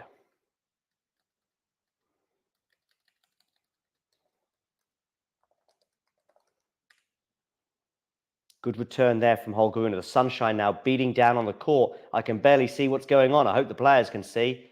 Forehand there from Dimitrov. Oh, what a volley. Really easy volley there for Dimitrov. Puts it into the net. Love 15. My goodness me. Very easy volley for Dimitrov on top of the net there. And somehow he managed to put it in the net. Love 15.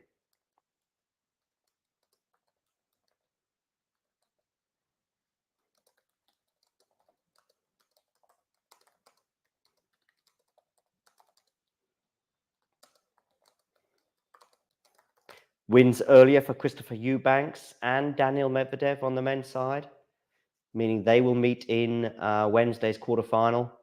Djokovic as well prevailed in 4 sets over Hubert-Hurkacz. He will now play Andrei Rublev tomorrow. And a forehand there, a fairly routine forehand from Dimitrov goes into the net. Love 30.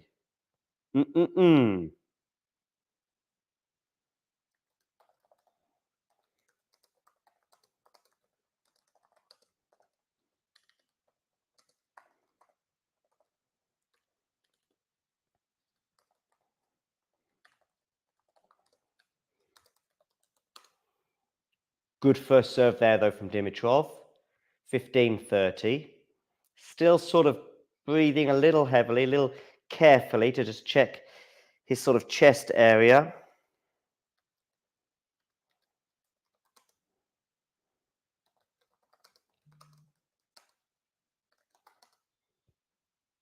(15-30), Grigor Dimitrov. Into the net on the first serve. 12 of you watching, make sure you hit the like button, everybody. Backhand return. Good forehand there from Dimitrov, putting himself in charge at this point. Another forehand cross court. Backhand slice from Dimitrov. Backhand slice from, they're exchanging backhand slices here. But that's long from Dimitrov. It's 15-40. And now we've got 2 break points for Holger Rune. 2 break points, Holger Rune.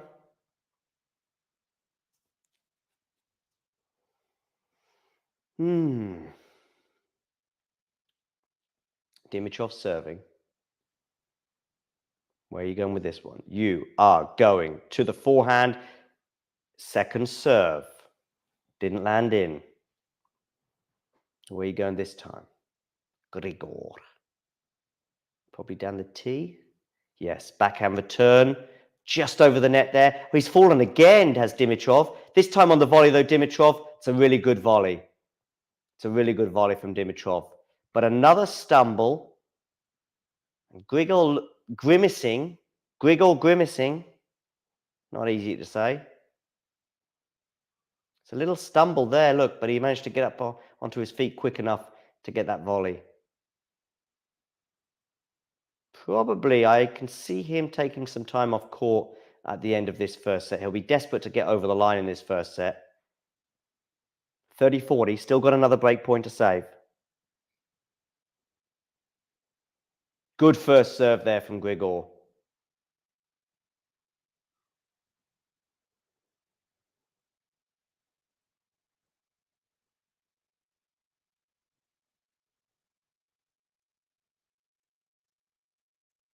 Muttering to himself, Holger.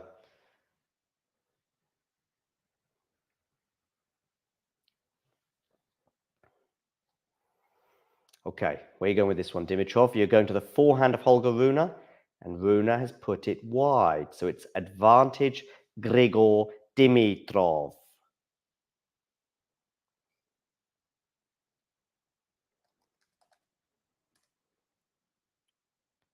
Alcaraz and Berrettini getting underway any minute. At the end of this set, I will switch over to Alcaraz and Berrettini.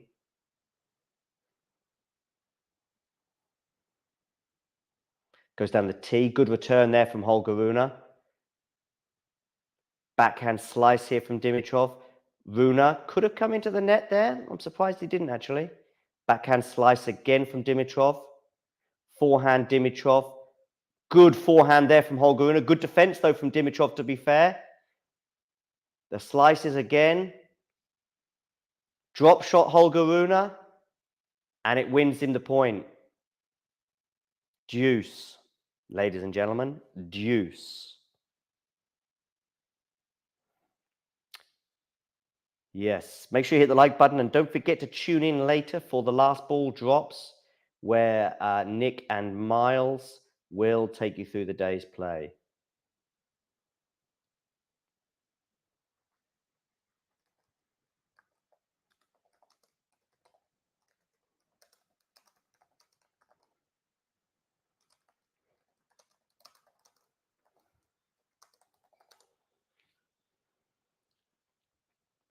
Dimitrov serving at deuce.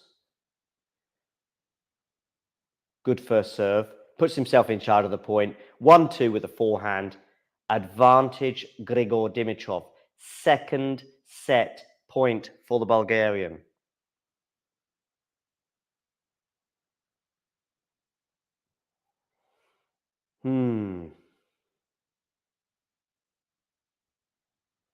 Five baseline winners each, it is suggesting.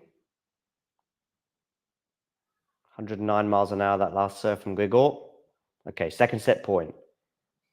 First serve is long.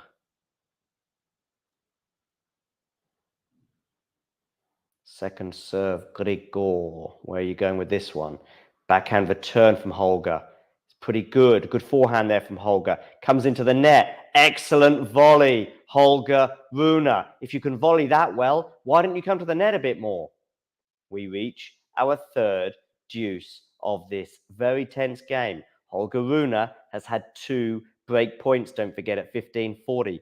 Dimitrov has had 2 set points. What is going to give? Something has to. Something has to, ladies and gentlemen.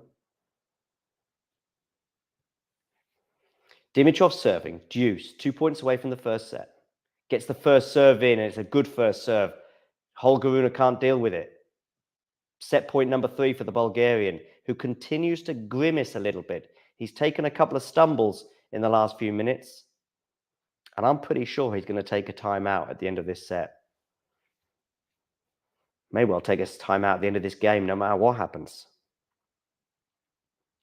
Okay, Dimitrov. Ooh, I thought that might have landed in 123 miles an hour. It did not. Second serve for Holger Rune to look at here.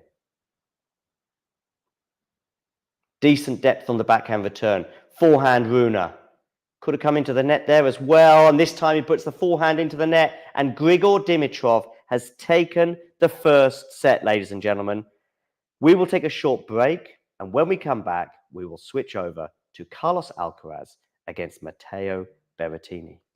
Thanks for tuning into this watch along. While there's a break in play, here's a reminder to hit the like button, subscribe, and click that notification bell. Your support helps to keep the channel going.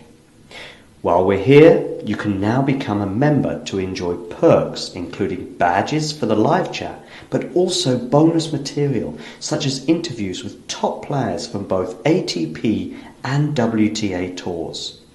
The membership link is pinned in the live chat. You can also follow us on Twitter, Facebook and Instagram. So whether it be serves or volleys, forehands or backhands, serve bots or drop shots, we've got you covered.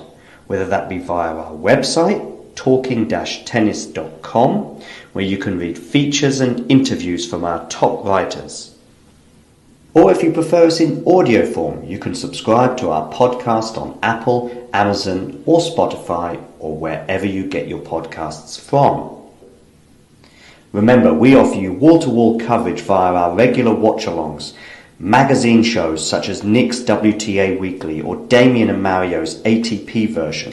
Plus, we deliver top content from people on the ground, actually at the tournaments, so you get even nearer to the action. So, what are you waiting for? Hit that subscribe button so you don't miss out on all things tennis. Thanks for tuning into this watch-along. While there's a break in play, here's a reminder to hit the like button, subscribe and click that notification bell. Your support helps to keep the channel going. While we're here, you can now become a member to enjoy perks including badges for the live chat, but also bonus material such as interviews with top players from both ATP and WTA tours. The membership link is pinned in the live chat.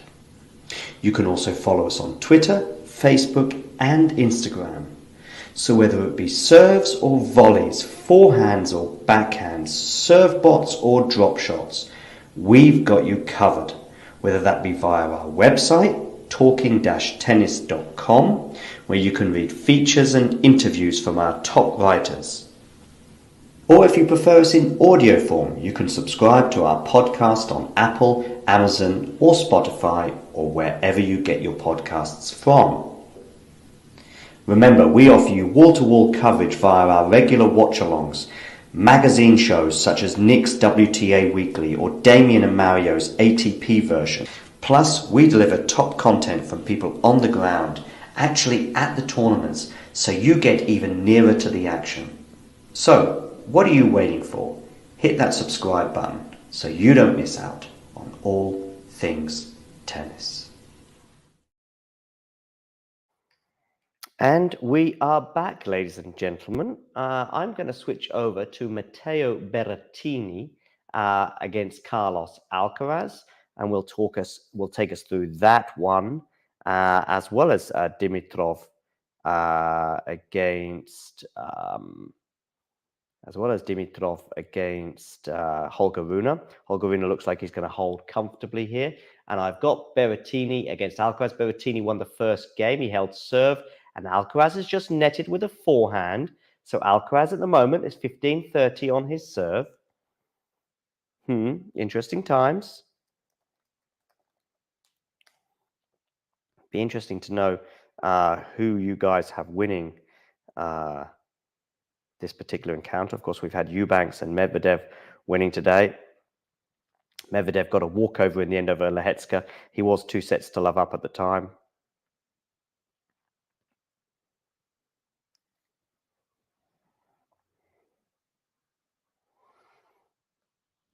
Now we're at 30 all.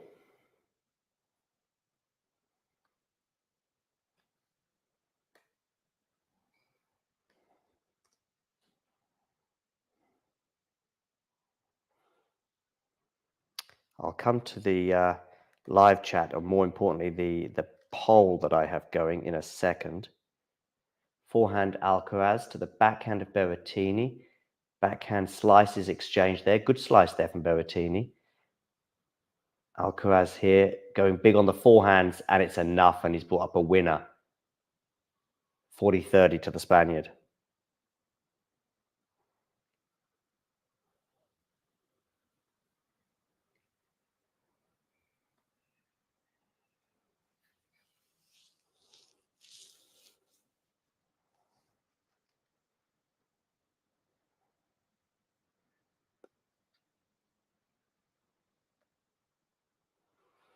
Alcaraz serving, game point. Where are you going with this serve? Alcaraz, you're going into the net. That's where you're going with it.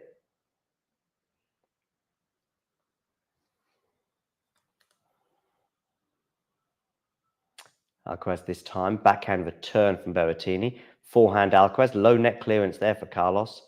Goes big on the forehand. Officially it landed out, but Carlos is challenging.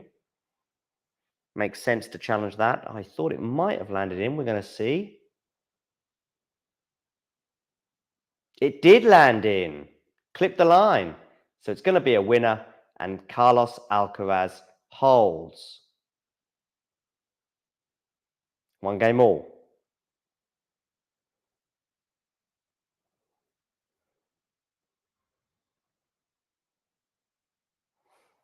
So having a look at the votes at the moment, we've got Alcaraz on 57% and Berrettini on 43%.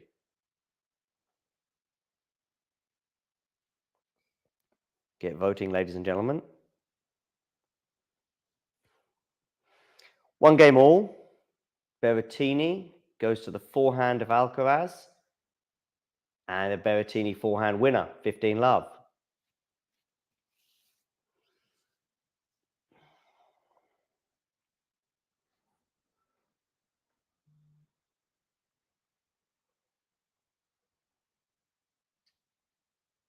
By the way, thank you for becoming a member, KC. You can become a member just like KC. The link is pinned in the live chat. And also Jane and Ghosty, thank you for your donations today. Very much appreciated. These help keep the channel going, but also memberships as well will help give you access to exclusive footage as well as other perks. Alcaraz, 15 all now.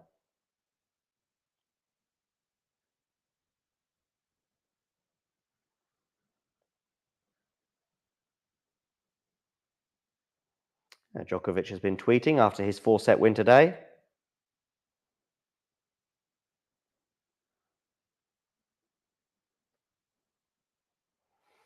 Dimitrov and Rune, 1 game all.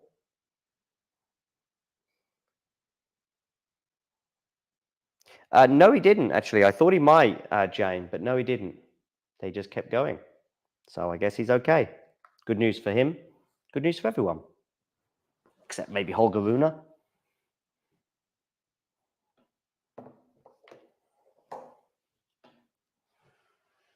Alcaraz has dropped his racket. It's 40-15 Matteo Berrettini.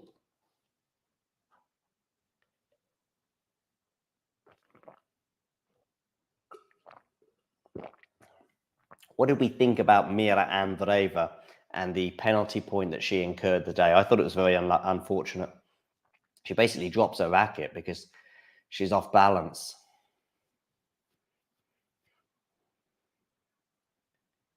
And she got a penalty point. I thought it was harsh.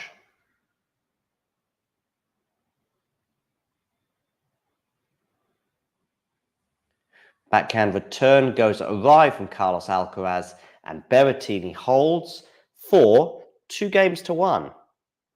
Alcaraz now at 62% in our live poll. Get voting there. Dimitrov and Rune are into a second set, with Dimitrov winning the first set 6-3, and they are on serve at 1-1 in the second set. As I suggested, get voting whether you think Alcaraz or Berrettini is winning this particular encounter, which at the moment is 2-1 to the Italian on serve. Ons Jabeur winning in straight sets today. That was far more comfortable than I expected, and now she's into her third straight quarterfinal. Very impressive for her. So she is through. And like I said to Jane, Dimitrov did take a couple of stumbles at the end of that first set, but fortunately seems to be okay. He did not take a medical timeout. So make sure you hit the like button and subscribe, by the way, to the channel if you are new. Just keeping you up to date with some of these scores, as I say, around the grands. Eubanks winning in 5 sets today over Stefanos Tsitsipas. Did Eubanks win the match, or did Stefanos perhaps lose it? I mean, Stefanos was leading by 2 sets to 1. But what a story for the 27-year-old Tennis Channel commentator, Christopher Eubanks. Of course, he's a tennis player first, but I couldn't help but get the Tennis Channel commentator in there. Medvedev prevailing, albeit in slightly gloomier circumstances. You know what I mean. I mean, he won 6-4, 6-2 because didn't have to complete the third set because Lehecka pulled up lame, unfortunately, so he got a walkover. And so Medvedev will play Christopher Eubanks in the quarterfinal. The two of them will play for a place in the semi-final. That's a lovely forehand winner there from Alcaraz, just picking up the half volley to go 15-love. On the women's side today, we've had, as I said, Ons Jabeur winning very comfortably over Petra Kvitova. We had Sabalenka winning in straight sets as well. And we had, of course, Mira Andreeva was up a set and a break and threatening to go up a double break. She had break points, 2 of them actually, 2 solitary ones or 2 separate ones. Alcaraz gets an ace, by the way, for 30-love.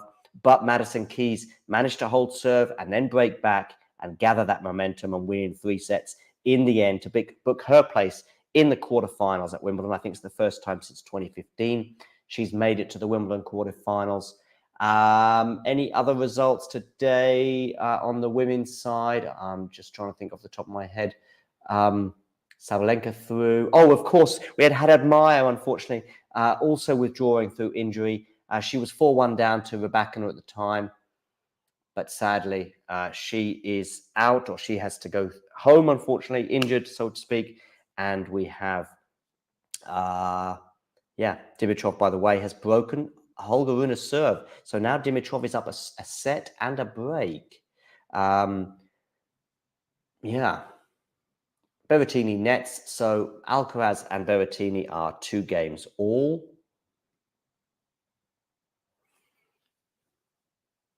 I think she'll do pretty well. I think, listen, Mira Andreeva is at the moment, KC, proving to be pretty consistent, especially for her age. Seems like she's going to be making regular deep runs at tournaments and slams, which is hats off to her. 4th round she made in Madrid, having beaten Leyla Fernandez in the first round there, where she really came to most people's attention for the first time. Unbelievable defense that will hold up pretty well on the hard court as well. I think she's got an all-court game that should serve her well. She did okay in Paris, and she's done unbelievably well again here. Was within touching distance, as I said earlier, of the quarterfinals, but she will have many, many, many other days. Berrettini serving at 2 games all as we come back to this particular match here on centre court. Alcaraz on the return. Backhand slice from Berrettini. Forehand Berrettini runs around the backhand as he won't. Forehand Berrettini goes long.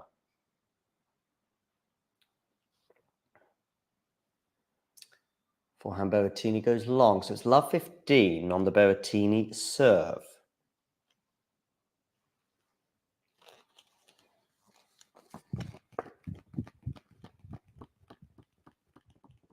Ons Jabeur, by the way, making the quarterfinals of both the last two Grand Slams, considering where she was at the beginning of the year with the injury travails and also the form, bearing in mind, I think was it first or second round exit in Australia? It was very early anyway. Then not really, then struggling with injury, then coming back for the clay court season, starting to look good before she got injured again in the semi-final in Stuttgart. Then she makes a run to the quarterfinal in Paris and starts to look good again, but admits that she probably rushed back a bit too soon. Then doesn't pull up any trees on the grass courts of Berlin, for example, where she went out early as well to Niemeyer. And you're thinking, And now she's in her third straight Wimbledon quarterfinals. Hats off to her. Berrettini serving 15-all. Goes down the tee. Alcaraz manages to get the return in on the backhand, but that's a nice backhand winner there from Berrettini. Backhand winner from Berrettini is a phrase we don't say very often.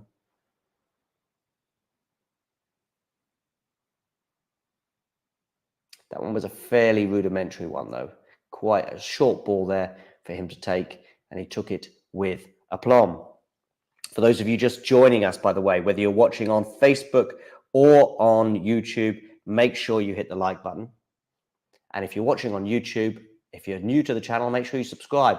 Berrettini comes into the net. Alcaraz had a chance to pass, did not take it. So we're now at 40-15.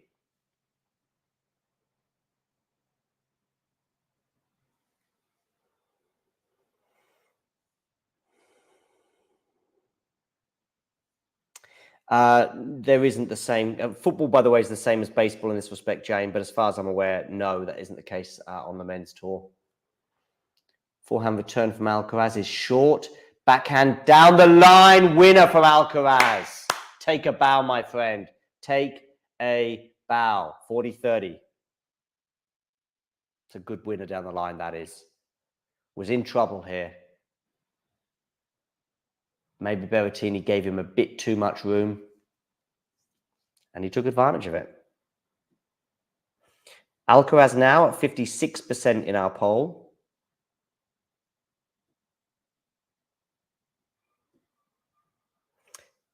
And I think Holger Rune has broken back. So they're back on serve. Alcaraz, by the way, has forced deuce here.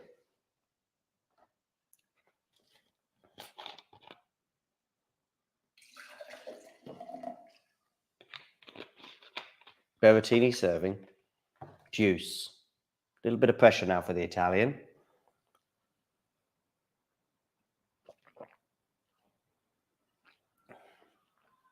Goes down the tee. It's a good first serve. Forcing the error from Alcaraz, and he's got a game point.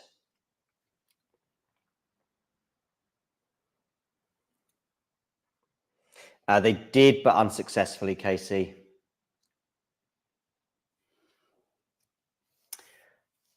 Oh, Alcaraz has got a break point. How did that work? No, it's a mistake on the score. It's game point, Berrettini. Yeah. First serve into the net from the Italian.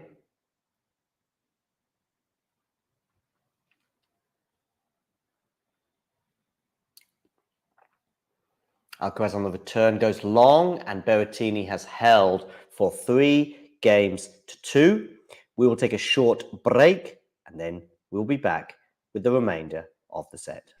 Thanks for tuning into this watch along. While there's a break in play, here's a reminder to hit the like button, subscribe, and click that notification bell. Your support helps to keep the channel going. While we're here, you can now become a member to enjoy perks, including badges for the live chat, but also bonus material, such as interviews with top players from both ATP and WTA tours. The membership link is pinned in the live chat. You can also follow us on Twitter, Facebook, and Instagram. So whether it be serves or volleys, forehands or backhands, serve bots or drop shots, we've got you covered, whether that be via our website, talking-tennis.com, where you can read features and interviews from our top writers. Or if you prefer us in audio form, you can subscribe to our podcast on Apple, Amazon, or Spotify, or wherever you get your podcasts from. Remember, we offer you wall-to-wall coverage via our regular watch-alongs, magazine shows such as Nick's WTA Weekly or Damien and Mario's ATP version. Plus, we deliver top content from people on the ground, actually at the tournaments, so you get even nearer to the action. So, what are you waiting for? Hit that subscribe button so you don't miss out on all things tennis. All things tennis, all things Alcaraz-Berrettini. Forehand Alcaraz, backhand Berrettini. Of course, it goes into the net. 15 love for the Spaniard. What do we think about Svitolina against Swiatek tomorrow? Do we think the Ukrainian has a chance?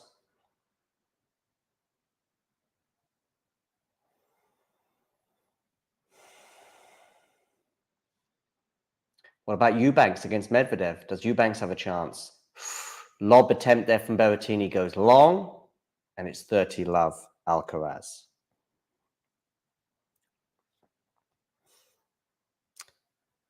Rublev Djokovic as well tomorrow. Does Rublev have a chance? Sinner as well. Sinner is against Safiullin, I think, isn't he? It's got to be the favourite there, surely.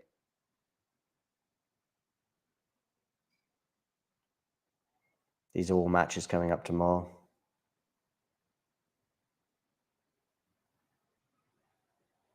Sinner, by the way, again, 2 Wimbledons in a row now, 2 quarterfinals in a row.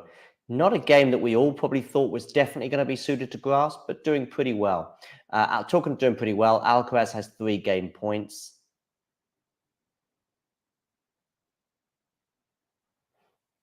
Just looking at Alcaraz's team there, you can see his younger brother. Alcaraz serving. It's gone, must have gone wide, I guess, that first serve. So it's going to be a second serve for Berrettini to look at. 17 of you watching. For those of you tuning in, make sure you hit the like button. And if you're watching on YouTube, subscribe if you are new. Lots and lots more content, Wimbledon related. Live watch-alongs, of course, will be coming to your way thick and fast throughout the week. Expert analysis as well, daily expert analysis with you with last ball drops. What does that mean? As soon as that last ball drops at Wimbledon, we switch over and go live with a review of the day's play to keep you abreast of all the action. Berrettini serving at 3-all. Last we saw, Dimitrov was up a set, but on serve in the second. But actually, Dimitrov has broken again, so he's actually up a break and leading 40-15. Forehand Alcaraz, backhand Alcaraz goes for the lob, but I think it's going to go long. It is 15 love Berrettini. So Dimitrov at the moment serving for a 4-2 lead in the second set, up a set and a break, and he has that 4-2 lead. That's a comfortable lead for the Bulgarian, who had taken a couple of stumbles. Christopher Eubanks, unbelievable 5-set win today. 2 sets to 1 down he was, but he held. He then managed to win the 4th set, go up a break, and hold on to that break in the 5th. Unbelievable story this for the 27-year-old. He will play Daniel Medvedev in the next round after Lehecka pulled up hurt. Backhand return from Alcaraz is decent. Forehand Alcaraz clips the net.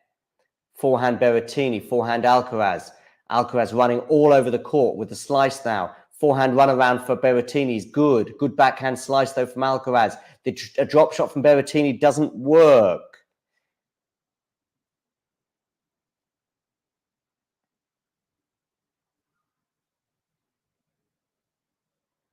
Great, Trihari.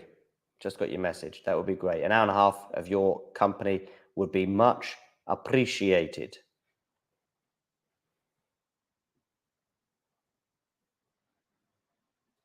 Oh, did they? Oh, Ghosty, the bearer of bad news. By the way, what was the chat about Dutch babies earlier? I have no idea what that was all about. Yorkshire puddings, I know what they are.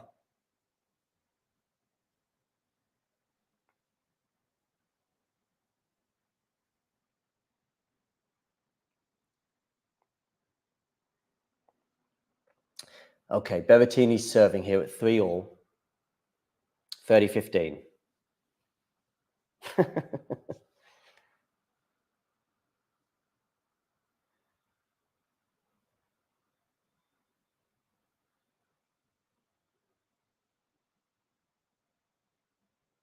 Forehand return from Alcaraz. Nope, must have clipped the net there, I think.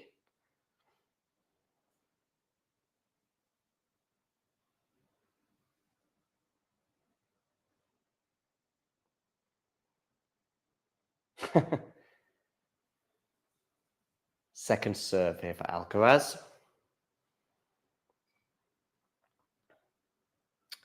Make sure you hit the like button, people, wherever you are tuning in from. On whatever platform. Backhand return from Alcaraz. Slice from Berrettini on the backhand side goes into the net. Can Berrettini win a Grand Slam with that backhand? Players such as Alcaraz or Nadal or Djokovic will just find it far too often. Somebody, I don't know who it was, but it looked like somebody in the Berrettini camp was smoking one of those vapes things. Curious.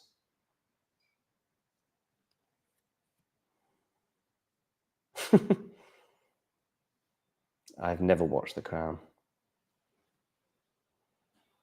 Backhand return from Alcaraz. He's just peppering the backhand of Berrettini's at the moment. He's now on the forehand. Backhand Alcaraz. Run around forehand for Berrettini. Goes wide. And we've got a break point for Carlos Alcaraz.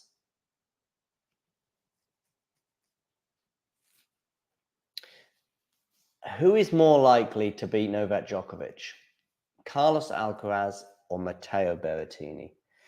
I would suggest Alcaraz because of that backhand. Yep, but they didn't win, Ghosty. And on clay, it's a little easier for Tsitsipas to disguise and hide it, I think. Tsitsipas on clay is probably... Ooh, good drop shot there from Berrettini. Juice. Yeah, Berrettini made it on grass. I just think that Tsitsipas in that 2021 form was very, very close to the levels of Nadal and Djokovic at that time as well. We saw how close he pushed Nadal in Barcelona. We saw how close he pushed Djokovic both in Rome and in Paris when they were meeting Djokovic and Tsitsipas at that point, and Nadal and Tsitsipas, and also on the hard court in Australia. You know, they were competitive matches which you didn't know which way they were going to go. You may have erred slightly towards Nadal or Djokovic, but you just didn't know. Now when they meet, well, of course, not so much Nadal, but now when Djokovic, it's just like taking candy from a baby. Tsitsipas just rolls over and has his belly tickled. But with Berrettini, I'm not sure if he ever quite got there in terms of the belief or the game at the absolute top. Yes, he got to the final at Wimbledon, won the first set. Yes, he took a set off Nadal in Australia, straight sets in New York in 2019. So what I'm saying is I don't think Berrettini quite got to the level of Nadal and Djokovic, whereas I do think Tsitsipas did in that purple patch he had in 2021. By the way, good news for Berrettini. He's saved the break point and he's now got a game point of his own. Thought you'd like that one, Ghosty. Backhand return from Carlos. Forehand to forehand now. Forehand Carlos goes long. And maybe a little sniff of a chance there for Carlitos that went a begging. Yeah, look, there's somebody in the Berrettini camp with a vapor.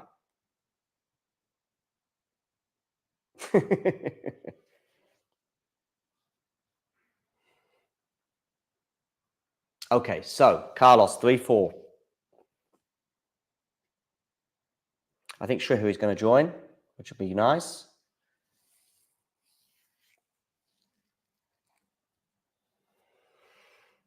Probably see us through an hour and a half, maybe the next couple of sets. In fact, if this is straight sets, probably until the end of the match. But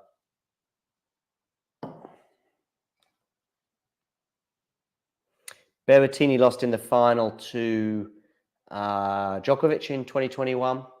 Tsitsipas lost in the French Open final of 2021 to Djokovic, and also in the 2023 Australian Open to the Serb.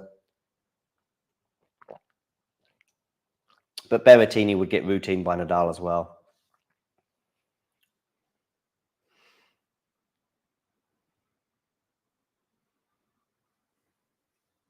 Let's have a quick look over on court number 1. Rune has broken back, I'm sure to the delight of fans of the Dane. So he was a set and a break down, but he's got it back on serve at 4-all, albeit that he's love 15 down on his serve. Alcaraz and Berrettini remain on serve.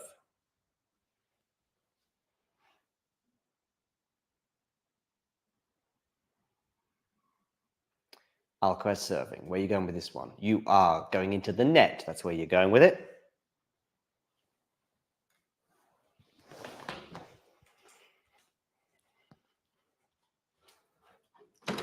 Backhand return from Berrettini, and Alcaraz goes long on the forehand. So we've got love 15.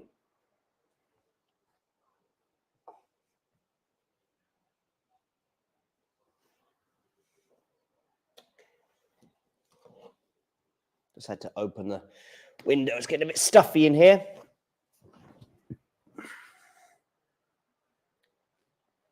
Alcaraz on the forehand. Got a backhand volley, and he's put it away nicely.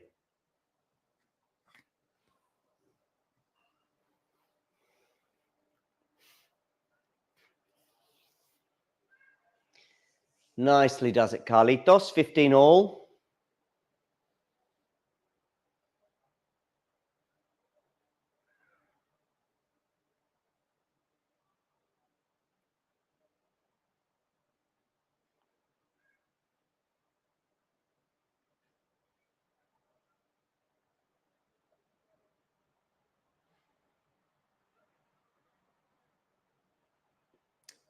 Backhand return from Berrettini. Drop shot Carlos does not work. 15-30. We get a little shake of the racket from Berrettini.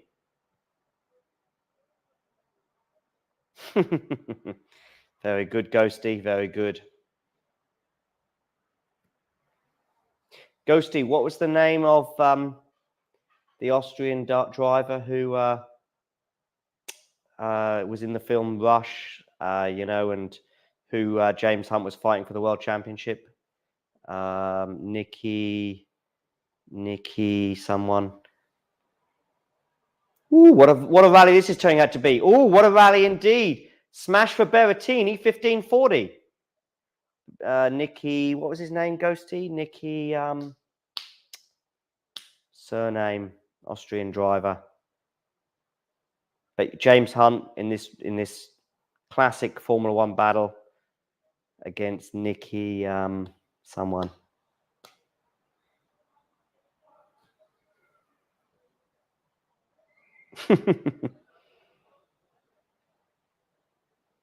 $15.40, Carlos Alcaraz.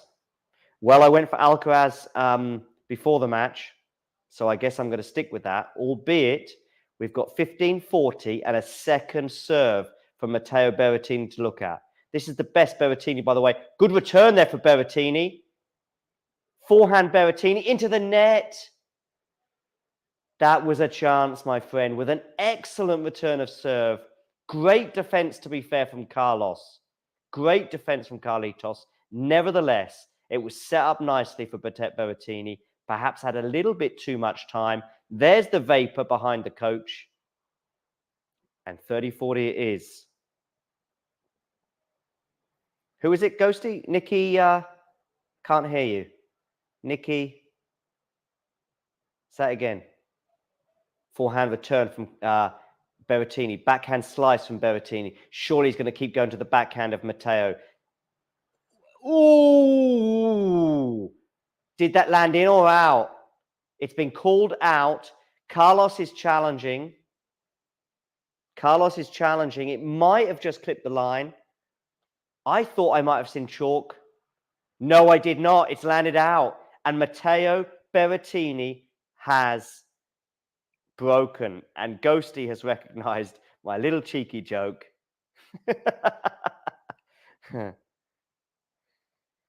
Yes, so I went KC. I went for Alcaraz before the match began.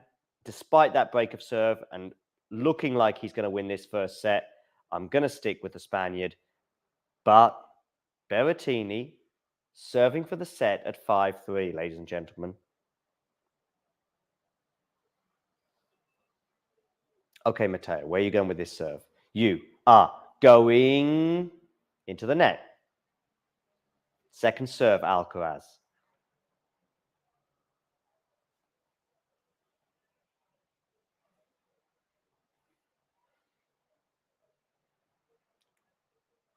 Ooh, clip the net. Second serve. Very punny indeed, KC. By the way, KC, there should be some videos for you to check out for members only that I've posted. Backhand return, forehand Berrettini, backhand, forehand Berrettini, backhand Carlos. Get this first point, Carlitos. Don't forget, Carlos had break points. Drop shot from Carlos doesn't work after a net cord from Matteo put himself in a pretty strong position. And it's 15-love for the Italian. Don't forget, a couple of games ago, 15-40 on the Berrettini serve.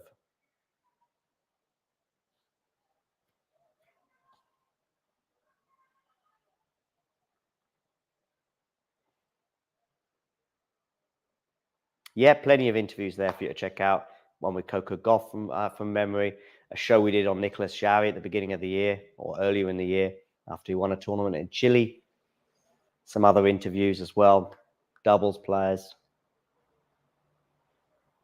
Berrettini, 15-love. 3 points away from winning the first set. Alcaraz on the backhand return goes long. 30-love. Once Berrettini does eke out an advantage, it is difficult to get it back, particularly on grass with that serve. Yeah, it's also more difficult, Ghosty, to execute the drop shot on grass.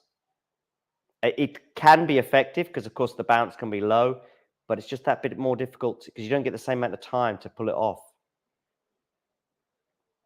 Also, the top opponents often aren't quite so deep.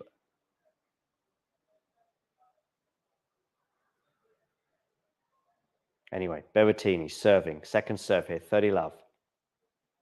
Backhand return. Forehand from Berrettini, whipping it as only he can. Whipping it again. Got another forehand here.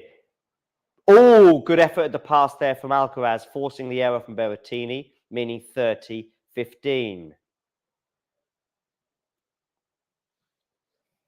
The thing is with the break of serve that Alcaraz kind of gave away with the forehand error, didn't need to go that close to the line. I mean, you pepper the Berrettini backhand 3, 4, 5 times, it's going to break down eventually. You don't need to put it under so much pressure, as in like forcing it close to the line. Anyway, what can you do? You can't change Carlos now. Good serve from Berrettini. Oh, but Carlos has won the point. Carlos won the point. A bit fortunate on the return. It was a really good serve from from Berrettini. Alcaraz gets his racket on it, sort of mishits the return. As a result, it drops just over the net. Berrettini finds it, of course, quite difficult to put it away and then leaving an open court for Alcaraz. Boom. Not so much that, Ghosty. The backspin is not so much neutralized because actually the bounce is quite nice for drop shots too on the grass. It's just you don't get the same, oh, good first serve there for Berrettini, 40-30. You don't get the same amount of time as you do on the other two surfaces, particularly on clay. You need time to pull off if you think about it, why not, as you're about to wield up an unbelievable forehand, it looks like you're going to pull off an unbelievable forehand or an unbelievable backhand, but then you just change the racket at the last minute, which you get on clay. You just don't get that kind of time on the grass. Good return from Carlos. Good forehand from Carlos. And it's deuce. Berrettini nets.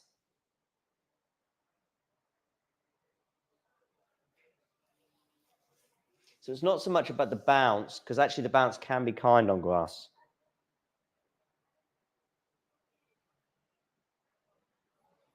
You not so much see it coming either. It's just the ball is bouncing lower, and you don't to believe it or not, to pull off a drop shot, you need time, if that makes sense. And clay gives you that time. Good serve there from Berrettini. That's not to say that the drop shot can't be effective. It's just less easy to execute, and you won't see it anywhere near as often because you just won't get so many chances. Set point, Matteo Berrettini. Second set point, I believe. Advantage to the Italian. Alcaraz on the return. Here we go. Where are you going with this serve, Matteo? You are going into the body of Alcaraz. Backhand, good backhand there from Berrettini, and he wins the first set. 6-3, to the delight of both himself and his team, including the Vapor. 6-3, he leads. 6:32 local time, 43 minutes on the clock. We will take a very short break, and then I will be back to proceed with the next set. Thanks for tuning into this watch along. While there's a break in play, here's a reminder to hit the like button, subscribe, and click that notification bell. Your support helps to keep the channel going. While we're here, you can now become a member to enjoy perks, including badges for the live chat, but also bonus material such as interviews with top players from both ATP and WTA tours. The membership link is pinned in the live chat. You can also follow us on Twitter, Facebook, and Instagram. So whether it be serves or volleys, forehands or backhands, serve bots or drop shots, we've got you covered, whether that be via our website, talking-tennis.com, where you can read features and interviews from our top writers. Or if you prefer us in audio form, you can subscribe to our podcast on Apple, Amazon, or Spotify, or wherever you get your podcasts from. Remember, we offer you wall-to-wall coverage via our regular watch-alongs, magazine shows such as Nick's WTA Weekly or Damien and Mario's ATP version. Plus, we deliver top content from people on the ground, actually at the tournaments, so you get even nearer to the action. So, what are you waiting for? Hit that subscribe button so you don't miss out on all things tennis.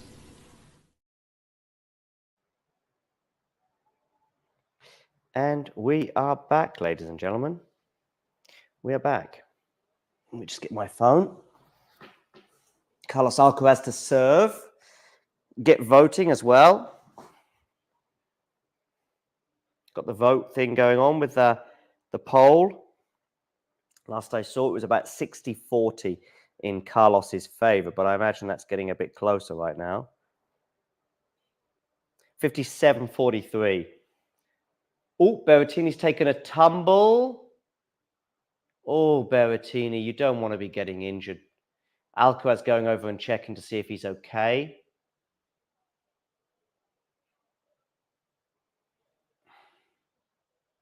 Looks like he's okay. Good news. Even the Vapor's put his Vapor down. It's on the backhand there. Change of direction from Matteo. And he just slipped as he was just trying to change direction. There was a bit of grimace of pain there, but it does appear that he's okay. Nice exchange there between the two. Carlos checking he's okay. And we proceed. 15-love. Dimitrov serving at 5-6 in the second set, by the way, over on court one. Forehand Alcaraz, backhand slice from Berrettini. Wow, what a backhand slice that was that set up the volley winner. Nice, Matteo, nice.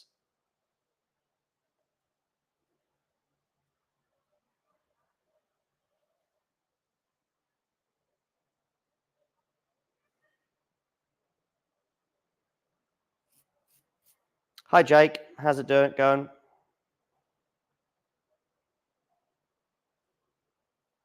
Okay, Carlos. Good first serve there.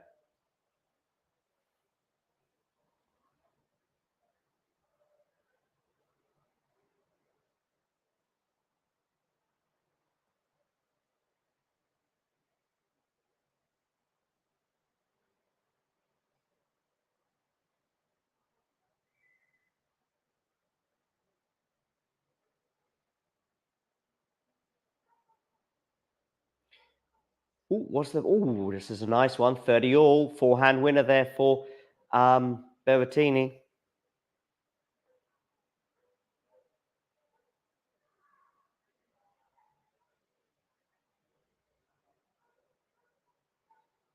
Someone's just started a barbecue up. I can smell it. Carlos Alcaraz to serve. Where are you going with this serve? You are going to the backhand of Berrettini. Of course you are. Backhand again of Berrettini. Of course. Good depth there from Berrettini, to be fair. 30 all here. This is a crucial point. A backhand winner from Matteo Berrettini. Yes, you heard me right. No need to replay the commentary here. I just said a backhand winner from Matteo Berrettini down the line. Boom. Look at that. 30-40. Wow, did I miss a lot? Hey, Shahiri. How are you, John? I'm Are you okay. I'm surprised? okay. I'm okay. I think Berrettini has been threatening this in a way with his performances in the tournament so far. But I think Alcaraz had a couple of break points midway through. That's a good forehand winner there, by the way. Alcaraz had a couple of break points midway through the first set, and you thought, okay, here we go. Berrettini's backhand was starting to break down. But then Berrettini eked out, he saved those break points and then eked out 2 break points of his own. And then, of course, I don't know if you saw the forehand that Berrettini netted on, and you thought, oh, he's missed his opportunity there. Before Alcaraz then took a bit too much of a risk with that forehand. He could have just peppered the Berrettini backhand a bit more and probably would have held serve. But took a risk, as Alcaraz likes to do, goes wide. Berrettini struggles a bit to serve it out, but does so. And here we are. You see this comment, or? I think it's... Oh, sorry, Jane. Because I was getting excited about the backhand winner from Berrettini. Yeah, stuff that happens when you see Berrettini hitting backhands. I'll go back to holding the microphone. I've got it clipped on my t-shirt. What are your thoughts on some of the action from today, like Eubanks, for example? Did you see much of that? I'm more surprised by Ons Jabeur beating Kvitova that easily, to be very honest. Me too. I had Kvitova winning, but yeah, well, that was an amazing performance. I think Kvitova sort of didn't show up today either. Safe to say. And Eubanks, yeah, also pretty surprised because I think Tsitsipas had some breakpoint opportunity in the second set, and the third set was also quite comfortable. So it was surprising to see him lose from that position, and also even more surprising to see how collected Eubanks was in those moments. He lost his break advantage. He immediately broke to go ahead again. And that last game, my God, was he nervous. He was so many shanked. I think there were like 3 or 4 shanked ground strokes. And then from there, he recovers and, pulls through. That's amazing, really. With no experience whatsoever in comparison to Tsitsipas. It was his Wimbledon debut, and then he's into the quarterfinal. That's remarkable. Yep, I agree. And I think Dimitrov was also a set and a break up. Now he went to a tiebreaker. Oh, they're into a tiebreak, are they? Yeah, because Dimitrov was up a break, wasn't he? Yeah, he was. He's had a couple of falls as well. In fact, Berrettini just had one too. But I was a bit worried for Dimitrov at the end, when he broke serve towards the end of the first set. On that exact point, he fell over, and it was like, you've broken serve to go 5-3 up, but maybe we should be more concerned. But fortunately, despite the grimacing, he seems to be okay. The Bulgarian. Yeah. Alcaraz just netted that backhand slice, or drop shot, I should say. It was a drop shot. So it's deuce again. I don't know if you're ahead of me, or if I'm ahead of you. Sorry.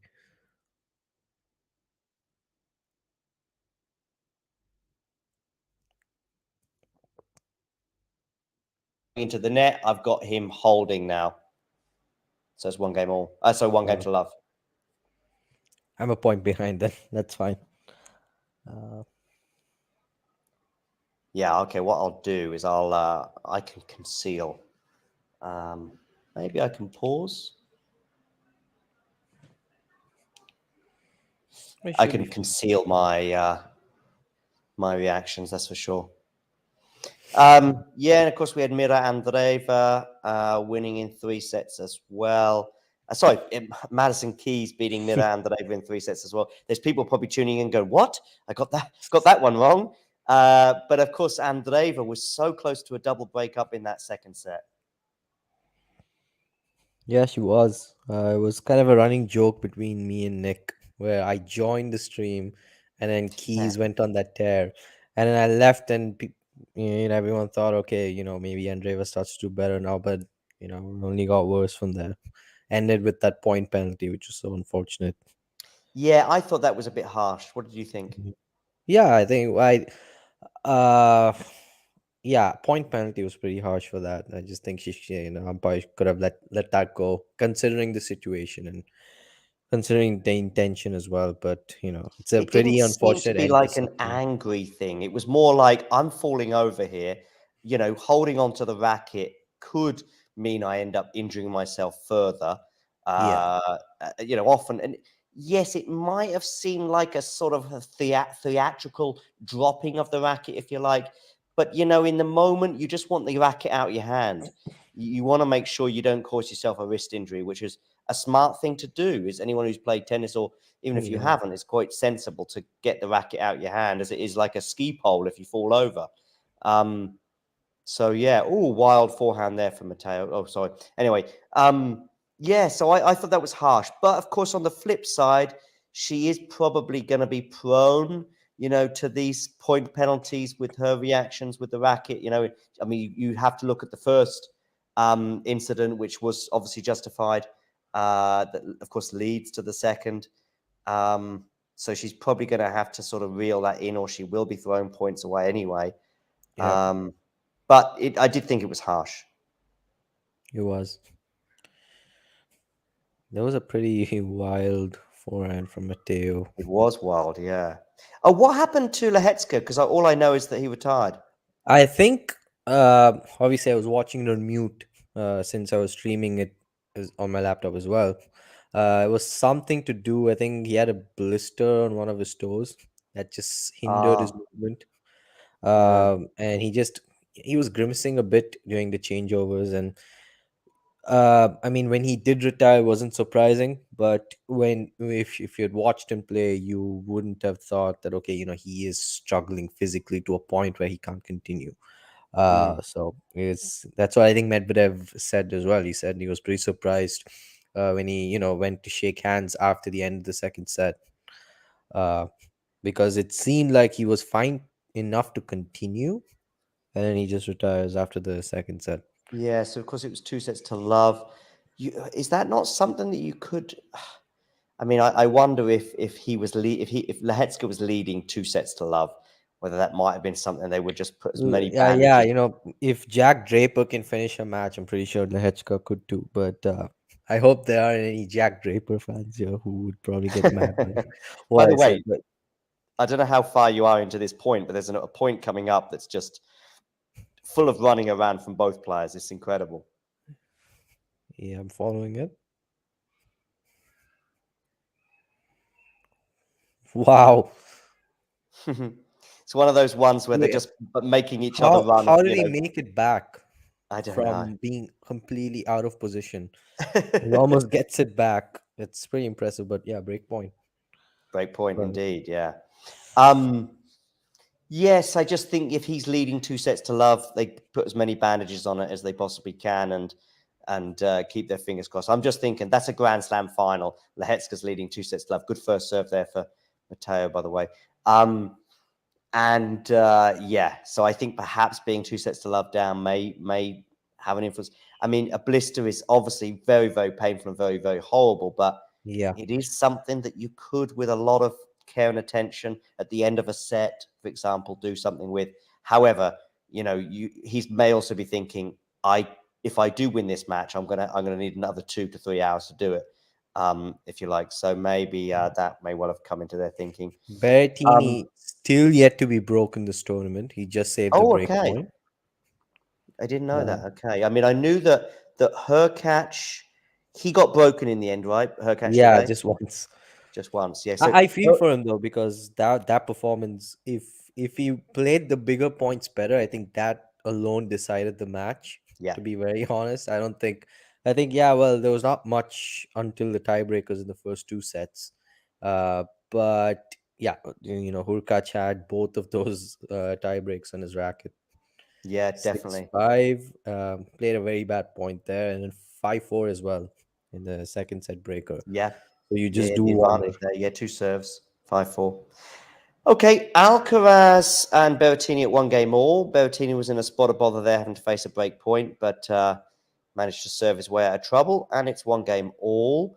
I think you and I, before this match began, were both kind of just leaning slightly towards Alcaraz. Yeah. Yeah. I still am, at least in hopes of my bracket progressing. But honestly, I can see the upset, especially after he beats Zverev. I was like, okay, you know what? He's actually not only just made it to the 4th round, but he is in imperious form. Yeah. He at the beginning of the tournament, he was quite, I guess, tepid and dubious about his chances. He said, "Yeah, well, I just missed that." A player deserves to take a bow. You've got to watch this point. Well, you're going to watch it, I know. That's the most spoiler-free reaction, so I can see what actually happened. I think I've done well with avoiding the spoiler. Yeah. Oh my god. Okay, yeah, I see it. Yeah. What a get! What a get! What a get! That's a really good point, Shahuri. And it basically ends with and he also needs to be careful he doesn't fall over as he runs off the court. So Carlos Alcaraz has just done around the net. That reminded me, if you remember the 2015 Wimbledon final, Djokovic and Federer, the first point of the first set tiebreaker was very much like this. Okay. Djokovic had a very similar get, where I think, although maybe it was on the forehand side, if I'm not mistaken, he ran it down and just, put it away for a winner. And I think Federer, yeah, he served, and then it was a drop shot right after, and then Djokovic covered all of that ground. Was very reminiscent of that. Unbelievable. There unfortunately isn't an extended highlights reel by the channel itself for that match, because I think that was the best ever match on grass Djokovic has played all career. Oh, really? Okay. 2015. Yeah, my God, he was so good. The way he returned that match, I mean, almost every serve of Federer's, got back to him with interest to his foot. So, like, I've not seen something like that before. Alcaraz, I mean, he overcooked that drop shot, went wide 15 all. I think he's definitely playing with a lot of pressure each of these service games since getting broken, I want to say, in the first set, because it's... We talked a bit, I say we, me, and some of the people in the chat about the drop shot for Alcaraz seemingly less effective, not just today, but in general at Wimbledon. But it's just, it's much more difficult to execute. You don't get you need time to execute a drop shot, and you just don't get it once. If you do it right, actually the end result can be as effective, if not more effective, on grass than any other surface, because the bounce is so low. The problem is the one commodity you need more than anything else to pull it off is time. Because you can imagine Alcaraz, for example, and he's held serve here for 2-1. Alcaraz is like ready to do the biggest forehand of his life, as he always looks like he's ready to do. And of course, you have that image emerging almost in slow motion on clay. And you've got somebody like Medvedev, who's so far south, he's almost in Marseille when he's actually on Philippe Chatrier.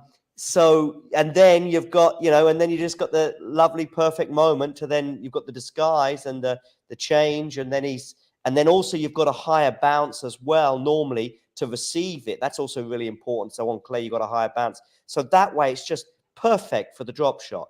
On grass, you can imagine a Dimitrov slice coming your way. You're just not going to be able to drop shot that. So Dimitrov or Fucsovics or whoever's delivering a good slice in your direction on grass, you're just not going to get the chance to do the drop shot. By the way, Holger Rune has taken the second set, 8-6 in the Oh, break. Harry. Okay. Yeah. Oh, that's important. Cool. 8-6. Yeah, I see that. Again, both of these matches were quite difficult to call because we've got two players. Probably their journeys to the fourth round have been a bit smoother in Dimitrov and Berrettini. Two players who've shown us in the past some grass court pedigree. Two players whose games are slightly more suited to grass than their slightly more illustrious but younger opponents. And yet, for me, going into both of these matches, because I wasn't really sure, I probably went for the better player, if you like, overall. And that I thought that Alcaraz and to probably Rune would find a way. Rune seems to have dispelled some of the concerns we've had about him physically this year, particularly in the clay court season. I thought, in Paris, he just looked like a man waiting to go out throughout the tournament, if you like. Yeah. He looked completely out of it against Rude. Started off with him having love 40 on Rude's serve, and then from there it was just really bad for the first two sets. Berrettini let that one go. Do you see it? Yeah. Oh yeah, he did. Yeah, I thought he did from his. I wasn't when I watched the point because I was busy talking to you. I wasn't 100% sure, but I've just watched the replay and his reaction. I mean, it's clear that he could have. It was a difficult backhand volley, but it's one you would expect him to make. Yep. Those are the Chalk ones. Flew up, like McEnroe would say. What a chalk flew up, indeed. Yeah. Yeah. Even I say it from time to time, with a nod towards John. What do you think of McEnroe as a commentator? Are you as some people get really upset with him on social media? Other people, of course, love him. I know why. I definitely understand it. But this year, surprisingly, he's been more, what do you say, insightful, and he's bringing out some numbers and stats to back up some of the things he's saying. Okay. But because when I used to tune into his commentary on ESPN, it was just a train wreck. Him and Chris Fowler, it was just bad, like really bad. They would never talk about the match that's actually going on. Oh well, love 40. Okay. Yeah, love 40 now. 3 break points, Alcaraz. Yeah. Yeah. But this year, I mean, yeah, he is still problematic. I think he made I don't know, was it US Open last year? He made some comments about Yibing Wu when he played Medvedev. It was veering towards sort of racist. I think I just don't remember what it was. And then like the way he pronounces Tsitsipas, I can see why it annoys people. Finally, Berrettini's been broken this tournament. There you go. Last. To love. Yeah, to love. And it's a forehand into the net. It's the one sort of area you wouldn't expect Matteo to break down on. And Alcaraz leads 3-1. Yes, I take all of that on board. I do think perhaps because there's been some momentum in terms of the criticism that's gone his way in terms of his commentating, that actually people maybe nitpick a little bit. There was a comment about a player, I think it was Jarry on Saturday during the Alcaraz match. But when you listen to what he said, it's not that he doesn't know who Jarry is. It was along the line, but of course that's the narrative that gathers pace on social media. Oh, look at this, he doesn't know who Jarry is, and you get that retweeted him. But actually, what he said was something along the lines of many at home will not be aware of who this guy is, and that is true. I mean, especially Wimbledon, especially Grand Slams. Yeah, probably 50% of the audience are not watching tennis on a regular basis. Yeah. There's a comment here from Jane where she says she was annoyed with how much he was criticizing Bublik, and that was also something was sort of blown up because he basically said he and Kyrgios can have a competition as to who tries the least, something like that. It's not controversial, to be very honest, because no, I don't think that's too bad. I wasn't sure what he was to say about Bublik, but it is true that both of those two players, on occasion, and we can talk about Bublik right now because he's the man at the center of attention. You know, if we're talking about a guy who twisted his racket round and used the handle to try and play a point last year. And now, okay, it's entertaining. In a final, exactly, on top of the net. And I like Bublik. I enjoy watching him play because I know that when him and so, for example, in Madrid, I was there for a couple of weeks and I was looking at which matches to watch. When I saw he's playing Rune in the first round, I'm thinking that's circled, you know, as a definite to watch because you know it's going to be spectacular with those two. And I love his crazy return positions, even on grass. Sometimes he stood, you know, between the baseline and the service line. And I love all that. And I don't even mind too much some of the other antiques. I enjoy watching him play. And by the way, the crowds like it. I actually think probably, you know, in terms of enjoying the spectacle, he doesn't spoil it in the same way that Nick does. With Nick, sometimes it's just like, you know, like the Tsitsipas, whatever circus that was last year. Yeah. It went beyond tennis. And afterwards, it just leaves a sour taste in the mouth, and you're just thinking, this isn't funny anymore. I don't. Yeah, got to watch it on Netflix a year later. And Yeah, right. Yeah. Did you see my cameo, Shuahiri, on Netflix? Yes, I did. Vansh pointed it out. Yeah, I know he did. Yeah. You know, we were watching it here, and I did mention it to my mom and my sister. Oh, You know, cool. well, look, there's John Silk over there. Yeah, that was what after the first round, right? After he beat Paul Jubb. Yeah. Yeah. Because Nick was, the thing is that the Netflix thing, you know, leaned a bit towards Nick's situation in terms of, you know, getting the abuse he gets on social media, and nobody deserves that. We know that's too much. But what doesn't mean it justifies you having a go at officials, you know, calling people 90 years old on the court and they shouldn't be doing this, and abusing people. Just because you get abused doesn't mean you have the right to abuse others. And on top of that, his argument that particular day was, you know, there's hundreds of thousands of dollars on the line. Well, I'm sure an umpire or a line judge would love to have $100,000 on the line. Again, it doesn't justify it. But anyway, there we go.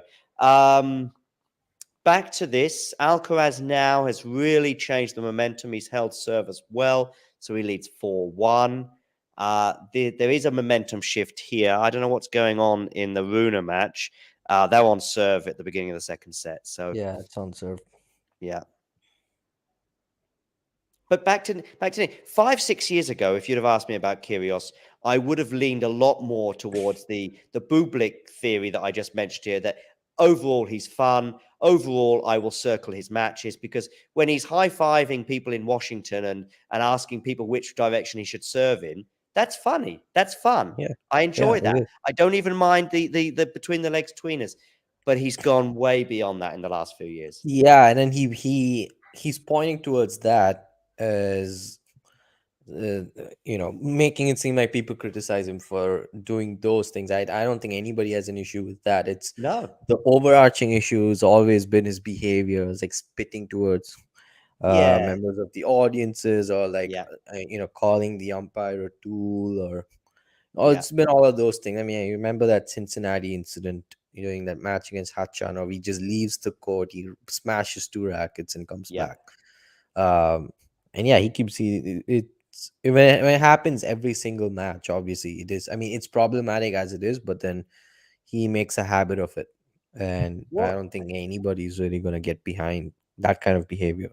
What happened there was an incident with the ball kid this year, wasn't there, in Indian Wells? Or was it last year? Well, that was last year after he lost to Rafa. He just smashed his racket, and you know, the ball kid had to duck, something like that. That's right, yeah. Now, his argument at that time, so although he did the whole photo thing the next day, and that gets retweeted, Instagram likes, and nice guy Nick Kyrgios, yes, okay, but that's the least you should do, is, you know, give the guy a tennis racket and apologize and do the photo shoot, you know?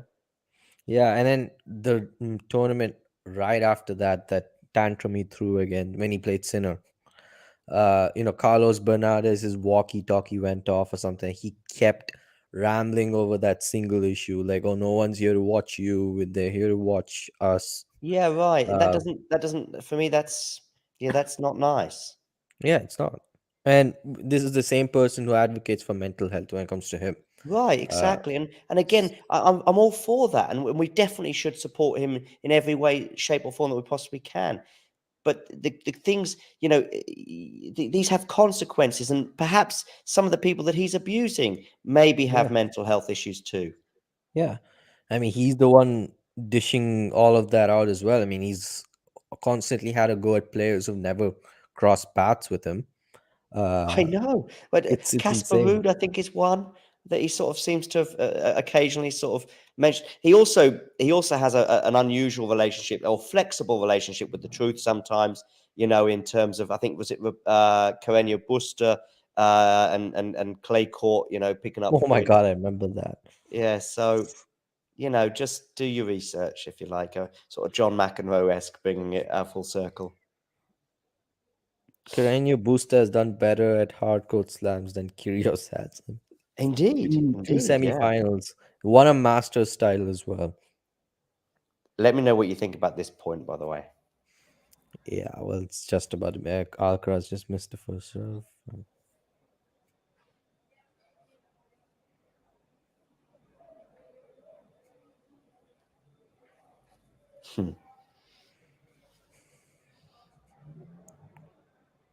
Whoa. Nice. The drop Yeah. shot from Alcaraz finally works, and it works with aplomb. It got that lovely Yeah. sort of really low bounce that I mentioned as well. Yeah, I Uh, mean that was the appropriate moment to play the drop shot when Berrettini is out of the court. Yeah, absolutely. And And he again, he still had a bit more has time almost there. enough time to cover the court to get in that ball. 4-2 and a comfortable hold. It seems like it's not happened yet, so I'm not telling you afterwards, because at the moment I have 40 love, and I'm Oh, that guessing you do nice too. flick there for 40 love. Yeah, really nice, because that volley wasn't easy. Yeah. I spoke to Carlos at a press conference in Barcelona, and I compared, I think it was after his winner in the final against Stefanos, which, by the way, I thought was really quite devastating for Stefanos. In a way, I also spoke to Stefanos on this particular topic of, losing in Barcelona to Rafa the year before, 2 years before, with a match point or a championship point, but playing so well, and it's against the King of Clay, blah, blah, blah. Is that a little bit easier in a way to take, although it's so close, than just getting demolished by Carlos in the way that he did in Barcelona? Stefanos, by the way, went down a very strange alleyway with his answer, as only Stefanos can. Basically, Yeah. just talking about something about, well, tennis is 2 players and football is 22. So fine, that's Stefanos' response. But when I spoke to Carlos, making a comparison to this year and last year, where Carlos had basically won the tournament quite spectacularly the year before, but was dropping sets left, right, and center, including against Stefanos. But this year was just straight sets, and probably only Davidovich-Fokina caused him any kind of trouble at all, and even that was straight sets. And Carlos surprised me, because I asked him what's the difference, basically, and I thought he was going to say something about his game just being a bit better in every department, or perhaps serving a bit better, I thought, in Barcelona this year. But he said no. Concentration was the word, focus. He said last year in Barcelona, he kept dropping sets. He'd get advantages and let them go because he'd lose concentration, which I understand. You're young. You think this match is quite easy. You up a set and a break. Before you know it, it's 1 set all. And that's exactly what he said. And so this year he said, I didn't, in the final, for example, he said, I didn't give Tsitsipas an inch.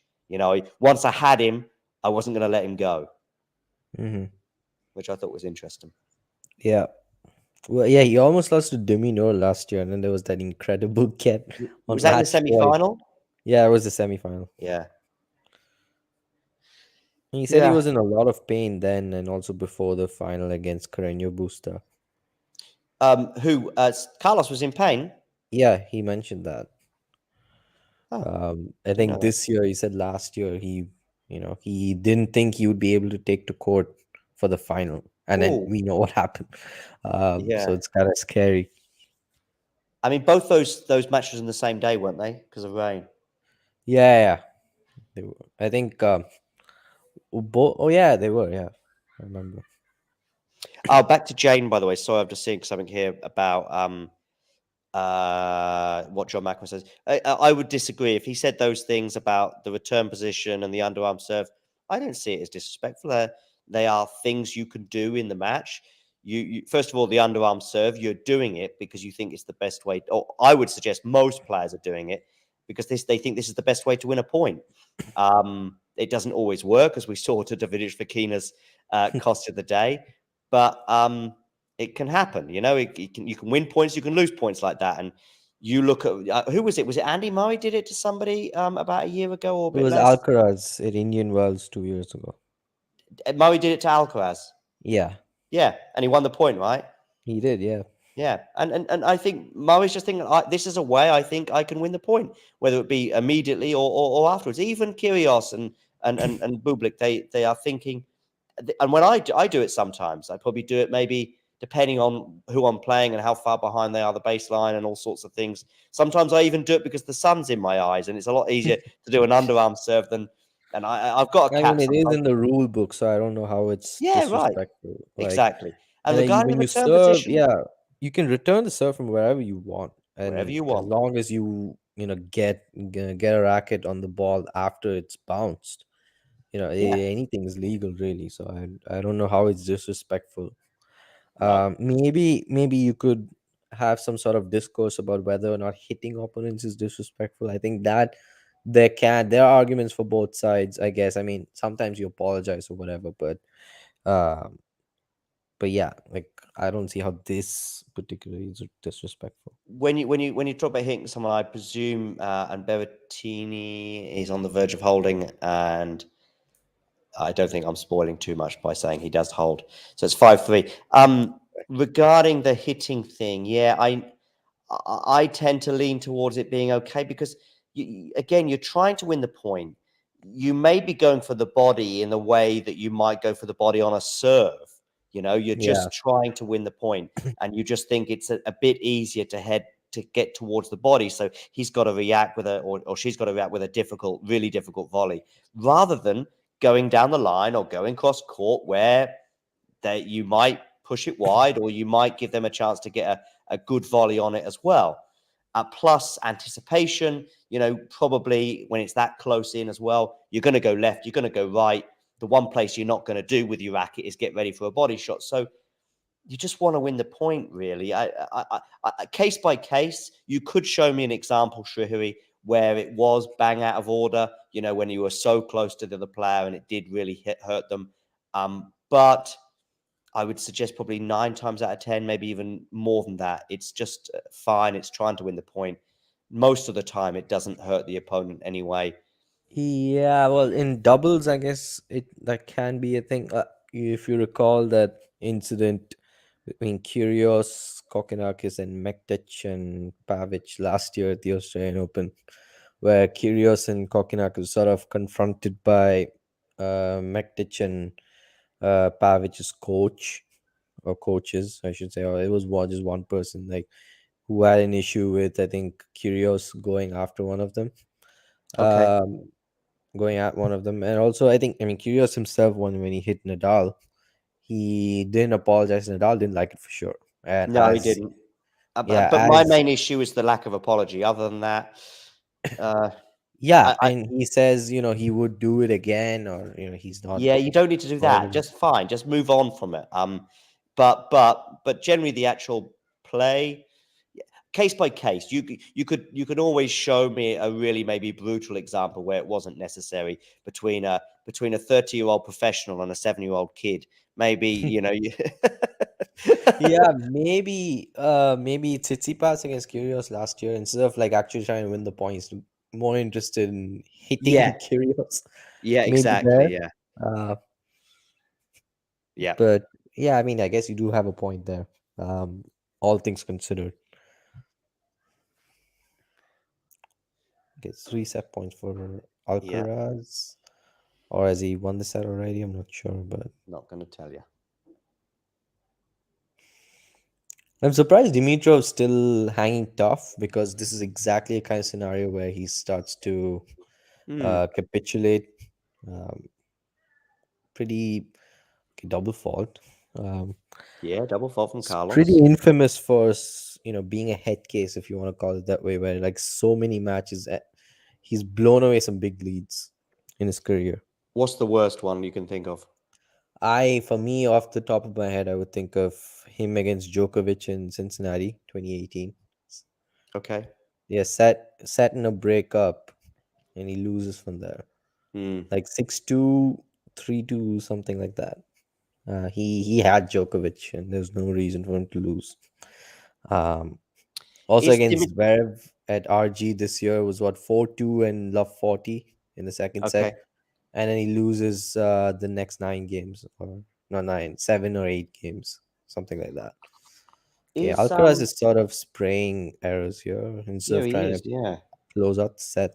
It's a little odd. Is Dimitrov, by the way, I'm not going to spoil anything too much by telling you that Alcaraz has won the set 6-3. Yeah, I mean that's kind of what we expected anyway. So Is Dimitrov's career one of what ifs? He's made the semis in Australia, I think. Am I right? Australia, Wimbledon, US, all of them except RG. Yeah. I don't think so. I think he has pretty much. Well, he had that 2017 where he won the ATP finals. He won Cincinnati. Yeah, what if for me would be someone like Del Potro, biggest Soderling. These two, I think, biggest what ifs for me from a lot of the. I mean, Del Potro, another one, yes. another one who people may not mention, Jerzy Janowicz. I think he's a big what if. Okay. But the thing with Del Potro is it's what if because of the two parts of his career, and the third part being lots of injuries during, and then also the one that curtailed it. But he did get the slam. Roddick, he got his slam. Pat Rafter got his slam. Goran Ivanisevic got his slam. Del Potro, of course, was just blighted through injuries. And when he wasn't injured and everything was okay, unbelievable, whether it be quarters. I remember, was it against Rafa in 2018? Yep. Unbelievable level. Beat Rafa, of course, in 2009, was it, when he won the US Open? Yeah, beat Rafa and Roger. Beat Rafa in the semis and then beat Roger in the final. So he had this sort of two parts, where he kind of disappeared for a couple of years, but did have that honeymoon or sunshine period in sort of 17, 18, 19. Unfortunately, of course, we do remember how it ended with him like a year ago, limping around the Latin American courts. But he did get the slam. I mean, you're right. It's what if, because it could have been 4, 5, or 6. Yeah, for sure. But so it's that. But at least he got the slam. There's players that are what if and didn't get it. And Soderling, I guess, because for Delpo, Delpo, the thing is, the number of seasons he's missed in his prime after having an amazing year. 2010, he missed most of it. 2014 and 15, both of them. You remember how good he was in 2013. The Wimbledon semi-final. He other than that, I think I agree that he was underwhelming in all of the slams. Third round at the AO, didn't play RG. Second round at US Open, lost to Hewitt. That is I'll never understand how he lost that and why he lost that match. But then after that, he won a bunch of 500s. He won Basel and Tokyo. And yeah, I guess he played those close matches against Federer at the ATP finals. So yeah, he had an amazing season. Same with the end of 2017 and 18, and then 19 just complete. In 18, when I think Shanghai he got injured against Chorich, that turned it around big time for him, because he was world number 4. Then he'd gotten to number 3. He was number 4 then, and yeah, that completely changes everything again. And in 2019, we know he came back in Rome. He came back before that, but then in Rome, he almost took out Djokovic in that quarterfinal. Had those 2 match points. So, and then after that, he beat Shapovalov at Queens, and pull the plug for 2.5 years. Yeah. So a lot of I would say his prime, and when he his resurgence, so to speak, was just cut out completely, and that is what makes me wonder. Soderling, yeah, it's so unfortunate because he beat Nadal, lost to Federer in 2009, beat Federer, lost to Nadal the year after, lost Mhm. Nadal again in 2011. Yeah. So yeah, like you just wonder. Yeah. Yeah, he gets the big win, doesn't he, in 2009, but then he has to beat Federer in the final. Ooh. If Rune, by the way, Dimitrov gets very interesting, I might just switch over and Yeah. I'll keep an eye on Rune, Yeah. Dimitrov, while you keep an eye on Berrettini, Alcaraz. Obviously, Berrettini, Alcaraz are beginning their third set with the momentum obviously shifting slightly towards the Spaniard. One set all, but with the Spaniard winning the second set. Yeah, let cord for Alcaraz, but Berrettini makes the volley anyway. Yeah. Um, There's I'm been gonna some really take interesting points. yeah, I'm gonna take a like 5 to 10 minute break. I'll be back right after. Great. Speak to you in 5 or Yeah. 10 minutes. Cool. I will talk us through the next game then between Berrettini and Alcaraz. But like I said, if Rune Dimitrov gets particularly interesting as they get towards the end of their third set, I will switch. But right now we've got Carlos Alcaraz serving. Things have very much changed for the world number one, where he was obviously a set down and looking in a spot of bother, but now very much in the ascendancy. And a forehand has forced the error from Berrettini, and it's 15-love for Alcaraz.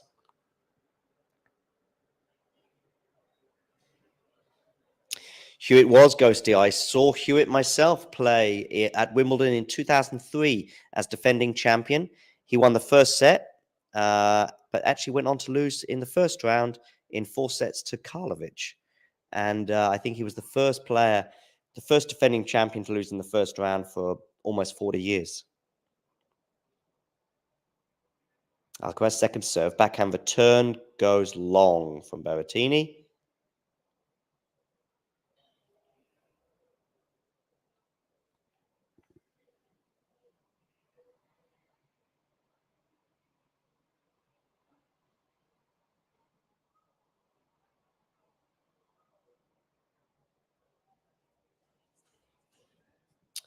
Okay, Carlos. Second serve here.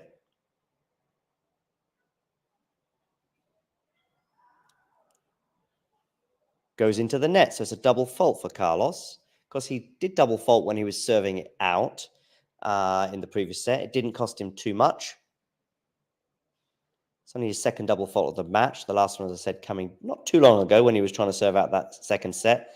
As I said, didn't cost him too much, though, because he did manage to serve it out to 30. No double faults off the racket of Berrettini as yet.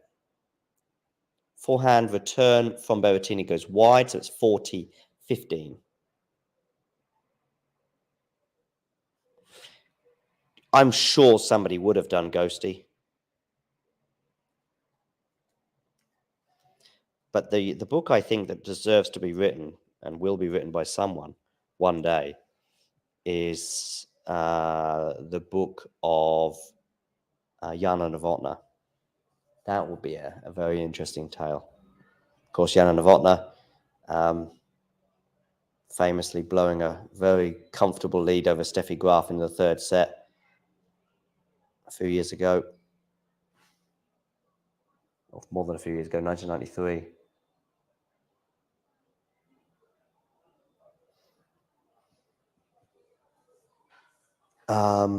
Alcaraz holds, by the way, for 1-1. Yes, 93, of course, losing out so painfully to Steffi Graf. And then, of course, in 97, losing to Martina Hingis before finally getting over the line in 98. Such an incredible story, and sadly passed away a few years ago from cancer. But I think her story will be very interesting. Okay, Alcaraz-Berrettini locked at 1 set all and 1 game all. Meanwhile, Dimitrov and Rune are also locked at 4 games all in the third set. Slices here from both players. Now, forehand Berrettini goes into the net, love 15. Just feel as though that second set, the Vapor has put his vape away and is now scratching his beard. Berrettini's mother there looking suitably concerned.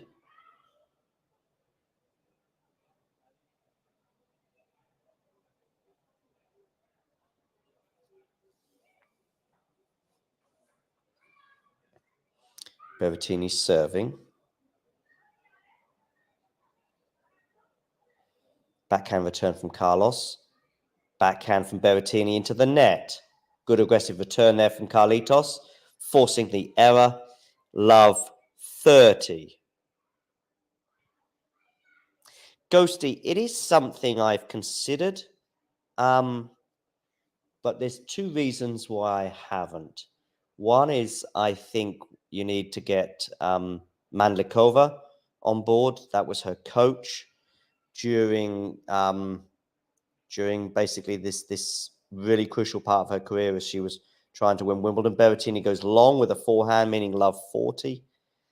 So that's the first reason. You need to get her on board. I have reached out to her, albeit without any success, if you like. That's the first thing. I think without her, there is no book. Second reason is time, Ghosty, as well. I mean, it's a year probably, more or less, depending on the amount of time you can dedicate towards it. But it's difficult, really, with... Ooh, good return there from Carlos, but it's not enough. 15-40. I say a good return. It was an excellent serve from Alcaraz. Somebody yawning in the crowd there. Yes, Ghosty, it probably would help if I spoke Czech too, because I think getting the family on board would also be pretty important.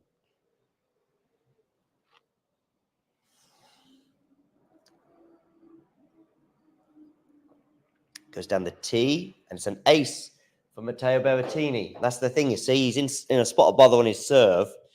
You know, Carlos trying to save 3 break points. But Matteo, you know, 3 first serves, and you're back in the match or back in the game. Well, anyway, 30-40. One more to go. 131 miles an hour, that last serve. Berrettini serving. Doesn't get the first serve in this time, though.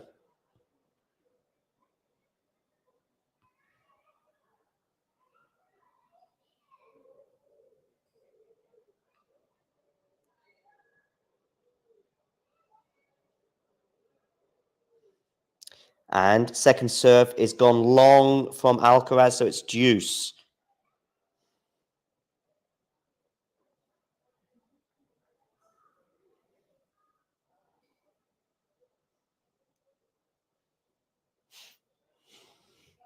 What time does play start tomorrow, by the way? You've got to watch Rush, by the way. That's a shortcut to the biography of James Hunt, at least in terms of the championship battle. Play starts tomorrow. We've got 2 men's quarterfinals and, of course, 2 women's quarterfinals. Yeah.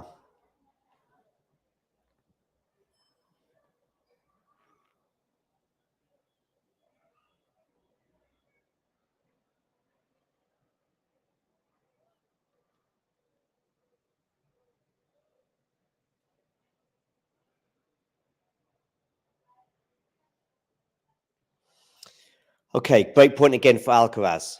Berrettini, forehand return. No, it must have just clipped the net on that first serve. Break point again for Carlos. He's already had 2.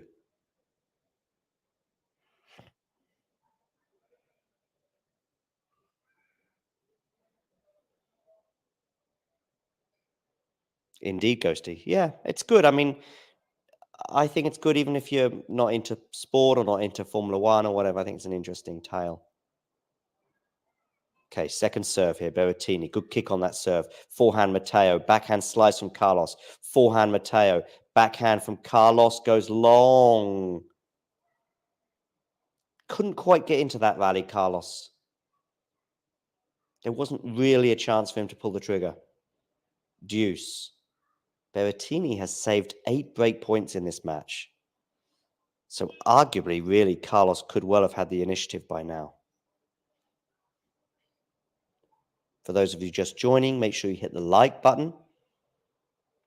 And if you are watching on YouTube, please hit the subscribe button if you haven't done so already. Down the tee from Berrettini. Good forehand winner there, going through Carlos. Wow. It was all about the serve, I guess, but he still had to put the forehand away, and he did.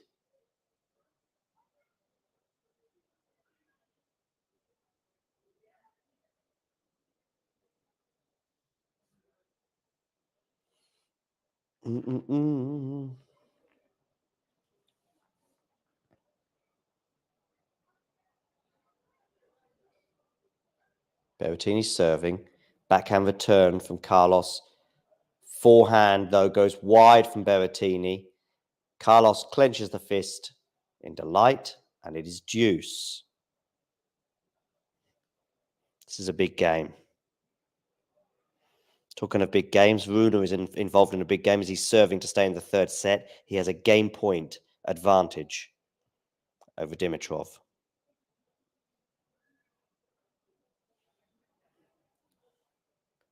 Berrettini to the forehand of Carlos. Forehand Berrettini. Now Carlos has a chance to go for it. And he does with an excellent forehand winner.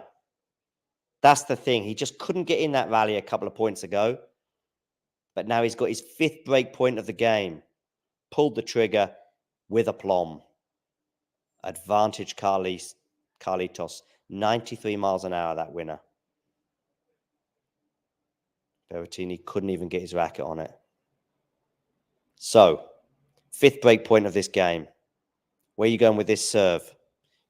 Berrettini gets the first serve in. Crucial. He's in charge of the point. Excellent forehand winner there from Matteo Berrettini. Deuce. The 4th deuce of this game. How important will this game be at the end of the match?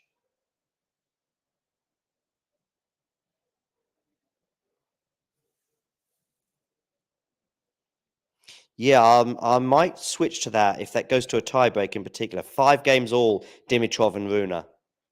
Alcaraz-Berrettini at deuce. Berrettini down the tee. Backhand return from Carlos. And Berrettini errs again. 6th break point now for Carlitos Alcaraz in this particular game. If Rune Dimitrov goes to a tiebreak, I will switch, presuming this game has finished by then, because this game is looking very, very important right now. Show who he's back. I'm back, yeah. And it's already heading to a tiebreaker. That's crazy. It was like 4-3 when I left. So yeah, I will. If it's not quite a tiebreaker yet, but look what's about to happen with Alcaraz Berrettini. oh, my bad. Have you seen it?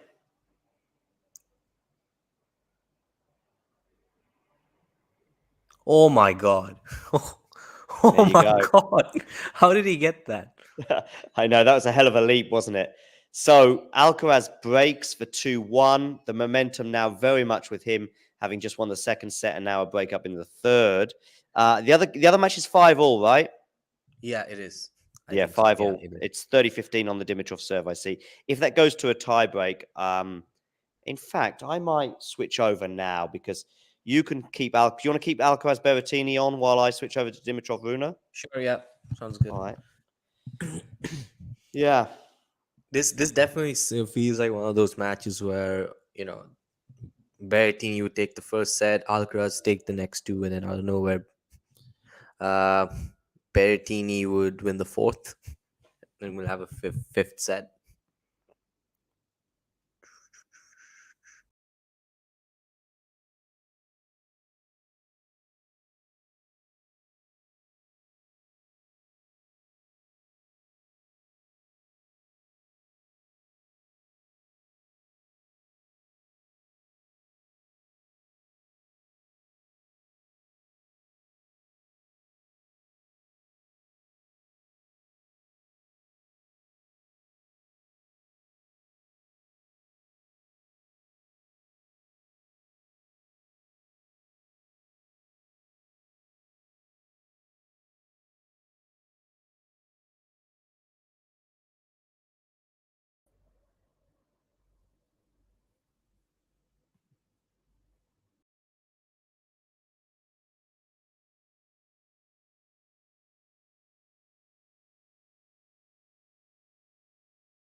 John will be back in a minute or so. I think his battery died. Um, Meanwhile, I'm just gonna keep track of what's going on. Here he is. Yeah. Hey, sure. Sorry to panic No, everybody there. I mean, so what happened was I lost you, and I thought it's my internet again. So That was I me. left and got back. Oh, okay. Yeah. Well, I'm now Um, switching over to Holger Rune, as I suggested. Yep. Yeah, I've got Holger Rune on my TV right now. So Alcaraz is 30 love up with a break, 2-1, third set. Does feel like a decisive momentum shift there, right? Yeah, it does. But I can also see this match heading to a fifth set. Berrettini can just serve lights out fourth set, probably snag in a tiebreaker, or Carlos could feel the pressure as well. Which, I mean, he has shown. It's not like he hasn't. Remember that the end of that Tsitsipas match at RG, out of nowhere, he just got tight. It was supposed to be a 6-2, 6-1, 6-2 drubbing, but that became competitive. I mean, for that one set. Yeah. So Oh, yeah, right. Yeah. And actually, funny enough, we were talking about his concentration. And that was probably one of the things that let him down there. I think he mentioned his on the court speech afterwards. By the way, I've got Holger Rune here serving to stay in the third set again at 5-6. And Ghost is asking, what does SW19 mean? It's the postcode for where Wimbledon is. So it's Southwest, right? SW. yeah, stands for. Southwest London. Yeah, Right. Southwest 19. Normally, the number would indicate how close you are to the center as well. So SW1, for example, or SW2 would be very central. In the UK, unlike a lot of other countries that I'm familiar with, the postcode is super specific. So if your postcode is SW19-3BY, that will be shared with about, I don't know, 4 or 5 other houses or 4 or 5 other addresses. Whereas generally in other countries that I'm familiar with, you'll just get a number. Like my number in Germany is 53113. Well, that's shared among about, it's a district almost. If that makes any sense. So postcodes in the UK is super, super specific. Right. Yeah, I mean, just talk about nerves. Alcaraz 40 love up, now 40-30. And I see that Anna Wintour is there, seated in the royal box, I think. Yeah. Rune is on the verge of a comfortable hold. He's 40 love up. Oh, and it's deuce now from 40 love for Alcaraz. Oh, for Alcaraz, okay. Yeah, well, I think it was an error at 40 love, and then he approached the net at 40-15, got passed by a backhand slice down the line, and now he just netted a backhand slice himself. If you get a break point, just let me know. But we are into a tie break because Rune has just aced. So Dimitrov will begin the tie break here for what's obviously going to be a fairly important 5 or 10 minutes to decide this match in many ways. I mean, it's not going to be decisive, but 2-1 lead, of course, at this stage will be huge. 2 hours, 37 minutes on the clock, by the way, is quite lengthy. I would suggest for 3 sets on grass. Yeah, there was a game that was almost 15 minutes long, right? In the first really? set. In this set? In the first set. Oh, in the first set, okay. Yeah. Oh, and Berrettini just missed the second serve return, and he just tossed the racket in the air out of frustration. We're in the middle of a rally here with Rune on the backhand, and now backhand for Dimitrov. This is a pretty lengthy rally, at least 10 shots, probably heading towards 15 right now. Forehand Rune, backhand slice, of course, from Dimitrov. Forehand Rune goes for it a bit. Not enough to win the point, though. Dimitrov is back in the point with some excellent slicing of his own.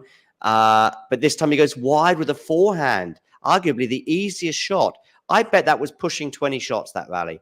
I'm hopeful that the graphic people, yes, 22 shots. There we go. Alcaraz just held for 3-1. That's huge. 40 love up and then back to deuce, but you managed to hold on. But Dimitrov really was in trouble at various points in that rally. The slice, though, was keeping him in it at times. And in the end, he had a fairly easy forehand that he put into the tram line. So Rune has the mini break.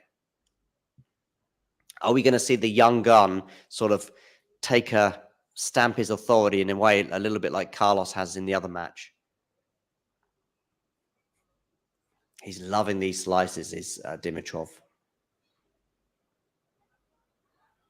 Now he's gone on the forehand. Okay, Some strange Berrettini is bounces. quite rattled. He just forehand approach shot. He's at the net, nets the volley.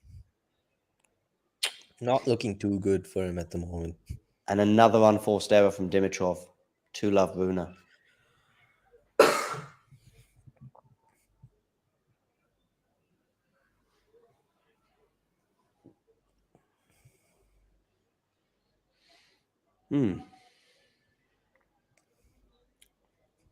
Okay, Rune serving, pushing the serve clock to the 5, 4, 3, 2, 1 second, but he's just about okay. Good first serve there from Holger, forcing the error on the return, and now it's a really big lead on grass. I would suggest for a tiebreak, 3-love.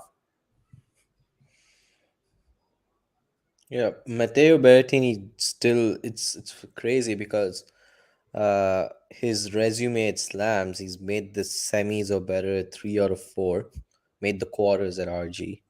No top 10 wins though. Ghosty, the question regarding Henman Hill, that's sort of where you might go when you've got a grounds pass, which is about 20, which it is exactly £27, €30, probably about $35.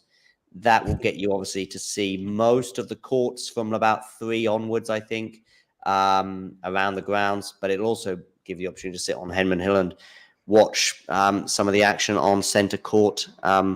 Also later in the tournament, oh, that's a nice forehand there from Dimitrov, but it's a tricky smash. Rune's down on the ground, 3-1. Yes, later on in the tournament, I guess from about now onwards, really, certainly from for the final anyway, you can just buy like a £10 ticket, I think, to sit on Henman Hill, which is almost like sort of going to a concert and watching the events unfold. It's not too bad. The problem is getting a decent spot on Henman Hill. Oh, and you can take your drinks in, so at least you don't get ripped off in that respect. If you were paying There's a queue usually for that as well to watch it on maybe, yeah. I've never done it myself, to be honest with you. Oh, Dimitrov has put a forehand into the net. It's been a case of 3 unforced errors, really, from the racket of Dimitrov this tie break, and Rune has a double mini break advantage at 4-1. You a fan of Rune's trickery? Yeah, I am. Funnily enough, I'm watching this match over Rune and Dimitrov. Yeah, don't worry. The reason why I was sort of thinking that we could split is just because I didn't want to spoil certain things, because I'm sort of talking about it. That actually makes sense. I'm ahead of you. As we speak, Alcaraz has a break point for a double break advantage. Ooh. Yeah, it's not looking good for Berrettini at the moment. He's just missing easy shots. Is it just me, or is there barely any resemblance between Matteo Berrettini and Jacopo, if I'm pronouncing that correctly, Berrettini? I don't see much of a resemblance. 5-1 Rune. Berrettini and who? His brother. Matteo his brother. and his brother. Jacopo, I think his name is. Okay. Don't know. He's the guy that occasionally we see with a short hairstyle, I think, in the box. Yeah. Wearing a white jacket, I think. Berrettini managed to save Holger that break. Rune's mother is all smiles because her son is 5-1 up in the tie break. She'll be taken to Instagram shortly, I'm sure. I mean, she does control his Twitter, so it's not. Yes, I know, and Instagram. To imagine that. Yeah. She's liked a couple of things from me. She's liked a couple of things from Miles as well. Oh, yeah. I don't know if it's her or Holger himself, but I put out this tweet where, quoting Kyrgios, where he said, if it's not me, nobody beats Novak. And then I put a picture of Medvedev and Rune side by side, and I said, yeah, let's pretend these two don't exist. And he liked that tweet. Yeah. I didn't even mention his name. That's crazy. So it's 5-2 now. Dimitrov went huge on a volley there and nearly hit it out. Berrettini just held after saving break point. So he's still within touching distance. Yeah. Interesting to see if Alcaraz throws in a loose game in the following Having had service that. game, because Yeah.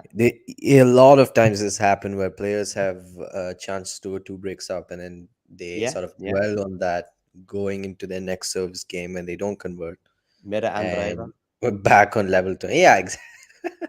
Yeah, that's true. Ace from Dimitrov. So we're at 3-5 here. So that 5-1 lead that he had before is quite so comfortable now at 3-5. Dimitrov serving.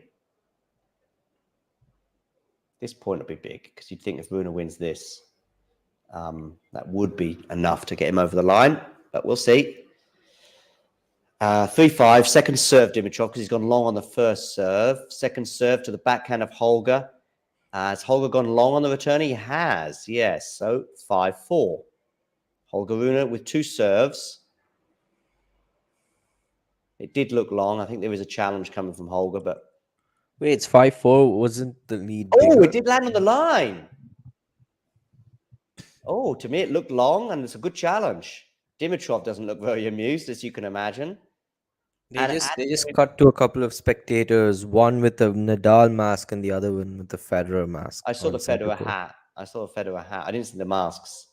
Right. Dimitrov does not look happy, because that challenge, by the way, has meant Rune wins the point, and he's now got 3 set points, 6-3. I thought it was out, to be fair, but there we go. Hawkeye says otherwise. That's a wild first serve. So Dimitrov has got a second serve to look at, but we've got 3 set points for the Dane. 6-3. Second serve. Holger, where are you going? You are going to the backhand of Dimitrov. Forehand, Rune. Open court, though. Oh, that's nice. He had an open court, but actually he decided to deceive his opponent, Dimitrov, by going the opposite way. If that makes any sense. And he saved 1 of the set points on the Holger serve. Just 1 more on the serve, to be fair. So it's actually just 1 mini break advantage, so to speak, albeit we've got 2 set points. Keep up at the back. 6-4, Holger Rune leading, serving. Okay, Rune, where are you going with this first serve? Adjust his cap. And you are going to the forehand of... the forehand is long, is it? That's definitely long, isn't it? Can't believe there wasn't a call. That looked long to me, and Rune can't believe it wasn't called long, I don't think. He's challenging it, and I don't blame him for challenging it, because for me it was pretty... Yes, it was long. There we go. Holger Rune wins the 3rd set, takes a 2-1 lead. Talks to the umpire about something. Somebody's going off court. In fact, Dimitrov is going off court. So there we go, 2-1. How is it going over with the Alcaraz match? Alcaraz serving 3-2. It was 15 love. Berrettini hit a backhand return, which clipped the net, landed on Alcaraz's side. So it's 15 all now.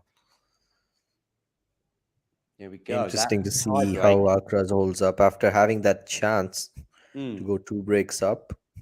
Seems fine so far, 30-15. Serve out wide and forehand winner to finish.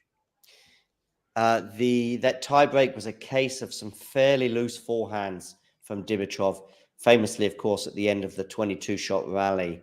At the so you when you saw the face masks, you're talking about in the Alcaraz-Berrettini match, right? Yeah. Okay. Yeah. Actually, I saw. Funny enough, there was a Federer hat during the other match with Rune and Dimitrov. I think during a commentary earlier, there was a ball landed in someone's drink, right? Oh yeah. It was Medvedev and Lehecka. I think Lehecka shanked the return and it landed in one of the spectators, beer cups. Yeah, 40-15 for Alcaraz. It's pretty comfortable hold so far for him.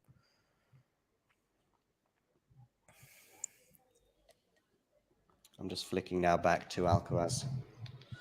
Yes, so a few what ifs. We talked about what ifs for Dimitrov's career. Well, even that tiebreak was a few what ifs. A couple of challenges as well that were quite significant. Rune wins that third set. A lot of Del Potro or even team fans would get angry at this, but maybe Cilic is a what if for me as well. Really? In a way, because here's the thing about Cilic. He does not have a very good record against most players. Very bad record against most players. Wawrinka, Federer, Djokovic, name it. Murray. But he's beaten those players. Simon also inexplicably. He's beaten those players to win, the biggest titles he's won in his career. So you cannot call any of his wins a fluke. Also, No, that's true, but he's also been opportunistic in that having done so, he's beaten those guys to win these titles, such as Federer, for example. But having done so, he's then gone on to win the title in a very clinical way, in the way that maybe one or two others who've maybe had some landmark wins couldn't then back it up by winning the title. yep. Also, the Australian Open final sort of let off for Federer in that first game. I think Cilic had a couple of break points to look at. Cilic played Federer as well in the final of Wimbledon, didn't he? 2017, and he was injured also. Yeah. I just think that with Cilic, he's the guy that has done it during this era in a time when we've looked towards Zverev, we've looked towards Tsitsipas, and they haven't.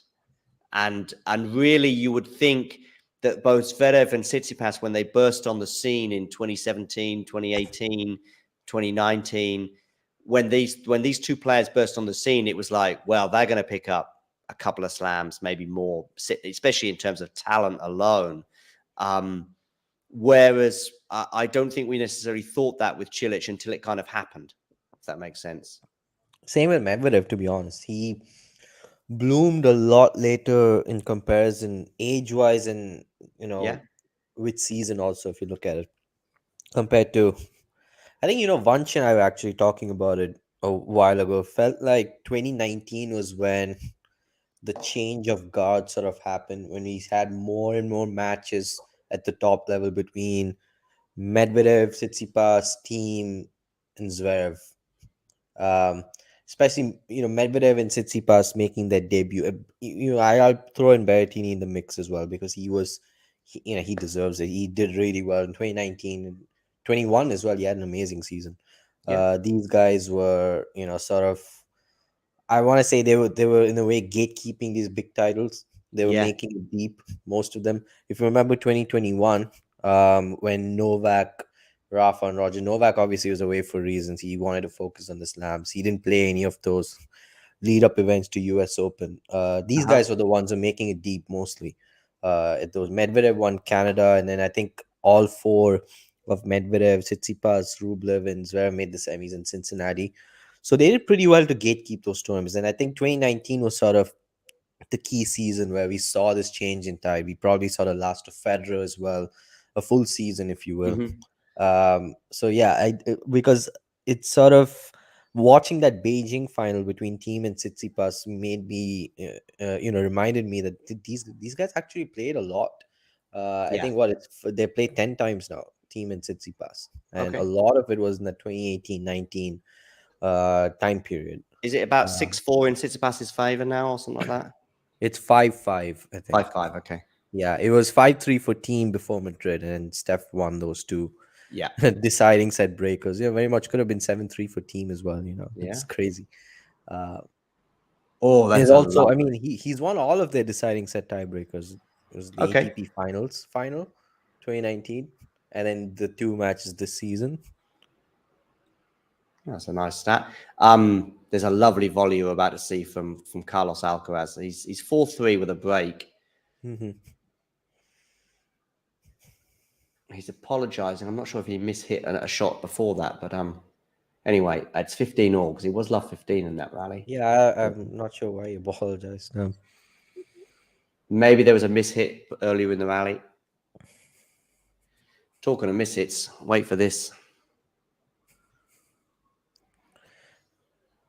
Yeah, I just saw Ghost's comment. Like I do, yeah. Cilic got the titles for sure.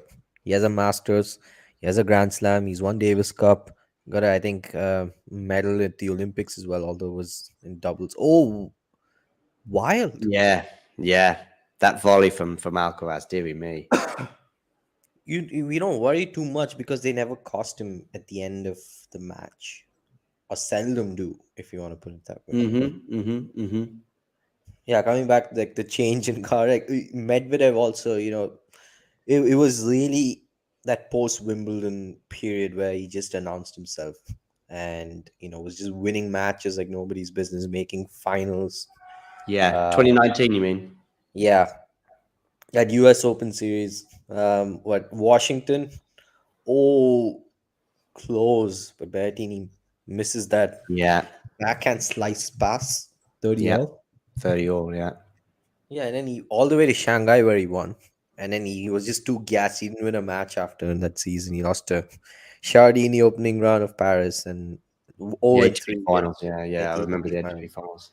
Should have beaten Rafa. I think it was a double breakup, wasn't he, in the third? Okay, Or yeah, Rafa? I didn't want a reminder of that much.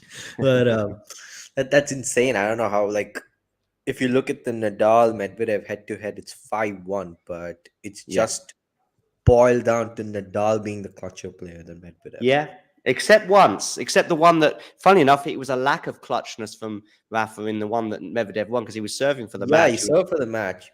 Yeah, and then That was a bizarre one because it felt like Medvedev was the better player until Nadal broke in that first set, and Medvedev raced to a 4-1 lead, lost 4 games in a row, and then played an insane return game, broke back to love. Yeah, and from there he just what do you call it? Took control of the match. Did take control, and then he had the celebration at the end. Yeah, it was very Djokovic 2019 Wimbledon-esque, I want to say. If you look at the frames, both of them, it's like so similar. Just walking, to the net, smiling at their, box. Yeah, that tournament, I think probably I'll rank that tournament as Medvedev's career best win, like even over US Open. If you just look at the players he's beaten, or obviously, I mean, that comes with the ATP finals, you beat the best. Alcaraz is held, by the way, for 5-3. Yeah, we're going on a tangent here. Yeah, Alcaraz just had for 5-3. I think he was in a bit of trouble there. 15-30. Yeah, he was. Yeah. Berrettini had a couple of easy misses, I think, after. Yeah, winnable points. Yeah. It'll be interesting. I do think this is going 5 sets still.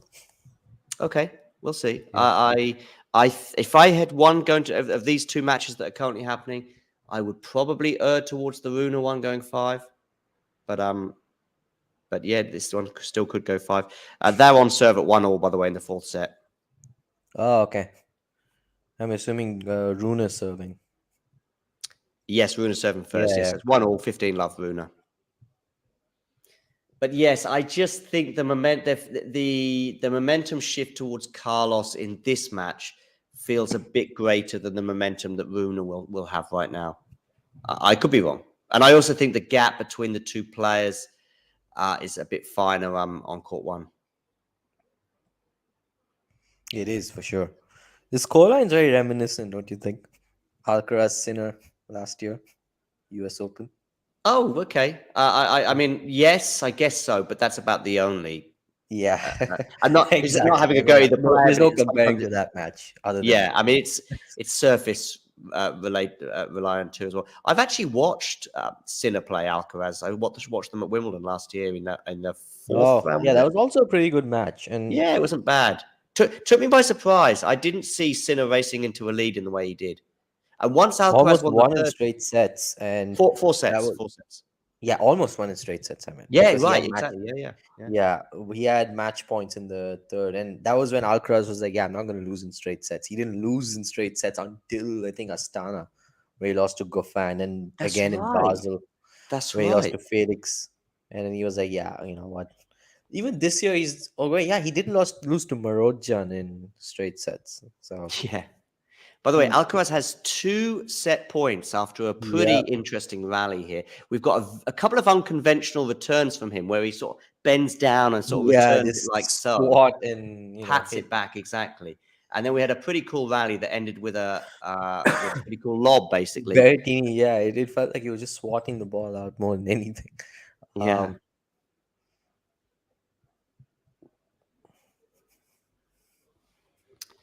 Berrettini's serve gets him out of trouble on the first serve, so it's 30-40. Berrettini or Raonic, Who would you pick? I mean, as players you don't want to face. I'd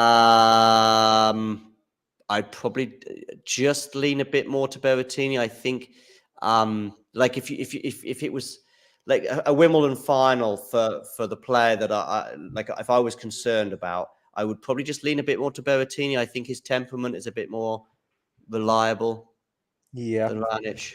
You know, the thing with Raonic is he has the wins against Federer, Nadal, Murray. Yeah. Maybe I'm going for recency bias with Matteo as well. Yeah. Both are quite similar in a way with their serves and their abilities to go far at Wimbledon. Yep. I just think on the day, I don't think Berrettini's lost some matches, like he lost to Rafa in 2 semi-finals in Australia and also in New York. Lost the Wimbledon final, was a set up there. But I don't feel as though he lost any of those matches, those huge matches in his career. French Open quarterfinal with Novak. I don't think Matteo didn't turn up. He's okay. Yeah, maybe he didn't the first turn. It's couple not of like he sets didn't against turn up. He Rafa. was just outclassed. Yeah. Yeah, maybe the first couple of sets against Rafa, but it wasn't in Australia. But it wasn't nerves as such. I think, if anything, because Matteo said this in the Netflix series, that he just sort of not sleepwalked. That's probably a bit of an exaggeration. Excellent forehand winner there for Carlos to bring up a third set point.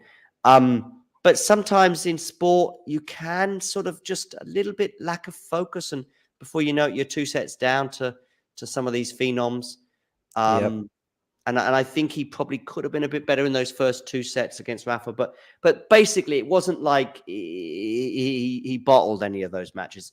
He's got his limitations, and they can get exposed against the best players in the world on the biggest stages. That's true. And I think Berrettini also had some or half a chance in the 4th set at 3-all, and then Rafa Against held him Rafa, away. yeah.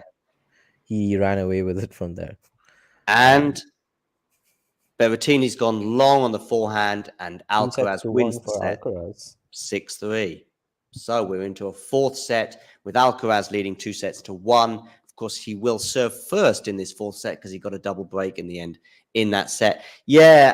The other thing about that spell of the match that you're talking about, so when from really the beginning, I think it was, of the 3rd set until the midpoint of the 4th, Rafa could not get lay a glove on the Berrettini serve. Just could not do anything. And the break, in a way, came out of nowhere.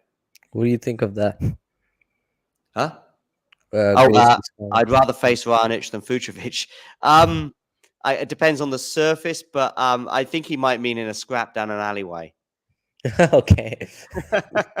Yeah, no, for me, it's just, Raonic, honestly, like, he's reliable to at least like get a set or 2 against some of the best players, which Fucsovics isn't really. He's a very hot and cold player. Yeah. Raonic, again, like, the thing is, when he does show up, again, another player with limitations, he doesn't choke matches really. Neither does Berrettini. So they're similar in that aspect. But yeah, I'm just leaning towards Raonic only because, he's beaten Federer and Nadal. Saw how many ever times he played Djokovic, never got that win. He also had a winning head-to-head against Murray at one point. And you do remember those matches in 2016 that, went Murray's way when Raonic was the one in control. There were like 3 of them: the Australian Open semis, Queen's final, he was like, say, a 7-6-3 love up, and in the semis at the ATP finals where he had match point. Yeah. I mean, the thing is, as well, I'm not just looking at which one of is the more difficult one to face, but I'm also thinking, because you do make a really good case for Raonic, but I'm also just thinking as a little bit like Ghosty's suggesting. I just think, for Raonic, of course, the ship has. I don't think it's unfair to suggest that it has sailed. Whereas Berrettini, so of course that wasn't quite how you framed your question, but there's a bit more sadness in a way with Raonic, with the injuries as well from the last couple of years, and the feeling of what ifs with Matteo. Well, I think the what if for Matteo is the fact that he got COVID last year, was a setup on Novak the year before, and really didn't have a huge amount of preparation for this Wimbledon, if you like. A decent, healthy 6 weeks in the build-up to Wimbledon is what he needs every year for the rest of his career. if you like. And if that happens, you'd imagine there is a Wimbledon title in there somewhere. He needs to get a move on, because before you know it, Alcaraz will get used to grass, Rune as well, and so on and so forth. But yeah, I still think that there could be a Wimbledon title in there somewhere. In fact, right Yeah, you now, think about it, he was in that bottom half with, Cilic, another one who was so unfortunate that he had to withdraw with, COVID again. That semi-final last run year, at yeah. RG. Yeah. And they were both in that section. And I honestly think probably Cilic would have taken out Nadal. You just never know. I think that would have happened if Cilic played. I think if it had been one of the two, I probably would have leaned more towards Berrettini taking out Nadal. But I mean, I know we know about the matchup and the backhand, but it's a bit different on grass and Berrettini's serve. And I know we can't lean too much on it, but they did do a practice set, by the way. Berrettini won it. I guess it would have meant they would have met in the semis, mind you. Berrettini, and when would have Cilic met him? Fourth round or something like that? Fourth round or quarters, something like that. Yeah. I mean, basically, you want to meet Rafa as early as you can. We saw that with the first 2 rounds he had against Berankis and Cerundolo. That's the time when you want to get him. When you start getting him in, like I saw his performances up close against Botic in the 4th round, and then also the first 5 or 6 games against Taylor Fritz was the best he played all tournament. It was unfortunate, of course, what happened in terms of the injury in that match, which then basically cost him a set or 2, if you like. But the first 5 or 6 games, he was on fire. So, yeah. Whether Cilic would have won, whether you think Kyrgios would have beaten Nadal, by the way? If Nadal was healthy, no. Yeah. I think it would have been close. Would have been a close call. Probably. But, I mean, 2019, I was convinced that, Nadal, like, Kyrgios not really as bad of a matchup as it seems like. Because I mean he was the scoreline was exactly the same when they played at Wimbledon and at the Australian Open, but yeah, it's just like who has the most discipline over such a what do you call long stretch during such a big match, and that's also what it boiled down to in that final last year between him and Djokovic, because a lot of people just went based on what the 2 wins he had against Djokovic in 2017 and thought, okay, yeah, this guy's beating Novak. But a lot of things that go what do you call it? The things that go beyond that, where you don't really have a sample size to look at, but you just know that experience and discipline and if you want to play Novak general. twice, by the way, 2017 is probably the best time to play him. Yeah, exactly. Especially that period where Acapulco in Indian Wells, he was just he would have lost to anybody, and then yet he didn't lose to Del Potro, which is like kind of insane. I've just switched over to Rune against Dimitrov. It's 30 all. They're on serve, by the way. It's 2-3, but it was 15-30, and obviously we're at the beginning of the 4th set with Alcaraz. Love 30 for Berrettini already on the Alcaraz serve. Oh, okay. Alcaraz just double faulted. Oh, again. That's 3 in the match, I think. 4, yeah. 4, is it? Okay. Yeah, they just showed the stat. That's how I know. Yeah. I just remember it being 1, and then remember it being 2. Obviously, I've missed one somewhere on the line, but he got one of his double faults when he was serving for the 2nd set. Didn't cost him though. Oh, talking of double faults, I think that's the first one from Dimitrov. Well, anyway, more importantly, it's 30-40, so we've got a break point for Holger Rune. Oh, and what he serves for the match? Oh no, for 3-2. No, my bad. 3-2, yeah, but still, it's yeah, well, could be decisive. You never know. 30-40, Dimitrov serving. I'll talk us through this point just because of the magnitude of it. Goes long on the first serve, quite far long as well with a 131 mile an hour first serve. 30-40, Grigor Dimitrov serving to Holger Rune. Goes long on the second. It's a double fault. 2 double faults back to back at 30 all, and Holger Rune breaks 4-2. I see Alcaraz has won the next 2 points. Yeah, it's 30 all now. Wow.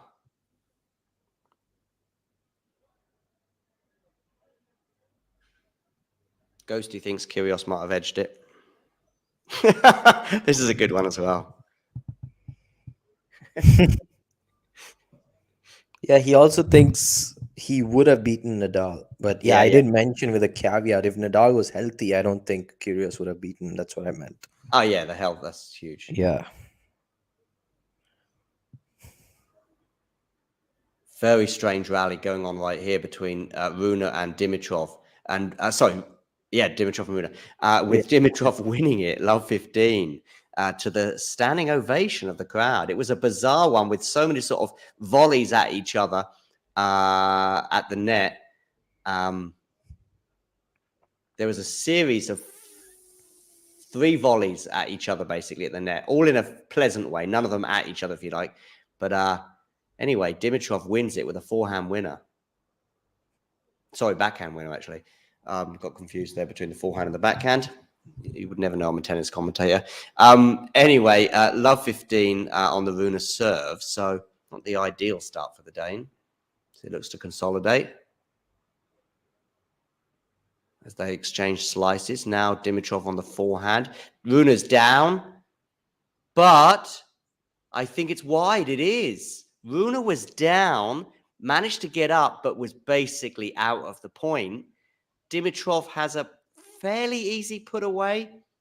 Not super easy, because Rune had got back to his feet. Dominic Thiem-esque, if you remember that point against Rafa in Australia in 2020. But still, it felt like a put away for Dimitrov, and he puts it in the tram line. Yeah, well, I think Alcaraz just held, and the umpire is making a call to somebody. I'm not sure who. Is he calling for the trainer? I think for Berrettini or Alcaraz, one of the two. Because obviously you can't. There isn't a changeover really right after the first game. So unless it's light, unless it's under the light and they want to close the roof, maybe. A nice forehand winner there. Yeah, for I'm Rune, probably gonna tune out after at the next changeover, so I can be here for another couple of games. Sounds good. Sounds good to me. Yes, it's kind of commendable how you've been taking us through the matches like by yourself. I don't know how I could like speak to nobody for so long. By the way, it's Nick. Nick did an even longer stint, I think. I mean, I've shared with you, of course. I was also the beginning of my stint was shared with Nick and Isabel, so not too bad, let's say. But Nick did about 5-6 hours, I guess, with a 20-minute break. I know, of course, you shared a bit, and Isabel too, but there were long spells when he was on his own. Let's put it that way. Right. For me, it's not too bad now. Is that an ace from Rune? No, it's not. Second serve. 40-15. So he's got 2 game points here for a 5-2 lead. When there's a match on, it's not too bad because there's always something going on, and sometimes there's stuff going on in the live chat. A shank from Rune beats 40-30. So if you've got the live chat where things are going on, that helps, where you can respond to Ghosty's jokes. And but on top of that, if there's a match going on, if there's 2 matches going on, that helps even more. And if there's been 10 matches already, you can always go, and earlier on, Eubanks won in 5 sets over Tsitsipas, and Medvedev beat Lehecka, and so on and so forth. But you certainly need water nearby. Yeah, for sure. I was watching that match, without the Talking Tennis stream. I can only imagine how insane that would have been covering the final set of that match. Eubanks, my God, like this. Another challenge goes against Dimitrov. By the way, when I say against, it was actually a challenge from Holger Rune, and a very, very narrow call goes the way of the Dane, just clipping the line on a serve. So it turns out to be an ace, and the Dane leads 5-2 now, which is huge. Of course, there were 2 challenges during that tiebreak, that 3rd set tiebreak, which both also went the way of Rune. So he's 1 game away from a spot in the quarterfinal where he will play the winner of Alcaraz-Berrettini. Yes, I'm pretty sure that phone call was about the light. I see the referee looking a bit shifty. Doesn't look too bad, But I guess they're also just thinking this is not going to get finished. What time is it local time there? It's probably 8, 10. I mean, you can Yeah, normally well, this play. match definitely can get finished by the time curfew sets in.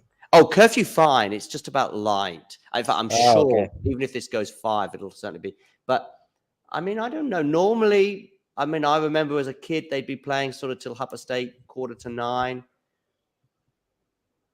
So I would think, oh, that's a nice forehand winner there for Carlos. Yeah, I personally, if the light is fine, keep going as long as you can in natural daylight. Yeah.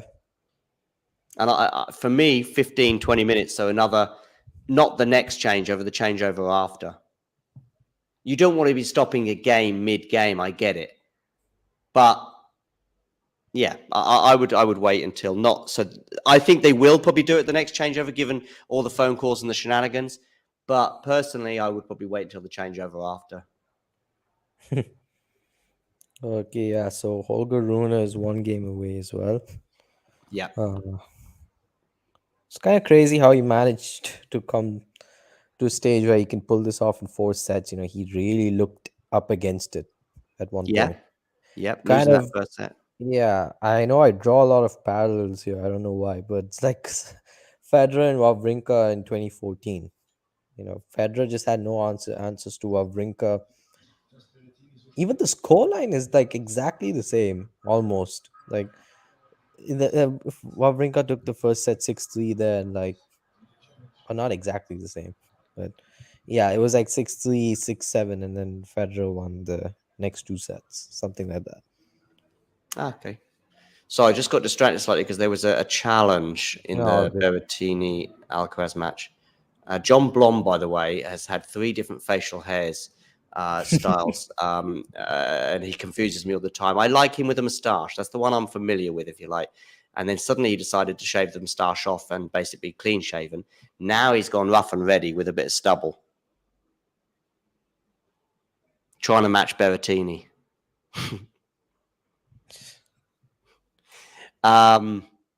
So that's John Blom facial hair tick. It does. I mean, that's pretty gloomy. The Rafa Roger final, by the way, I think that was about 20-10 before they finished, and of course that was long before the roof. Yep. Just a year before, actually, because Oh, is it? Okay, yeah. Murray and Wawrinka played that match under the roof in 2009. Okay. Yeah. Oh, a lucky net cord goes the way of Berrettini.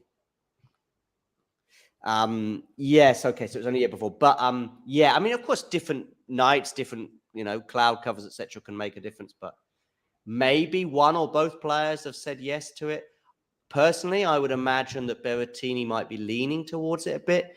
Not necessarily because the game, maybe because he's, might get a bit more pop on his serve in terms of speed and whatever under the roof, but also just because of the way the momentum has gone as well with the match. 40-30 now, Carlos. 2 net cords for Berrettini. The first one was decisive in winning 1 point, but the second one wasn't enough.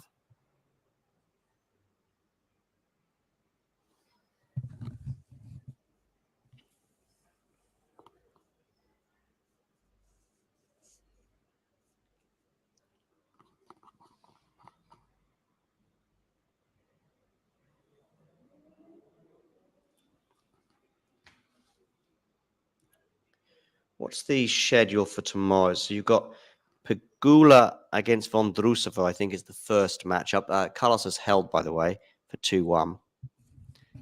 And then we've got Swiatek up at... so I'm talking about, this is Central European time, so it's 1 p.m. UK, 2:30. Yeah, so basically we've got Pegula, Vondrousova, and then Swiatek, Svitolina. I guess those 2 matches will start on time, independent of each other, because they're on separate courts. Rune, by the way, serving for the match. I'm going to switch over to that because it's 15:30. Yeah, I'm going to follow that too before I tune out. All right. I won't spoil things too much for you then. No, you can. That's fine. I'm Okay. just going to... Yeah. I'm watching this. So it's 15:30 on the Holger Rune serve. Yeah, nerves, of course. The mother's clapping. She's getting ready for the Instagram post. She's going to have to keep the camera away for now because at the moment it's Dimitrov who's closer to winning this game than Rune, at least on the scoreboard. And he goes long on the first serve. Rune's nerve management normally pretty good. Of course, that lengthy game against Novak in Paris-Bercy last year was insane. He did double fault on match point in that final, by the way. Oh, I thought he was going to go long with that forehand, but he didn't. So we're now in a pretty lengthy rally. A backhand into the net from Dimitrov. I bet that rally was over 10, probably, I'd guess at 13, 14 shots. Backhand into the net there from Dimitrov. He'd normally make that in his sleep.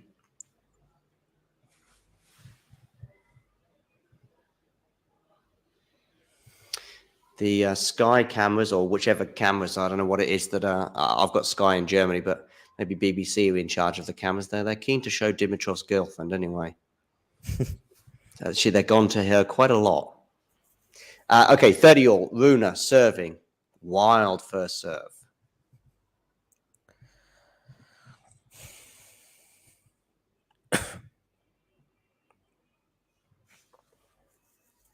Ooh, that was close to a double fault, but it wasn't. Backhand from Dimitrov into the net again. Almost a carbon copy of the previous one. And we have the first match point for the way of the Dane. 40-30 on his serve. 2 backhands there from Dimitrov. We were talking about Dimitrov's career and what ifs. Well, this match certainly feels that way. Do you think he's beating Alcaraz if he wins? I don't think so. I don't think so, no. But it's not clear cut. I mean, I would probably favour Berrettini as well if he managed to prevail in 5. Day off and all that, as long as Berrettini's fine. One of the fittest guys on tour. Anyway, Rune serving. Good second serve. He's taking a risk on those second serves. Slices, of course, from Dimitrov. Forehand, Rune. Forehand again, Rune. Keeping on the slice there for Dimitrov. They're just going cross court with these forehands, and it's who's going to blink first? That's the question. Someone going to mix it up. It's Dimitrov who blinks first, and he kind of mishits that slice as he went down the line. It goes in the tram line. It wasn't a complete mishit, but it was certainly misdirected. Rune runs to the net, showing that he's feeling fit and healthy. He wins in 4 sets. He is the 3rd. No, he'll be the 7th quarterfinalist on the men's side. Screams of delight from the Dane. He reaches Wimbledon quarterfinals for the first time in his career. Just trying to think, is that his first Grand Slam quarterfinal? No, 3rd one. He's made 2 at RG so far. Yeah, of course. Yeah, last year as well. In fact, I saw him at RG in the quarterfinal against Casper Ruud last year. Huge roar. Pardon? He just let out a huge roar afterwards. Yeah, he did. Yeah, indeed. So he is into the quarterfinal where he will face the winner of Alcaraz-Berrettini. Before you go, Shrihari, I just want to get your thoughts on those 2 women's matches that are getting underway tomorrow. Pegula against Vondrousova and Swiatek Svitolina. Pegula, Vondrousova. I mean, Pegula has just navigated her way through the draw so swiftly, and she played amazingly against Surenko. Vondrousova is pretty confident as well, and she's a pretty amazing shot maker. Lost a lot of time due to injuries. I mean, she was the finalist at RG, wasn't she, in 2019? So she is a pretty good player herself. I don't know which way that match is going to go. Swiatek and Svitolina, honestly, I see an easy win for Iga there. Yeah. So, sorry, who are you predicting that? By the way, just quickly, I'm just letting everyone know there is a brief break because Carlos and Berrettini are going off court while they close the roof, I suspect, to get those lights out, as I suspected happened. What was your prediction for Pegula Vondrousova? I'll go with Vondrousova because Me too. I think she can pull off the upset. She's playing really well. So is Pegula, but Vondrousova just I mean, she would have a lot of confidence being back in the quarterfinal for Slam, and then that comeback win against Buskova or Bauskova. I don't know how you pronounce her name, but Yeah, I yeah, know. she Yeah. was. She looked pretty good in that match after the first set. And she's an excellent shot maker. I think Pegula can be sometimes, she's not the one to really sort of take risks or take the initiative in a lot of rallies. If you were compared both of them, I can see Vondrousova bossing a lot of those rallies, and Pegula, yeah, again, Grand Slam semi-final for her weights. Probably will have to wait for at least another slam. I think Vondrousova wins that. Yeah, me too. There was sort of 5 or 6 players in this half of the draw where it was like, I don't know which one it is, but one of those is making the semi. I actually wasn't thinking of the bigger names in women's tennis, i.e. Pegula, i.e. Goff, i.e. Garcia. I was looking at Vondrousova. I was looking at Kudermetova, Vekic, of course, and there was 1 or 2 others as well that I was thinking. So it's sort of these sort of players that are all good, but they're all around about sort of 20, 30 in the world, all of which have had runs before. And it was just like, which one of those is going to go furthest? And I actually went for Kudermetova. Some people went for Vekic, I know, of course, after her win in Berlin. As it turns out, now I'm switching to the Vondrousova horse, and I think she'll get to that semi-final. And both in the men's and women's, probably the most exciting quarterfinal lineup in a while. Last year was not that great with both the men's or the women's, I would say. What was the women's like? It was not that. I mean, yeah, no Barty, no Sabalenka. It was just no Swiatek in the quarters either. It was pretty at the time. Felt like there was a huge void. Even the men's, you had only Novak and Rafa as the sort of big names. This lineup looks amazing. Djokovic and Rublev. That match's only gonna go one way, of course. But Probably, yeah. Medvedev is in the quarterfinal for the first time. Potentially Alcaraz and Rune, Yannick Sinner. So like, yeah. When was is this the first time we could have? I think almost half of the quarterfinal lineup with 2,000 kids, 2,000 born kids. You have Yannick Sinner, you have Holger Rune, and Alcaraz pretty much the favorite now to make the quarterfinal. Yes, and at the beginning of the tournament, I had a Novak Sinner semi-final, and I went for Carlos Korda. I'm guessing you have Medvedev in your final, right? Yep. I have Alcaraz, Medvedev in the semis, and Sinner and Djokovic, and that very much looks like the likely outcome. I went bold with Berrettini, and I think that put me pretty high up in the. Okay. Did you have Let me look at where Berrettini I'm- getting past Carlos then, or at the beginning of the tournament? Yeah, well, I had Alcaraz beating Berrettini, of course, and Rune in the quarterfinal also. So Okay.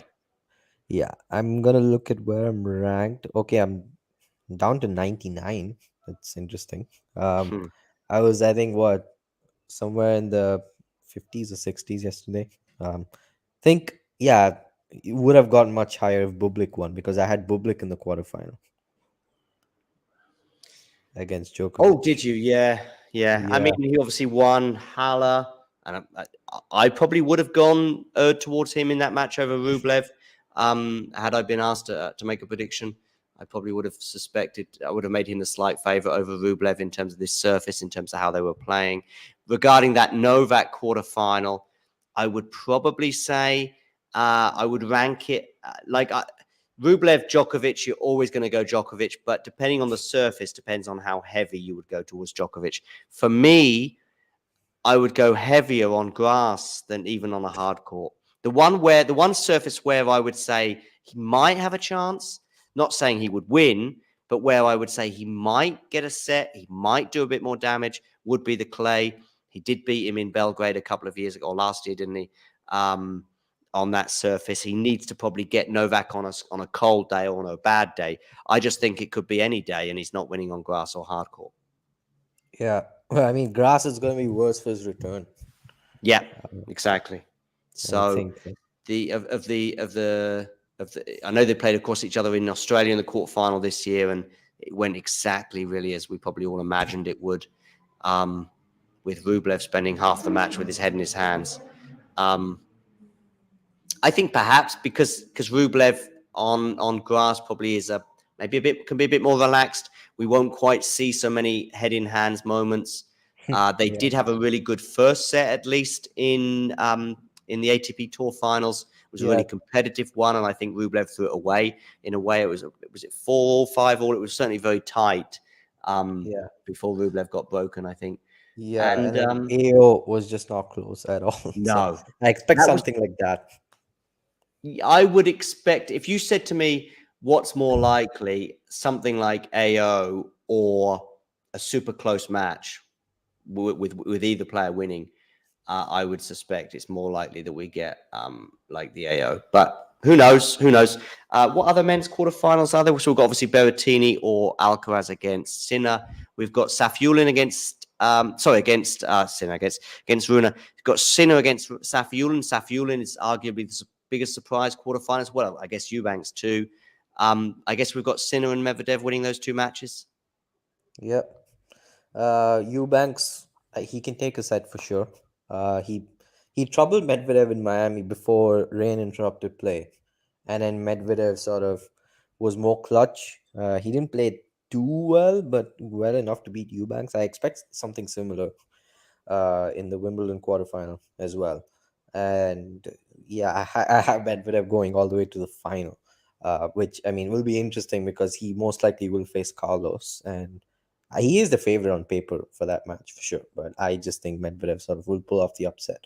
So yeah, I think it'll be I'm just going again with Alcaraz, Medvedev, Sinner, Djokovic. So basically, whoever I had in the semis, I think I'm not really going to go back on either one because they were like the firm favorites anyway. To Medvedev, yeah, a lot of people had them on upset alert early on with like Manarino and Greek Spur, all of these guys. But Manarino, he navigated past pretty well. Straight sets, I think that's pretty impressive considering the matchup issue and also how they played in Hertogenbosch. And yeah, well, Fucsovics was another pretty good win. So yeah, I think he's feeling pretty confident. Yep. So I should think they'll be coming back on court any minute to resume this Alcaraz-Berrettini match. And you are more than welcome to, in fact, they are coming back on court right now. So you're more than welcome to slide off and enjoy the rest of this match. And we'll catch up soon, Shrihari. Yeah, sounds good. I'll definitely see you soon. And thanks for having me on. It was a pleasure as always. Pleasure as always. Thanks very much, Shrihari. Yeah. See you. See you. And so the players return to the court along with John Blom. The roof is now closed. It is 8:30 local time. A few comments there in the chat. Sorry, we've neglected you recently. Peace to Shrihari indeed. Rublev has the all-important diving squash shot in his repertoire. Djokovic can't possibly hope to win now. Indeed, that was an unbelievable shot that we saw there. So yes, Berrettini has got his banana skins. Don't know if he's referring to Manarino there in terms of the how difficult opponent he might be. John Blom is having a quick chat. Everyone looking pretty cool. Will they have a little warm-up? I guess they might well do. Don't know. Yes, they will have a little warm-up. Probably won't need to be too long. I wouldn't have thought, bearing in mind they've only been off court, about 15 minutes or so. So yeah, they're having a warm-up. So that's still to come. So let's have a quick look at the live chat then so I can address some of these things. Yes, Ghosty there backing Vondrousova as well to beat Pegula. I would suggest that for me, that's how it is, but I'm sure many others think that perhaps Pegula, speedy courts, etc., may well win that. Iga, for me, has to be the hot favorite against Svitolina. I think Svitolina's done really well to make back-to-back quarterfinals, having been off the tour for as long as she was. And then what are the other women's matches? Let's have a quick look. So we've got Sabalenka, of course, in action on Wednesday, I suppose. Yes. She'll be up against Madison Keys on Wednesday. I would lean towards Sabalenka in that one. She came through in straight sets today. And then, of course, we've got Rybakina against Ons Jabeur in a repeat of last year's final. Also on Wednesday. Again, I would lean probably towards a similar result, maybe Rybakina in 3 sets like she did last year, but that is something to look forward to as well, especially as Jabeur was mightily impressive today in her straight sets win over Kvitova. Rybakina, she prevailed today after Haddad Maia retired, injured, unfortunately. I think it was a back issue, I believe, for the Brazilian. That was unfortunate at 4-1 in the first set. So that is that. And then the men's quarterfinals, we've got Eubanks against Medvedev. That'll come up on Wednesday as well. I guess I'm leaning towards Medvedev there. That's hardly a huge call, but there we go.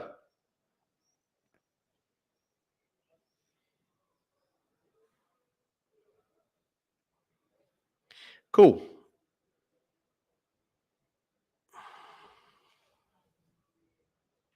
So we'll be back underway here shortly.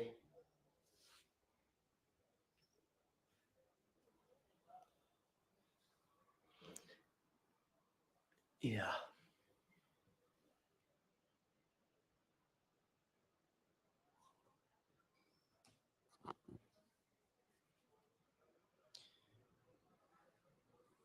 What do we think in the live chat? Are we leaning towards Carlos or Berrettini? I mean, there was that second set, the end of the second set did seem to be a really big moment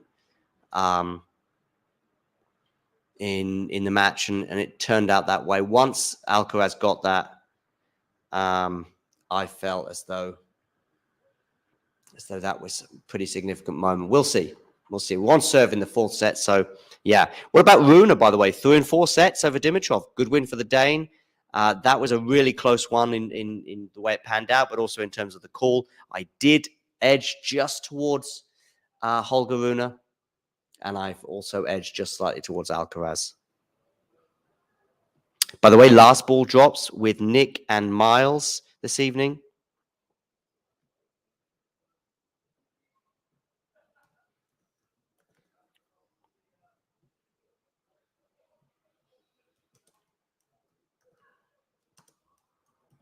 So, Alcaraz getting the balls out. He will be serving first. 2 games all.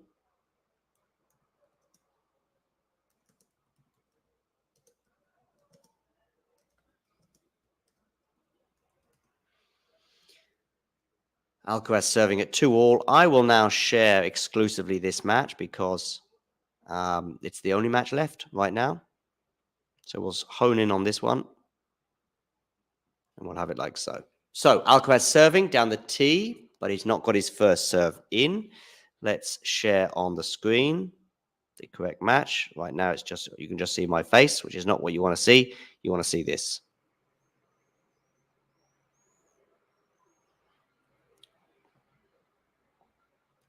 Yeah, I know what you mean, Ghosty. I also didn't think the light was that bad. I certainly thought we could have got a bit closer towards the end of this set. I actually even think, you know, if Alcaraz went on a run of 4 games in a row, I think he could have seen it out in the natural light. Anyway, here we are. 15-love, Carlos Alcaraz. Down the tee. Forehand Alcaraz. Forehand Berrettini. Goes long on the forehand, and it's 30-love.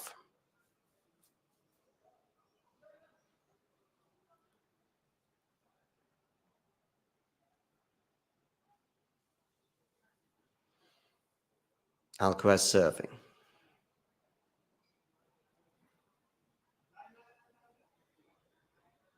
Forehand return Berrettini. Backhand Alcaraz. Forehand Berrettini. Forehand Alcaraz. Exchanging forehands right now. Good depth there from Berrettini. Not that time, though. Goes long.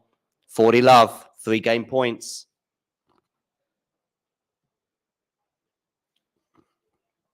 For those of you just joining, make sure you hit the like button and don't forget to subscribe to the channel if you are new. Let's have a look, see how many subscribers we are on.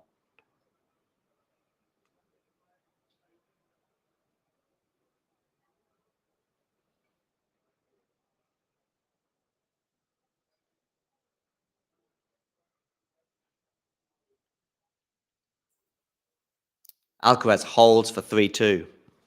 And I think I need to have a very short break. Back in 60 seconds. Thanks for tuning into this watch along. While there's a break in play, here's a reminder to hit the like button, subscribe, and click that notification bell. Your support helps to keep the channel going. While we're here, you can now become a member to enjoy perks including badges for the live chat, but also bonus material such as interviews with top players from both ATP and WTA tours. The membership link is pinned in the live chat. You can also follow us on Twitter, Facebook and Instagram. So whether it be serves or volleys, forehands or backhands, serve bots or drop shots, we've got you covered, whether that be via our website, talking-tennis.com, where you can read features and interviews from our top writers. Or if you prefer us in audio form, you can subscribe to our podcast on Apple, Amazon or Spotify or wherever you get your podcasts from. Remember, we offer you wall-to-wall coverage via our regular watch-alongs, magazine shows such as Nick's WTA Weekly or Damien and Mario's ATP version. Plus, we deliver top content from people on the ground, actually at the tournaments, so you get even nearer to the action. So, what are you waiting for? Hit that subscribe button so you don't miss out on all things tennis. Berrettini serving and Alcaraz goes into the net. 15 love.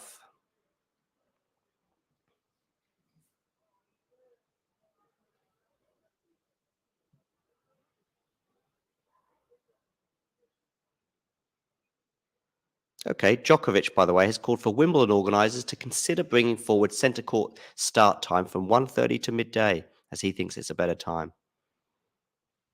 I guess that's in his press conference from today. Berrettini got a smash here, not easy, and it's into the net, 15 all.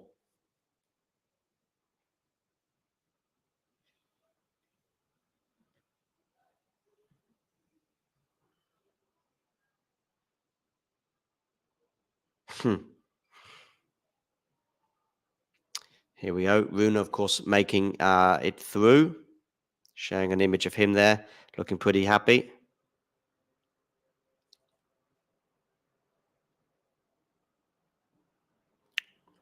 Holger Rune is the first Scandinavian men's player to reach the quarterfinals of Wimbledon since Robin Söderling in 2010. We were just talking about him earlier.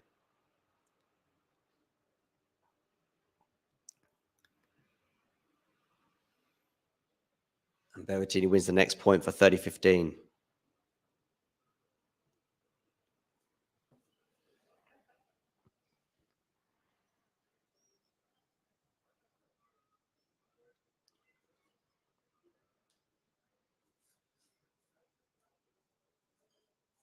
Berrettini serving. Ace, 40-15.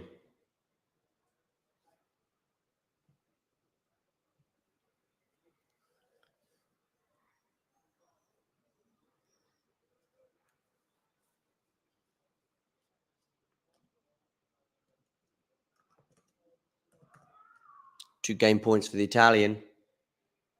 Goes wide with the first serve.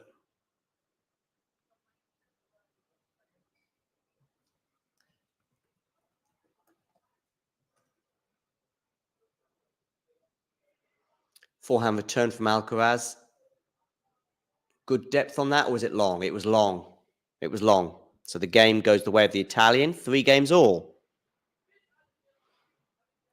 So yes, just a reminder of the matches that we have up tomorrow. We will have on the women's side 2 quarterfinals, beginning with Jessica Pegula against Vondrousova on court 1. And then Swiatek against Svitolina will be on center court. And on the men's side, you'll have Jannik Sinner against Safiullin will be up first. And Rublev Djokovic will follow on center court. That first women's semi-final. Quarterfinal even. Alcaraz there with a forehand winner for 15 love.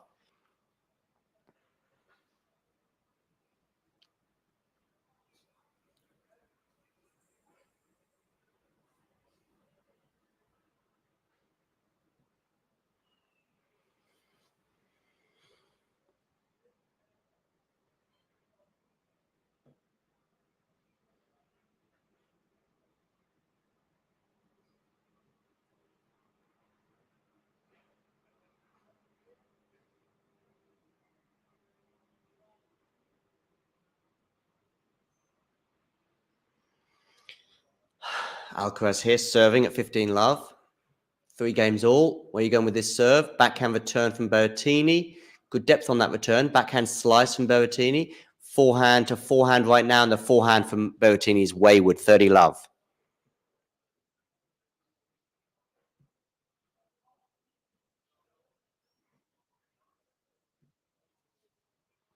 Unforced errors on the forehand side from Berrettini, 17 compared to 10 from Carlos Alcaraz.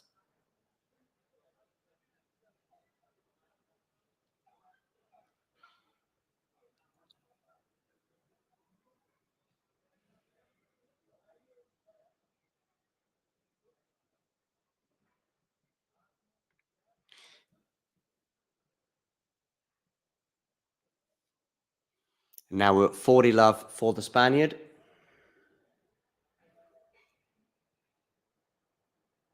Alcaraz, where are you going with this serve? You're going down the forehand tee, so to speak, into the forehand of Berrettini, which he returns into the net. Carlos Alcaraz holds to love, and it's 4-3 at the change of ends, and I'll be back with you in about 60 seconds. Thanks for tuning into this watch along. While there's a break in play, here's a reminder to hit the like button, subscribe, and click that notification bell. Your support helps to keep the channel going. While we're here, you can now become a member to enjoy perks including badges for the live chat, but also bonus material such as interviews with top players from both ATP and WTA tours. The membership link is pinned in the live chat. You can also follow us on Twitter, Facebook and Instagram. So whether it be serves or volleys, forehands or backhands, serve bots or drop shots, we've got you covered, whether that be via our website, talking-tennis.com, where you can read features and interviews from our top writers. Or if you prefer us in audio form, you can subscribe to our podcast on Apple, Amazon or Spotify, or wherever you get your podcasts from. Remember, we offer you wall-to-wall coverage via our regular watch-alongs, magazine shows such as Nick's WTA Weekly or Damien and Mario's ATP version. Plus, we deliver top content from people on the ground, actually at the tournaments, so you get even nearer to the action. So, what are you waiting for? Hit that subscribe button so you don't miss out on all things tennis. Berrettini serving down the tee.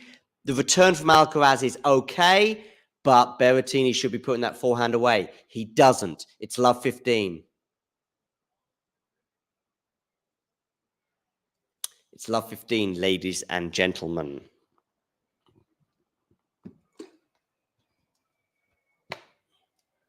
Is this going to be the decisive moment? Berrettini serving. Needs a first serve here. Doesn't get it. Goes into the net.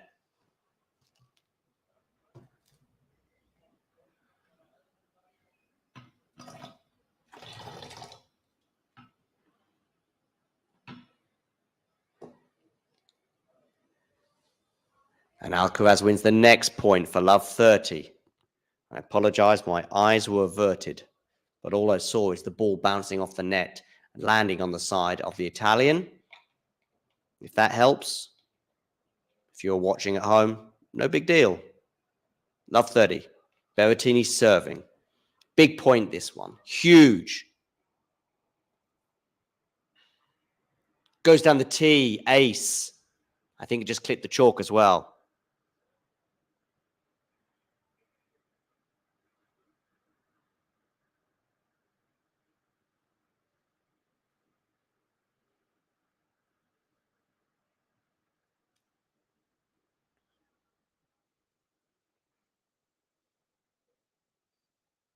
Berrettini going to serve down the tee. Forehand return from Alcaraz.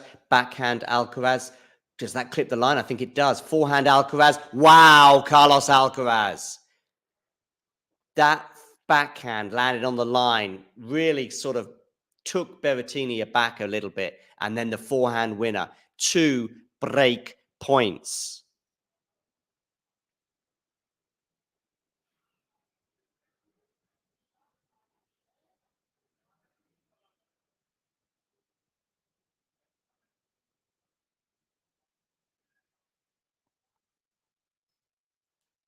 Forehand Berrettini, backhand Alcaraz, forehand Berrettini goes wide. It's another forehand error off the racket of Berrettini, meaning he gets broken. Alcaraz is leading 5-3 and serving for the match. Fist pumps all round. 5-3 he now leads.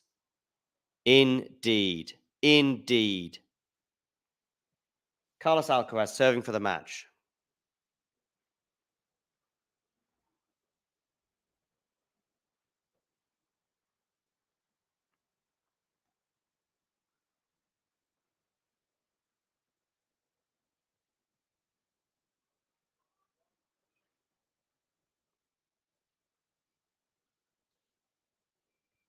Alcaraz serving down the tee to the backhand of Berrettini, but it goes long.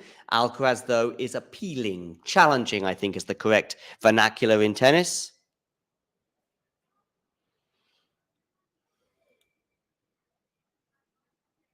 And it clips the line. It's going to be 15 love, I think.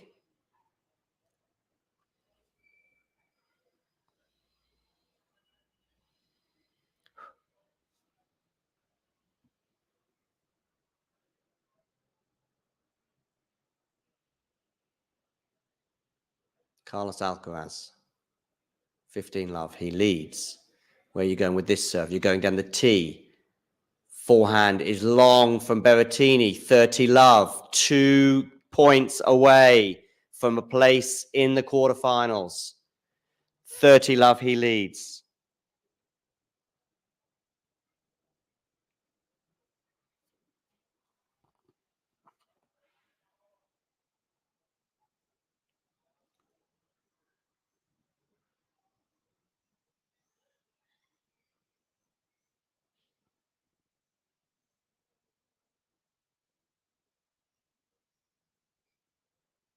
Alcaraz serving. Backhand return. It's a good backhand return from Berrettini, forcing the error from Carlos Alcaraz. 30-15 now.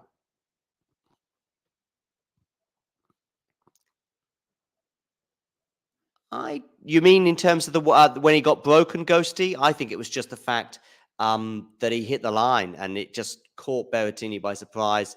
You're always positioning yourself for balls to land deep. When they land on the line, that's just too deep, if you like. But you don't stand that far back because you're also wary of drop shots and bringing it short. So I don't think it was a bad bounce. It was just didn't expect it to land so deep. Challenge here again on the serve from Alcaraz. It's long this time, so it will be a second serve at 30-15. 3 hours exactly on the clock. 10-9 at night. Alcaraz serving to the backhand, of course, of Berrettini. Comes into the net. Berrettini goes for the passing shot. Doesn't work. Into the net. We've got 2 match points for Carlos Alcaraz.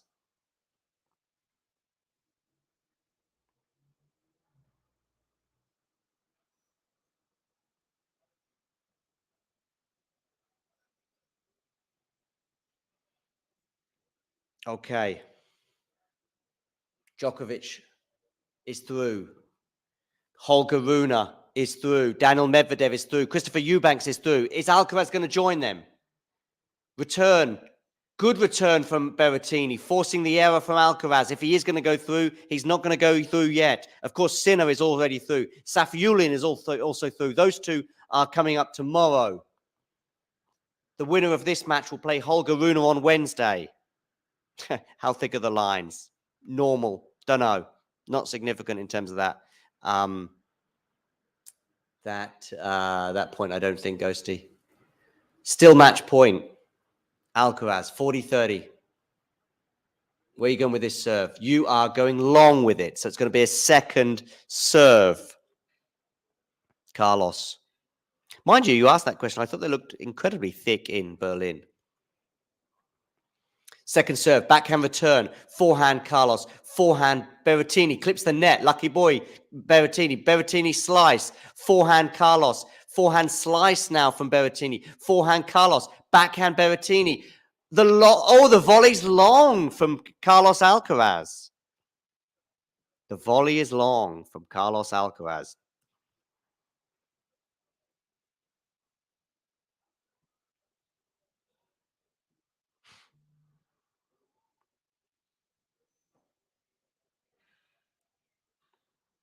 I shall give you the link.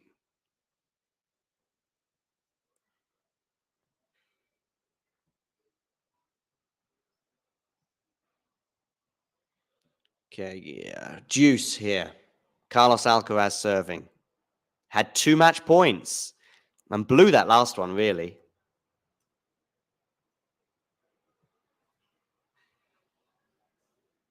This time, though, Alcaraz gets it again. 40-15.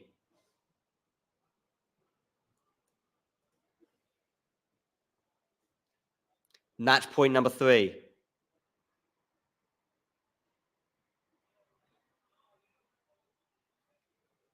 Alcaraz. Can he seal the deal this time? Berrettini waiting to return. Goes long on the first serve. I'm sure Carlos would have liked to have got that first serve in just so he can get in charge of the point from the get-go. As it is, second serve. Carlos. Clips the net and it goes long. Double fault from Carlos Alcaraz on match point. Back to juice. We're not done yet, ladies and gentlemen.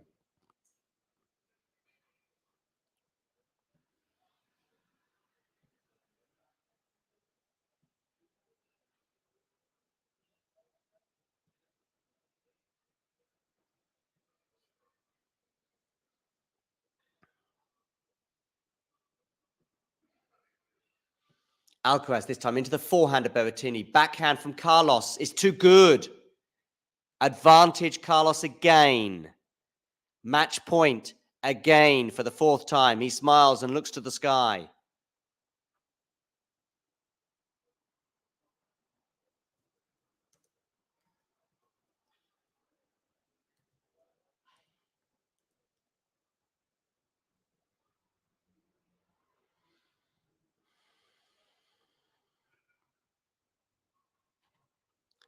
Carlos Alcaraz serving.